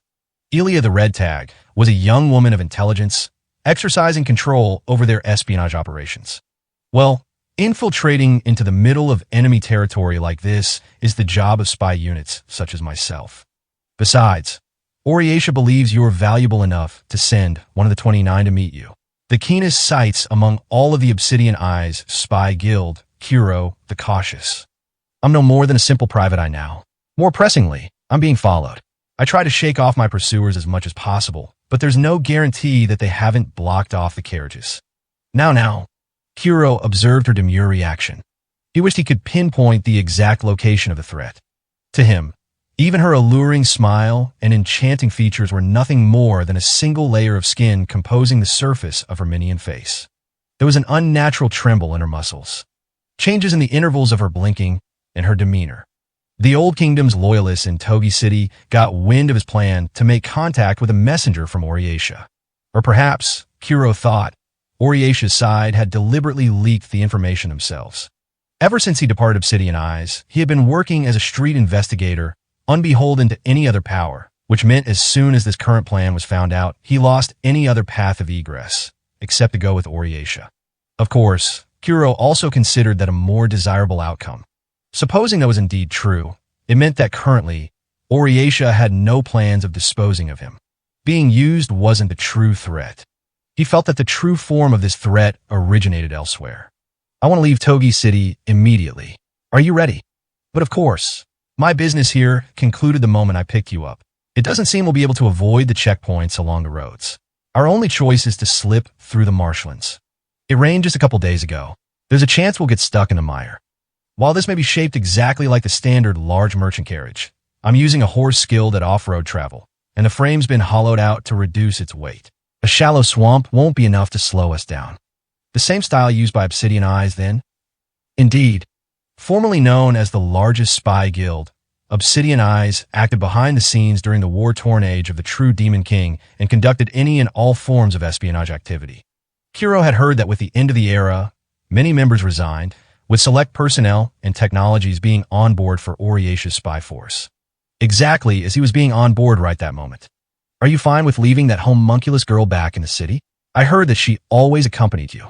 That's so you knew about her too? He sighed. Togi City had resisted Oriatia's control even before becoming occupied by the Old Kingdom's loyalists, so he had taken solace in the fact that he had been able to hide her from Oriatia's eyes. You can come on out, Kyune. The songbird of the young girl crawled out from inside his coat and looked up at Elia with wide eyes. HLO. Kyune the Wanderer. I'd like to bring her with me if possible. You have the authority to make that happen, right? Although they admitted a small number of beast folk and monstrous races as part of the labor force, Oriatia was a nation of minion races. Given the ethical problems involved in their creation, much like with constructs, there was a high probability that he wouldn't be granted asylum with a homunculus accompanying him. On the other hand, if they demanded he hand Kyune over to them for research purposes, he wouldn't be able to refuse.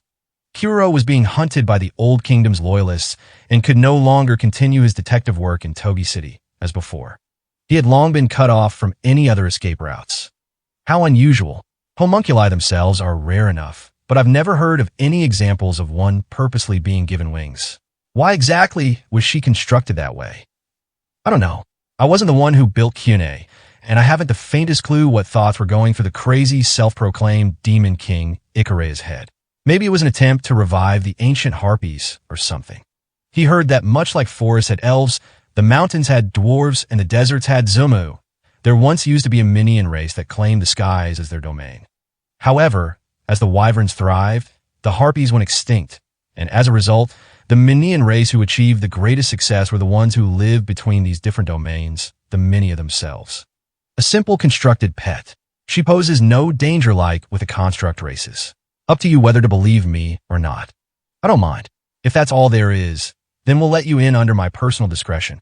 Really? Page 35. Sorry about this. She may not look it, but she's a necessary part of my work. It wasn't that Kyune possessed some outstanding power outside of her wings and small size. She didn't happen to be gifted with any intelligence.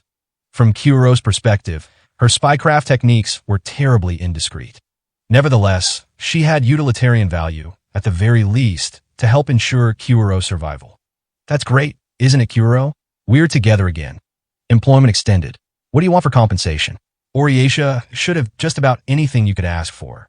Huh, that's okay. I don't need anything. Nothing more important than payment, especially when talking about employment. Spend the time before we arrive thinking on it. Disregarding Kuro and Kyune's back and forth, Elia was looking out the peephole behind the carriage. Are those the pursuers you mentioned? Although the carriage was just about to clear the city, the Old Kingdom soldiers pursuing Kuro had finally made their way through the crowds of people. Definitely mixed in with the merchant carriages, they were unable to identify the Oriatia vehicle. That's them.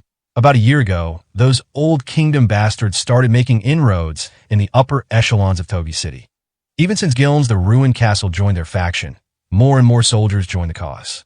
Judging by how their numbers are increasing, they're at the stage where they're gathering troops from other cities. They're preparing for come what may with Oriatia. We're quite aware their existence has been an even deeper-rooted problem than the new principality. During the age of the true Demon King, this world was brought to the brink of ruin, and all but a single member of the royal family perished. The true Northern Kingdom, the Central Kingdom, the United Western Kingdom. The three kingdoms that once existed were all brought together under the name of the young queen to form Oriatia. However, a section of the Central Kingdom's power, which served the biggest foundation for Oriatia, were still trying to restore the Central Kingdom they all believed in. I want some clarity on what's going to happen now. Is my job going to be cleaning up these Old Kingdom's loyalists? All I can say is that it depends on the war situation. For example, do you know the current state of affairs with the free city of Okahu? It was the name of the city ruled by the self-proclaimed demon King Morio. If Obsidian Eyes was the largest spy guild in the land, then the free city of Okahu was the country founded by the largest mercenary guild in the land. They were known for being a group of elite soldiers who deployed their military might, rivaling that of an established nation-state, unbeholden to any outside authority. Those warmongers, then? I heard they lend quite a number of soldiers to the new principality. Presently, those two powers are the ones we need to keep an eye on, broadly speaking. If the current situation on the Free City front goes south, know that I could ask you to head over there too. I want to settle on hard terms for my contract. Putting the Old Kingdom's guys aside, I don't really want to make an enemy of the Free State. Ha ha ha. Naturally, you're right that the Old Kingdom's loyalists are a high priority. Now, regarding Obsidian Eyes, then... Wait, there's soldiers outside. Best to stay quiet. They were no more than your garden variety soldier, of course.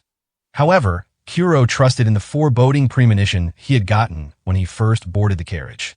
For him, and him alone, his illogical gut instincts were more accurate than his logical train of thought. He possessed senses surpassing known knowledge and wisdom. The carriage was just about to pass the soldiers meandering near the gate. They weren't stopped for an inspection. A little too worried, don't you think? Elia spoke up a little while after they had passed through the city gate. You, in your clairvoyance, are the only things capable of picking up a conversation through a carriage's frame. Not so sure about that. Sorry, but I was born cautious. The Old Kingdoms in their current state shouldn't be able to set up a full travel blockade. Even after gathering all these soldiers here, they haven't placed the city under martial law. They don't have enough sway to do that. They're nothing compared to what the new principality was like under Terran, the Punished Command. Kuro could tell that Elia the Red Tag had some thoughts of her own regarding the new principality's downfall. Nevertheless, he knew it wasn't something he should pry into too deeply. The carriage continued down on the road with Togi City at their backs. The city was surrounded by woodlands, but on their right-hand side, a wide marsh dominated the scenery. Deviating from the road, they continued on into the middle of the swampy mire. Still, 17th Minister, you're still one of the 29 officials at the end of the day. What were you planning to do if those guys on our heels did catch up to us? My skills aren't capable of taking a couple hundred opponents on at once. Would you believe me if I simply said that I prepared to make sure that didn't happen? And those measures would be enough to beat back 200 soldiers? Duh. Then, what about our safe passage through the swamp? You know the reason why there are no roads or checkpoints along this area, don't you? It's worm territory. If we're unlucky, this whole carriage will get swallowed up in one bite. Even now, he had a bolt loaded into the crossbow hidden up his sleeve. However, does the person in the cargo bed have something to do with it? Haha, the stories of that legendary clairvoyance were true, weren't they? An elegant smile appeared on Elia's face. It was impossible to mobilize a large bodyguard force when not infiltrating an enemy city. However, the total weight limits this carriage structure could handle left room for one additional person, even when factoring in Kuro's added weight. Additionally, this carriage had already come through this stretch of marsh on the first half of the trip. The splashing sound of the carriage wheels brushing the swamp echoed. Deep, even breathing, shifted their weight. The sound of something hitting the floor. A shoulder, not a foot. Sleep. A bodyguard of one of Oriasia's 29 officials, sleeping in enemy territory? They're sleeping. There was no longer any question in his mind. There was no other path available to Kuro than yielding to Oriasia. Supposing that right now, he fatally shot Ilya the Red Tag. With Kuro the cautious skills, he could do it in the space of a single breath, without even making a sound. He could most likely end the life of the driver, who was undoubtedly also a spy, without them realizing anything that was going on. Despite that, he was certain he couldn't react faster than the sleeping person in the cargo bed. From a moment he snuck into this carriage, Kuro had felt a foreboding premonition. Kuro. At Kune's words, Kuro shifted his senses elsewhere. There was another threat from outside the carriage closing in. I know, a worm's headed our way, 17th Minister. Things are playing out exactly as I feared. Looking outside the carriage, a torso, thicker than 1,000 tree trunks put together and seemingly infinite in length, split through the surface before winding itself back into the ground. It possessed neither wings nor limbs. Its evolution, progressing in the exact opposite direction of the wyvern, allowed for larger dragonkin to spend their lives underground. Its skull, which it used to dig into the hard-packed earth, was as dense as a dragon's scales. Similar to the principles that govern a dragon's breath, it could maintain force arts by vibrating its cranium, moving through the ground at will, as though swimming and ravenously hunting for prey. These were the worms. Only about 1 in 20 sightings happened so close to populated areas. Without question, this was a spot of bad luck. Can you take watch over the backside of the carriage, Kune? Kuro muttered. He was tirelessly checking the mechanisms of his crossbow to prevent any kind of malfunction. The bolt he loaded into the crossbow was not one used for assassinations, but a wooden shafted bolt for sniping. Sitting in his head, Kune worriedly looked up at him. What are you going to do? When it opens its mouth, I might be able to shoot the nerve ganglion deep inside its throat. Even if I can't kill it, I think I'll still inflict enough pain to stop it in its tracks for a short while. The inside of a worm's mouth is pretty tough too, but either way, I'll just have to do what I can. The worm's silhouette drew close. Their enemy had clearly become aware of the carriage. No, Kuro the cautious. Ilya murmured. That won't be necessary. There was an explosive rupturing sound. The sound of a foot stepping forward. The recoil from the person in the cargo bed, jumping into the air, sent the back part of the carriage sinking deep into the ground. It was a man wearing red clothes, unlike anything Kuro had ever seen before. A dull practice sword was slung atop his shoulders. The man clearly shouted out just 2 simple words. Kill in time. He sped through the swamp like a stone skipping across a lake. The worm turned its colossal head toward him. There was a splash. He instantly pinpointed the locations of the worm's lightning-fast fangs and dodged them with a leap. The wholly unfamiliar figure in red clothes made a half-spin in midair. Mid-spin, the man's shoulder collided with the worm's scales.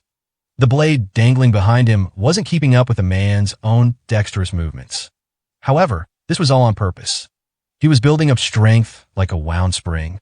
The blade, which had been poised the whole time it was slung behind his back, released that pent-up energy from extremely close range.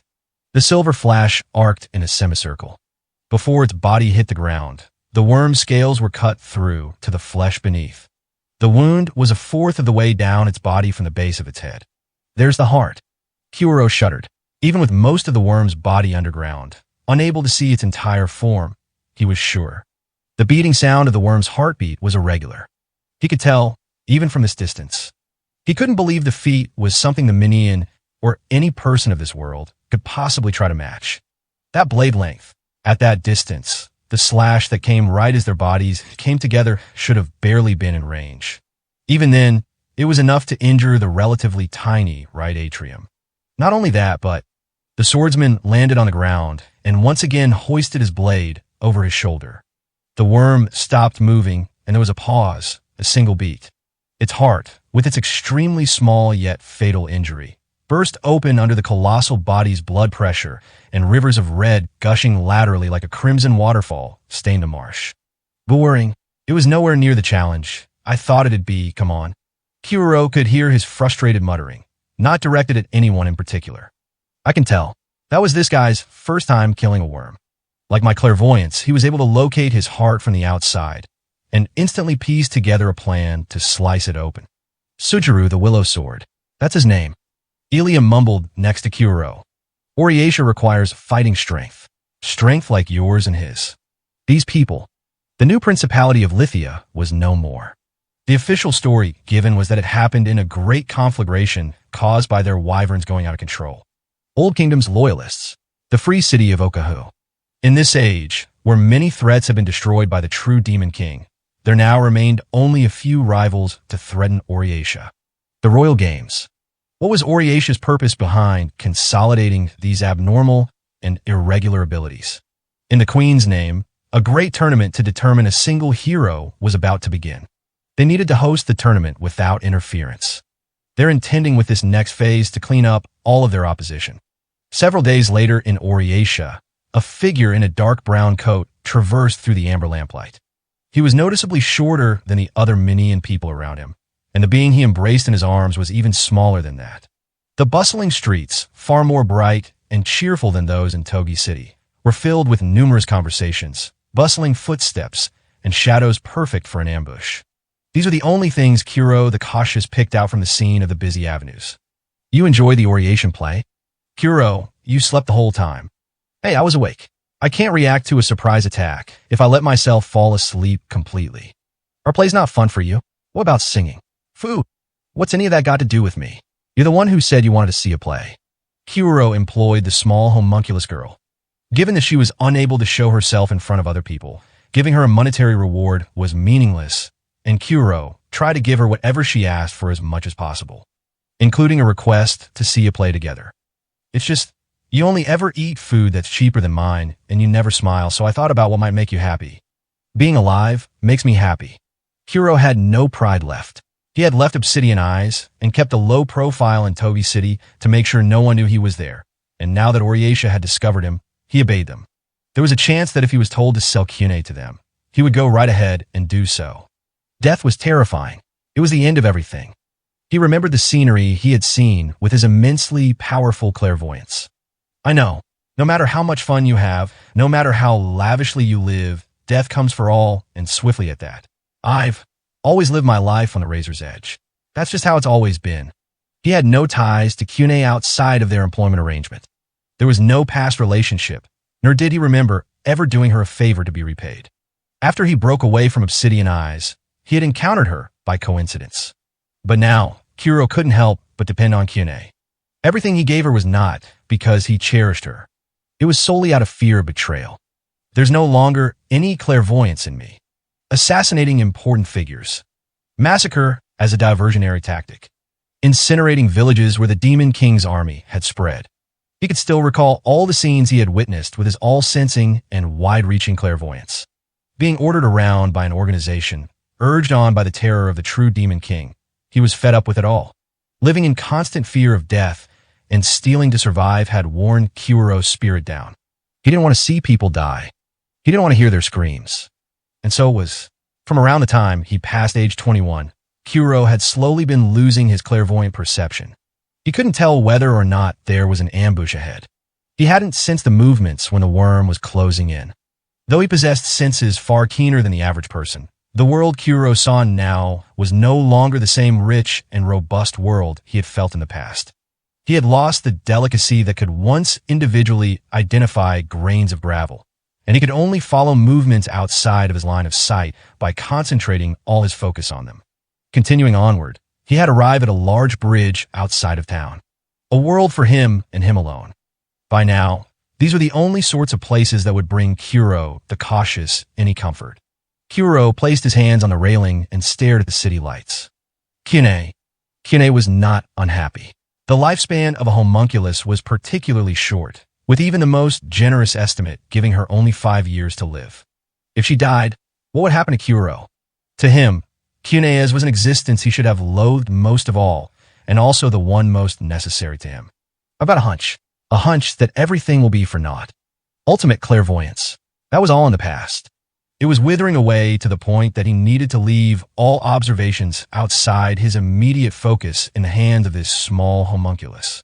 Nevertheless, though he could no longer be certain about this vague, threatening premonition, he had no choice but to trust it. Something awful is about to happen. There were 38 days left until the disaster's arrival. Mercantile complexes that clustered several storefronts together were growing in popularity. The building's interior, covered by a wide ceiling, was illuminated by the warm glow of the lamps now that the sun had set, just in time for the opening of the late-night businesses. In our world, these are colloquially referred to as muskets. Situated in one corner of the marketplace, a very young boy lined up small firearms before the leading figures of the Commerce Guild. He was a peculiar boy. Outwardly, he looked to be around 13 years old, but his hair was an ashen gray dusted with white. He wore a suit and tie, as if playing pretend grown-up, yet the look suited him, oddly enough. To be precise, the term musket was the name given to them when they were developed 9 years ago. As of 6 years ago, they had already been improved with added spiral grooves carved inside the barrel to rotate the bullet, but guns built with this structure are called rifles in the beyond. Given that the name musket has been well established, this is nothing but useless trivia. However, I believe if you take a look at the newest model's performance, you'll quickly understand for yourself. Page 36. The attendant standing next to the boy was just as short as, if not shorter than him. While they did almost appear to be a leprechaun, their whole body was cloaked in a robe, their true form unclear. The attendant brandished the musket and pulled the trigger. The gunshot rang out, and the distant wooden target board fell to the ground. As you can see, even someone with a childlike physique can fire it. With enough target practice, from firepower to reload speed and shooting range. I believe you'll see this serve as an effective means of attack, superior to someone of the same build wielding a bow. Up until now, I've limited my dealings to a select clientele, but going forward, I would like to expand our market to those of you gathered here. We wouldn't need to rely on black market goods from Oriatia merchants anymore. No point in using firearms unless you have a bunch of them. After all, if we could get these new models sold to us wholesale on top of our existing deals, well, we couldn't ask for anything better. I heard this from a wyvern hunting friend of mine, but they said that Uhalus, the Star Runner, the one that got Taroa the Awful, uses firearms as well. We can promote him by saying you can win against an enchanted sword if you use him right. That's an intriguing idea. Roseclay, Oriatia's strongest, uses a sword, right? Are you suggesting that with a gun, even those Old Kingdoms folks could win against Roseclay the Absolute? That's going to sound like a load of nonsense, no matter how you try to explain it. Give it up. Handling a weapon loaded with live ammunition while standing in front of the masters of the guild, it was a testament to the rapport the boy had built up with them over a long period of time. What's the main business opportunity then? One among them, a fattened merchant, raised his hand. If we don't have any leads on a market, no matter how cheaply we can buy these weapons, we wouldn't be able to sell them to anybody. Right now, those Old Kingdoms folks seem to be all worked up, but I, at the very least, don't think they really plan on starting a large war. The way I see it, the Old Kingdom's soldiers aren't as skilled as the new principalities were. Hell, even they're smart enough not to waste everything by gambling on a losing battle just because they've got numbers on their side. Thank you for that comment. You bring up an excellent point. The boy nodded. The question was exactly what he had been expecting. Of course, I think there's a business opportunity here. In truth, ever since General Gilnes arrived in Togi City, the population of the Old Kingdoms has been booming. However, taking into account the time and money spent training such a large number of soldiers, there's no mistaking that the Old Kingdom soldiers are lacking in conventional tactical strategy and advanced coordination. You're absolutely right. His speech was smooth and fluent. The boy had a grasp of the internal conditions among the Old Kingdom's loyalists. They were also important trading partners of his. However, muskets are, without a doubt, exactly what such an army needs. Wieldable even with a childlike physique, and easier to train with than any other weapon. Additionally, completely unlike bows, whose effective range is decided by the user's muscular strength and technique, a gun's power is determined entirely by the performance of the weapon. Together with a light click, the young attendant pulled the breech block and ejected the spent shell casing. This was known as bolt action. The Old Kingdom's loyalists already have strength in numbers. If they collected the newest models, they could gain the upper hand. I believe that to them, this could prove to be a factor that pushes them toward war with Oriatia. I see. The fat merchant muttered with a hand to his chin. So, you're suggesting we sell them to the Old Kingdoms under that pretense then? Once again, that's exactly right. This same logic would apply to Oriatia's side as well. If Oriatia deployed the same new model of firearms, at the very least, they would lose their dominant position on the front lines. In other words, you employ these new models, and you have both powers preparing themselves for war. Both of these occurrences are would-be business opportunities, and I believe both are not without their uncertainties. Regardless of whether or not war actually breaks out, I'd like you all to take this golden opportunity to sell at a profit while you can. That is precisely why this time, I've made the decision to expand my sales to intermediaries such as yourselves. Underneath the lamplight, the guild dignitaries stirred, exchanging opinions in hushed voices. The Old Kingdoms are a rather large market. Still, Oriasha's army already has plenty of archers, and given that they already have quite the collection of guns, they won't go out of their way to spend time on training with the latest models. If they were going to do it, they'd probably introduce them into one of their commando units first. Well, I wouldn't be sure about that. Their current combat strength may be enough for the Old Kingdoms, but there's a chance they could introduce the newer models as a precaution against Okahu. There's always a chance they decide to replace all their guns at once, isn't there? The boy looked from face to face. In addition to the new model muskets laid out on the floor, he had already prepared to move a stock of 10,000 additional units. He was confident his negotiations would be successful. When all is said and done, we are only selling weapons wholesale. As far as which power should serve as your market, I entrust you all with that decision. What I can say for certain is that there is not much time to delay if you want to turn a profit from this opportunity. The situation is sure to change in a big way, so I'll take 600 units. Well, someone's raring to go, aren't they? Why? I'll take 200 myself. Spare us the snide comments. Just watch us sell 1,000 of these things. Thank you very much. I look forward to doing business in the future as well. Leaving the remaining negotiations to his attendant, the gray-haired boy left the scene. The remaining deals would all close favorably without him saying a word. Until 9 years ago, the weapons known as guns hadn't existed in this world.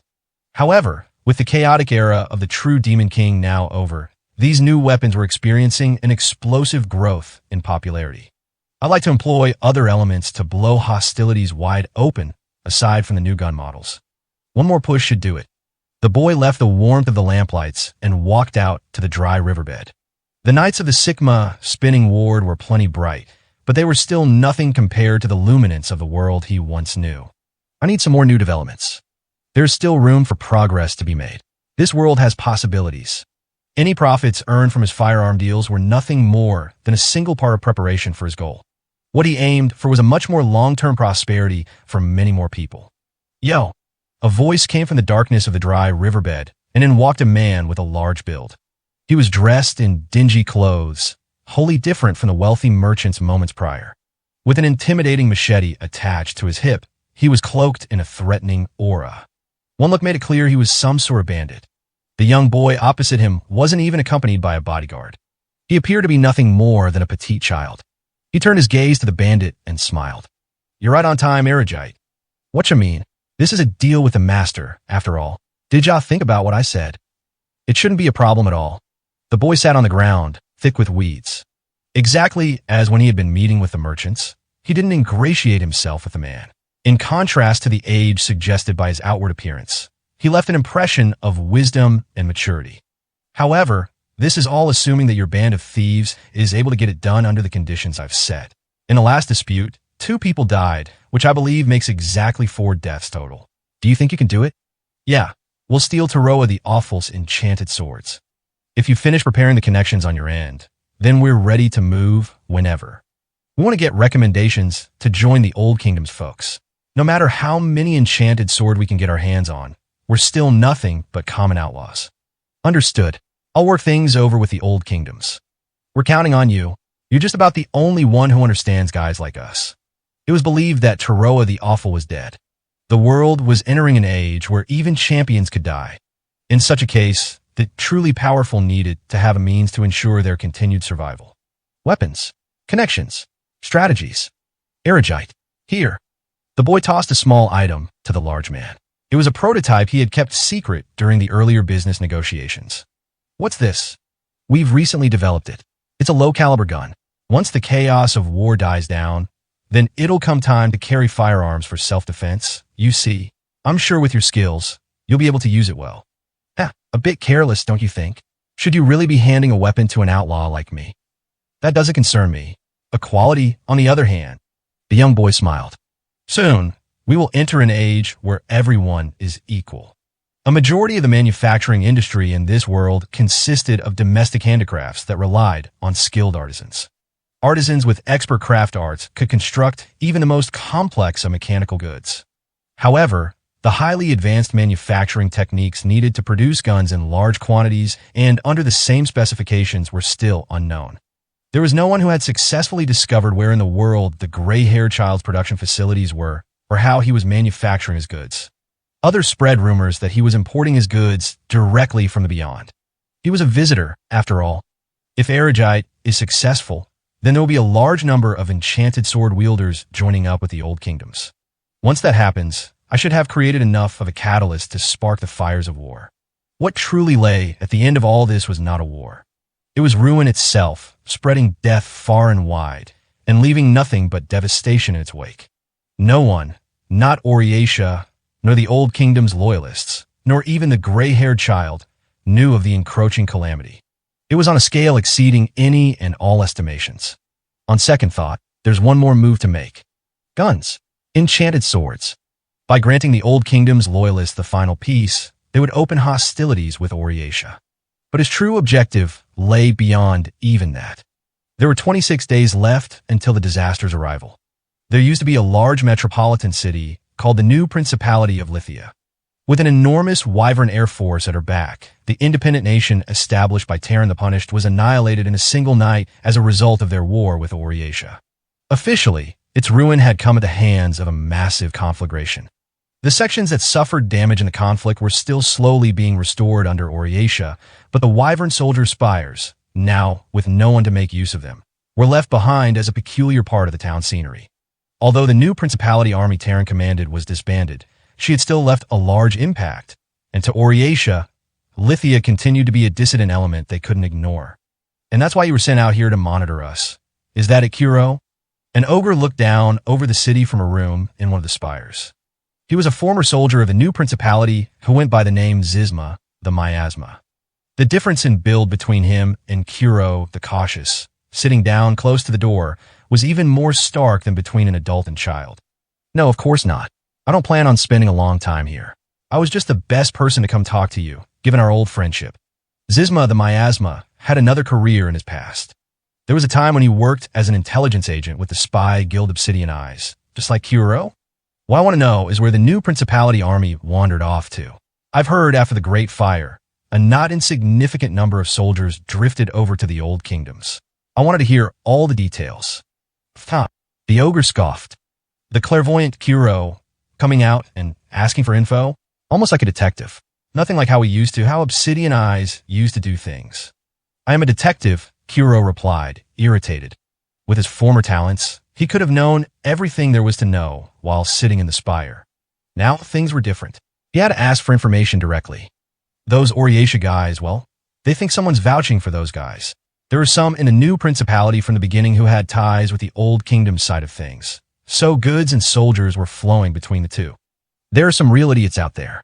Even if they're both against Oryatia, the Old Kingdoms are rigid in their dedication to the royal monarchy, and the new Principality was all about anti-minion rhetoric, basically the exact opposites of each other. Though some of them still went over there, huh? A bunch of ideologically inconsistent fools that don't give a damn as long as they get to war against the Oryatia they hate so much. There isn't anyone out there that can wage war with logic. Anyone would try to take back something stolen from them. There's got to be some of them that think they deserve some sort of reward for new Principality sacrifice. What about us? We put our lives on the line to fight, and were we ever rewarded with anything? Lana, the Moon Tempest, died. She was in a miserable, rotting heap on the outskirts of the city. I buried her, but I later heard that she had been an Oryatia collaborator. What was Obsidian Eyes anyway? What happened to all those ideals we touted? Were we just simpletons? Useless without war? Killing for the sake of killing? During the age of the true Demon King, as the largest spy guild, they were roped into wars in every region, continuously fighting without any regard for the powers they were affiliated with. This wasn't only the case for the ogre, Zizma. Both Lana and Kuro were people unable to live in the bright, open world. They were soldiers of the shadows who thrived during times of war. Equality among all classes of people, regardless of appearance or race. They believed that during war, where all life is stolen equality, they instead might be able to make this ideal a reality. For the monstrous races, eating people is a way of life. There's nothing I can do about that. The Minion races expelled the goblins from this world, and now they're trying to do the same to us ogres. At the very least, I fought for a world where I could live a proper life. Guess that was a meaningless fight in the end. We lost. You lost, and I lost too. In every fight, there is a winner and loser. If you're thinking of taking it all out on me, you picked the wrong guy. You hate fighting then, Kuro? Zizma pulled out his weapon, a deeply curved, sickle-like blade. I thought that you and Lana were both comrades.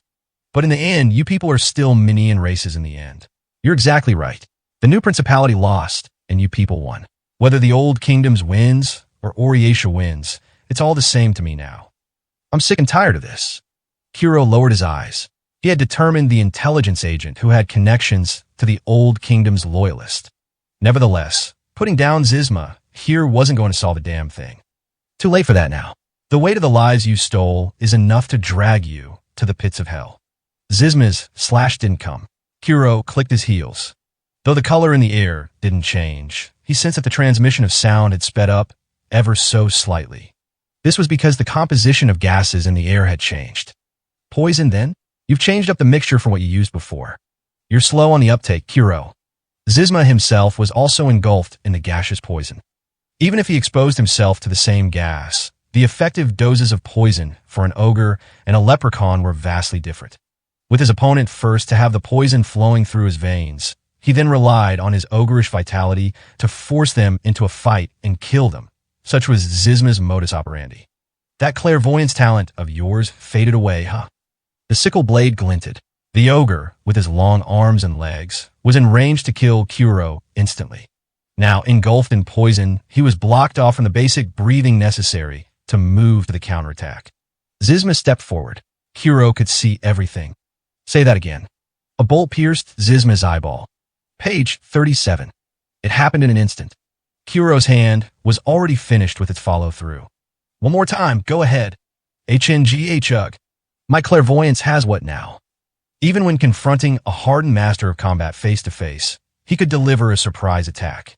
Perceiving every single iota of the opponent's behavior, he recognized the exact moment when the ogre would be unable to react. This was clairvoyance. HRNG. KHH.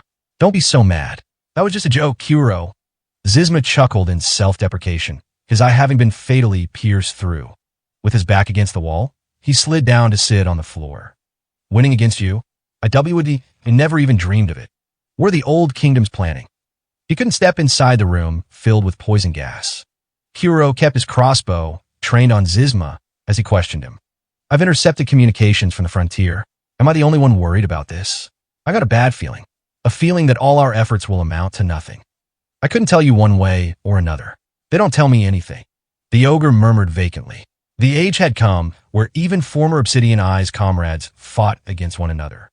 No one trusts any of us monstrous races. Zizma's labored breaths and weakened heartbeats both came to a stop. All five of Kuro's senses perceived the truth of his passing. There was nothing else for them to discuss. From the very beginning, this was how things were fated to end. Clenching his jaw, he turned away from Zizma. I'm fed up. He longed for a life in which his hands weren't constantly stained with blood. One might even say that. More than anything else, he was scared. If people knew he truly had lost his clairvoyance, death would find him soon enough. His usefulness to Oriatia and his ability to survive on the battlefield were both owed to his clairvoyance. He could only live through killing and inciting fear. With his clairvoyance, he should have had a whole host of possibilities before him, but this was the only way he ever used it. Zizma, who had killed in order to eat minions, was a considerably finer person than he. Kuro, exiting the spire, Kyune fluttered up and dived inside Kuro's coat. It had been necessary to have her keep watch over the entrance. While he was engaged with a master hand from Obsidian Eyes, in his current state, he couldn't keep his focus on constant lookout for other intruders. People hired with money would eventually turn the knife on you. Even longtime comrades wound up killing each other sooner or later. Silly little Kyune was the only companion he could trust. No one came by at all. Hey, you gotta talk with your old friend, right? Yeah, he was one of those friends I never quite saw eye to eye with, though. He could feel the quick pulse in Kunea's hands, a reminder of her fragile lifespan. If Kuro was in her position, he would probably be terrified of being squeezed to a pulp within her grasp. She should have feared that she would one day outlive her usefulness and end up betrayed. I need to reward you for being a good lookout. What would you like? I want to eat hawthorn berries. Is that okay? Is that really all you want? Kuro chuckled dryly. If it kept her from betraying him, he wouldn't begrudge her asking for jewels or paintings, and yet she only ever requested the simplest rewards. He was a man capable of killing his former comrades. Kuro's true nature was one of brutality and mercilessness, but perhaps Kunea's childishness was what allowed her to keep placing her trust in someone like him. I envy you. Never mind. It's not important. There were 11 days left until the disaster's arrival. Damn it, what? What the hell's with all this? Surveying the miserable state of the army base, Bihat, the outstanding tool, groaned. It was a supply base on the outskirts of Togi City. Even for a high-ranking Old Kingdom's officer like himself, who had engaged in a number of military operations in the past, he had never seen such an instance of a rearguard camp being hit with such a destructive raid. Over half the soldiers stationed here confirmed dead. Enormous damages to resource storehouses. All of it was true. This is a hell of a lot worse than what the report said, right? Bihat timidly walked through the ocean of blood. In truth, it was in a dire state. The foul odors mixing together made his back tremble. The corpses of soldiers with more than half their bodies missing littered the ground. The lack of sharply cut cross-section suggested the impact from a high-speed blow was the cause of death. Examining one corpse's cross-section, he questioned his assistant. Is this what happens when an ogre punches you? Are there any records of a gang of them being let through a checkpoint? According to the report, the enemy was airborne. That would mean it was a direct attack from the sky, but don't be ridiculous. You think a flying enemy could do this to someone? What was it then, a dragon? Impossible. What about Ulus the Star Runner, who joined up with Oriatia? Or worst case scenario, Second General Roskle. Roskle, the Absolute, might have carried out the attack directly. They say he managed to slay a dragon all by himself. Holding back his urge to vomit, Bihat pointed out the corpses stuck to the roof. MNGHH. I think I'm going to be sick. There's nothing efficient or planned about that method of killing. Our enemy's no warrior. And by that, they might have been testing the limits of their power. The people outside weren't slowly killed by the blast, either. Basically, look, that explains why some bodies have been ripped to shreds. Some of them were thrown up against the walls and the ceiling. Sheesh. But wait. If someone could do something this messed up just to test their strength, then that makes it all the more likely some monster did this. It's got to be a monster. When I heard the report, I had thought it was some Oriatia army sabotage, but this base hadn't only stored the new model guns delivered days prior, but also kept other rare items, including several magic tools. Although the gun storage had been dispersed to a number of different places, included among the stolen items was Cherigicia, the blasting blade, the Old Kingdom Army's trump card. There was no doubt the damages would have a profound effect on the war situation. Supposing Bihat had commanding authority over military operations, the result here would have put any imminent actions on hold. Yikes. General Bihat, this body, burned to death, looks like. There are cracks in the bones. The heat must have been incredibly intense. Could the enemy use thermal arts? There's no way they meaninglessly shot fire everywhere after they were done killing, right? When he turned his eyes elsewhere, he realized there were other strange corpses as well. It was still the same wanton destruction, but this wasn't the result of direct blows as before. The wall behind one corpse was riddled with bullet holes. No, give me a break. I'm about ready to lose my mind here. Several dozen enemies circled around him and all fired at once, maybe. A battalion of ogre soldiers capable of using thermal arts flew in from the sky, punching and gunning everyone down, perhaps. We might as well consider that a possibility at this point. There are too many unknown variables to suggest some invincible monster just swooped in and did all of this, Bihat replied, continuing to rummage through the debris for evidence. If someone was capable of spraying this much gunfire, that should have been more than enough to wipe out all the guards here. When there's this much of a power gap, it doesn't make any sense to go out of your way to punch them, burn them, and decorate the battlefield with this much gore. So, when you mentioned an inefficient method of killing, this was what you meant. That's right. One thing was certain. The enemy wasn't a martial expert. The destruction was absolute but unrefined. That fact only served to make the situation even more perplexing. There were two enemies. Behat smacked the ground with a branch. Are those the enemy's tracks? Probably. They look to be going against the flow of all the soldiers running to escape. A dwarf or an ogre, maybe something with a massive body. The footprints are deep, so they must have been wearing some sort of heavy armor. On the other hand, these footprints belong to someone small and petite, likely a young girl. You're telling me an ogre and a little girl did all this? Behat followed the footprints, the fleeting vestiges of the massacre at the hands of some unidentified monsters. And here, the damn things totally disappear. I figured as much, given they can fly and all. If this was really an attack by Oriatia, there's basically no way we can fight back against this, is there? Ugh, the damn rear encampment is supposed to be safe from harm. What are we even supposed to be on the lookout for? I don't have any answers, either. If they're hitting us back here before the war's even kicked off, I'd say we're in a really bad situation. As his assistant said, the possibility that the rear encampment could be hit with a sudden direct attack would become an even bigger threat to their forces than their loss of goods. Nevertheless, the top brass was unlikely to call off their opposition. He would just have to do his best. Given that they raided the relatively weakly defended supply base, it might mean our enemies trying to make it hard for us to pursue them. They really did kill all the damn eyewitnesses. I'm going to use this incident as a bargaining chip to pressure the city council. We need to double our reconnaissance efforts and blockade Togi City. You understood, sir. The soldiers who had joined up with them from the new Principality of Lithia would talk about it in secret. When their country fell, they witnessed multiple eccentric, deviant, and monstrous beings in the chaos. A young messenger dashed in from the entrance, but they retched upon being met with the stench of blood and entrails. General Behat, cough, ugh. We've gotten testimony from a survivor. I know this seems pretty harsh. Just try to take a load off. I'll wait for the report, so drink some of your canteen. Cough, forgive me, General. It's regarding the enemy's infiltration route, sir. I know about that. The guy that reported to us only told us that they came from the sky. Anything else? Well, this next bit of information came right before the speaker lost consciousness, so I wasn't able to ask them to clarify. But they said the enemy was a Demon King soldier. It was a G-Giant. Monster. A Demon King. It went without saying, but they couldn't possibly be referring to the true Demon King. Otherwise, the way the victims died would have been so much worse. So which self-proclaimed Demon King was responsible for this?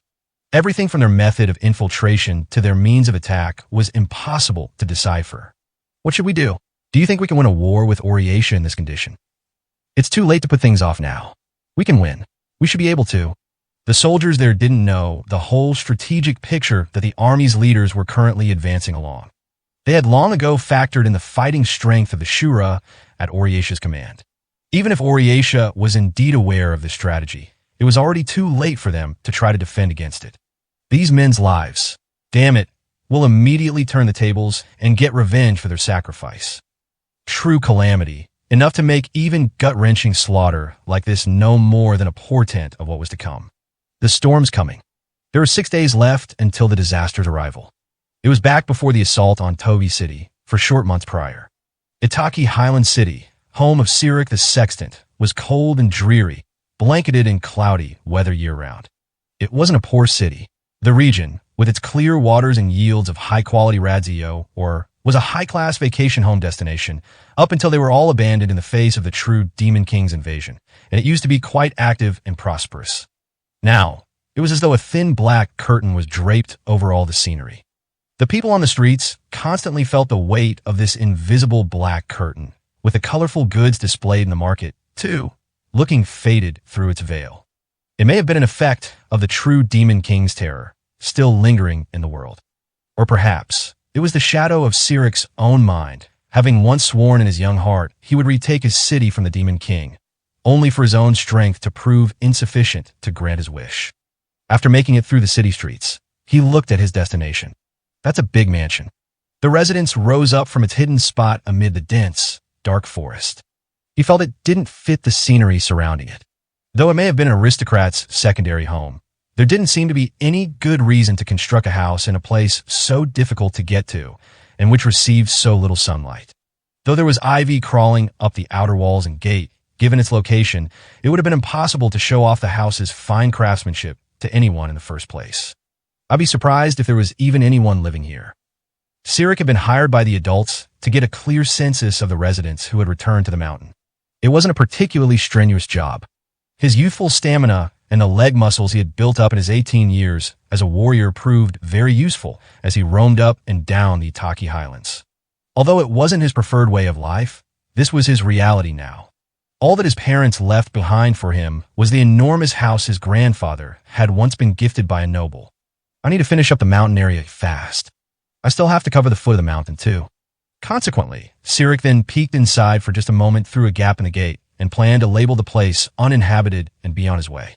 Oh, in other words, he hadn't thought about what he'd do if there was a person on the other side. A well-kept garden stretched on the other side of the gate, its paint beginning to flake away, and there, in full bloom, were a number of beautiful pruned black roses. Standing among them was a young girl. In front of one of the rose bushes, she was gracefully crouched down while trimming their leaves. A dense, dark forest. Roses as black as the dead of night. Yet looking at the young girl's profile, her breathtakingly pale skin was enough to shine through the dark curtain. A person. Did she always live here? Or did she wander in and settle down? She looked to be 16 or 17 years old, nearly the same age as Sirik.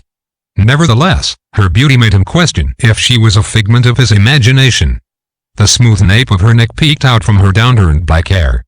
Long eyelashes, tinged with melancholy. Pupils colored gold. Those pupils happened to turn toward Sirik. A brief, heart-stopping moment passed. The young girl smiled.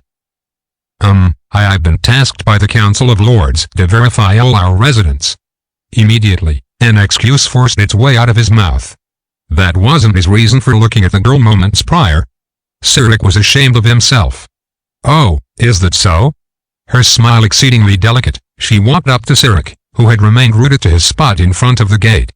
Sirik's heart was deeply captivated by the girl's floral fragrance. She was a pale blossom made flesh. How do you do? My name is Linares. Might I have yours? Asked Sirik, the sextant. You're the person living here, right? Linares didn't answer. Something else appeared to have caught her attention. She slightly knitted her well-kept eyebrows and placed a finger to her pale lips. I do beg your pardon, but it seems you've been injured. Huh? Following her gaze, Sirik finally became aware of the blood trickling down his left middle finger. A sharp cut. He had either scratched it on the edge of the iron gate, or he had pricked it on a thorn of one of the roses wound around it. He had been so enthralled by the young girl's appearance that he hadn't even noticed the pain in his finger. Oh, no, my apologies. But this cut isn't really worth worrying about. Please, come inside the mansion so I may treat it. I'm fine, really. Should one of the roses I raised prove to have injured you, Master Sirik, why, I would be unable to face your parents or your employer. I ask that you please reconsider my offer. Faced with the fixed stare of her gold pupils, Sirik was unable to answer her. She appeared to take his silence as affirmation and smiled. Page 38. Together with a light metallic creak, the gate separating the two of them opened. I'm just here to verify residence. There's absolutely no need for me to go inside. Sirik hesitated, flickering his eyes back and forth between the girl and the path he traveled to get there. This house was his only major excursion for the day. All of the other homes he could verify on his way back. Not only that, but if he was going to confirm whether anyone was living here or not, then an argument could be made to properly see for himself who else was living in this old mansion. Okay. I can't stay for long, but if that's fine with you. Indeed, I would most appreciate it. I shall prepare the finest amber tea for you. Following after Linares, Sirik was finally able to look out over the state of the garden. It wasn't limited solely to the rusted gate. Cracks stood out in the mansion's old stone walls, and despite the mansion resembling ruins, the garden was carefully maintained, without a single piece of gravel out of place. The sites around him were adjacent to the part of Itaki he called home, and yet much like the young girl and her ephemeral beauty, it was so removed from his daily life it seemed otherworldly. Maybe when a girl led him through the door of the mansion, it would lead all the way to the land of the beyond. When had this young girl started living in this lonely mansion? Just who was she? As though to further pierce Sirik's inner anxieties, Linares looked back slightly. With a sidelong glance, her gold eyes met his. Please watch your step. Why yeah, of course. She hadn't actually read his mind. Buried partway in the dirt, stone steps led up to the entryway. Sirik crossed over the small step, praying that she didn't sense the sweat on his back, the result of her simply looking at him. In complete contrast to the exterior, the inside of the mansion was very neat and tidy. The furniture was scarce, drab, and tasteless, not unlike Sirik's own home. Also, it was dim and gloomy. It should still be the middle of the day right now. As he made sure of facts that normally needed no confirmation, he hung up his hat. Were there any other family members living here? He was about to ask Linares. Please, if you'll wait just a moment. She slid the black cape from her shoulders. Her previously concealed white blouse exposed, he could now see the full volume of her breasts, straining against the delicate fabric. Sirik was taken aback. She was the same age as him, if not slightly younger, and yet, her arms and legs were so slender, and her presence felt almost incorporeal, but more than anything else. Is something the matter? Oh, no, it's nothing. Linares applied ointment to Sirik's wound and began wrapping it with a fresh bandage. Just below his eyeline were her beautiful gold pupils. When he took in her full form, stooped down at his feet, he couldn't stop his mind from wandering down a certain path. Although he felt frustrated by the thought that he was losing his head over this girl, to Sirik, who had set his heart on the path of the warrior long before he could learn the names of any girls his age, his shock was all but to be expected. Excuse me while I prepare some hospitality. It is quite embarrassing, but this mansion has no servants, you see. You mean you're living here by yourself? My father is here. Please, Master Sirik, feel free to wait in the sitting room. Following her request, Sirik sat with nothing to do, enveloped in a sense of guilt, and his heartbeat pounding like an alarm bell in his head. There was indeed nothing for him to do. Linares said that her father was in this house. Through observing her demeanor up until this point, he was able to get a sense of Linares's lineage and upbringing. They were either the original owners of this vacation home or close relatives of the nobility, who inherited it. In which case, if his beautiful adolescent daughter were to invite a man of low birth like Sirik into his home, what would said father do to him? Even though he understood he was being excessively self-conscious, he couldn't stop his intrusive thoughts. Moreover, if he let his mind wander, the deluge of mental images of Linares's beauty and her pale white skin would all but swallow him whole. Get a hold of yourself. He put a finger on the claw sword suspended from his hip and began to still the waves of his heart with martial concentration. Get it together, Sirik. You just met this girl. This is all just part of the job. He wasn't sure if he could keep up this focus until Linares returned. Either way, it took far longer than he would have imagined to simply prepare some tea. My apologies for keeping you waiting. In a dark house like this, you must have been awfully bored. Oh, no, nothing of the sort.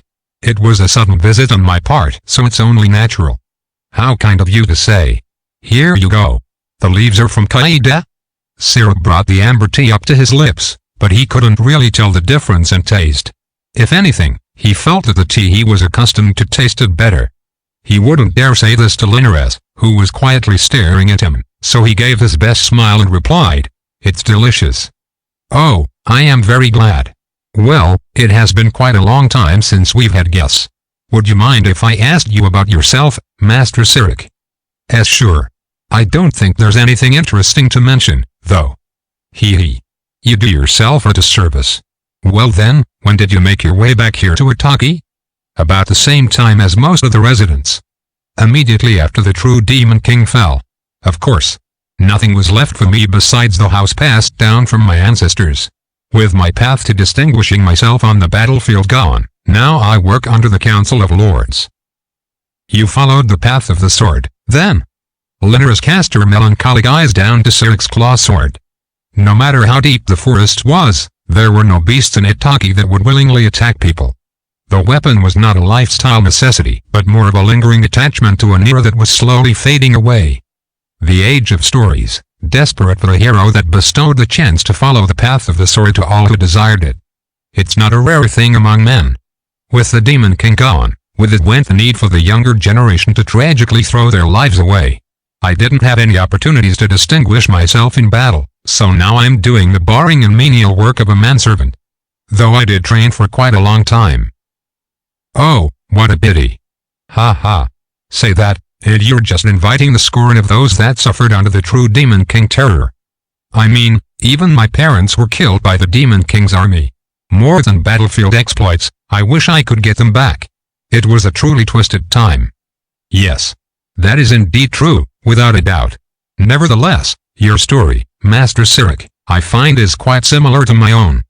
True to her words, Linnaris's faint and refined smile had a slight sadness to it. No, there's no way, he thought to himself, looking again at her physique. Slender arms and legs. Transparent white skin like glass, as though it had never once stood beneath the sun's rays. Slim fingertips becoming a high-born young woman.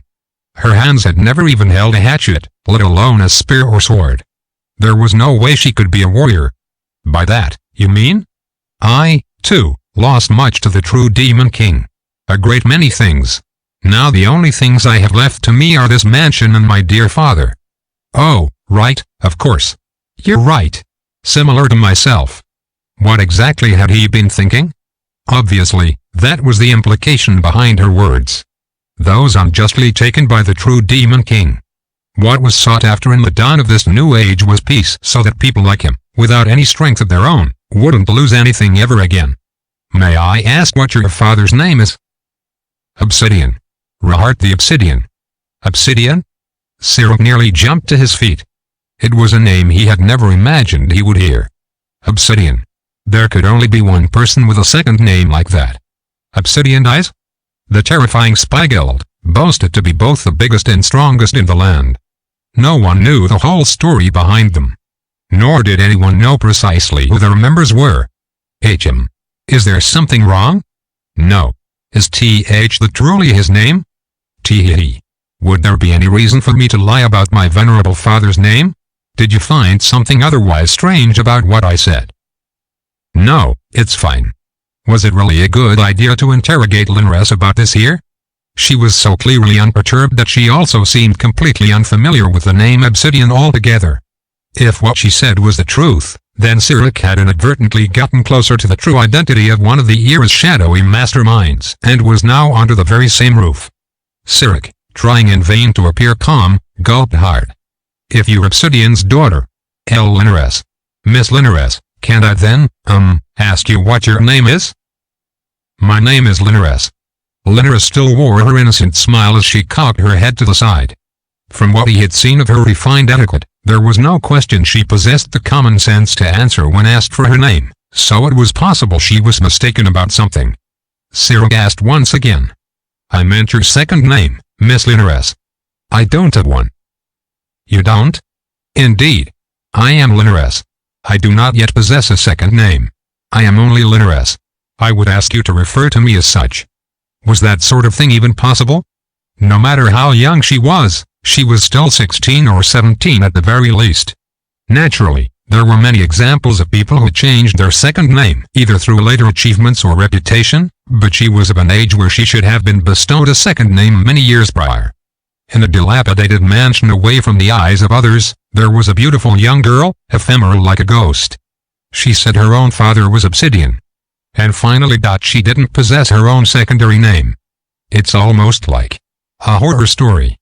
The meager light that filtered in through the gaps in the windows faintly outlined her silhouette.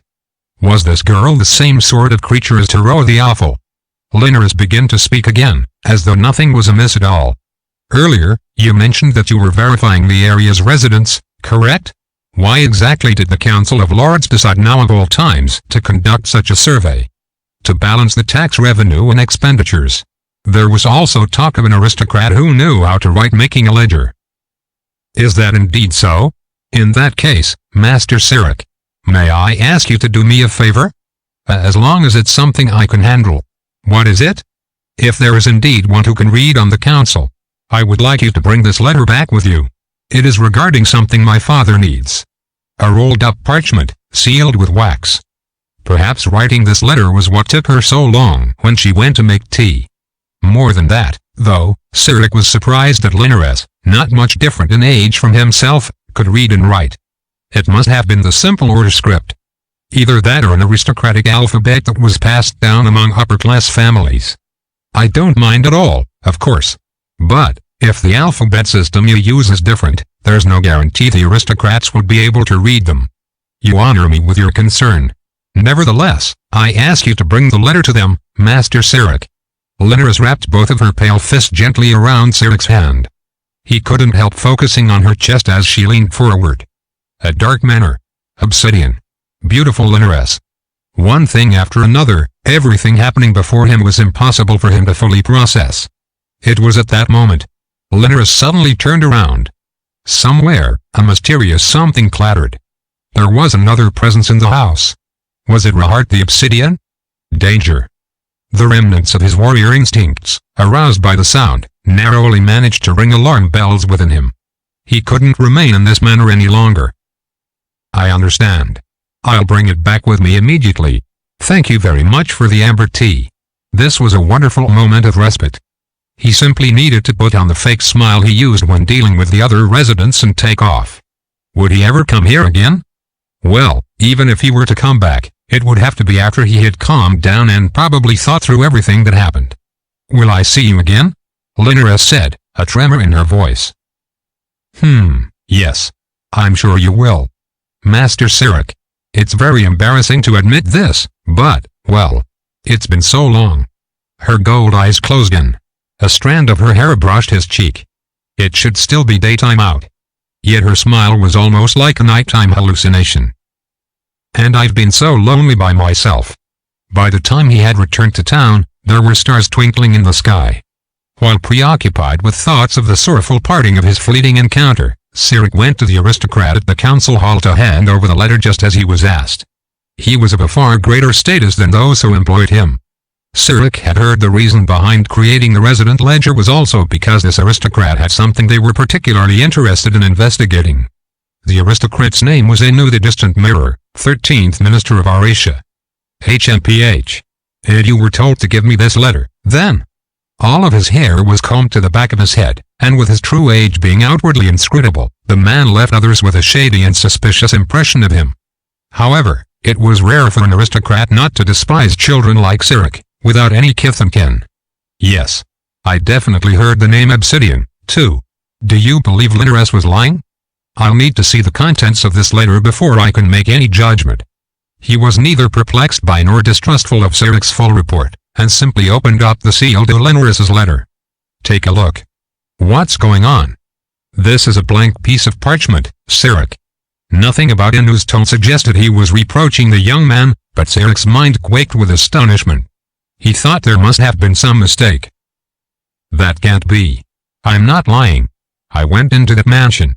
Even the letter, she left it behind with me. N.L. Linares. She was there, I swear, Lord Inu. Calm yourself. The truth. Not the past or the future. Let's start with the current facts.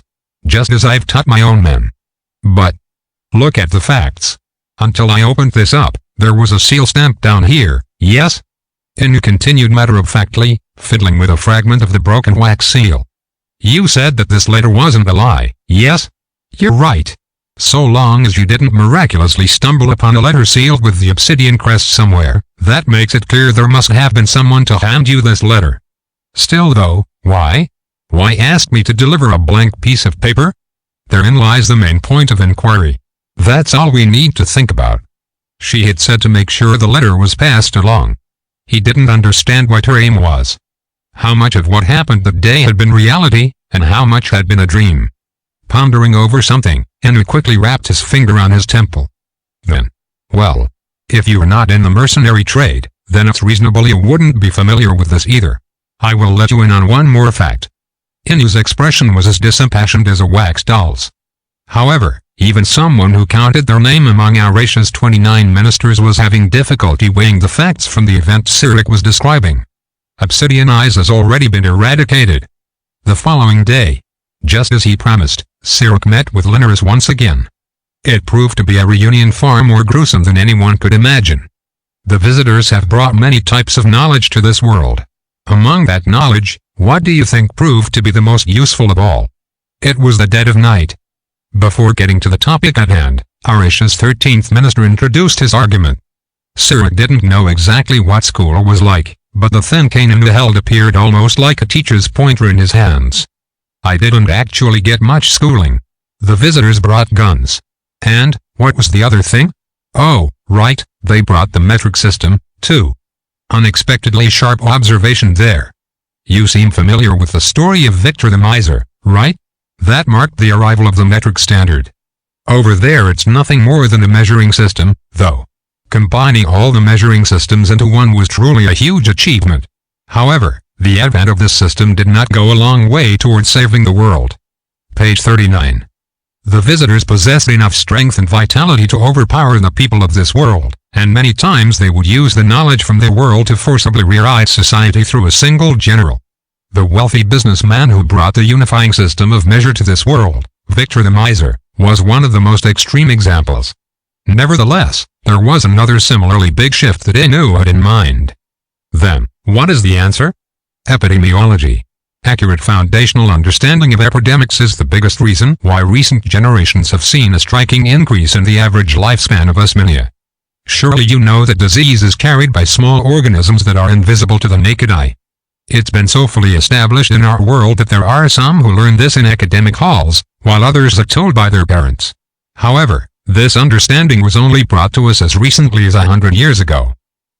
Wouldn't you say 100 years isn't quite recent? Of course it is. Up until then, there was only a vague concept of hygiene. From the time the royal family was established and onward, no one had any ideas regarding the true nature of disease. With his hard, serious expression unchanged, the 13th minister humorously raised one of his eyebrows. Sirik remembered the story from a fellow student who arrived from Eurasia. He was a boorish man and had no talent with a sword, but there was one story he would occasionally tell that was entertaining. It was about sewer system maintenance. In the past, water reservoirs and sewage that hadn't spread beyond the world's urban areas were thoroughly maintained out of fear of disease. Conversely, farther out on the frontier, there were still villages with pit latrine-style toilets, but Sirik had never seen these for himself. Still, though, is this a necessary part of the topic at hand?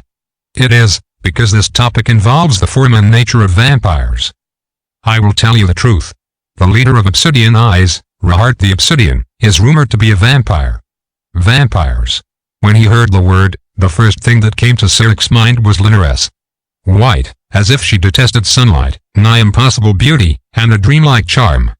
Vampires are one of the races whose true forms remained unknown until the modern era. Even the vampires themselves didn't truly understand the nature of their own existence. In truth, vampirism is a deviant and deadly strain of disease.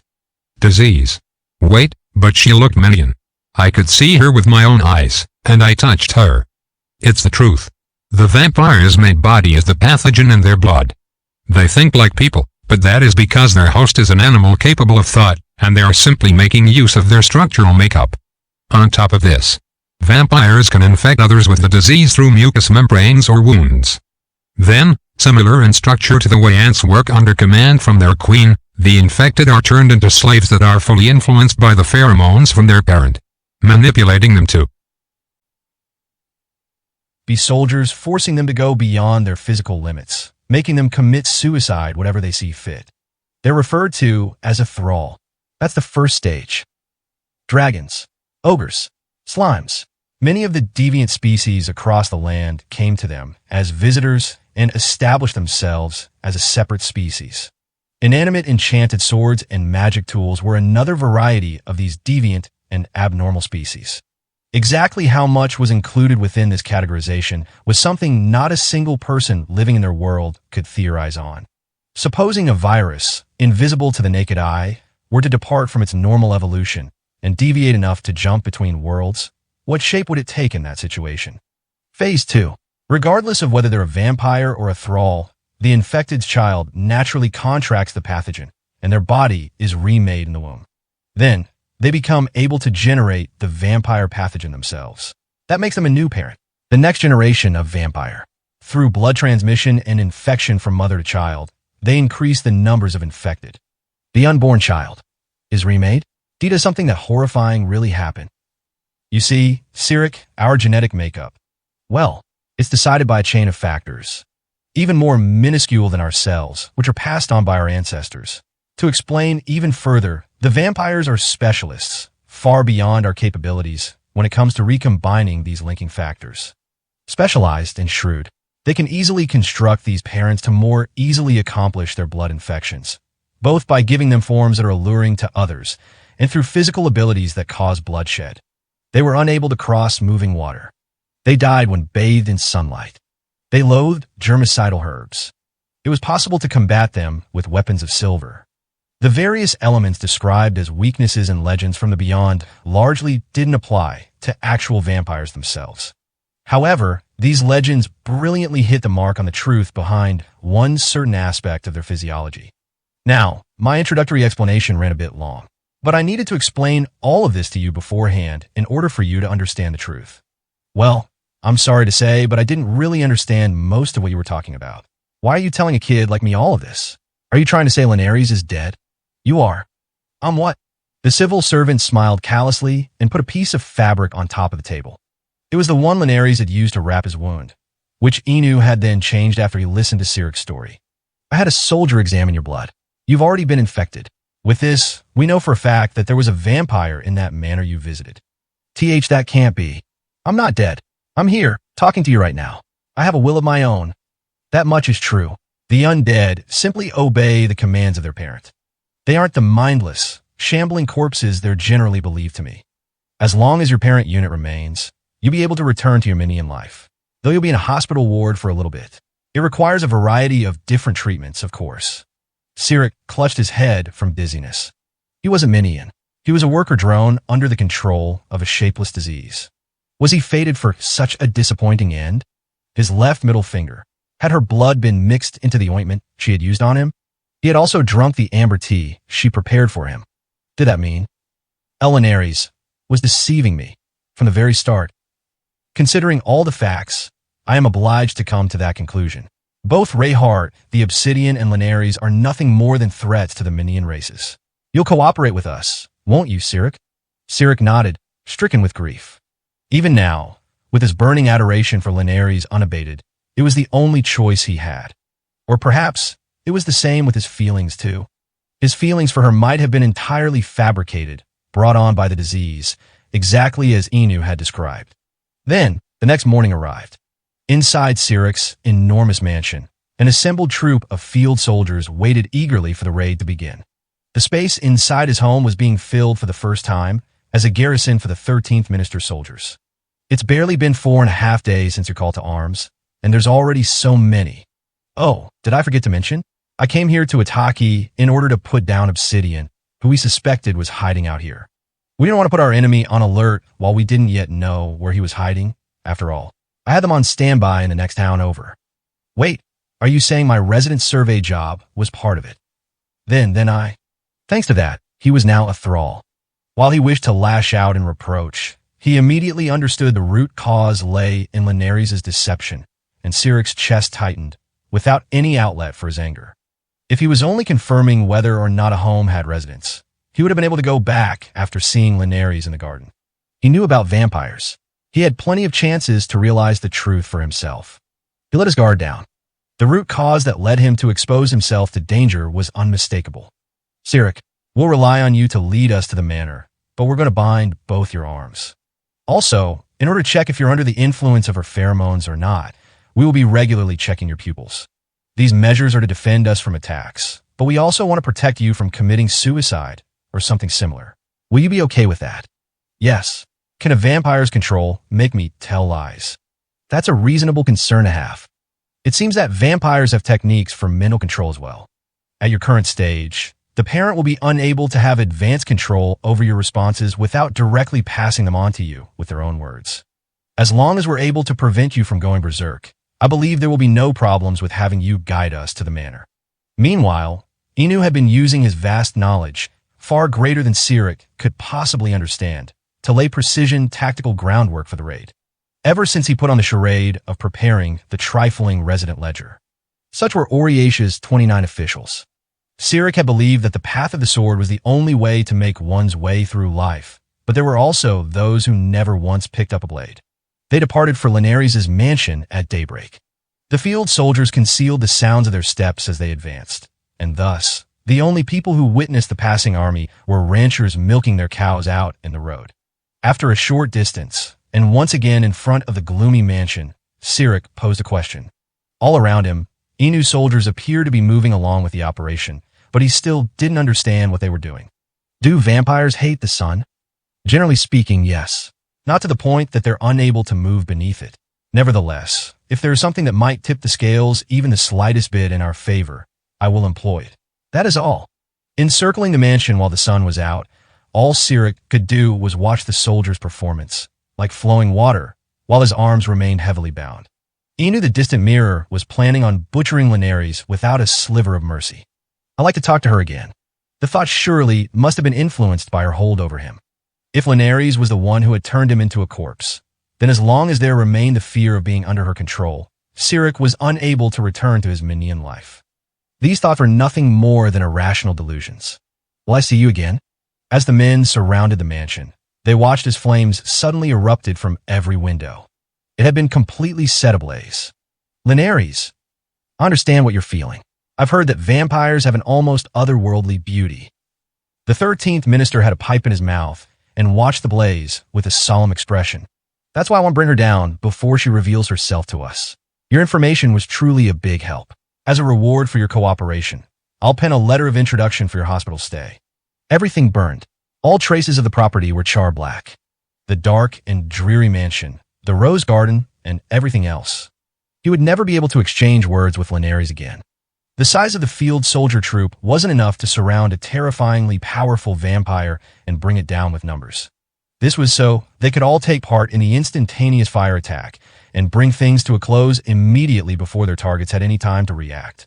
Still, that letter, even though there had been nothing but a blank piece of paper inside, if that was Linares and her father's way of seeking to open some sort of dialogue, then Inu had instead seen that as a golden opportunity and showing up with this terrible surprise attack. The fire continued to burn, like the sun overpowering the moon with its light. Nevertheless, the flames failed to burn through the black curtain in his heart. Sirik the Sextant, there are 2 burnt bodies, though you really can't tell the faces from one another. Want to try confirming if it's them? No. Even when he had heard the soldier's report, his mind was still enshrouded by a black curtain. He didn't want to see Linares' beautiful body cruelly burned to ash.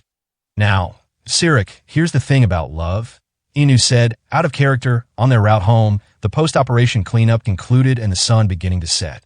The first time is the most beautiful of all. However, that first love is the one that has the smallest chance of success. I don't need your comfort.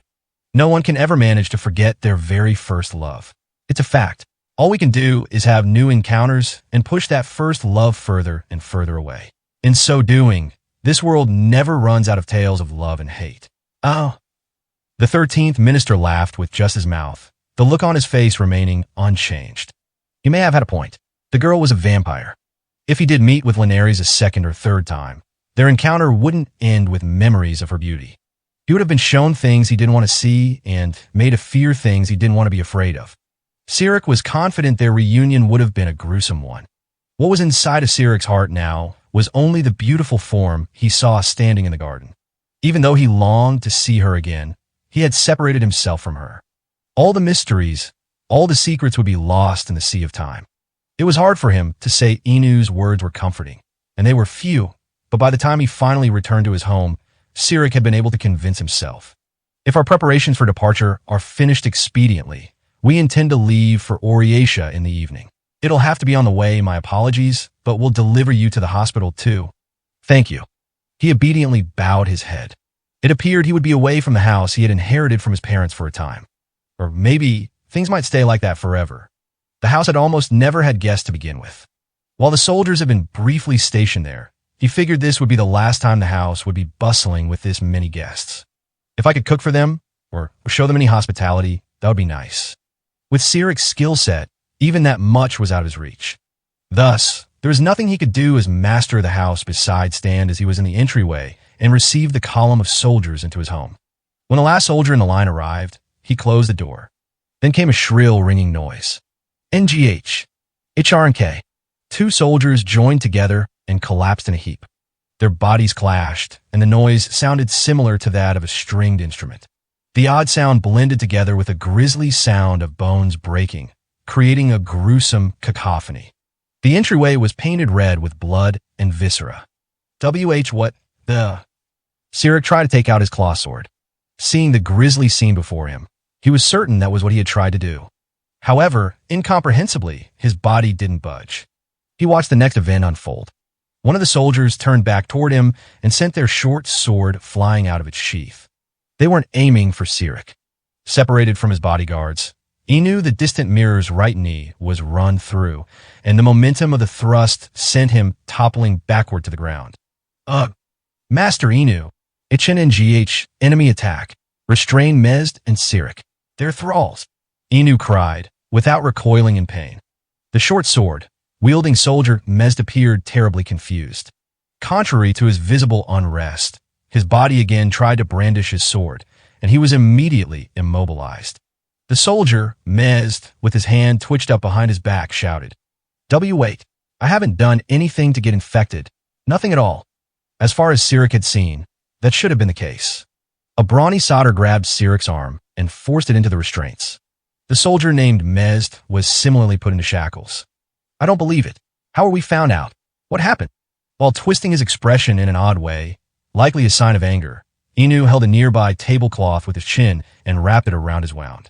The parent is nearby. There's been an infected hiding out among us from the beginning. No, that can't be. Next, a different soldier went mad. The soldier who restrained Mezd suddenly drew their sword and sliced at the person behind him. The soldier under attack tried to defend himself.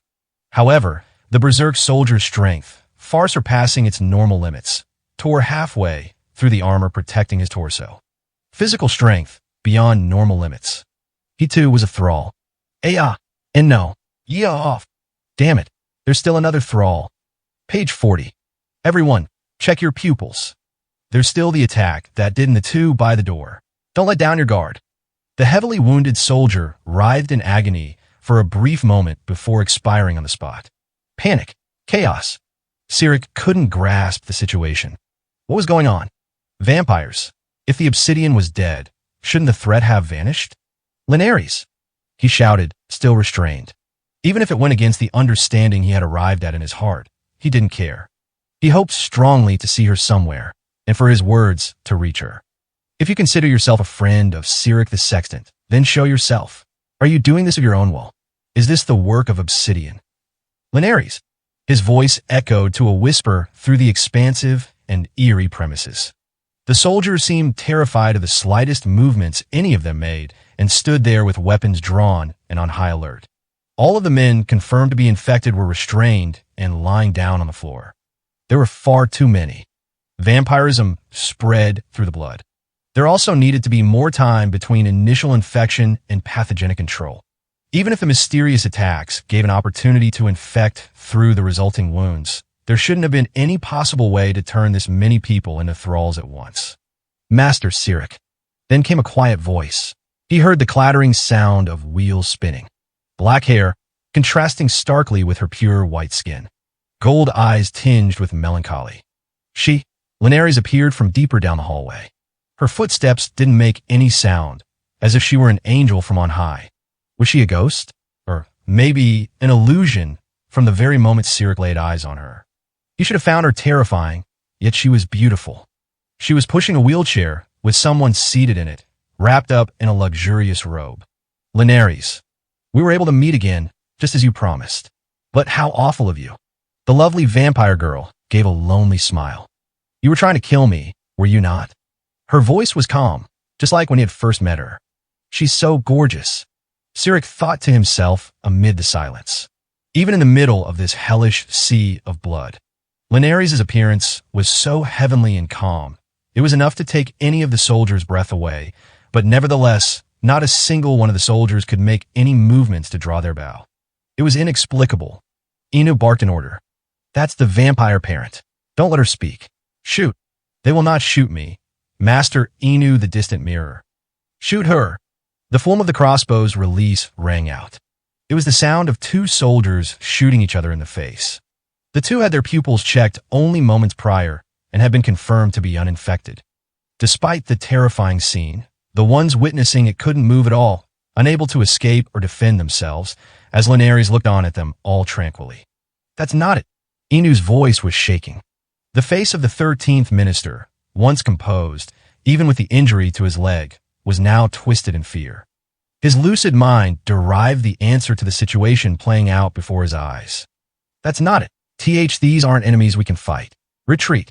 How is a mutation like this even possible? Everyone, get out of this house now.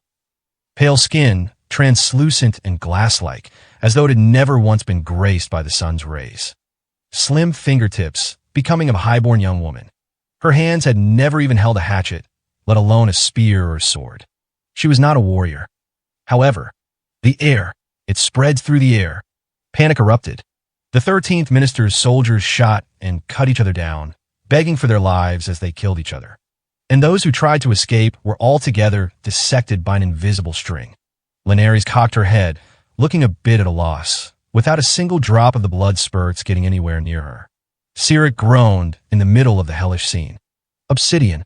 Linares, you were the true Obsidian after all. Heavens no, I could not possibly dare to disrespect my father's illustrious name by claiming his deeds as my own. She tenderly grasped the hand of the person sitting in the wheelchair. An elbow, peeking through with skin like wax, limply shook. Obsidian is my father's organization. Eternally powerful, eternally flourishing. To lead us all on the correct path to the future. Why? I cannot possibly be Obsidian. Obsidian Eyes was already wiped out. Just as Inu had said. The reason for that was now as clear. Linares, stop. Please, you have to know the truth. That person. They're all ready. My father's Obsidian Eyes are not done. My dear father is big, kind, and strong. Everything will go back to the way it was before. Linares is always here at your side. Bringing her lips against the parched shell of a hand, Linares slowly turned back. None before her could move their body even the slightest inch. No, that wasn't entirely true. Let us begin. Now eyes, gathered beneath our obsidian, unmatched and steadfast champions. We shall bestow upon you an era deserving of you all. Now then, state your names. There were people squirming in the dark. How many people out there in the world were even capable of hiding and evading detection from Oriasha's grizzled field troops, and possessed techniques to kill and dissect soldiers with string traps? They were there in Obsidian Eyes. Innumerable eyes appeared out of the darkness, out from behind the Oriasha troops, from above, from the farthest reaches of the unseen terrors of the night. 5th Formation Vanguard, Zeljurga the Abyss Web. There was a Zumu pulling threads with all 10 fingers. 7th Formation Rearguard, Wheeze the Variation. There was a strangely shaped Minia, back bent and walking on all fours. F4th Formation Vanguard, Yakra the Tower. There was a Minia carrying a straight sword. 1st Formation Vanguard, Lena the Obscured. There was an elf who had both eyes covered by a bandage. 4th Formation Rearguard, Fry the Waking. There was a leprechaun with a cane. Each one of them was so powerful, they were on the verge of becoming champions themselves. They were at the upper limits of their supernatural abilities and training. Nevertheless, what stood there was in fact a host of thralls, commanded by a singular will and given strength beyond the limits of their minion bodies, all at the hands of the vampire pathogen. Ina moaned, damned undead.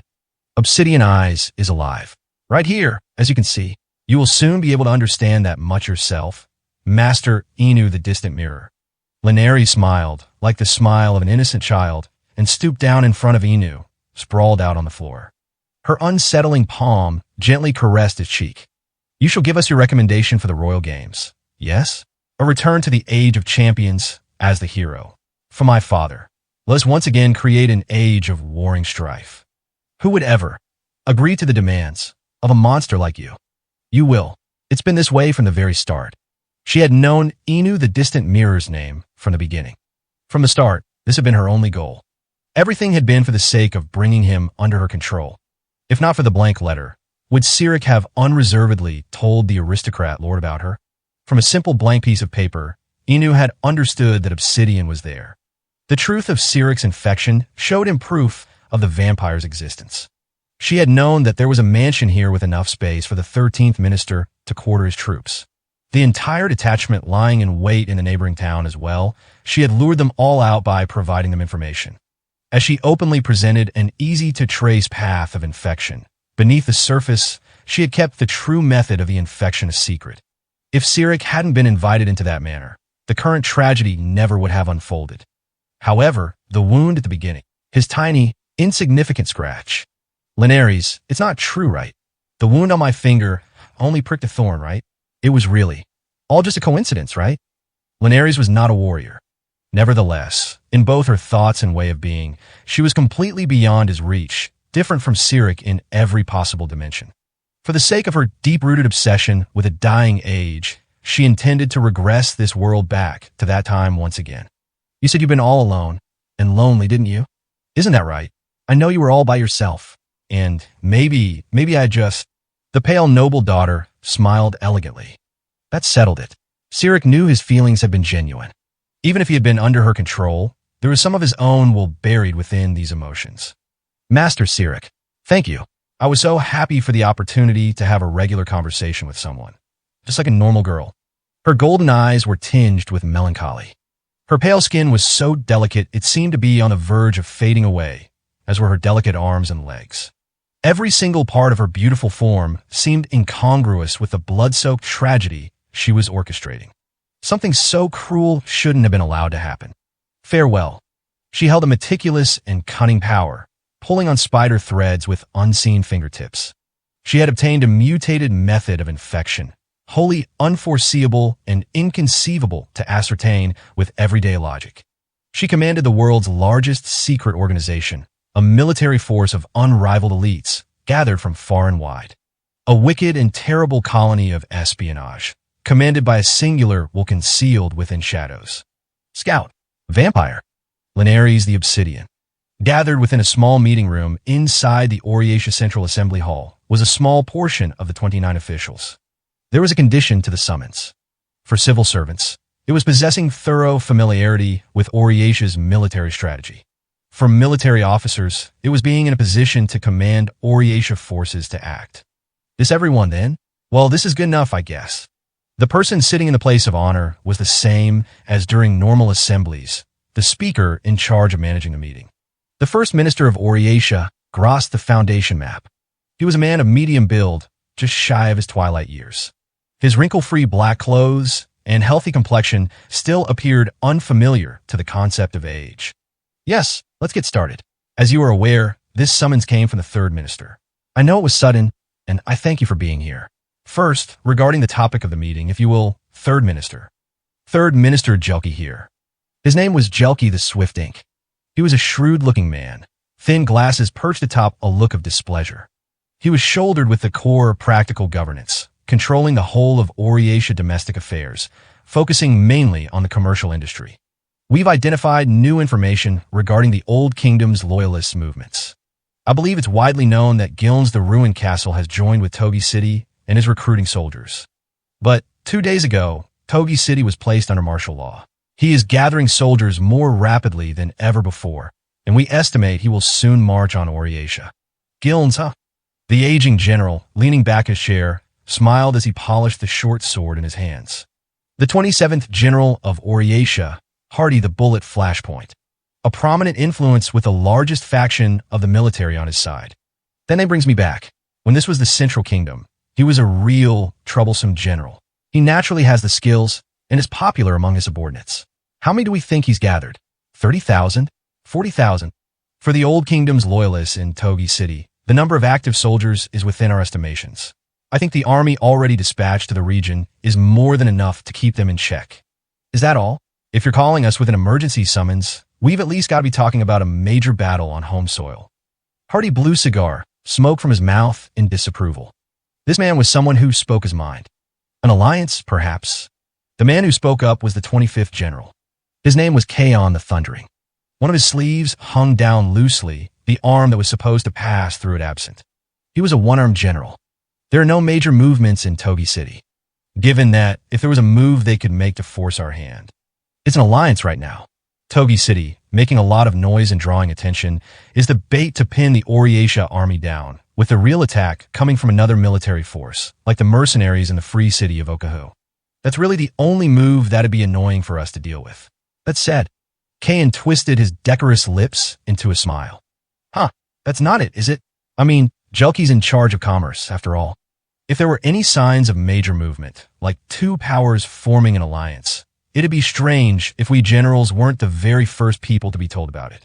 So basically, the old kingdoms must have a strategy that's likely to turn things in their favor, but one that doesn't involve reinforcements. Well then, what could it be? Very impressive, 25th General. Thank you for speeding up the explanation. Their rapid movements give the old kingdom's loyalists a fair chance at victory. A decisive factor, one worth putting all the soldiers Gilnes has amassed into action at once. Their reinforcements are coming not from a detached force, nor from troops gathered from an alliance. They're coming from the weather. The weather. All right, hold on now. What's that supposed to mean? There's an atmospheric phenomenon unique to the Yamaga Barrens, called the particle storm. Think of it as a sandstorm violent enough to wear and tear anything caught inside it down to nothing. This particle storm is continuing to move in Oriesha's direction. The damages from a possible direct hit are impossible to estimate. As far as we can confirm, there is only one precedent for the particle storm appearing beyond the Yamaga Barrens. In that example, it demolished the entire country of a self-proclaimed demon king. Judging from that, when you say a sandstorm is moving, I imagine you mean the storm is bringing the sand with it then? Speaker Gross cut in, intrigued. Can we assume that's the situation at hand, then? Yes, that's exactly right. We believe that an enormous sand cloud is taken up in the airflow like a whirlwind, and it is as perpetual as the particle storm. There is rarely a drop in force. We are in the middle of collecting confirmed reports from the cities around the path of the storm. Naturally, given that there's not enough time for a horse to make the round trip, they're being done by way of long-range radio communication. Mike in. In one of the seats was a young boy stretching up high and raising his hand. He was Miziel the iron-piercing plume shade. At a mere 16 years old, he counted himself as Oriesha's 22nd general, the youngest of its military officers. Listen, Jelki, who's saying all of this anyway? Not the reports, but the original info. For starters, it sounds way too out there to be true, right? That would be way too convenient for our enemies. Miziel didn't have quick wits like Hito or Elia, but he always gave his honest opinion. To put it bluntly, it's got to be a trap, right? Jelki, exactly how did you acquire this information? The veteran General Hardy followed suit. Leaning his elbows on the table, he flashed a toothy grin. Going off your report, it's possible those old kingdoms folks took over communication towers on the frontier and fed you some made-up story. Hilarious to think a man of your caliber would be manipulated and sent off on some wild goose chase. Though if the bastard's main goal is a diversion, then they'd probably think up a better lie than that for the job. This isn't information that's gotten out from the old kingdom side, right? Not anything from our secret agents or testimony from the prisoners we've taken. At Kayan's question, Jelki held the temples of his glasses between his fingers. Indeed, the original information was a forecast we obtained from dealings with the Trade and Industry Council. The Trade and Industry Council. From those merchants, everything regarding the extremely accurate weather forecast being dealt between the merchant coalition and the major traveling merchants, ever since the demise of the true Demon King, is exactly as has been previously reported. This recent forecast showed the particle storm reaching Oriesha.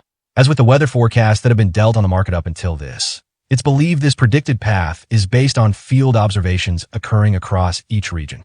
Page 41. Weather observation techniques, If the traveling merchants, continuously moved along their route for a cyclically fixed route, had taken organized action, it wasn't inconceivable that they'd collect their accumulated weather information and make forecasts. In addition to serving as a great boon to the trade activity in each region, the forecasts themselves became a valuable commodity. The third minister continued to speak. Next, an important point. There is someone who provides these techniques to the traveling merchants in each region like this and accumulates the information they provide.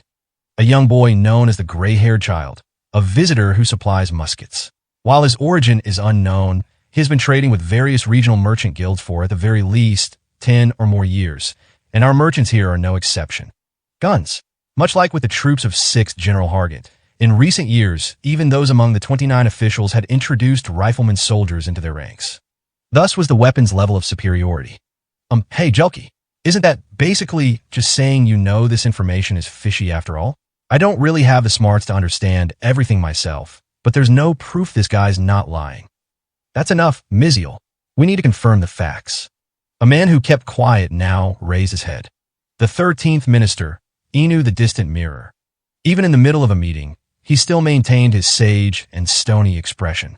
The gray-haired child has been collecting weather information far longer than the Old Kingdom's loyalists. The fact he actually puts his trust in that information and deals in said information means we can verify as factual. In which case, what does the gray-haired child stand to gain from such negotiations? What does he stand to gain? Well, it's got to be money, right? Yes, indeed. That is the most obvious fact here. In which case, if he is siding with the Old Kingdom's loyalists and misleading us with fake weather forecasts, we need to think about what sort of profit he can expect. The Old Kingdoms can probably pay him pretty well, right? At the very least, seems like he'd earn a lot more than with those stingy old merchants. Then, what about the wholesome of his business? If the information manipulation on the Old Kingdom's side ends up influencing the merchants as well, he'll lose trade confidence with them. I get it. He won't be able to sell information anymore.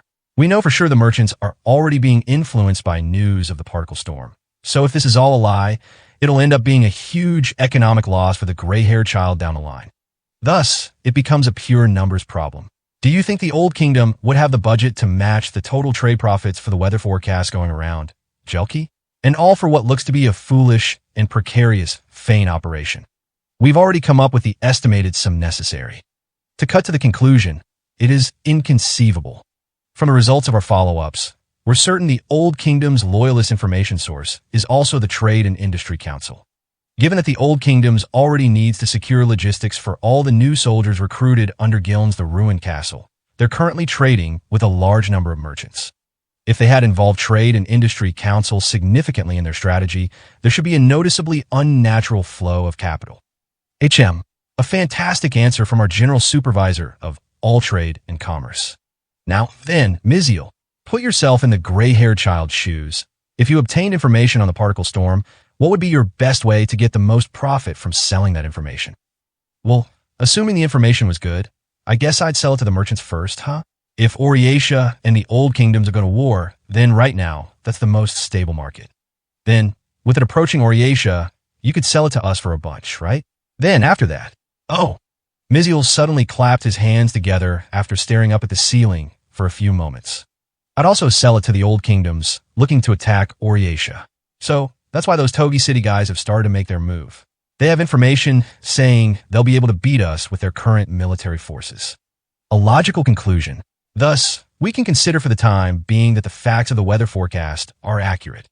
If this really was bum information, just like you said, they'd have to take out the weather observation teams in each region to cover it up. If they could manage to do that from out in the frontier, there'd be a plethora of much more efficient options at their disposal. Hardy the Bullet Flashpoint breathed out cigar smoke, and Kaon the Thundering followed up with an opinion of his own. Yilki, I figure you're doing this already, but have them collect as much proof that can't be transmitted over Radzio as possible. Even if a horse can't make a round trip in time, it'll make the one-way trip in time, right? If these forecasts have merchants fleeing, there should be plenty of people who have witnessed the particle storm directly.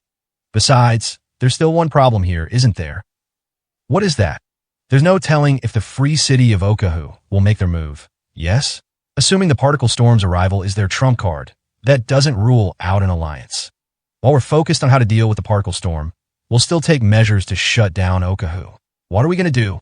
Leave that to me. Hardy spoke up to answer the question. A warrior's smile, brutal and ferocious, came to his face. I'll mobilize anyone I can and prepare to settle the matter with the head of Okahu directly. Of course, Oryatia and Okahu aren't officially hostile toward each other.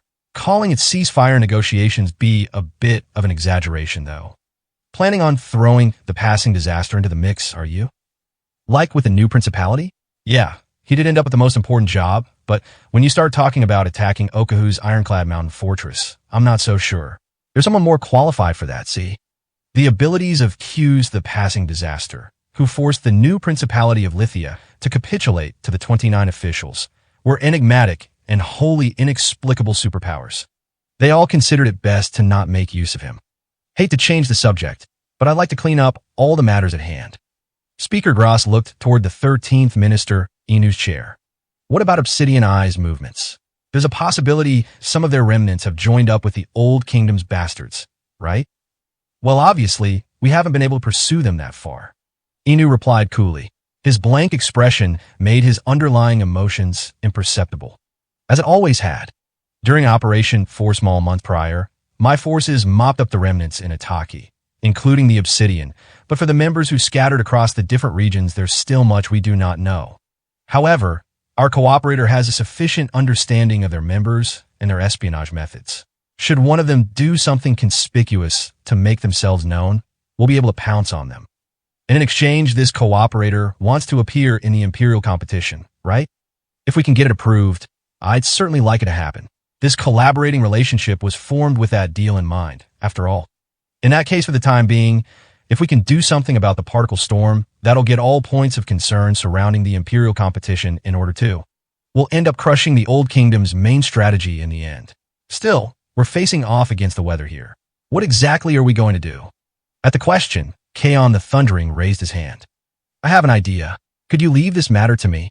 Now then, can we cleanly settle everything with this? The First Minister Gras thought to himself while looking out over the meeting. The Old Kingdom's loyalists. The particle storm. There's no way of knowing what sort of schemes are being set up and where. Friend or foe, truly shrewd players aren't always going to slot into our predictions. At the very least, within this meeting, they had touched on a threat that would end up being deferred. Following his appearance 10 years ago, just how much did the gray-haired child predict when he introduced these weather observation techniques? What does he intend to do by making the Old Kingdom's loyalists and Oriatia battle each other? Jelki must understand that he's a danger to Oriatia. The others should also realize that much, and yet, the discussion in the meeting had focused on the reliability of not the information source, but the information itself. It wasn't because they were all incompetent. If anything, it was because they were excellent bureaucrats. They knew that needlessly pursuing topics of discussion that could be postponed for later would delay their handling of the clear and present dangers in front of them. It had been necessary to continue the discussion with the common understanding that at the very least, the information was worthy of their trust. That was how the 29 officials judged the situation. If this was all put into motion on purpose, then it would have to be the work of a considerably sharp mind. The true Demon King was dead, and the monsters that had remained asleep during the Age of Terror were beginning to stir. That was limited solely to embodiments of violence that destroyed whole nations. There had to also be intellectual monsters that brought about effects even more dangerous than ruination, manipulating everything, including whole nations, without ever taking a step on the battlefield. Gras was different. He had no wicked intentions, nor was he hatching any schemes or plots.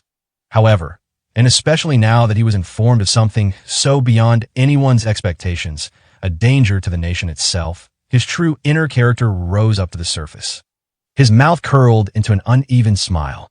Interesting. 5 days left until the disaster's arrival. Taroa the Awful was dead. For that matter, was there anyone who had actually seen him alive to begin with? Nevertheless, unlike Lacunica the Winter, there was no one who questioned whether he actually existed or not. That enchanted swordsman existed. Making his home somewhere among the vast White Mountains, he waited for the time to pass down judgment on others for their crimes. The crime of possessing an enchanted sword. When he had been alive, enchanted swords, along with their mighty power, attracted a fatal destiny to whoever held them. But listen, you dogs, now's different. Erigite, the ochre haze, looked down at the 40 subordinates he had assembled in the mountains. He was the bandit who had negotiated with a gray-haired child at the Sickmas Spinning Ward riverbed. His band of thieves was in no way small, but naturally, the quality of his men was not enough to face off against an organized suppression squad or the soldiers of a self-proclaimed Demon King. Therefore, they were likely never to be visited by this sort of opportunity again. Taroa the Awful's 100 enchanted swords, all of them, are ours now. The keeper of the enchanted swords ain't around anymore. Those with enchanted swords would die. A death god would always appear before them as soon as their location was discovered. The only thing left behind would be the sea of blood of the former owner and any witnesses, with the traces of a horrific and terrifying slaughter carved into the area. The enchanted sword vanished. Taroa the Awful didn't care about whether the enchanted sword user was good or evil, a saint or a devil. He simply killed them. No one had beaten him. No one had seen him. It was only the clear tragedy left behind that proved his existence. This was an absolute and unquestionably proven rule that had continued on from before the appearance of the true Demon King. Chief, did Taroa really bite the dust? Sure, I get he was up against Uhalus the Star Runner, but we're talking Taroa the Awful here. He's the enchanted swordsman slayer. That's right, Yitch. Right now, that's what everyone in the world is thinking. You, as well as all the bandits besides all of us. While everyone's thinking like that, what do you think will happen? Who's going to beat everyone to the punch? Go ahead, tell me. I want an enchanted sword. Still, though, if owning one's going to cost me my life, then... Yid's head was split open with a bullet. The speed of Erigite's quick shot was faster than the naked eye could follow. Smoke rose from the barrel of his new model of small firearm as he put it away in his inside pocket. He had bought the weapon from the gray-haired child. This job was going to be a race against time. Though it was unfortunate, as Yuj had been a precious underling, able to express himself well. All right then, anyone else got any complaints? Now was precisely the time to get their hands on the power of the enchanted swords. His subordinates likely only thought of them as treasure they could sell for a high price. However, a bandit group where each and every one of their 40-strong band wielded an enchanted sword that would have power rivaling an individual army. Then, as long as they had that degree of power, they could market that strength and sell it. The approaching age was not an age of bandits. Erigite's very first aim was the camp of General Gilnes of Togi City, the Old Kingdom's loyalists widely summoning those to join their cause. We were able to survive this long because we're in the gap between the era of the true Demon King and the next. If the kingdoms are united once and for all, there ain't no future for guys like us. He felt a small firearm in his pocket. Improvements to the musket continued to advance further along. The victims of their raids would start carrying these sorts of weapons with them wherever they went. Bandits would grow even easier to stamp out and put down. Going through the pains to create an intermediary was an anticipation of that future. Working with a gray-haired child, we'll join under Gilnes the ruined castle. Even if the old kingdoms happen to lose, so long as we can showcase the power of the enchanted swords during the fighting, we'll be able to negotiate with Oriatia. The odds were heavily in their favor. Now that Taroa was dead, the enchanted swords were no longer symbols of ill omen. Although there was an absolute difference in fighting power, these enchanted swords were categorically similar to the small firearm he now carried. As guns fell out of popularity along with a new age of peace, if anything, there would be higher demand for enchanted swords, especially among small bands of soldiers. These were the thoughts flowing through Erigite's mind. His subordinates were abuzz with the shot, and the brief confusion and uproar slowly began to settle down. There were others with similar claims as Yuj, but he ignored them and left their arguments to be wrapped up among the rest of the band. Given that they had seen Yuj's death right before their very eyes, this wasn't true wholehearted rebellion. Listen up. Why do you think some stingy mountain bandits like us are able to scavenge through the Taroa's left-behind property? Because I'm strong? Because we got good heads on our shoulders? Or maybe you're thinking it's because we've got the advantage of numbers. This would be the last time he spoke. He just needed to boost their resolve. That ain't it, right? It's just because we're nearby. Because we've set up our territory in white, and we know these mountains better than anybody. Those other guys don't even know whether Taroa is in this stretch of mountains or not. We'll get there first. We absolutely will. Let's do this. Treasure waiting to get plucked up. We can do it. Who the hell cares about some damn enchanted sword curse? We're right behind you, Chief. Now that's more like it. The era of legends and superstitions is over. Taroa, the awful being dead, proves it. All right, lads, let's go. A disaster on par with a dragon. Lying in wait in the uninhabited reaches, he'd set upon villages, stockpiling his hoard. The only difference was his hoard was entirely composed of enchanted swords. Thus, Uvalus the Star Runner attacked him. After stealing the absolute strongest among them all, the Star Runner flew away. Legends were not invincible.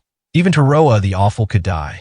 Far removed from White, on the outskirts of Oriatia, there stood a spire, with an attractive land where city redevelopment operations continued forward to match growing population density. A single belfry, under the authority of the 29 officials, was left behind without being torn down. The floors inside the tower were carved out, creating a large open space. All that remained of the original interior design was the stairs running along the walls.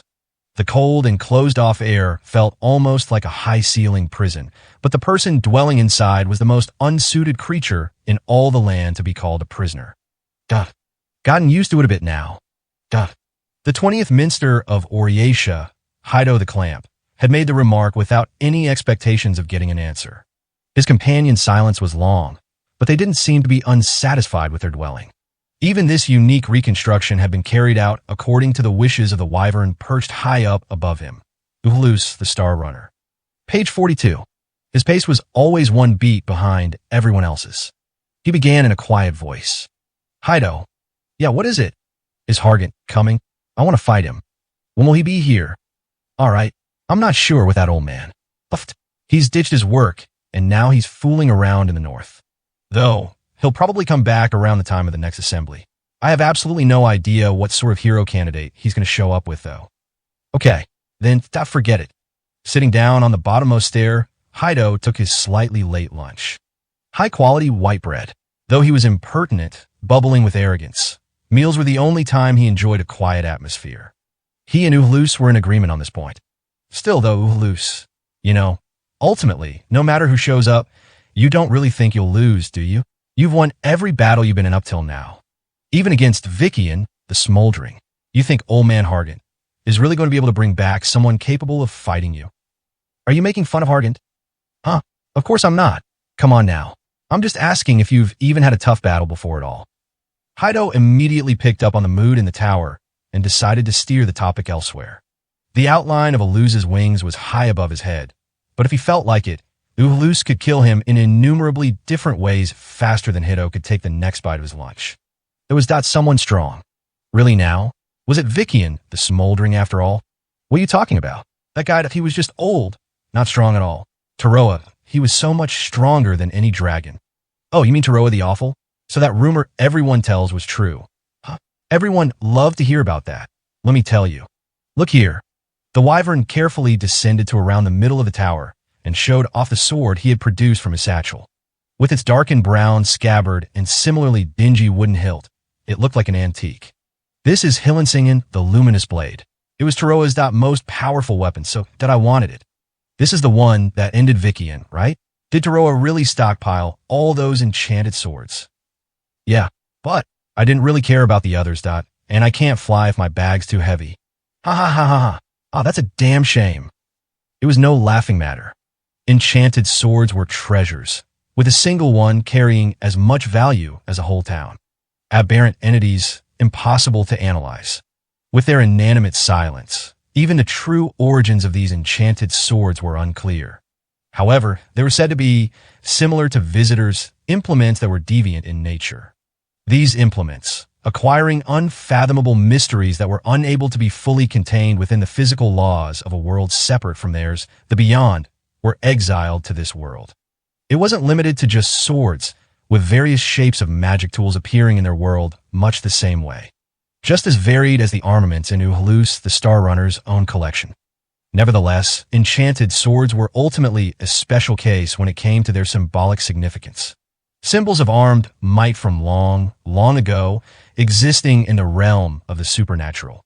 Many fought over enchanted swords, and by gathering under their power to fight, many self-proclaimed demon kings were created and just as quickly erased.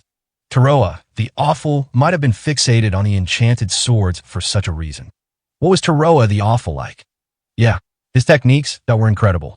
A bunch of them all impossible without an enchanted sword. Against him it didn't matter if I was flying in the air. The direction, too. All the enchanted swords moved like they were alive themselves. If I had been just a fraction of a millisecond slower, I might have died. Probably. Much like a majority of the children in this world, Hido had been told scary stories about Taroa, the Awful, from a young age. They said just being near someone wielding an enchanted sword, let alone brandishing one yourself, would bring the calamity called Taroa to your doorstep. That was why no one was supposed to possess an enchanted sword. They invited death. That legendary being was ultimately the one who had terrified a butcher of dragons like Uhulus the most of all. In the White Mountains, the legend had actually existed. It's a pity, really. No one can keep on winning forever. At some point, the legend will end. Uhulus, with his wings, continued his journey of usurping, guided by his appetite. Many of those who made history or those who left their names behind wasted away, things to be protected exposed, and the world had changed completely from the time before the true Demon King. Uhulus was nothing but a singular wyvern pioneer, subverting and exposing all the mysteries of the world. How did you kill Taroa? A single shot to his heart. I fired as he got close, and it hit, but I thought he'd move again to S.O. When I passed by him, I stole this. The rogue vacantly stared at the luminous blade, still stored within its sheath. I grabbed it and slashed him. He was diagonally cut in two. Whoa, hold on now. The hell sort of supernatural feat is that? Instantaneously swapping from gun to sword, all while maintaining absolute top speeds. All with the dexterity to plunder the opponent's own weapon, too. It was a level of skill that defied all expectations, demanding wonder and admiration. Yet for Uhlus, the Star Runner, to be driven to the brink, just how terrifying a monster was Taroa the Awful. Duh. Uhlus, you want tougher opponents? Not really. Then what is it you want? Remaining on the stairs, circulating the wall, the wyvern turned his thin neck. He squinted up at the light that shined in from the window at the top of the spire. A country? Uhlus, the Star Runner. His appetite knew no limits. That was precisely why Hydo the Clamp, Oriatia's 20th minister, stood as his backer. He couldn't let this champion win. Relax. There's some guys who arrived before us. Ones who didn't hesitate while Yuj was whining like a baby. As he carefully moved in the shadow of the trees, Erigite loaded his small firearm with bullets. The 4 people he had directed to search on the mountain's western side hadn't returned. Maybe they were discovered and killed by other thieves after the enchanted swords. Their group's movements had been one step too slow after all. Given that the scouts sent to other conspicuous spots hadn't discovered any enchanted swords, the only possible location of Taroa, the Awful's base, was the western side, where the 4 others had disappeared. But we've got the positional advantage. If those other guys have taken the enchanted swords first, we just gotta trap him and kill him. Not gonna give him any time to swing those things. Simple as that. Why, yeah, that's right, Chief. We've figured out the location. Let's snuff them out fast. They were a simple lot. In the beginning, Erigite had whipped them into action by claiming they'd gain invincible power so long as they got their hands on the enchanted swords. None of them realized that the words he used now to urge them on were contradictory to his initial claims before them. Though, conversely, some of them may have been pretending not to know instead. Erigite's thinking was that he could tolerate sacrificing no more than half his men. Even if he expended 20 men in the enchanted sword robbery, he would still be left with a force 20 strong and more than enough enchanted swords for them all to wield. With the strength that ascended him to the commanding seat among the mountain brigands, he calculated out the past decisions and possibly futures ahead them, balancing all their advantages and disadvantages. Whoa, Chief. What's wrong? One of them's come back. It's him. What was his name again? Evito. From far off, the thin man walked unsteadily down the mountain path toward them. His wide-open item satchel swayed back and forth, its contents spilling out on the ground with each step. His gaze was vacant and hollow.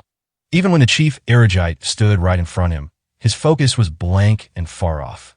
Hey, Evito, you got something to tell me, right? Duh. So that's how it is, huh? You making a fool out of me. When he thrust the barrel of his small firearm at him, it happened. There came a damp, splattering sound. Evito's right shoulder down to his left flank slid diagonally off his body and hit the ground, continuing with his waist, the base of his left leg, horizontally across his head through both eyes. Erigite hadn't even touched him, yet Evito had been reduced to a pile of viscera. He had already been cut down. Just how was he walking with all his flesh still connected? It was impossible, a power inconceivable to their world. What? It's an enchanted sword. We knew all about this already. Some other bandits are using the damn things. We figured that would happen. Nothing to be surprised about. The guys headed to the western side are dead. That's all. Why, yeah, but look at how he died, Chief. This was a bad sign, Erigite thought. The way he handled things with Yuj wasn't a method he could keep relying on. What should he do to keep this wave of fear in check? It was time to try and think things over.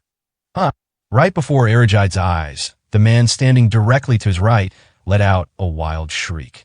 On his chest was a small red stain, like he'd been stabbed with a needle. Bit by bit, it slowly started to expand outward. While what? The man, still screaming in bewilderment, collapsed. Damn! Erigite ground his teeth. It was an attack. Evito must have been the bait. Someone had watched them being taken in by the living corpse. From where? Chief, this has to be Awuf. A shadow passed behind one of their compatriots, trying to rush over to them from afar, and then they burst into flames.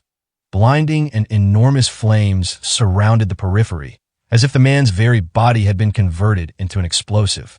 The mere aftermath of the flames killed another 2 of his men with it.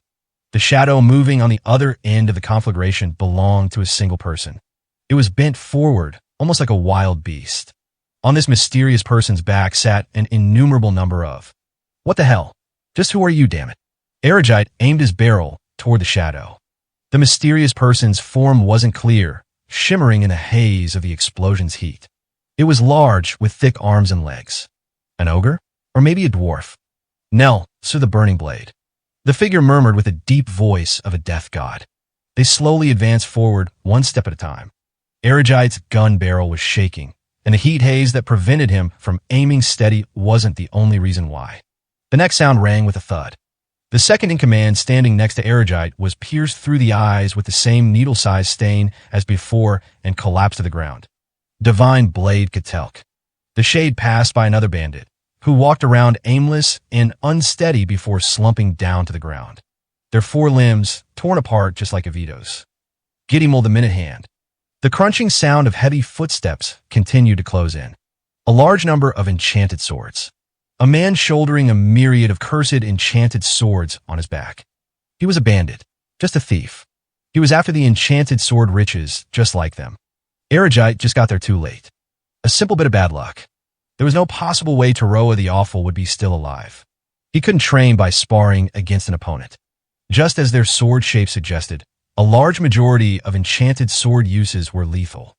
As a result, there was a contradiction in completing these drills several hundreds of times, a solitary battle wielding the real sword's weight, size, and unusual abilities as close to real combat as possible. Thus, while the results of his training would be beyond the sight of the average person, Yakon the Sanctuary understood very well that his own skills weren't enough. He swung his sword until the sun set, but he was far off from his ideal, the way his father swung his sword. He was completely out of breath, countless beads of sweat dripping from his chin. His father was sitting nearby on a tree stump. He had been quietly watching Yakon's training since the sun was still high in the sky. Seeing the fruits of his training with his own eyes, he forced a smile. No talent with enchanted swords, really. Yakon knew it too. He would never become like his dad. Yakon was a dwarf, and his father was a leprechaun. A parent and child, where even their races were totally different. Among the Minion races, dwarf had exceptionally large builds and excellent physiques, and were the total opposite of leprechauns, dexterous, with snappy reflexes like a panicked field mouse's. Even among such dwarves, Yakon was extraordinarily strong. Though he had never compared himself with those beyond the mountains, he passed his days shouldering firewood stockpiles taller than he was up and down the steep mountain paths without difficulty. On open ground, he could maintain a full-strength run from sunup to sundown. When he wasn't carrying anything, he had even overtaken galloping horses before. He had never once been ill, and any cut he got in the morning would heal before evening would arrive. From an early age, his dad had told him he possessed exceptionally strong vitality. The only times Yakon exhausted his stamina enough to gasp for air was during these moments, training with enchanted swords. With his youth and superior physique, he should have far outshined his dad, yet the difference in enchanted swords proficiency felt vaster than the distance from the ground to the stars. You're too gentle. That's why you're allowing the ideas dwelling inside them into yourself, and it's getting in the way of your technique. That's the reason why you use so much unnecessary stamina. Your body and your mind are at odds with one another. Then next time I just need to throw those ideas away, then I can still do it. Dad, next time, by the next time. You watch me, I promise. Guaranteed. He replied in between gasps for air. Yakon wondered how many times they had had this exchange by now. The results of his training were always subpar, and his dad would tell him to give up being an enchanted swordsman. Yakon never gave up. He had never even considered another path. Nor did his dad ever compel the struggling Yakon towards something else. Yakon used a cane to help him stand back up. He started preparing these canes for when he used up all his strength during training about 2 years prior. He couldn't use his dad's precious enchanted swords to prop himself up. Cough, cough. The boar meat should be nice and soaked by now. I can make your favorite soup, Dad. Let's go home. If you're tired, then I don't need dinner. Cold today, huh? The all-too-small father couldn't lend his shoulder to Yakon. Nothing about him and Yakon was similar. Not their features, not their strength, not their skill. That may have been why Yakon wanted at least one thing to prove that he was truly his father's son. The enchanted swordsman Taroa, the strongest enchanted sword wielder in the land. Being his son was the pride of Yakon, the sanctuary. However, that day, he felt unsure if he would be able to remain his son. He asked the question that had begun to dwell inside him during their calm, daily lives. Dad, is it okay if I don't inherit your enchanted swordsman title? His father had never said himself why he continued his wicked plundering. Sitting across the dining table, his father gave a tired smile. It's fine. This'll end with me. His leprechaun-sized bowl was soon empty. Yakon quickly refilled it with more soup. But enchanted swords upset our world. If people are going to fight over the enchanted swords, then there wouldn't be any conflict over them if they never existed in the first place. Is that why you've been collecting them, Dad? Who did you hear that from? No one. I just thought that myself. Taroa the Awful killed the wielders of enchanted swords.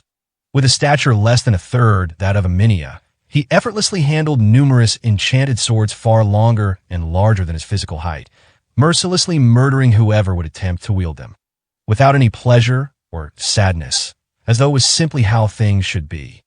Yakon had always thought about the duty Taroa himself never spoke about. You might be right. I probably thought that at first, that by stealing enchanted swords, I might be able to save some number of lives. Without weapons, there wouldn't be any conflict. A young and foolish way of thinking.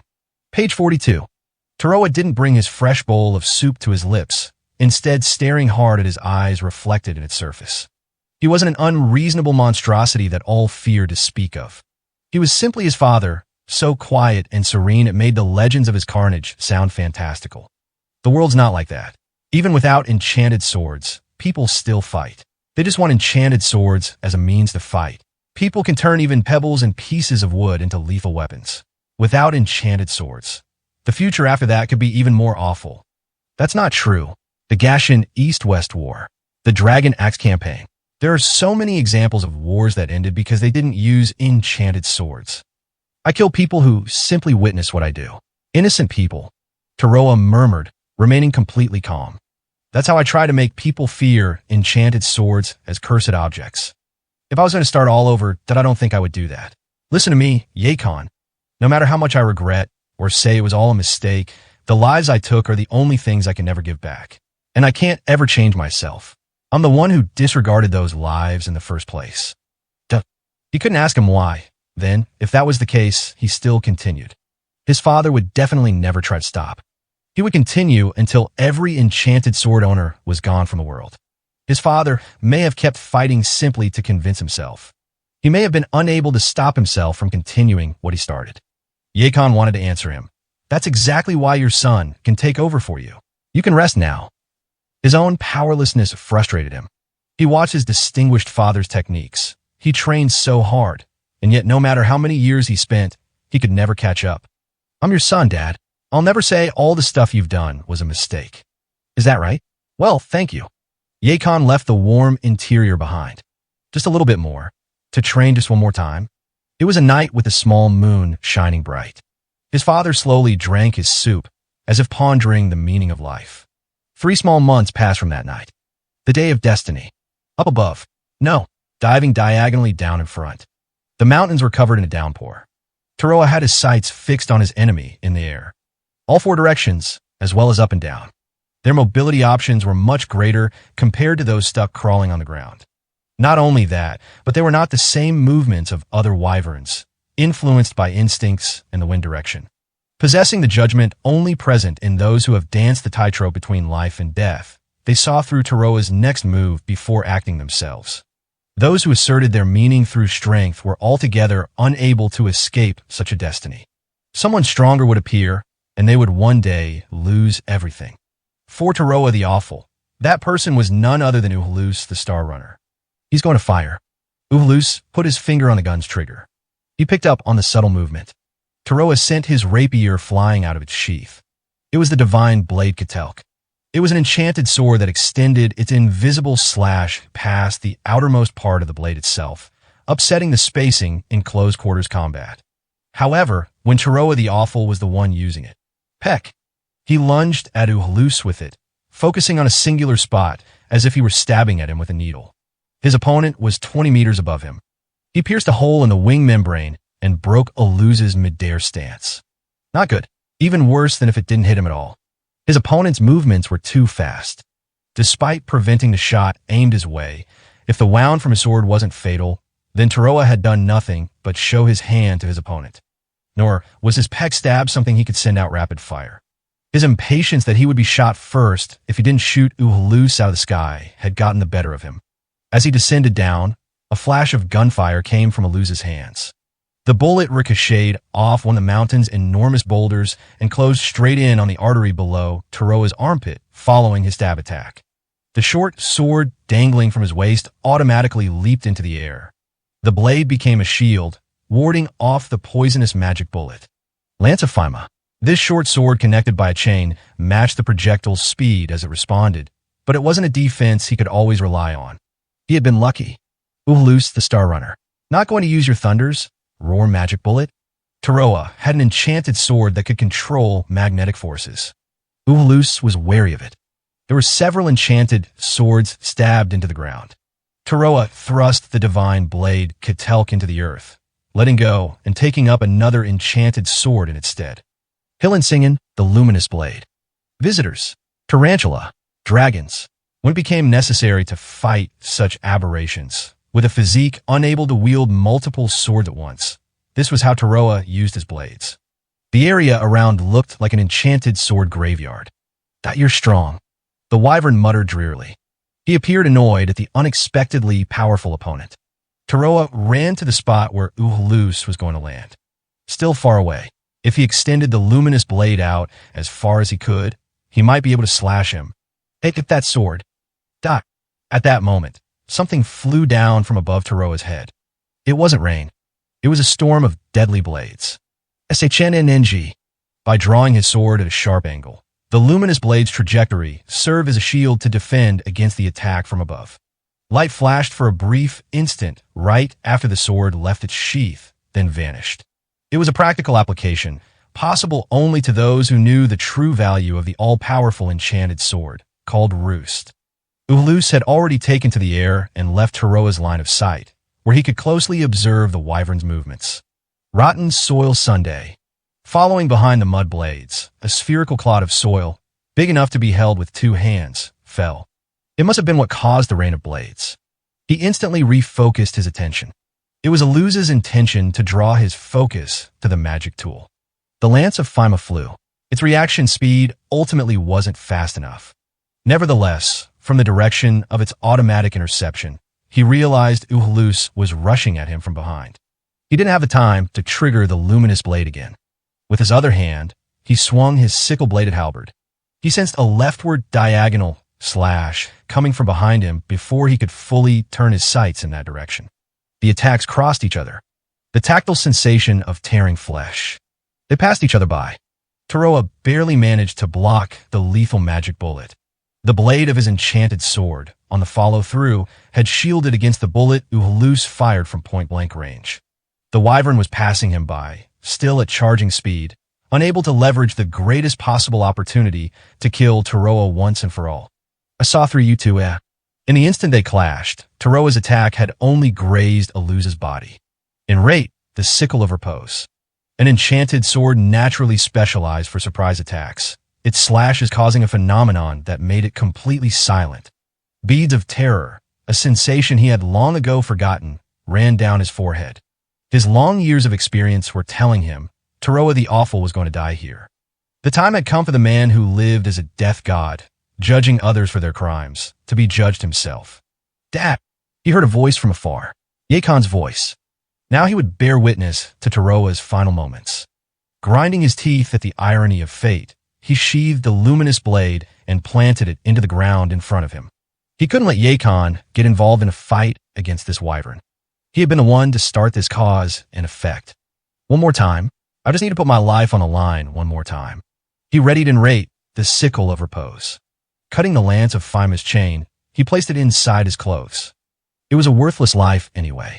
Uluz swung around, forward to the right. No, an assault straight from above. Taroa could perceive the high-speed movements, including all his enemies' feints, impossible for an ordinary person to see. Me too. I'll fight too. Taroa smiled. This is out of your league. Light fell from the sky, and looking at it directly hurt his eyes. This was another way to use fire aspect magic tools. A bullet came flying toward him immediately after. The poisonous magic bullet, fired during Aluz's full-strength acceleration forward, moved several times faster, piercing him through the left chest. The lance of Fima inside his clothes automatically defended him. His gamble had paid off. The enemy was getting closer. Even with his dazed vision, he could tell that much. Aluz's only path to victory was a lethal bullet fired up close and inside of his sword defenses. Whether it was mud, whips, or fire, none of them could win against the legendary Taroa the Awful. The two combatants each knew this fact of their battle very well.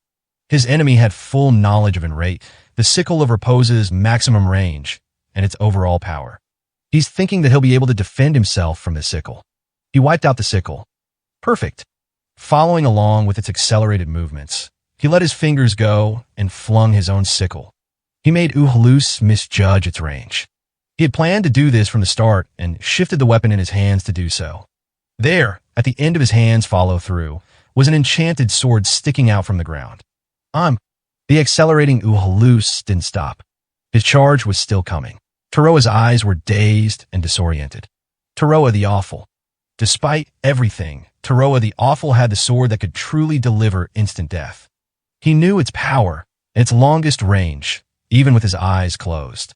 The very moment they passed by each other, with a luminous blade stuck in the dirt in front of him, the sizzling sound seared itself into his ears.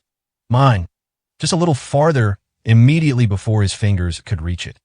He was cut down by the stolen Hillinsingen, the luminous blade. Uhalus shouldn't have been able to reach it from where he was. Kyo's hand, the enchanted whip, extending out like a tentacle, twined around the luminous blade and cleaved Taroa's body in two. He had been unable to imagine any of it. To think Uhalus would make use of the enchanted sword's full potential, or that he possessed the exceptional skill to wield an enchanted sword through a whip. No one was gifted at everything. Such a person could not exist.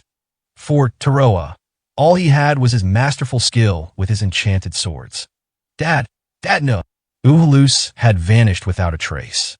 He cut him down and left him there before flying off with the luminous blade. Taroa's small body was cut in half at the waist. Dad, please, Dad, don't die. His much larger son was sobbing, crying for Ashura who, for the entirety of his long life, had only ever chosen the path of bloodshed. Yakon gripped Taroa's hand and yelled as if the words were being squeezed out of him. I'm sorry, Dad. I couldn't come out sooner.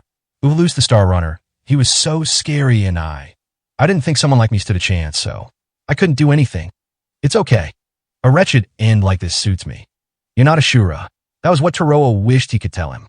Yakon was a gentle child. Why was a leprechaun, living in darkness, raising a dwarven child? What sort of fate had his real parents met, and at whose hands? The boy had known for a long time. Taroa knew that he knew, too. He had still called Taroa his dad. Their world was unjust.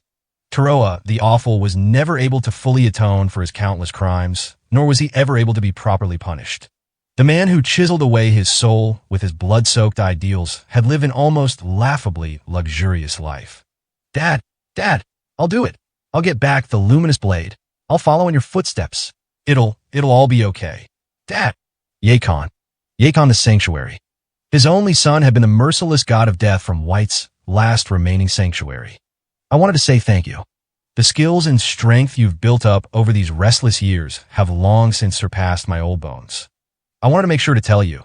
That's why you shouldn't aim to be an enchanted swordsman. Why you shouldn't end up like me. But, that's right. If that was true, then why? Why hadn't Taroa tried to stop Yakon's training at all? He probably couldn't have truly been able to stop him, given his adoration for the enchanted swordsman. I'll never say all the stuff you did was a mistake, even if the path I took was a mistake. He was happy to have Yakon's admiration. His life had been affirmed by his beloved son. That alone was enough. Dad, Taroa the Awful was dead. No legends were immortal. Uhalus the Star Runner. Wearing a number of enchanted swords, the man conquered the mountains. He carried easily over 10 of the blades, whose weight should have been far too much for Taroa the Awful to bear. The body he had continuously trained without rest was far brawnier and bigger than the legendary enchanted swordsman's. I'm going to take it back from you. No more plunder. I'm not going to steal. Deep in the White Mountains, he was going to make the enchanted swords rest for all eternity, just as his father had wished. And, just like his father had hoped, he would live on without taking the lives of anyone else as a god of death. He had wanted to swear to his father, while he was still alive, that he would become that sort of enchanted swordsman someday. Plunderers after the enchanted swords were swarming toward his father's grave marker. Enchanted swords birth conflict. He drew an enchanted sword. He threw his own life away. There still existed work in the world that Teroa, the awful, needed to shoulder. Nell saw the burning blade. He quietly murmured, cutting down a band of bandits. The concussive thunder drowned out their dying screams. Gathering clouds. The heat expelled from the sword's cutting flash builds up inside the enemy. He cuts and is released. His father's technique. The technique of this enchanted sword's wielder. He had watched it many times before. He wouldn't let anyone steal them. Things that shouldn't be where they should be. Until he regained the enchanted sword of light, his life was not his own to lead. He wielded enchanted swords because he was an enchanted swordsman. He killed people because he was a god of death. Divine Blade Ketelk. He made sure of the enchanted sword's name. With it, he stabbed someone far away. By narrowing the invisible long-range slash to a singular point, he could pierce foes from extremely long distances, a technique called Peck. Gidimul the Minute Hand. Yet another was cut through. The technique to slow the final effects of this enchanted sword's slashes. Something only possible with Teroa, the awful superb skills. His singular attack was simply confirming whether he could pull off the same move or not. Molting. Lance of Fima. Whales ever. Mushine the Howling Blade. Wicked Sword Self-esque. Crunch. Crunch. He swung his numerous enchanted swords together as he took each step forward. He had no talent for using the blades. His overly kind temperament took in the enchanted sword's latent ideas and got in the way of his own technique. That had been correct. Everything was exactly as his enchanted swordsman father had judged it to be. In that case, the next step was Vajr, the Frost Venom Blade. Downpour's Needle. Karmic Castigation. Enrate, the Sickle of Repose. From all of the enchanted swords, he had read and taken in the ideas that dwelled within them. Just means I can toss those ideas away. He put the ideas from his mind. Not the enchanted sword's ideas, but his very own. Thus, right now, he was propelled by the enchanted sword's will, and with it, he was able to exercise the techniques of their most skilled wielder, the techniques of his father. The techniques that had been seared into the back of his brain over and over again from a young age. He possessed no talent for using enchanted swords. He had talent for being used by enchanted swords. Teroa, the awful. The final remaining ringleader groaned his name. He was right. That was who he was now. Now, which enchanted sword do you want? While possessing the abilities of the former, a horror story incarnate, he commanded far more physical strength. Page 44. He held a myriad of enchanted swords, gathered over the entirety of a long age. He went beyond his natural ego and was capable of controlling the inner essence of every enchanted sword. A god of death, revived from the deep pits of the underworld, collecting the cursed fates of others. Grim Reaper, Dwarf, Teroa the Awful. The evening sun bathed the streets of Oriatia in an amber glow. The office of Oriatia's fourth minister, looking down over the scenery, was situated in a section of Oriatia where land was particularly high value. A gorgeous woman in a red dress entered the room and gave a light bow.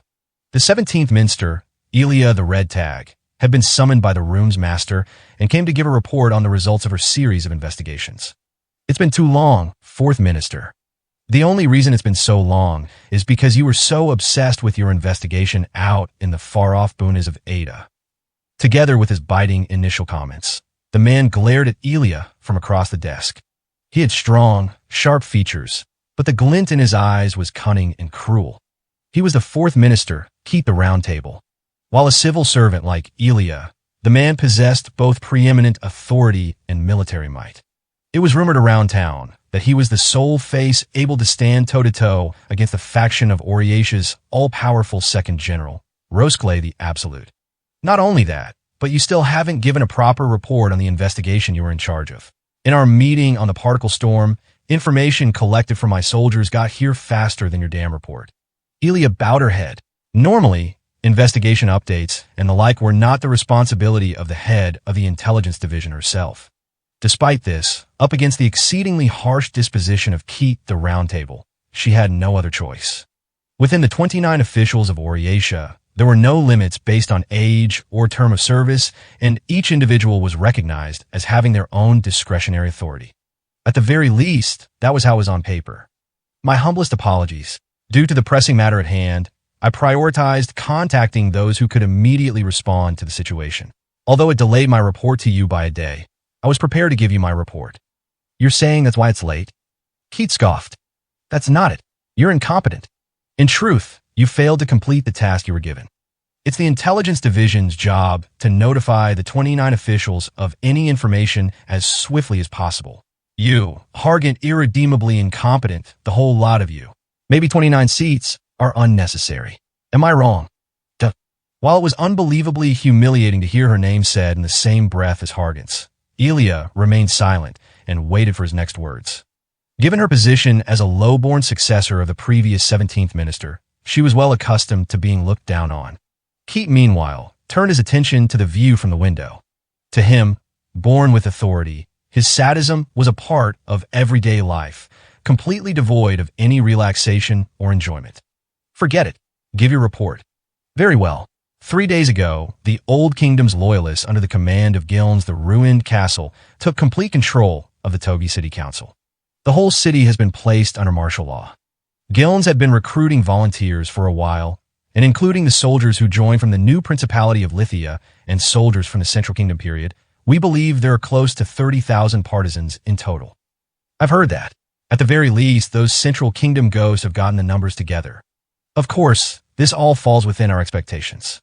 Even if they start an all-out rebellion, as things currently stand, the regional army keeping an eye on the city is enough to handle them. The problem lies in what's urging them to action, which we anticipate will bring a direct attack to Oryatia soil. This particle storm, or what have you, right? A weather anomaly unique to the Yamaga Barrens. Supposing this makes a direct attack on Oryatia itself, it's certain to cause massive damages far beyond anything we can imagine. However dominant our on-hand military forces may be, should the Old Kingdom's army use the disruption to the chain of command that would accompany an enormous natural disaster to attack us, we would be at a grievous disadvantage. The Old Kingdom's loyalists' idea was the total opposite of the new principalities who tried to control the Shura with their aberrant violent power and put them on the front lines. They sought to gain the upper hand by letting this impossibility to control power stay out of control. We are moving forward with countermeasures against this weather phenomenon with the highest priority. We've called the 25th General Kaon the Thundering and the 22nd General Miziel the Iron-Piercing Plume Shade with an emergency summons.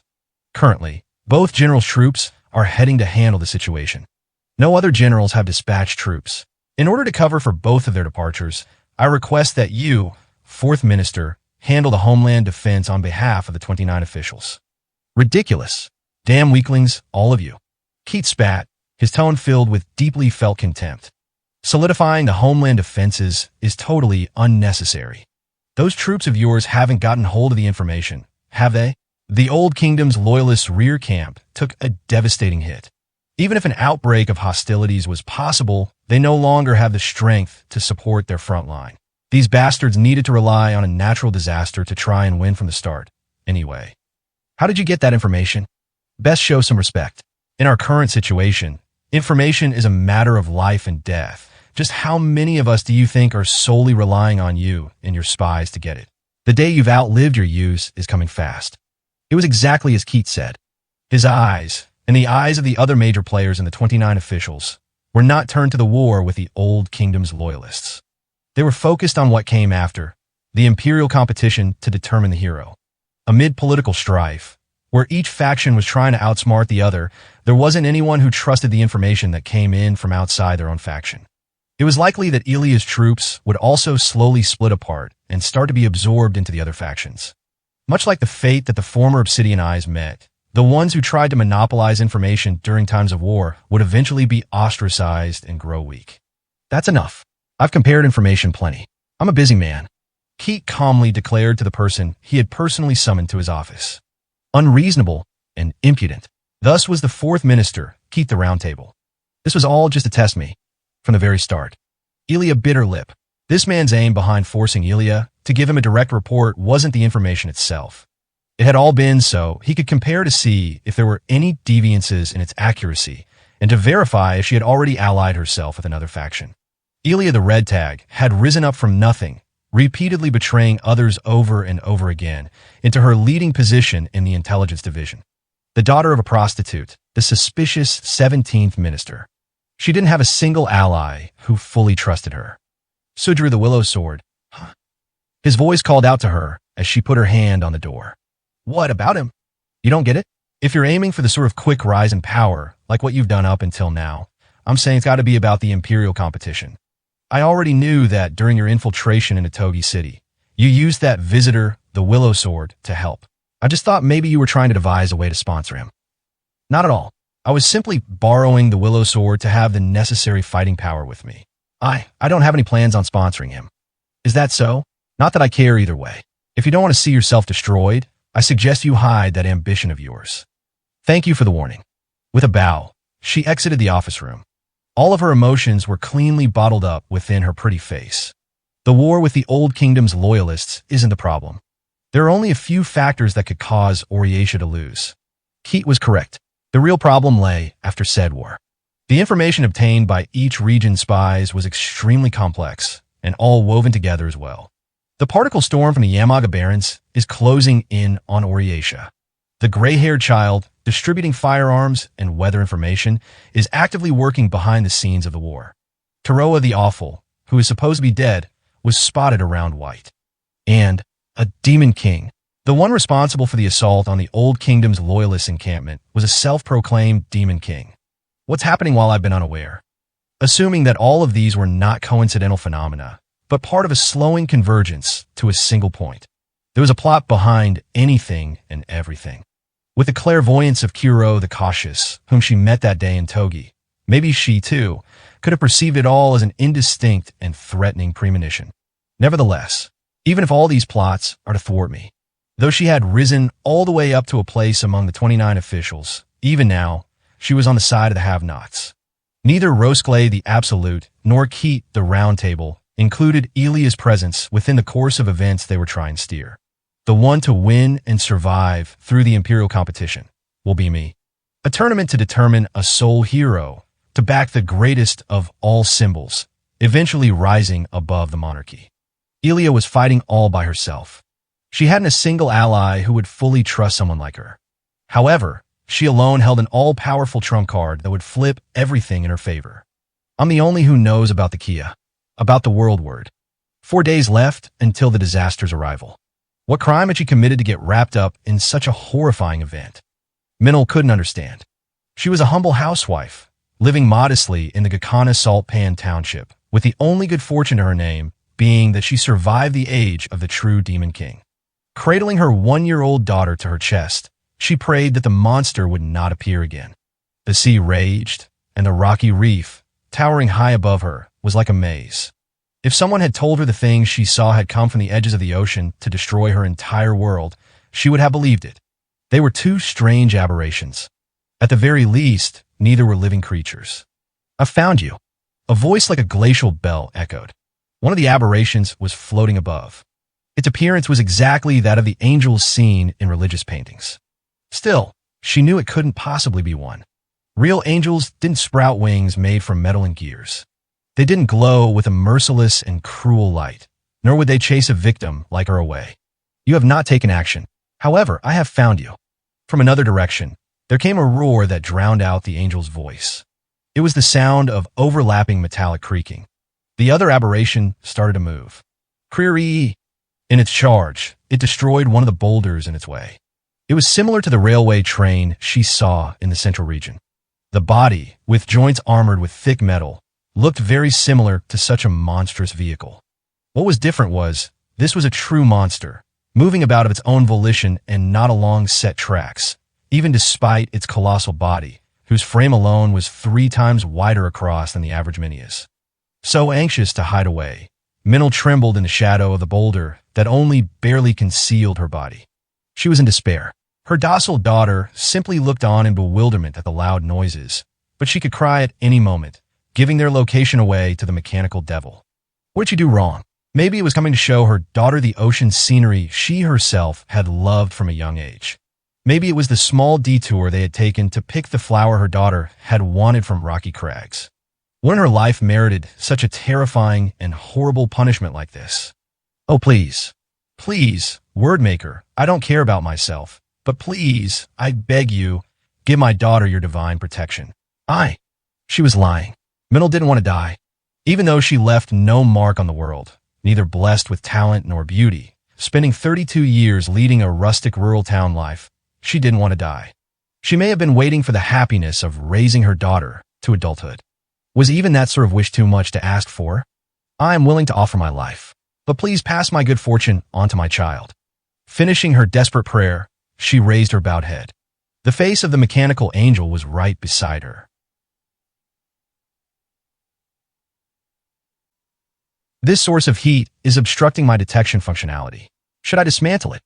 The face, bereft of expression, cocked its head inquisitively while its cogwheels creaked shrilly. FSSH, chic. As if answering the angel's words, the mechanical bug emitted a horrific sound. Mantle couldn't even let out a scream. She was going to die. Unable to resist. Reason permanently unknown. The sort of illogical death that came in abundance in this land filled with mysteries and monstrosities. The angelic machine's wings opened. Numerous brass-colored blades began to spill out from inside them before. Ha ha ha ha ha ha ha ha. A monolithic, chuckling figure sent them flying with a punch. There was a shattering sound like broken glass, and the angel fell into the shadows of the reef rocks as tiny shards streamed from its body. The giant figure was not a person. Eep. Escaping from the life-threatening danger, Mantle let out delayed screams of terror. The figure standing in front of her inspired the exact same type of fear as the mechanical angel before it. It was twice as tall as she was. A dark midnight blue, metal, minion-shaped being, its entire body covered in armor that seemed to have been enlarged to its very limits. It was entirely different from any living creature she had ever seen, yet emitted word art's language. I am very fast, much faster and stronger than. Enga. Her daughter whined in her arms. The mechanical giant rotated its head around and looked toward Mantle. The structure that appeared to serve as its head was spherical, and the purple glow from its singular eye sharply stood out from it. Oh, living creatures. A B by big and a SM small, living creature. Eek. Please don't kill her. I beg you. Spare my girl. Please. It is bad if this 1D dies. Why is that? There was no question. It was a golem. Just like the other angel and the train. Mechanical monsters, used by self-proclaimed demon kings for the sole purpose of efficient butchery. Weapons imbued with artificial souls, wholly incapable of empathy. NGHH. Please, I beg you. WHY. Is it worse for small creature to die? Big one can take her place. The golem continued to question, sincerely unable to comprehend Mantle's words. Mantle was able to give her answer. Behind the golem, the train monster had climbed over the rock bed and was coming in for the attack. Its insectal maw opened wide, and the light from the cannon inside gleamed bright. Bursting, rending. Mantle and her daughter's ears might have been damaged by the series of roars from the cannon. The rock bed was smashed apart, scattering into sand. Ha ha ha ha ha. That will not work. However, Mantle's body itself remained intact. The giant machine's armor shielded her from the explosive flames that illuminated the coastline. Because I am the strongest of all. Paying these words no heed, the mechanical insect maintained charging speed, using the mass of its head to deliver a blow. The golem caught the downward swing of its sharp jaw with both of its arms. Visions of her death flashed before her in an instant. She was protected from them all. Mantle could only manage a one-word response. Eep. Monsters. Monsters. No, not monsters. This one, Nemmer Helga. Earlier, the one with wings. Respect. The golem shouted as it squarely pinned down the giant mass, heavier than a house. And I am Mestalexil, and Mama's strongest child. Much SD stronger than these ones. Mama. Golems were fighting each other. The train Nemmer Helga and the angel Respect. This one, Mestalexil was fighting against both of them. Without knowing, Mantle had stepped into their battleground, into the middle of a storm of death that no one should have ever witnessed. If small one cannot die. Ha ha ha ha ha. I will protect it, because I am strong. The unpleasant, grating sound of metal against metal continued, and the antagonistic Nimmerhelga and Mestalexil sent each other flying. Mestalexil's strength forced back the insect large enough to rival a train. Page 45. Creary. The giant mechanical insect zigzagged, smashing rocks as it moved, and sent the tip of its tail at Mestalexil. He must have been trying to draw the insect's attention away from the mother and daughter. Without concealing himself at all, Mestalexil rushed out into the open. The insect's tail split open in an explosive flash. Ha ha ha ha ha. Mestalexil's right arm was torn off from the shoulder. At the end of its path, metal stakes stabbed into the rock. There was only one conclusion Mantle could come to. It was a weapon with unbelievable firing speed. Without paying any heed to its damages, Mestalexil delivered a vicious kick to the mechanical tail. The attack would have cleaved a minion person's torso in two. Nevertheless, it proved an ineffective blow against the inappropriately large figure. In Nimmerhelga, I am stronger. I'm different from you, because Mama made me. He grabbed the end of its tail and attempted an even greater act of destruction. Yet, without any warning, his spherical head was split vertically in two. Mestalexil staggered. Thermic rays rained down from the sky, rending Mestalexil's head section. The armoring melted and sent a deep thermal scar down his back. The angel was radiating thermal light. Respict io Halise. Ummermorp. Byro Wuro. Kakorit no stam. Inders Mostek. From Respict to Hail Sep size. Bubbles floating in gold. End of waterway. Fill up the cavity. Burn. Ah-ha-ha-ha-ha. Mestalexil, his head partially destroyed, took the beam of light with his left arm. The armor blocked a majority of the heat, but its joint was burned through. Everything from the elbow down fell to the ground, and the continuous heat ray scorched his body even further. This is nothing. I am strongest. Ha ha ha. That is why this does not hurt. Not at all. Creary. He needed to continue enduring the heat ray. It meant that this time, he was unable to stop the blow of Nimmerhelga's weight coming down overhead. Its large head, slightly exceeding the size of its body, made a direct hit. Going along with the accelerated momentum, Nimmerhelga's jaws stabbed into the golem's body. Mestalexil laughed. Ha ha ha ha ha ha ha ha. Nimmerhelga's crushing jaws opened wide. With vice-like strength, the golem's upper body was twisted off his lower half. The light of thermal arts, like fireworks, scattered from inside the golem's bottom. The mechanical insect, using its frightful machinery, rotated its jaws even further. There was a large cracking sound. Target destruction. His torso, shin, and ankles were scattered in all directions. A lukewarm fluid, unclear whether it was brain or amniotic fluid, scattered and drenched the shoreline. The fragments were warped beyond all recognition, and recycling its golem parts appeared to no longer be possible. The brass angel robotically announced, "Complete. Father." Certification concluded. The tender child began to cry. All Mantle could do was stand there and continue to fear for her own life. Quite the competition, I'd say. Your golem has quite the intellect, but I'd say my creations are quite the specimens, too. A clifftop looking down over the shoreline. Atop it was a round table and chairs unbefitting the scenery, with two elderly people sitting down opposite each other. The placid, elderly gentleman brought the orange tea on the table to his lips. He nodded, less in satisfaction, and more as though he was confirming a fact. Respic's thermal arts make use of a magic tool I obtained in a deal with the free city of Okahu. I believe the display, just now, gave you a clear picture of their power and sustainability. On the other hand, sitting across from him was a small, elderly woman, wrinkles deeply etched into her face. She had an untidy appearance, completely unlike the gentleman's, and her irritated slam on the top betrayed her lack of composure. She appeared wholeheartedly displeased as she uttered her reply. Display just now my ass. I thought up that whole structure in the first place. My last child. Everyone's always underselling what I do for them. Faye. Ho ho ho. How rude of me. However, would you agree my downsizing modifications are suitable and useful improvements? It's got no power. Real piece of shit.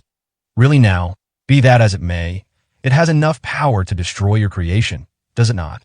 A close look at the round table and chairs the two sat and showed it was made out of the same material as the rock itself, and the elaborate engraving made it clear that it had been formed there on the spot through craft arts. While the feat would be possible for specialized artisans very familiar with the region, much as the foreign atmosphere that enveloped them suggested, they were travelers from another land. That was to say, such was the degree of skill both of these arts casters possessed. Nevertheless, I don't really consider this to be enough to declare my victory. There are other ways we self-proclaimed demon kings can battle against one another. Today made me feel like a child again for the first time in a long while, and I truly enjoyed our game. Other ways? Other ways, huh? That's right. Since today we've settled our golem battling competition. And, took a good look, nothing's been settled at all. You making a fool of me, Melusi the Coffin Edict? Oh, the elder gentleman's placid expression remained unchanged, but his eyebrow did rise slightly. What exactly can you do from this position, though? Before, there were once individuals known as self-proclaimed demon kings. Individuals who possessed too much power, whether it was through word arts or organizational strength. Mutations that tried to establish a new species. Visitors who brought heretical political concepts. Merely 25 years prior, these self-proclaimed demon kings were called demon kings themselves, before the true demon king appeared. However, not all of those reduced to this self-proclaimed classification had fallen prey to the times and disappeared. If by any chance even the smallest handful were somewhere off in the world, waiting for their opportunity to strike. This battle's far from over. Take a look. That's Mestalexil. On the reef down below the cliffside, Mestalexil's smashed body lay scattered about. He was totally lifeless, and even if he was still alive, he hadn't the strength to match Melusi's two golems. Even with all that being true, he's the invincible child of Kayazuna the Axle. After all, there was an individual who possessed craft arts talents far beyond the limits of other Minia, and who in her opposition to the true Demon King, built the entirety of the Nagan Labyrinth city all by herself. She was still waiting for her opportunity to strike. Self-proclaimed Demon King, Kayazuna the Axle. In the middle of the rock reef, devastated by the merciless destruction, Mantle noticed a whispering. It resounded from the torso section of Mestalexil, utterly and wholly smashed to pieces. Delmamoo Cytokmanam Yimasudia Ulkowarizard Hamos the Ubida Axaforxra Namerokerms. Coupled wings disappear to ash overflow with starshell skin, and incarnate bind small sky tremors to cuts and ruins of sky and soil, fine chains of red. The voice was like water, flowing smoothly without falter. At first, Mantle wasn't even aware it was speaking word arts. They were far too different from any word arts she had ever heard. An excessively long incantation, much too complex and bizarre. Activity confirmed. Melusi's two golems also detected the whispering. Respicked and canted the thermal arts beam from before. Nimmerhelga detonated its tail's firing function and launched steel spikes into the remains of Mestalexil with a speed too fast for Mantle to register. Their point of impact was removed from the fragments of his torso. Suddenly, the armor reconstituted in midair. The armor that evaded the spike's path split and fell to the ground. There was a barrier that hadn't existed until the very moment the spikes launched. It formed right before the projectile's impact. Respicked Io Halise. Uomertmorp. Fire-o Wuro. From Respicked to Hail Sep's eyes. Bubbles floating in gold. Mestalexil's eccentric incantation overlapped with Respict's word arts, taking aim at him from above. Upayemnawax Aonksnawam Lastiua Sorwakma Sisardagad. Hang from the bundled, rotating mooring line, remove the hollow, empty hinge, look again upon the mirage. Kakorit Nostam. Inders Mostek. End of waterway. Fill up the cavity. Burn. The light of the heat rays poured down from above. He blocked it with an arm. As he defended himself from it, he stood with his right leg. The left leg supported his body. The scattered fragments of Mestalexil coalesced once more. Ha ha ha ha ha. His incantation was one of craft arts. The once demolished Mestalexil had reconstructed his own body, using his own word arts.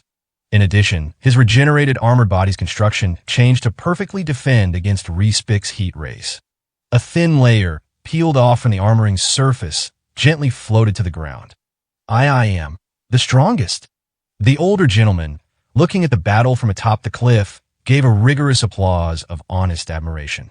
Wonderful. From a state of complete destruction. What sort of word arts are involved, may I ask? Go ahead and analyze it for yourself. Call yourself a bit of a construct user, don't ya? Well, of course, I can hypothesize.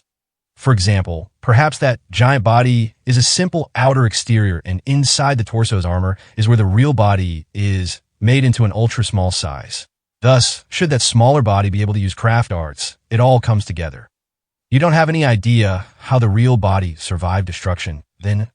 Kayazuna crossed her arms and gazed at Mestalexil, very clearly displeased. Mestalexil below her was again naively headed straight toward Nimmerhelga.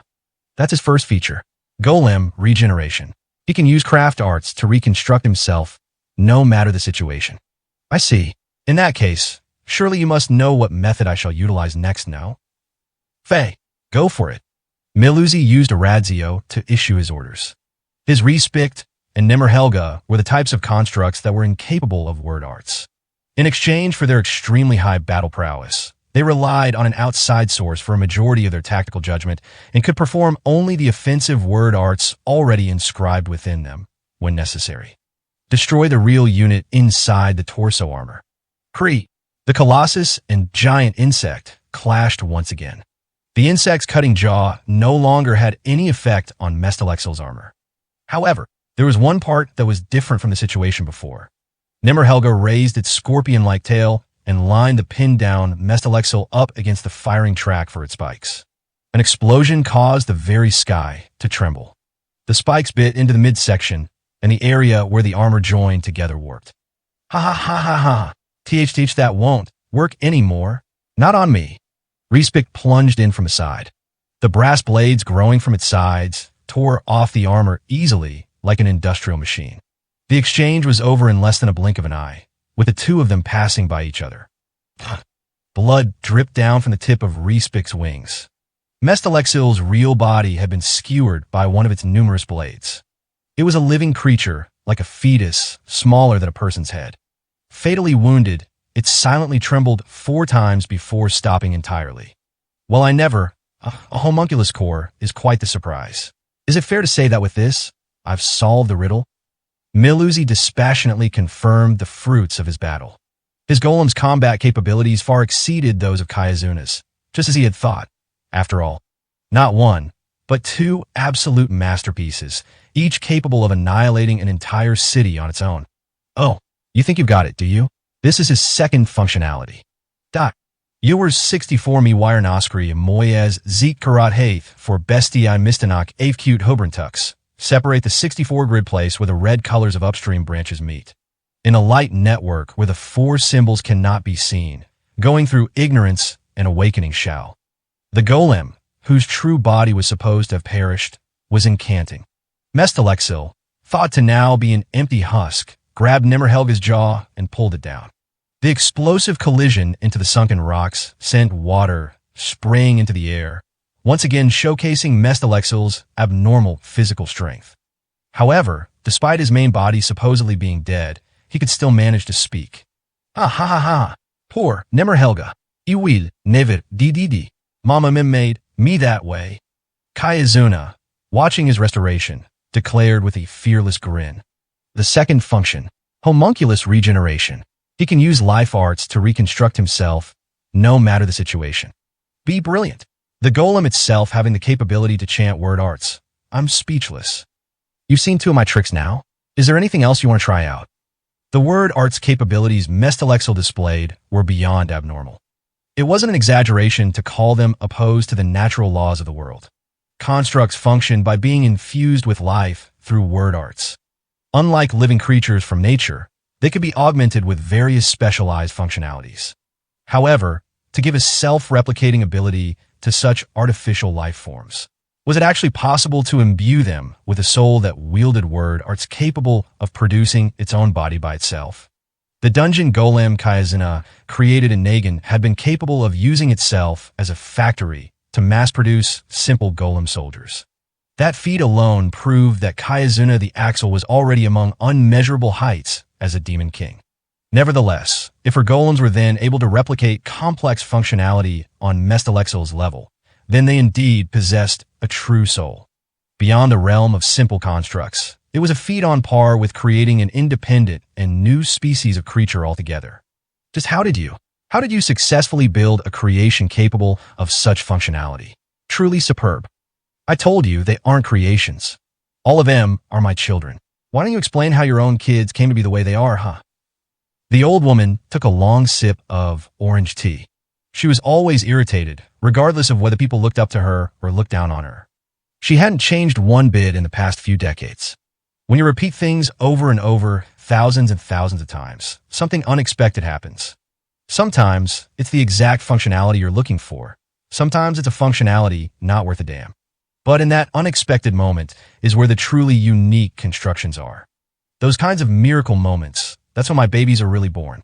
Babies based off a singular functionality, only able to come to life in that exact moment. In other words, Mestalexil's functionality then is the ability to use word arts. You'd really call something that basic a miracle? Put simply, it's a shared curse. A functionality entrusted to another organism. A core that's immortal as long as it isn't destroyed. No, it couldn't be. A shared curse. A functionality also found within a monster that once terrorized Oriatia, Nihilo, the vortical stampede. Even Miluzi had never successfully created such a golem. No, there's one thing that doesn't explain. What in the world is keeping that alive? Miluzi's two golems once again changed their strategic course. Respik started again to fire thermal arts from high up in the sky, out of range. Conversely, Nimmerhelga curiously bent its body and started encircling Mestalexil's flank. Nimmerhelga, give me your best shot. I won't let the SS Small One die. Mestalexil stood against his opponents with nothing but his own body. The sky sparkled like it was filled with stars, and thermal arts once again rained down. They no longer had any effect on Mestalexil's armor. As the thermal arts showered over him, he stepped toward Respik. Atop the cliff, Miluzi moaned at Mestalexil's defensive capabilities. Unbelievable. Everything perfectly countered, and in less than a second. What intelligence. He's clearly showing independent thought and learning how to handle my Respik's attacks. Bah, like learning's anything special. Let me show you that saying that homunculi are born knowing everything ain't just superstition. Please do. Unfortunately, I've already given them both my orders. The thermal art's aim was to obstruct Mestalexil's senses with light. In that case, how did Nimmerhelga move in that moment? On the ground. All of Nimmerhelga's body segments opened at once and deployed their thermal arts propulsion thrusters. The bluish-white air blast pulverized the terrain behind it as it rushed at Mestalexil's flank. Bring it, Nimmerhelga! Mestalexil took the explosive impact head-on. Gouging a line through the soil, his body was pushed to the edge of the beach. Once he was a mere 3 steps from the precipice, he held his ground. Page 46. Kree. Nimmerhelga didn't stop. The joints on its body exploded. The entirety of its long and massive iron body turned into a multi-stage firing mechanism and sent Mestalexil flying with numerous percussive impacts. Expelled far offshore, the iron body's colossal weight sank deep into the water. It was true that he was indeed immortal. However, he was now in the frigid darkness of the seafloor. There would be no coming back. The storm of battle subsided. The only thing left behind were the remains of Nimmerhelga's blasted body. High in the sky, Respik simply gazed with cold eyes at its brother's piecemeal destruction. Recertification complete. Father, your orders. Verkomob hanger was pient winwerpix erkstocked naferdert, feeding on heat from the mire. Should it become proof of sin anew, the binding of those two, several thousand. Word arts resonated. There at a single point along the reef, a small, embryonic life form was being brought into existence. Mestalexil should have been wholly driven offshore, including the homunculus body held within. The only explanation was that it had appeared out of nowhere. Respik chanted its thermal arts attack. Respikt io halise. Uomermorp. Byro wuro. From Respikt to Hail Sept's eyes. Bubbles floating in gold. The golem armor, formed in midair, blocked the heat rays. Just as it did before. It had already studied this attack. Its construction could now handle it. The attack wasn't effective. What in the world? What kind of mechanism? And how? Come on, that's easy, fool. Mestle can create Exil. Exil can create Mestle. Anywhere, either one's voice can reach. Separate them as far as you want, they'll come back from anywhere. They each formed each other's body and instantly returned back to land. I would have never hypothesized anything like it. I can't believe it. It was a preposterous feat, her declaration that this was her greatest masterpiece. Even surpassing the dungeon golem, itself a moving city, wasn't a lie at all. If this was all true, then Mestelexil's skills as a word arts user transcended those of the self-proclaimed Demon King, Melusi himself. Furthermore, it would prove an eternal impossibility to kill this golem with any of the instruments and skills he bestowed on either of his own golem creations. The fruit of miracles and coincidence itself, it was a true monster. Was the golem the main body?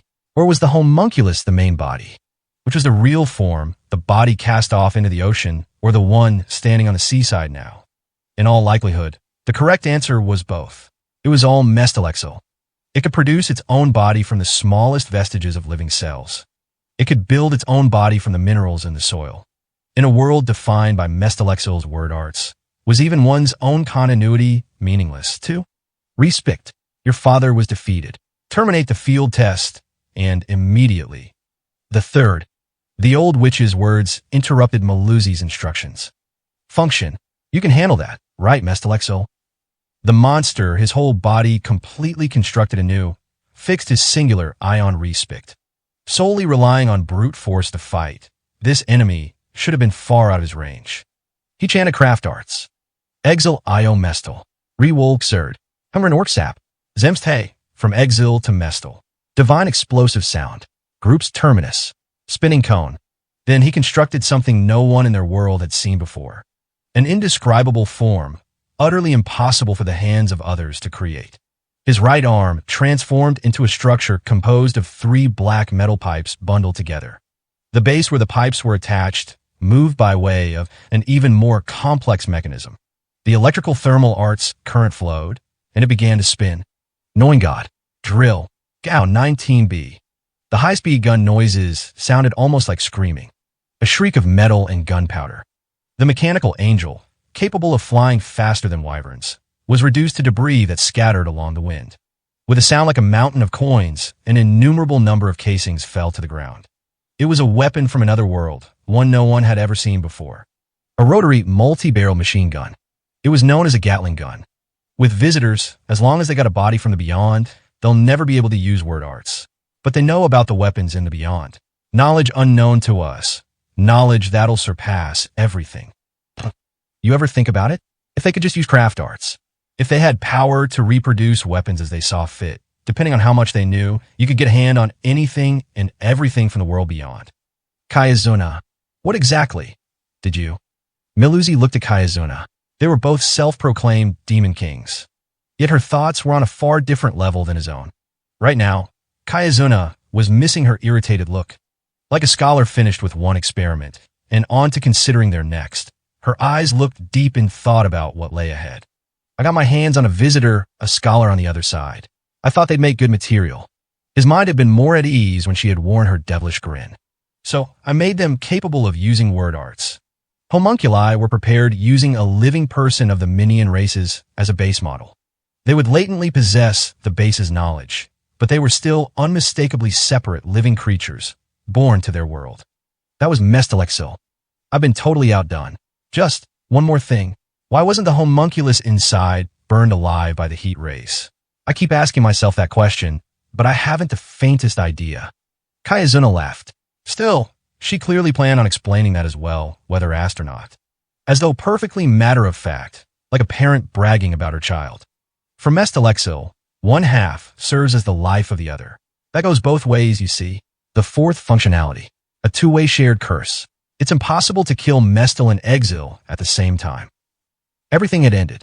The two monsters, who seemed ready to consume the world, were smashed apart and gone. It was likely there would never be someone who could believe what she saw on this coastline. How was that?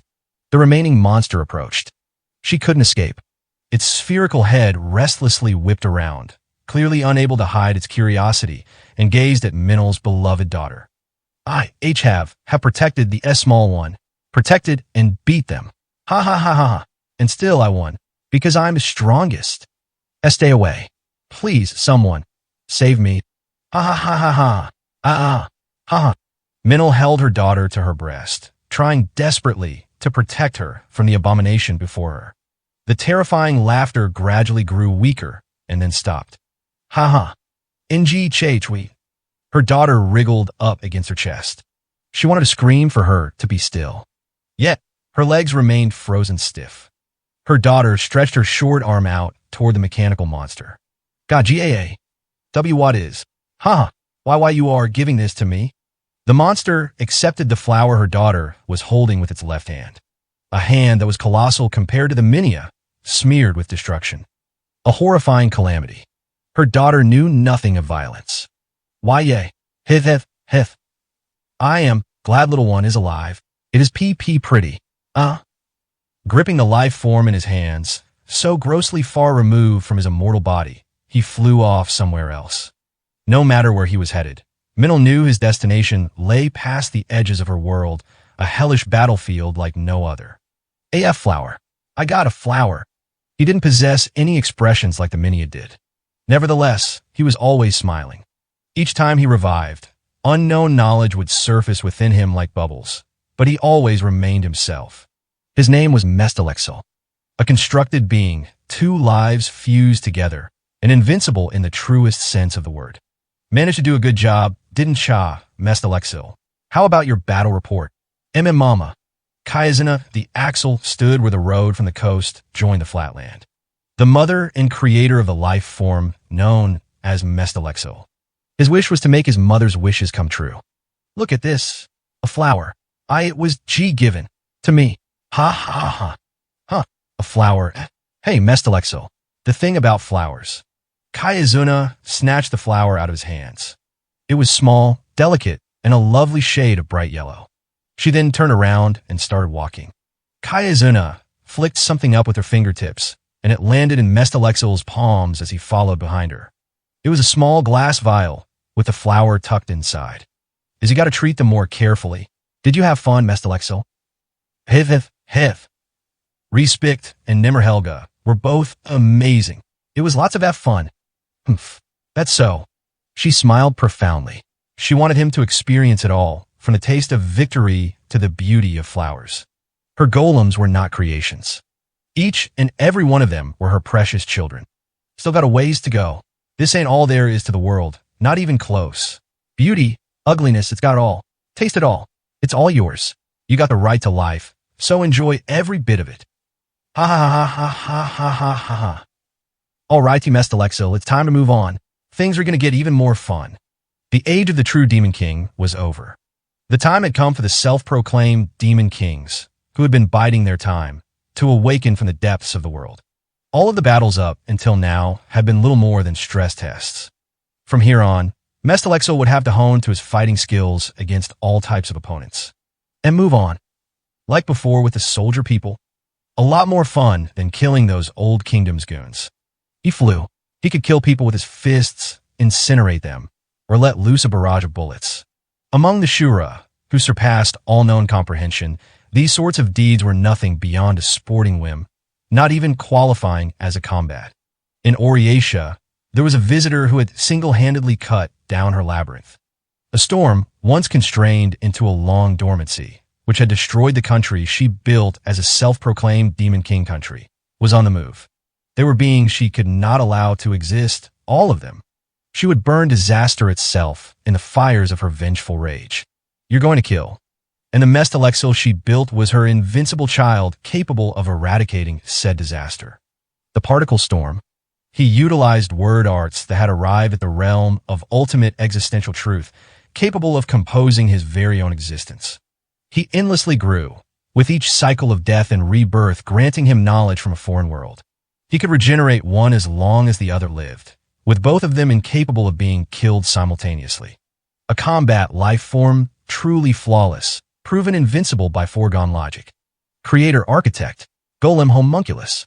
Mestalexel, the box of desperate knowledge. Togi was a mid-sized city located along an area of wetlands. Though there were many residents who avoided a direct assault from the true Demon King disaster and remained in the city, it was not all a big town, in part due to how difficult it was to get to and from. It was 3 days prior when Togi City was blocked off from the world by the Old Kingdom's loyalists. This force, after spending close to a year making inroads in the city council, at last commanded complete authority over Togi City, and the entire city was placed under martial law.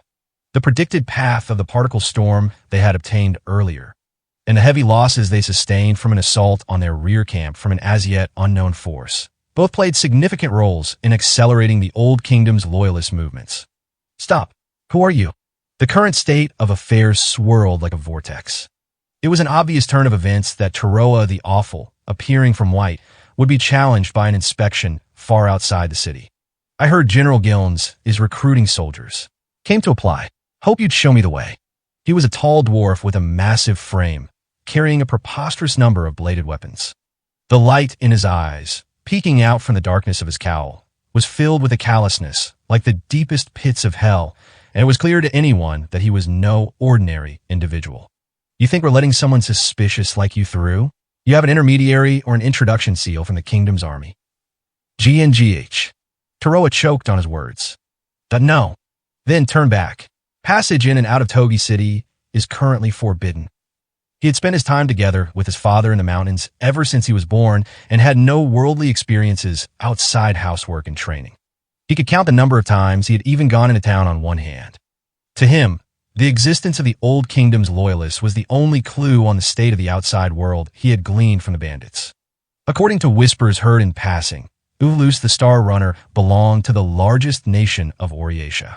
If the Old Kingdom's war with Oriatia was beginning in earnest, then he should be able to confront his father's bitter foe on the battlefield. Moreover, the commander of the Old Kingdom's loyalists, General Gilnes's enchanted sword, Charagisia, the Blasting Blade, was one of the enchanted swords that had remained out of his father's hands. He wanted leads on this as well. But, is there anything you can do? I came all this way. And I told you to turn back. If those swords are weighing you down, I'll call the city blacksmith for you. You could probably get a reasonable price for him if you sold him off. Taroa wavered. Naturally, cutting this unwitting soldier down and continuing forward wasn't an option. Nevertheless, even if he did use his refusal here to go to Oriatia and challenge Ulus the Star Runner directly, he could easily imagine it would end with a large number of innocent citizens getting wrapped up in their fight. His father had also killed any uninvolved witnesses. Though it didn't serve as any justification for his crimes, his father still strived not only to steal enchanted swords, but to keep the lives sacrificed in the process to a minimum. Taroa, too, couldn't let such needless sacrifices happen, as much as possible. Is something wrong? You seem to be having a bit of a disagreement. Someone stepped out of a carriage that had arrived at the checkpoint during their back and forth. The soldier immediately saluted. Yes, sir. We have an applicant who wishes to join the Kingdom's army, but, well, as you can see, sir, he's a very suspicious individual. Put your mind at ease, sir, as I would never let such a ruffian through this checkpoint. Oh, if you mean this man here. The boy looked barely 13 years old. His hair was a gray color mixed with white. I've had him come here on my recommendation. I intended on introducing him directly to the staff officer myself, but it appears we both ended up arriving at the same time. My apologies. It seems I'm the one who's late. Oh, I see, sir. My apologies for being so discourteous in my ignorance. He did claim to have no intermediary. Ha ha ha. Without the critical party, myself, here he did not have one. Indeed, yes. He must have been quite troubled by it all himself. Forgive me, Erigite. The young boy stretched out his hand to Taroa as he referred to him with a completely different man's name. You must be exhausted from carrying all of that from the White Mountains. It's only a short distance, but I'll escort you to the city. What? Taroa lowered his voice in front of the young boy's smile. Are you doing? Why are you helping me?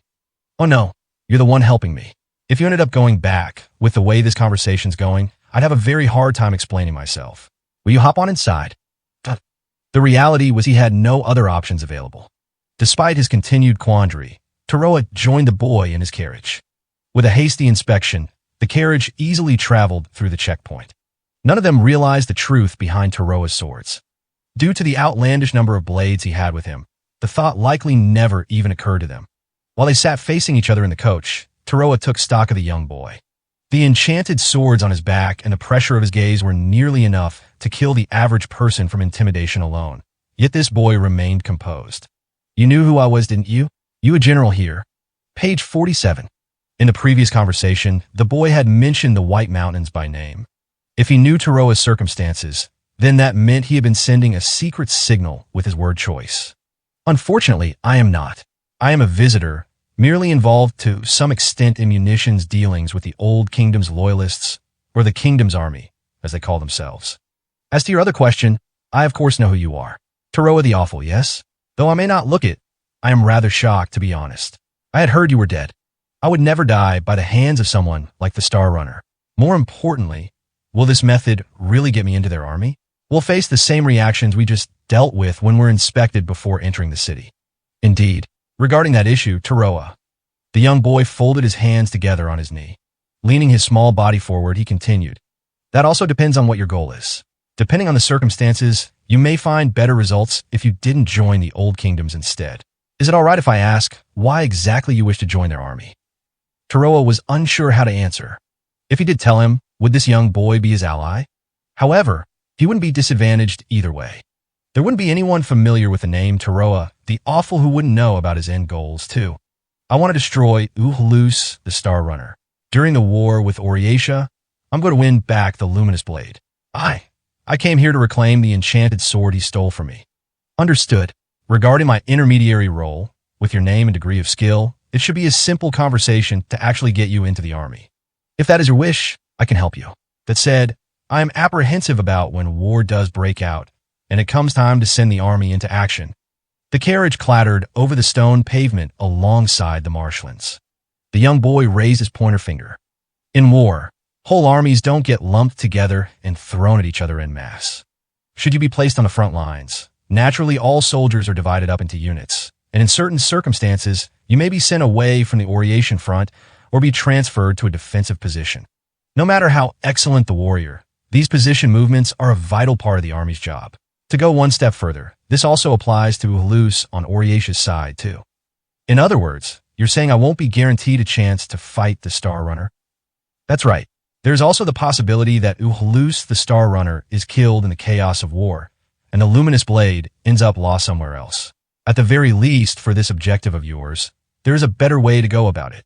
But if I'm not on the inside of the Old Kingdom's camp, then you can't search for the whereabouts of Charagisia, the Blasting Blade. Correct. Exclamation point.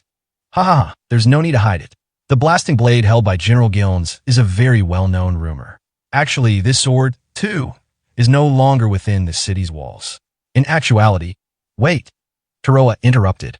While he had the self-awareness to know he was unacquainted with wheeling and dealing, from the moment they had met, he was being totally pulled into the young boy's cunning banter. Why would you tell me all of this in the first place? If you know that I'm Taroa the Awful, then that should be all the more reason not to tell me about the Blasting Blade. You're an ally to the Old Kingdom's loyalists, right? Not at all. While I conduct business with the Old Kingdoms, I am not an Old Kingdom's loyalist. More than that, I'd like instead to form a cooperative relationship with you, individually. Now that I think about it, the timing of your carriage showing up, right during my inspection, was too perfect. You knew I was going to show up from the beginning. Just who would have told you? He had lived deep in the White Mountains, without anyone ever discovering his whereabouts.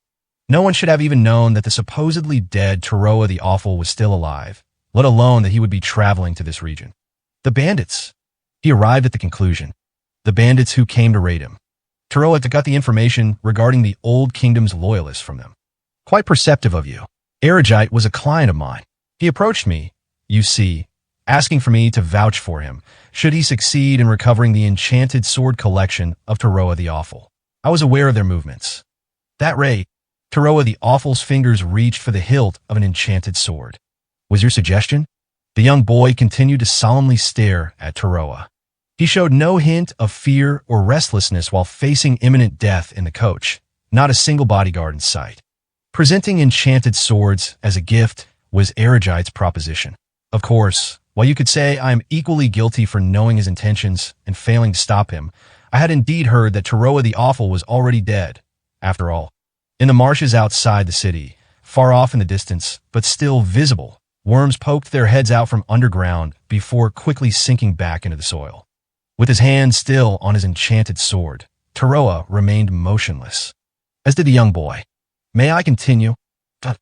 Ultimately, Erigite was killed by an enchanted sword, no less. Taroa the Awful, silent since his battle with Uhlus the Star Runner, and thought to be dead, killed him, and then moved far from light.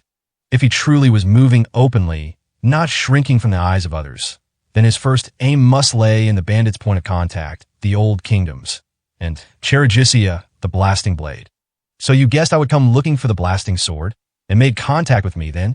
Taroa the Awful had been a terrifying ghost story, his true form totally unknown to everyone.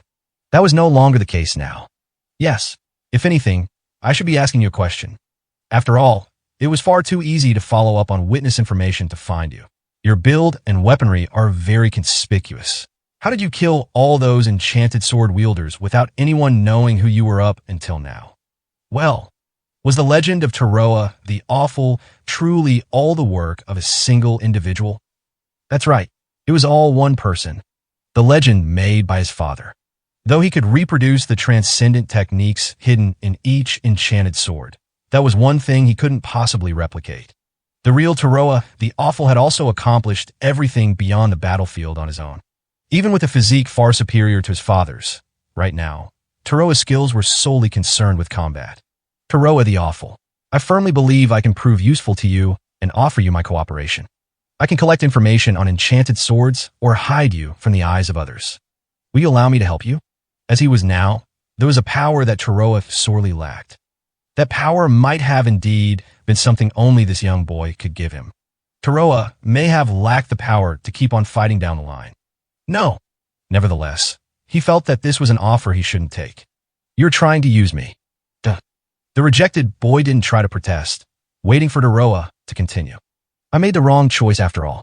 No matter which army I belong to, if I end up cutting down some unknown strangers, that's just the same as anyone besides Taroa the Awful wielding an enchanted sword. If I'm not wielding my enchanted sword as Taroa the Awful would, there's no point. I should have realized that from the start. He had to kill Uhlus the Star Runner, his father's murderer and thief of one of his enchanted swords. He believed he should prioritize that mission beyond anything else. Nevertheless, he shouldn't bring about an enchanted sword-fueled war in order to do so. That would go against his father's wishes. Father, he never stole Charagisia, the Blasting Blade. It was an enchanted sword that too many people knew about and too many people had come into contact with. He knew that stealing it would only kindle a new conflict.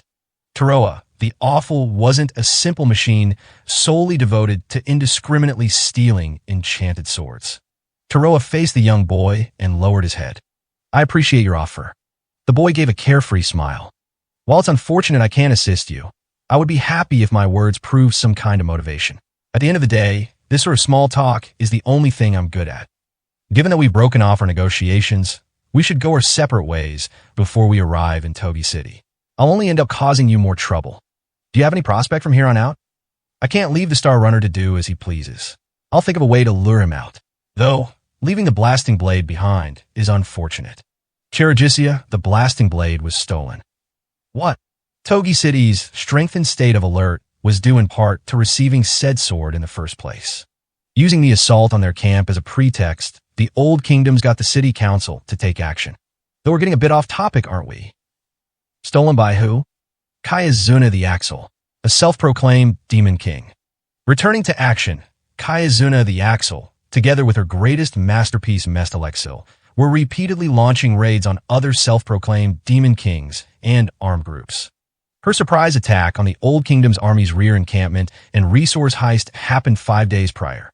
Although the truth behind the assault was limited to a select few, even among the Old Kingdom's loyalists themselves, this one incident had already caused enormous damage, and if they hadn't been given information regarding the particle storm, the opening of hostilities itself might have been postponed. If necessary, I can tell you where she's headed.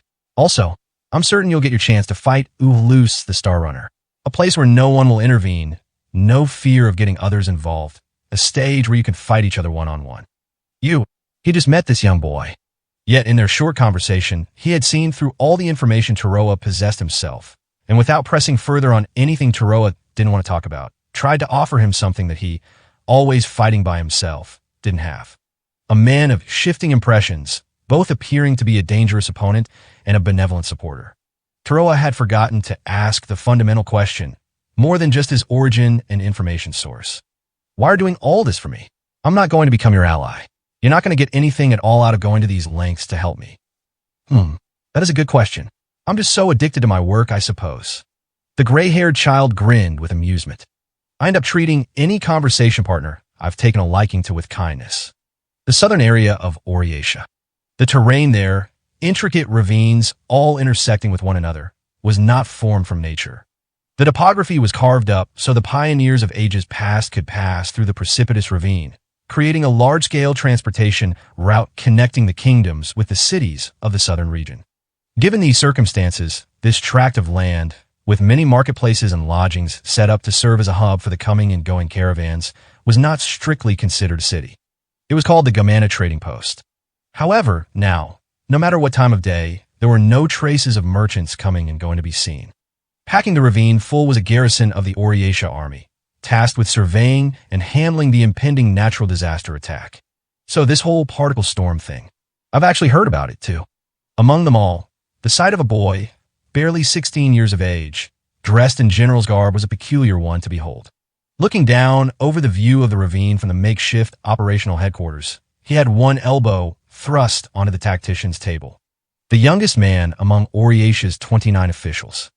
22nd General, Miziel the iron-piercing plume shade. It's basically like typhoon or drought, right? It's just weather. Honestly, there's pretty much no reason to bring troops with us at all, really. Just having numbers isn't going to do much to stop it. If all the theories up until now are true, then yes, that would be true. The man replying had only one arm. 25th General, Kaon the Thundering. He was reputed to be a man of great caliber who more than made up for the abilities of Miziel, exceptionally immature for a top-level government official. But, well, just the fact that a weather pattern supposed to be unique to the Yamaga Barons moved this far, and is approaching Oryatia, makes it all abnormal. It makes more sense to consider things like Jelki said. You mean, about how if its true form isn't any weather, it can be stopped? I wonder, if that information's correct, it could be even worse than a simple storm. Miziel's apprehensions were justifiable. If the Yamaga Baron's particle storm itself was indeed descending upon them, there wasn't a single thing the Oryatia soldiers could do. With even steel armor proving worthless against the furious particles of dust, they would simply have their skin shaven off and die. But if we kept waiting without doing anything, everyone would start to wonder what the hell the army was thinking. At the bare minimum, leading the evacuation, providing material transport support, and then reconstruction aid. There are mountains of stuff to handle on top of surveying the particle storm. We have barely any time until it arrives. And we're still getting stuck with grunt work, huh? The Okahu and Old Kingdom's fronts are already in bad enough shape. Can we really be mobilizing this many troops? I get that it's that much an emergency and all, but still. Miziel the iron-piercing plume shade was a military officer who showed more acumen with offensives on the front lines than giving strategic commands from the rear. Although there were a limited number of the 29 officials who could immediately respond to handle this situation, he was slightly dissatisfied with his latest post. Besides, in reality, you're the one giving practically all the instructions. Me, I'm here as a decoration and nothing more. I really want to go over to the Old Kingdom's front. They look more likely to start a war than Okahu, anyway. Listen here, take this seriously. Well, I've got my hands full, the responsibility's in your hands, got it? Fine then, let me ask you something. Miziel laid his cheek down on the table with a smack.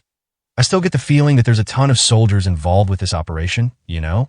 And those merchant guys all getting driven out of here. That totally wasn't just about evacuation, was it? That's true. Kaon answered matter-of-factly.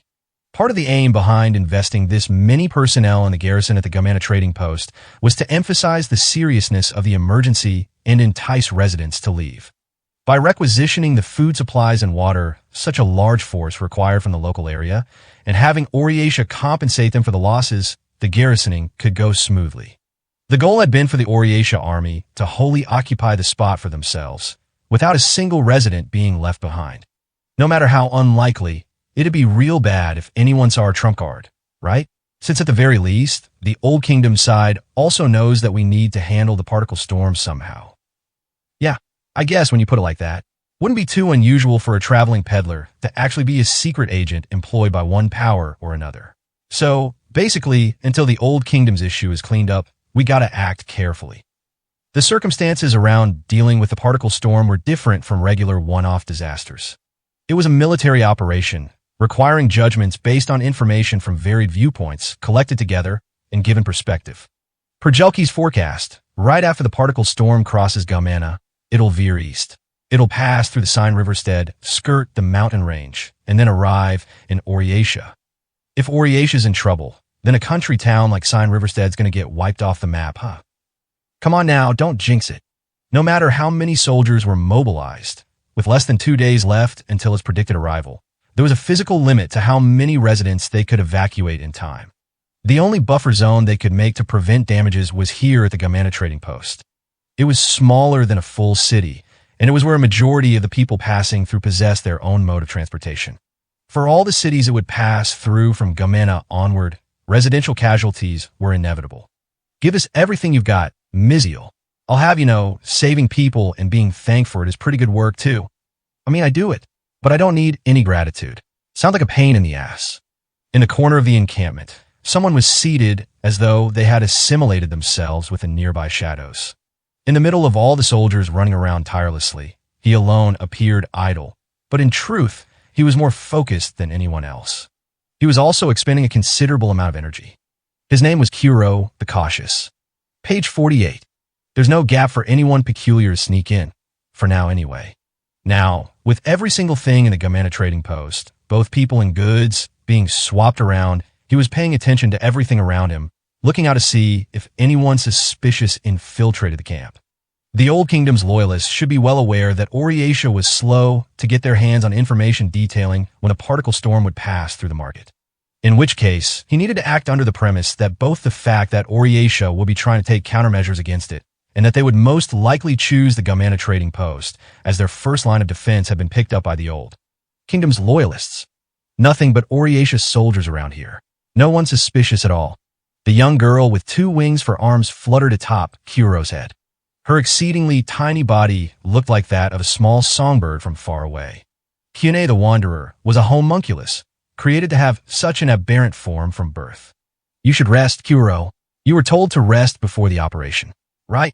Can never be too careful now. My eyes can only see what I can see, after all. Now, with his clairvoyance weakened, the exhaustion he felt from the information stimuli was greater, if anything, than when the sense had been at its sharpest. Previously, even with his eyes closed, he could see the scenery around him, clear as day. Kuro had never understood the sense of having one's eyes closed like the average person did. With his gifts lost, he now understood exactly what that sensation felt like. How utterly terrifying the world was when he needed to make an effort to see things. A world where he couldn't perceive everything happening between closing his eyelids and opening them again. A world where sleep meant completely cutting off all of one's senses. For Kuro, it seemed like the very moment of death itself, relentlessly visiting him over and over again. When you think about everything that happened the moment you blink, don't you get scared? You're way too serious, Kuro. I want you to. Want me to what? Never mind. You need to be more relaxed. You can run away if you want to. She was probably looking to give him these kinds of comforting words. Kyune herself also understood that to Kuro, these were the most meaningless words of all. It's impossible. I can't relax unless I can see anything and everything. Everything he couldn't see with his eyes changed without reason. His unreasonable gift was withering away without any reason, and the era of unreasonable war and chaos ended with as much reason as it began. Kyune the Wanderer, too, trusted in Kuro without a single reason to do so. A lack of reason, to Kuro the Cautious, was terror. Kyune, our operation is to survey the particle storm. Kuro murmured to Kyune, inside the breast of his clothes. Oryasha is planning on erasing the particle storm. To these guys, the legendary clairvoyance is their observational trump card, and you're not needed for that. There's no reason for you to have to come with me. Like Lana and Zizima and most others from the Obsidian Eyes, Kuro the Cautious was always living on a battlefield. The contradiction of needing to put his own life on the line in order to survive another day. He had a hunch that it was all going to come to nothing. It was clear that the particle storm was the very disaster Kuro had sensed coming. He constantly doubted whether it was okay to let Kyune become wrapped up in such a calamity. I'm scared of dying. I'm scared of killing. It should be the same for anyone. That day, when when he watched the swordsman instantly cleave a worm in two. So wholly on a different level and different from Kuro, Oriesha now possessed such power. At the end of a long escape from Obsidian Eyes, and then, to ensure his survival, everything else, an even more inescapable power got hold of him. That should be the same for anyone, and yet, I wasn't allowed to run away. We're going together, Kuro. But you can still escape. Kyune was naive and didn't know just how hard that privilege was to obtain.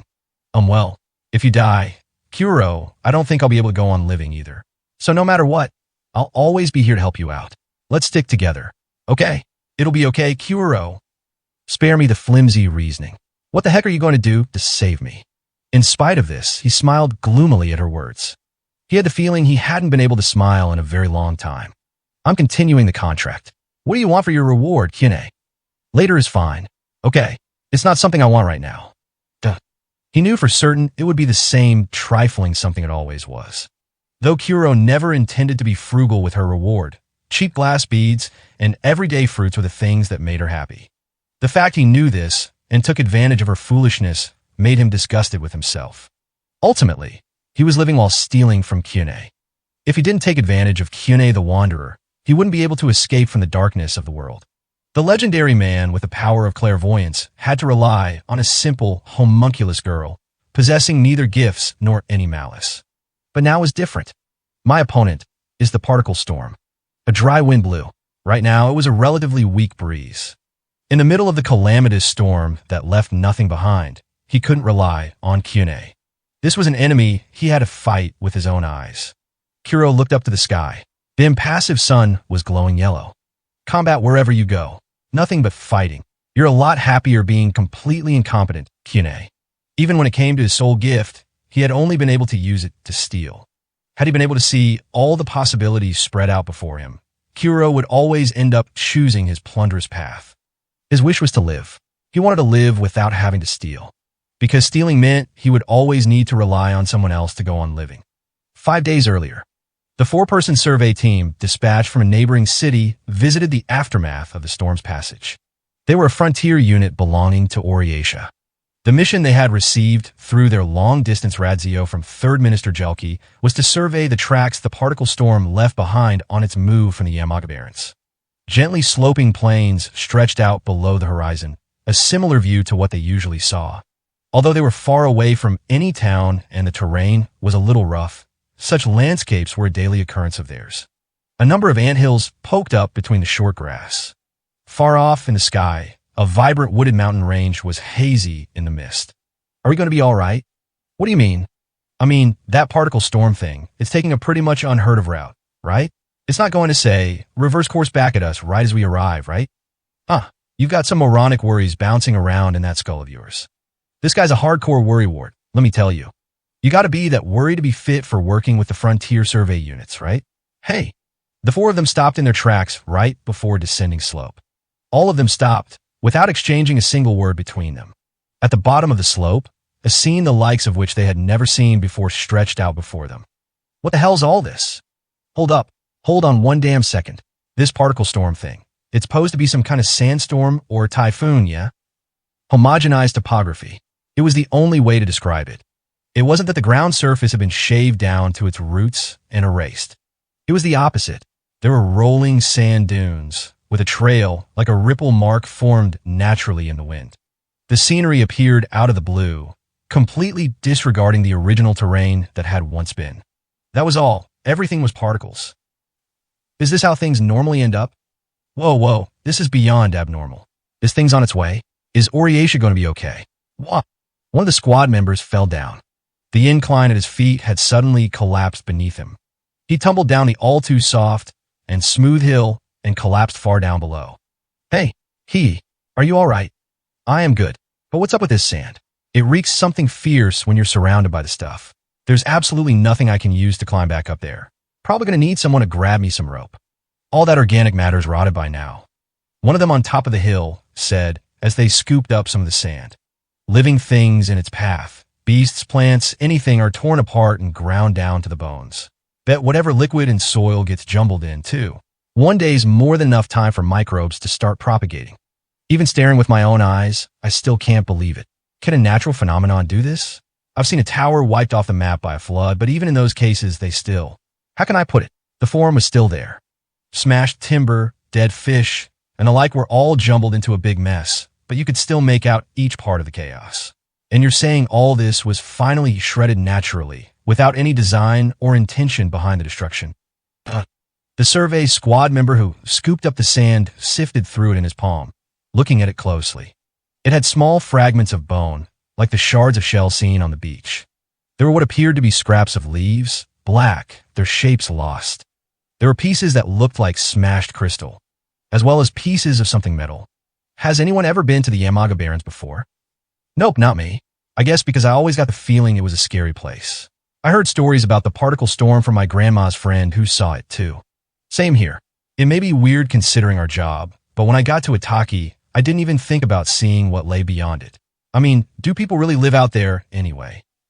I wonder when people started to think about it like that. The particle storm was a phenomenon that only occurred within the isolated environment known as the Yamaga Barrens. As such, its true terror hadn't passed into legend. Nevertheless, to those who personally laid eyes on it, it was a meteorological death, to be feared more above all else. Like the stories of terrible floods and earthquakes that killed a great many, passed down for several hundred years across generations. The accumulated terror of witnesses, collected over an innumerably long number of years, had spread and vaguely lodged itself within the minds of even men like them, who had never seen it directly for themselves. The Yamaga Barrens is dangerous, because that's where the particle storm rages. Maybe no one noticed because it's a desert weather phenomenon. Everything mixes together with the sand and gets erased. That's why we were totally unaware of just how abnormal it really was. In the Yamaga Barrens, terrain of exposed rocks and stone was exceedingly rare. It was a region where close to 60% of the surface was covered in sand. The reason why, and when it had become that way, were both unknown. Hey. A different member of the group spoke uncomfortably, shrinking back from where they stood. This is bad. Let's get away from here. I'm heading back. What the hell are you talking about?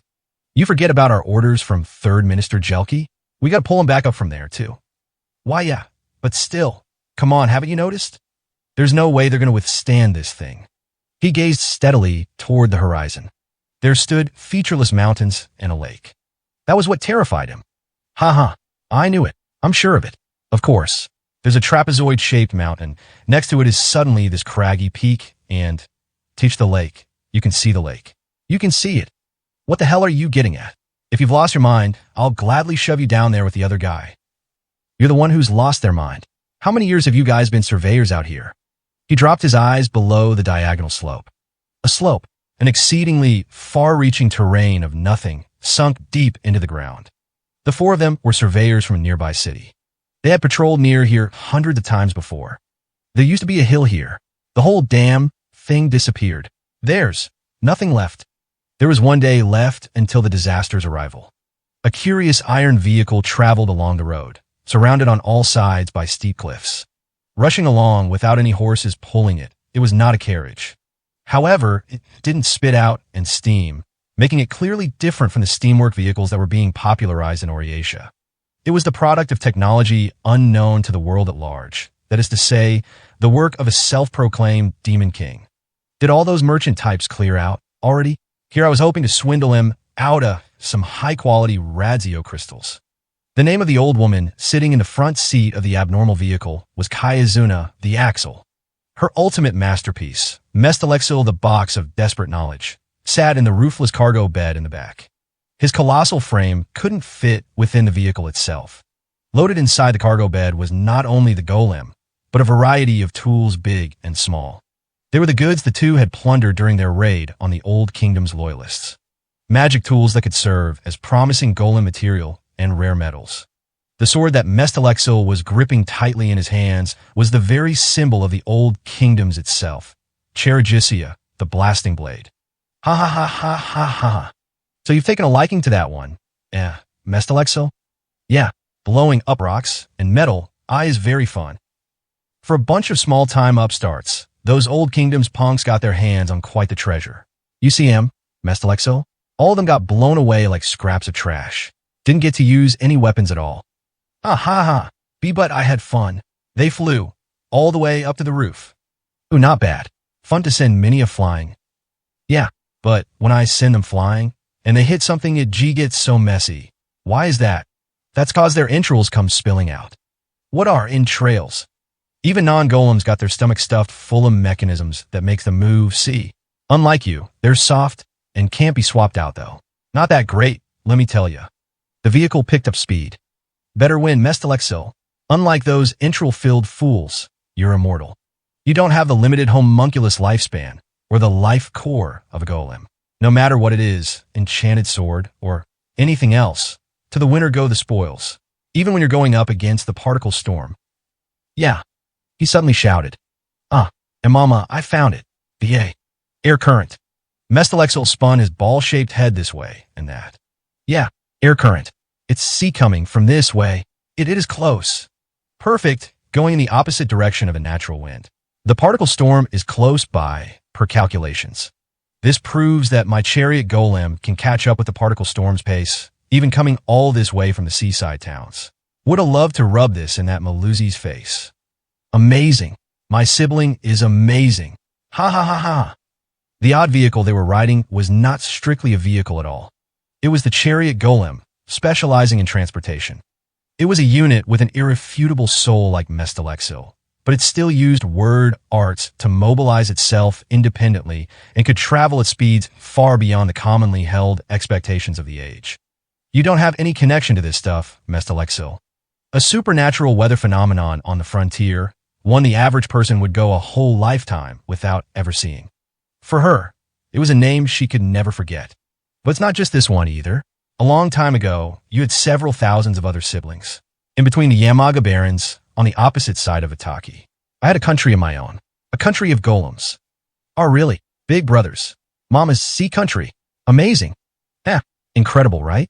But my country got turned inside out, and your brothers were all killed, too. That particle storm bastard.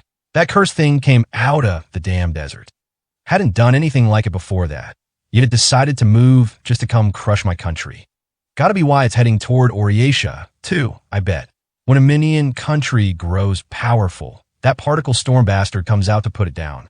Far as I know, it's the absolute worst calamity out there. When Kayazuna was a child, born with an excellent talent for craft arts, she had been in a nigh constant foul mood. The only time she smiled was when she was handling machinery or bringing violence against someone else. Somewhere along the way, she had been named a self-proclaimed demon king, turning most of the minion races against her, and still she was as foul-tempered as ever, feeling neither disappointment nor despair. All other minion people besides her intrinsically displeased her, and just as she hated the world herself, she readily accepted the world's animosity to her. Page 49. Made a damn fool of me. What's wrong with being powerful? This was precisely why there were only a few targets she truly focused her anger on. Even when the scholars crowding the labyrinth she left behind built a city around it. Though she was exasperated, she was not angry, simply leaving them to do as they pleased. Kayazuna the Axle's true animosity was reserved for anyone who harmed her children. Technology is immortal. Science don't give up. Particle storm, other golems, whatever the opponent may be, you're the child no one can kill. Mestalexil, you can pulverize any bastard that rubs you the wrong way. You're my invincible child that'll keep on winning forever. Even if my big brothers are gone, it is okay. Since I'm the strongest, I will make your wishes come true. Yeah, do that until you get some wishes of your own. Granting wishes, heck, to someone truly invincible, that's a walk in the park. Go show the bastard that some particle storm fool isn't even worthy of standing in front of you. Kayazuna, the Axle, intended on picking a fight with calamity itself.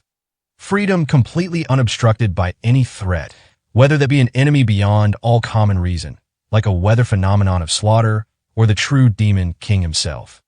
That was the wish of Kayazuna, the Axle. The chariot golem she was driving came out into an open area in the ravine, a convenient spot to wait for the particle storm to arrive. However, there was something up ahead. Hey, who's this fool? There was a large silhouette.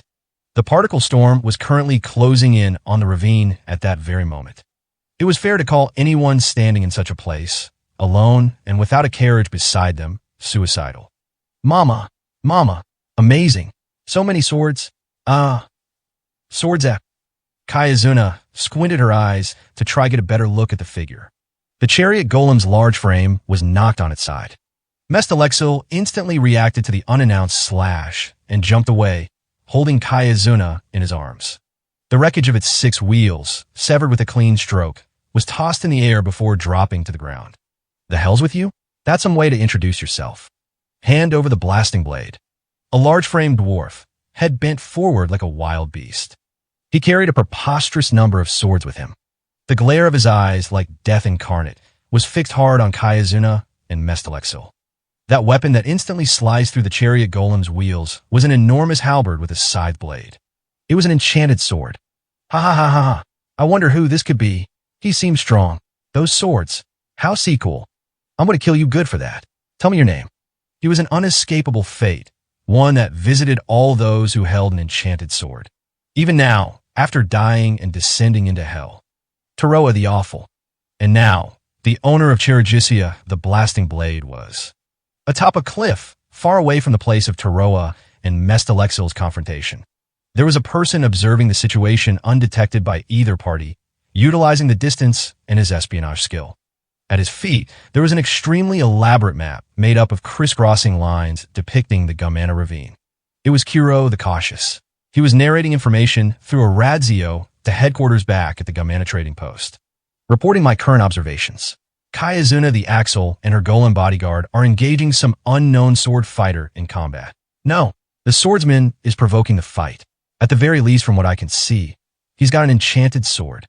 The golem's right arm instantaneously transformed into a strange bundle of gun barrels, and a hail of fire sprayed out from them. It seemed that the enchanted swordsman's blade couldn't reach the golem, but some sort of interference sent the gun barrels astray and took a sneaky step closer during a gap in the storm of bullets. Touching a different sword, a tremendously powerful fireball appeared right at this location. The ability of the enchanted sword blew up the golem on the spot. What's going on? This continuing situation was completely beyond anything Kuro could have anticipated. If this battle gets drawn out, the particle storm will arrive here. Kayazuna, the Axle, and her unmatched craft arts are just going to get tangled up in the disaster and die then.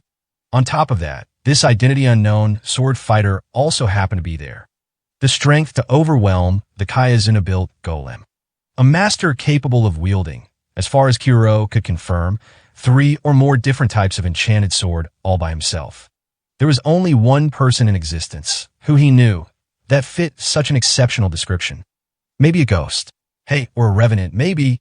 Hidden inside his coat, Kine couldn't possibly sense the scene of battle, but the information Kuro was relaying back to headquarters was enough for her to understand the identity of the swordsman. You think a dead monster's been brought back to life? Ghosts and revenants look the same as the body used to make him, but with revenants, their hearts don't beat. As long as he kept his eyes closed and focused on a fixed location, even the withering Kuro could see it for himself. That guy's heart is pumping. Then, an imposter, maybe? After Taroa died, someone might have picked up his enchanted swords by coincidence. That might be it, but might not mean a damn thing whether he's a revenant or an imposter either way. A jet burner blasted from Mestalexil's back. Taroa evaded the golem's rushes, nearly breaking the speed of sound. Both fighters flew past each other, and with blinding speed, the instant he left the range of his opponent's backward swings, the golem turned the muzzle behind him. The sound of gunfire. The barrel ruptured. The sound of an explosion. The muzzle was filled with a crystal-like structure. The same moment they passed by each other, Taroa had also aimed for the gun barrel and chucked his enchanted sword. The name of the enchanted sword, which corroded and gnawed life forms that connected with the blade via minute, frost-like crystals, was Vajr, the Frost Venoblade. Even against a golem opponent, its lethality was the same as ever. When Taroa turned back toward his opponent, he simultaneously drew in an iron wire and instantly returned the enchanted sword he had thrown moments prior back to his hand. Through the numerous wires strung up over his back, he wielded his numerous enchanted swords all at the same time. A nightmarish technique. At the very least, over there, is a monster capable of efficiently wielding numerous enchanted swords and fighting against one of Kayazuna's golems. It's Taroa the Awful. He's alive. Kayazuna the Axle, in an area slightly removed from the battle, was checking the movements of the chariot golem and its newly repaired wheels. Although she was confident she had made it durable enough to endure being overturned without anything breaking, given that her intended opponent was the particle storm, any unexpected defects could prove fatal. Defect parts were quickly remolded with craft arts and swapped out. Constructing complicated mechanical parts using soil she was treading on for the first time, her craft arts were clearly far more brilliant than any normal person could hope to match. Now he's done it. This bastard's really pissed me off. She clicked her tongue. The battle between the two Shura raged on. Mestalexil was being overpowered. Mestalexil was obviously superior when it came to physical strength and speed, but in regard to fighting technique and flexibility, Taroa the Awful was the far superior combatant. Mestalexil, the crystals, that enchanted sword'll corrode you. Well, my arm. The minute crystals that moments prior made him fire accidentally were extending up his left arm, all the way to his torso.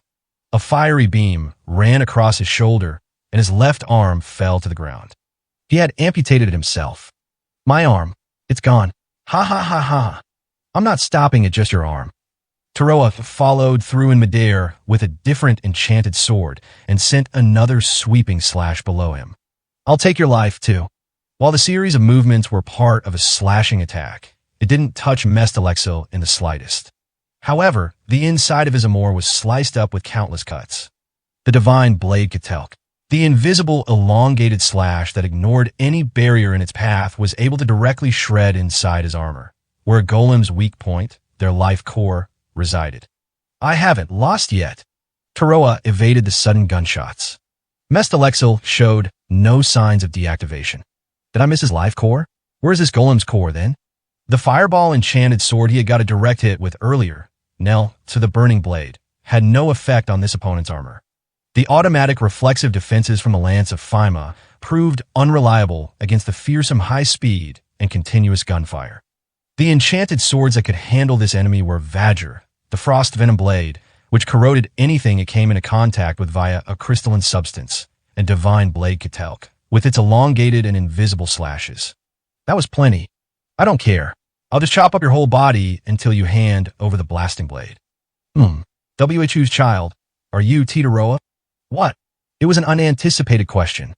With the framework for his tactical approach set, normally his best course of action would be to send his sword at him without a moment's delay. I am Mestalexil. I have fought against many types of constructs. Taroa was created by your mom, too, right? Why, you're really strong. I'm Taroa the Awful. Even as he sent out one lethal and cruel attack after another, the golem showed him no hostility. Taroa was the side of the conflict with a reason to fight. Hand over the blasting blade. The swordsman charged forward, with speed seemingly indifferent to the enormous weight he was under. He aimed to come from the left, where Mestalexil had lost his means of defending himself, and used the sword of poison and frost to crystallize his torso directly. In response to his approach, it was possible the golem would make use of its jet propulsion again to open up space. When he did, Taroa would time the moment of the golem's acceleration with a thrust of divine blade Ketelk's long-range jab, peck, and ruin his balance, toppling him over. Mestalexil remained motionless. What's this? The auto-intercepting enchanted sword, the Lance of Phima, suspended on a chain around his waist, reacted. A projectile from below. He used a frost venom blade to knock it down. It was Mestalexil's left arm, in the advanced stages of crystallization.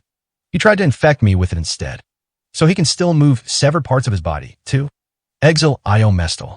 Nastaramina. Futeno Kato. Lycorechthian. From Exil to Mestal. Mercurial fish fin. Voracious mirror. Matched the scales of the sea of clouds. In the moment Taroa defended himself from the left arm projectile, the golem had finished an almost impossibly intricate operation. Mestalexil had reassembled and changed the structure of his right arm. The back section was a long, outstretched pipe, resembling a cannon barrel.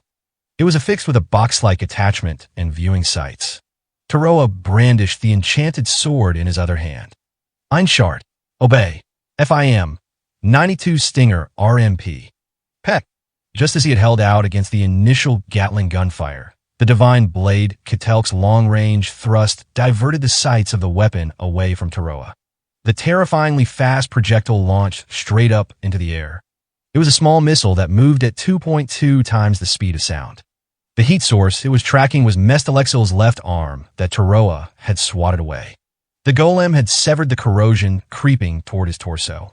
Stopped Taroa's attack by using it as a long-range projectile, finished a craft arts incantation, and forced the Grim Reaper with his near-limitless available options to exhaust all possible ways to deal with his opponent. I'm in trouble. Faster than the lance of Phima could react, the sound cutting through the air alerted him to the approaching missile. However, it was already too late.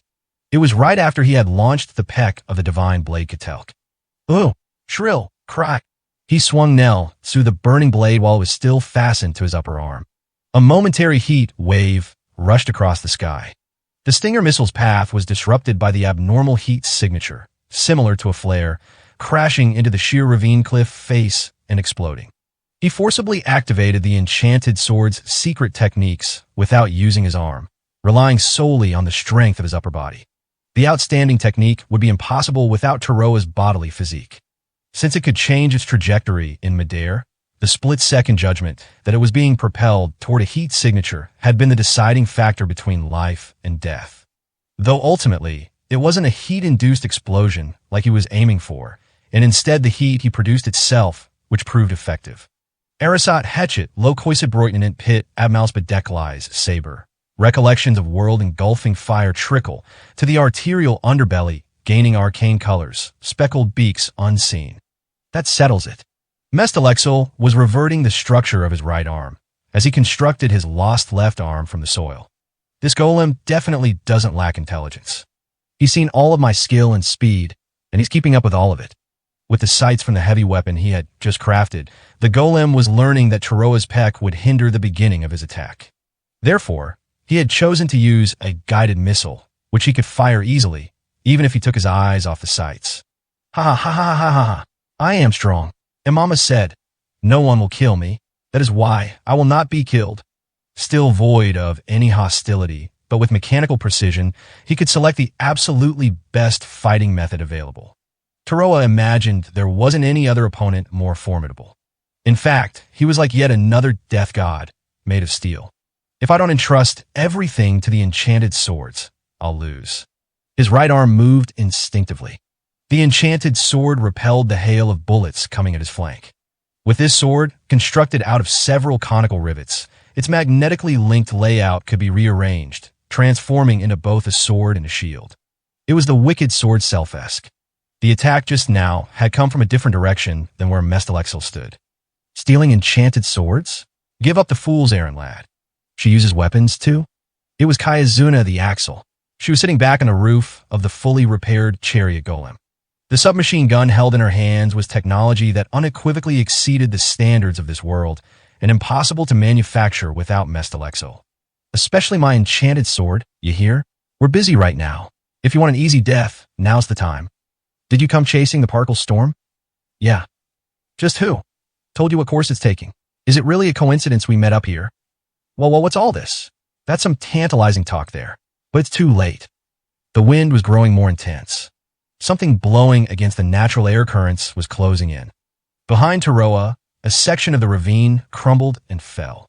Though the colossal boulder was the size of a house, it didn't make any sound when it fell. It had been pulverized in midair. There was a wall. It was a tremendous amount of dust, stretched high up into the air and swirling like a vortex. The particle storm's here already. Taroa, the awful, couldn't take his eyes off the enemy in front of him. Faced with Mestalexil's ever-changing attacks, a momentary delay in response meant death. Nor could he ignore the abnormal firepower and rapid-fire capacity of Kayazuna's gun, either. On top of all that, at his back was a storm of slaughter, turning everything into dust. The ravine eroded away, and both sand and stone began floating amid the violent winds. Kayazuna the Axle fixed her eyes on her destined enemy. Finally showed up, particle storm. Been what, 18 years? She called out to the weather phenomenon, as though it had a personality and they could communicate with each other through word arts. Like the small village in the Yamaga Barrens had. Well, there are those who know of me even here in the outside world. Then rejoice. In reality, the phenomenon had a will of its own. Unseen amid the horrifying curtain of dust and sand, the being, both God and storm itself, made sure his voice was heard. The day of my guidance has come for you as well. And so, the disaster arrived. 160 years had come and gone since the existence known as the particle storm started being spoken of in the Yamaga Barrens. The fierce winds, like a raging deity, were savage, the sand blocking out everything else in the world, sealing the five senses. Then, after it passed, nothing would be left behind in its wake. Page 50.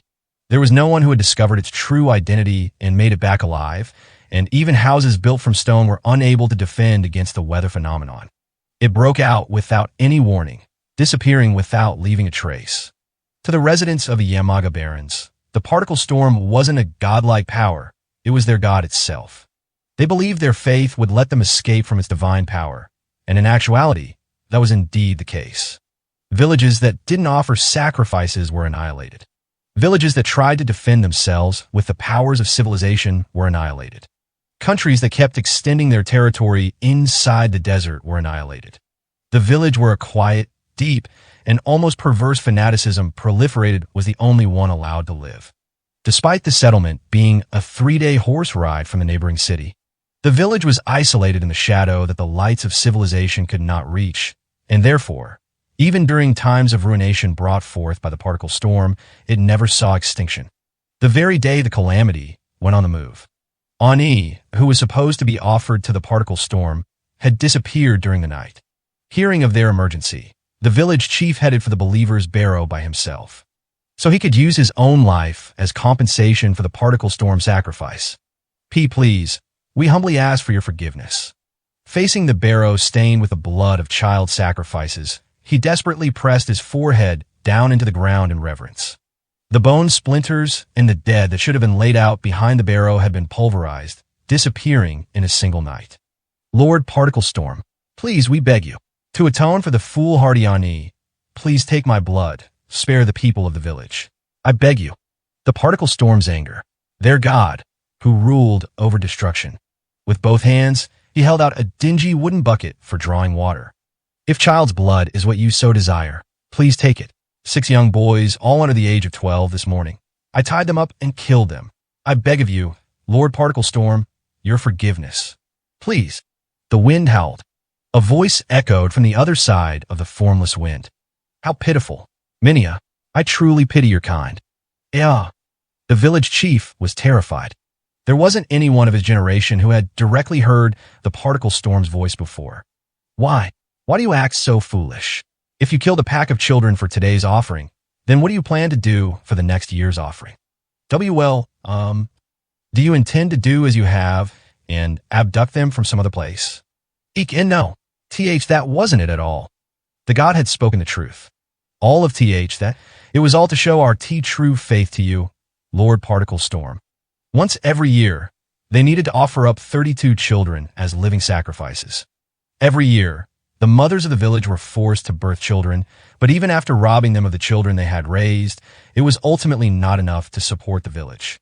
Occasionally, it had been necessary to supplement their numbers with children abducted from elsewhere. During the era when, with the arrival of the true Demon King, the people from the surrounding towns vanished, they had stripped the skin of smaller-sized elderly villagers and disguised them as children's corpses. For over 100 years, these are the things the village had done to survive.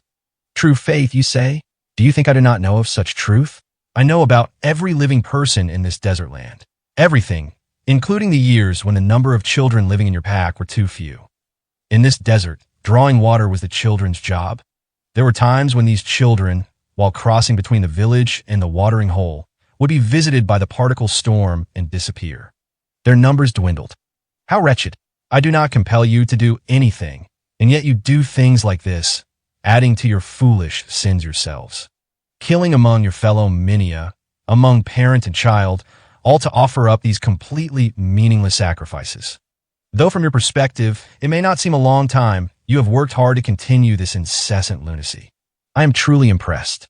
The child sacrifices they gave as offerings weren't even eaten. They had been forced to look at the meaningless corpses, piling up as time went by. They themselves hoarded the symbols of their own powerlessness and worthlessness. This god had simply watched it all. It was laughing.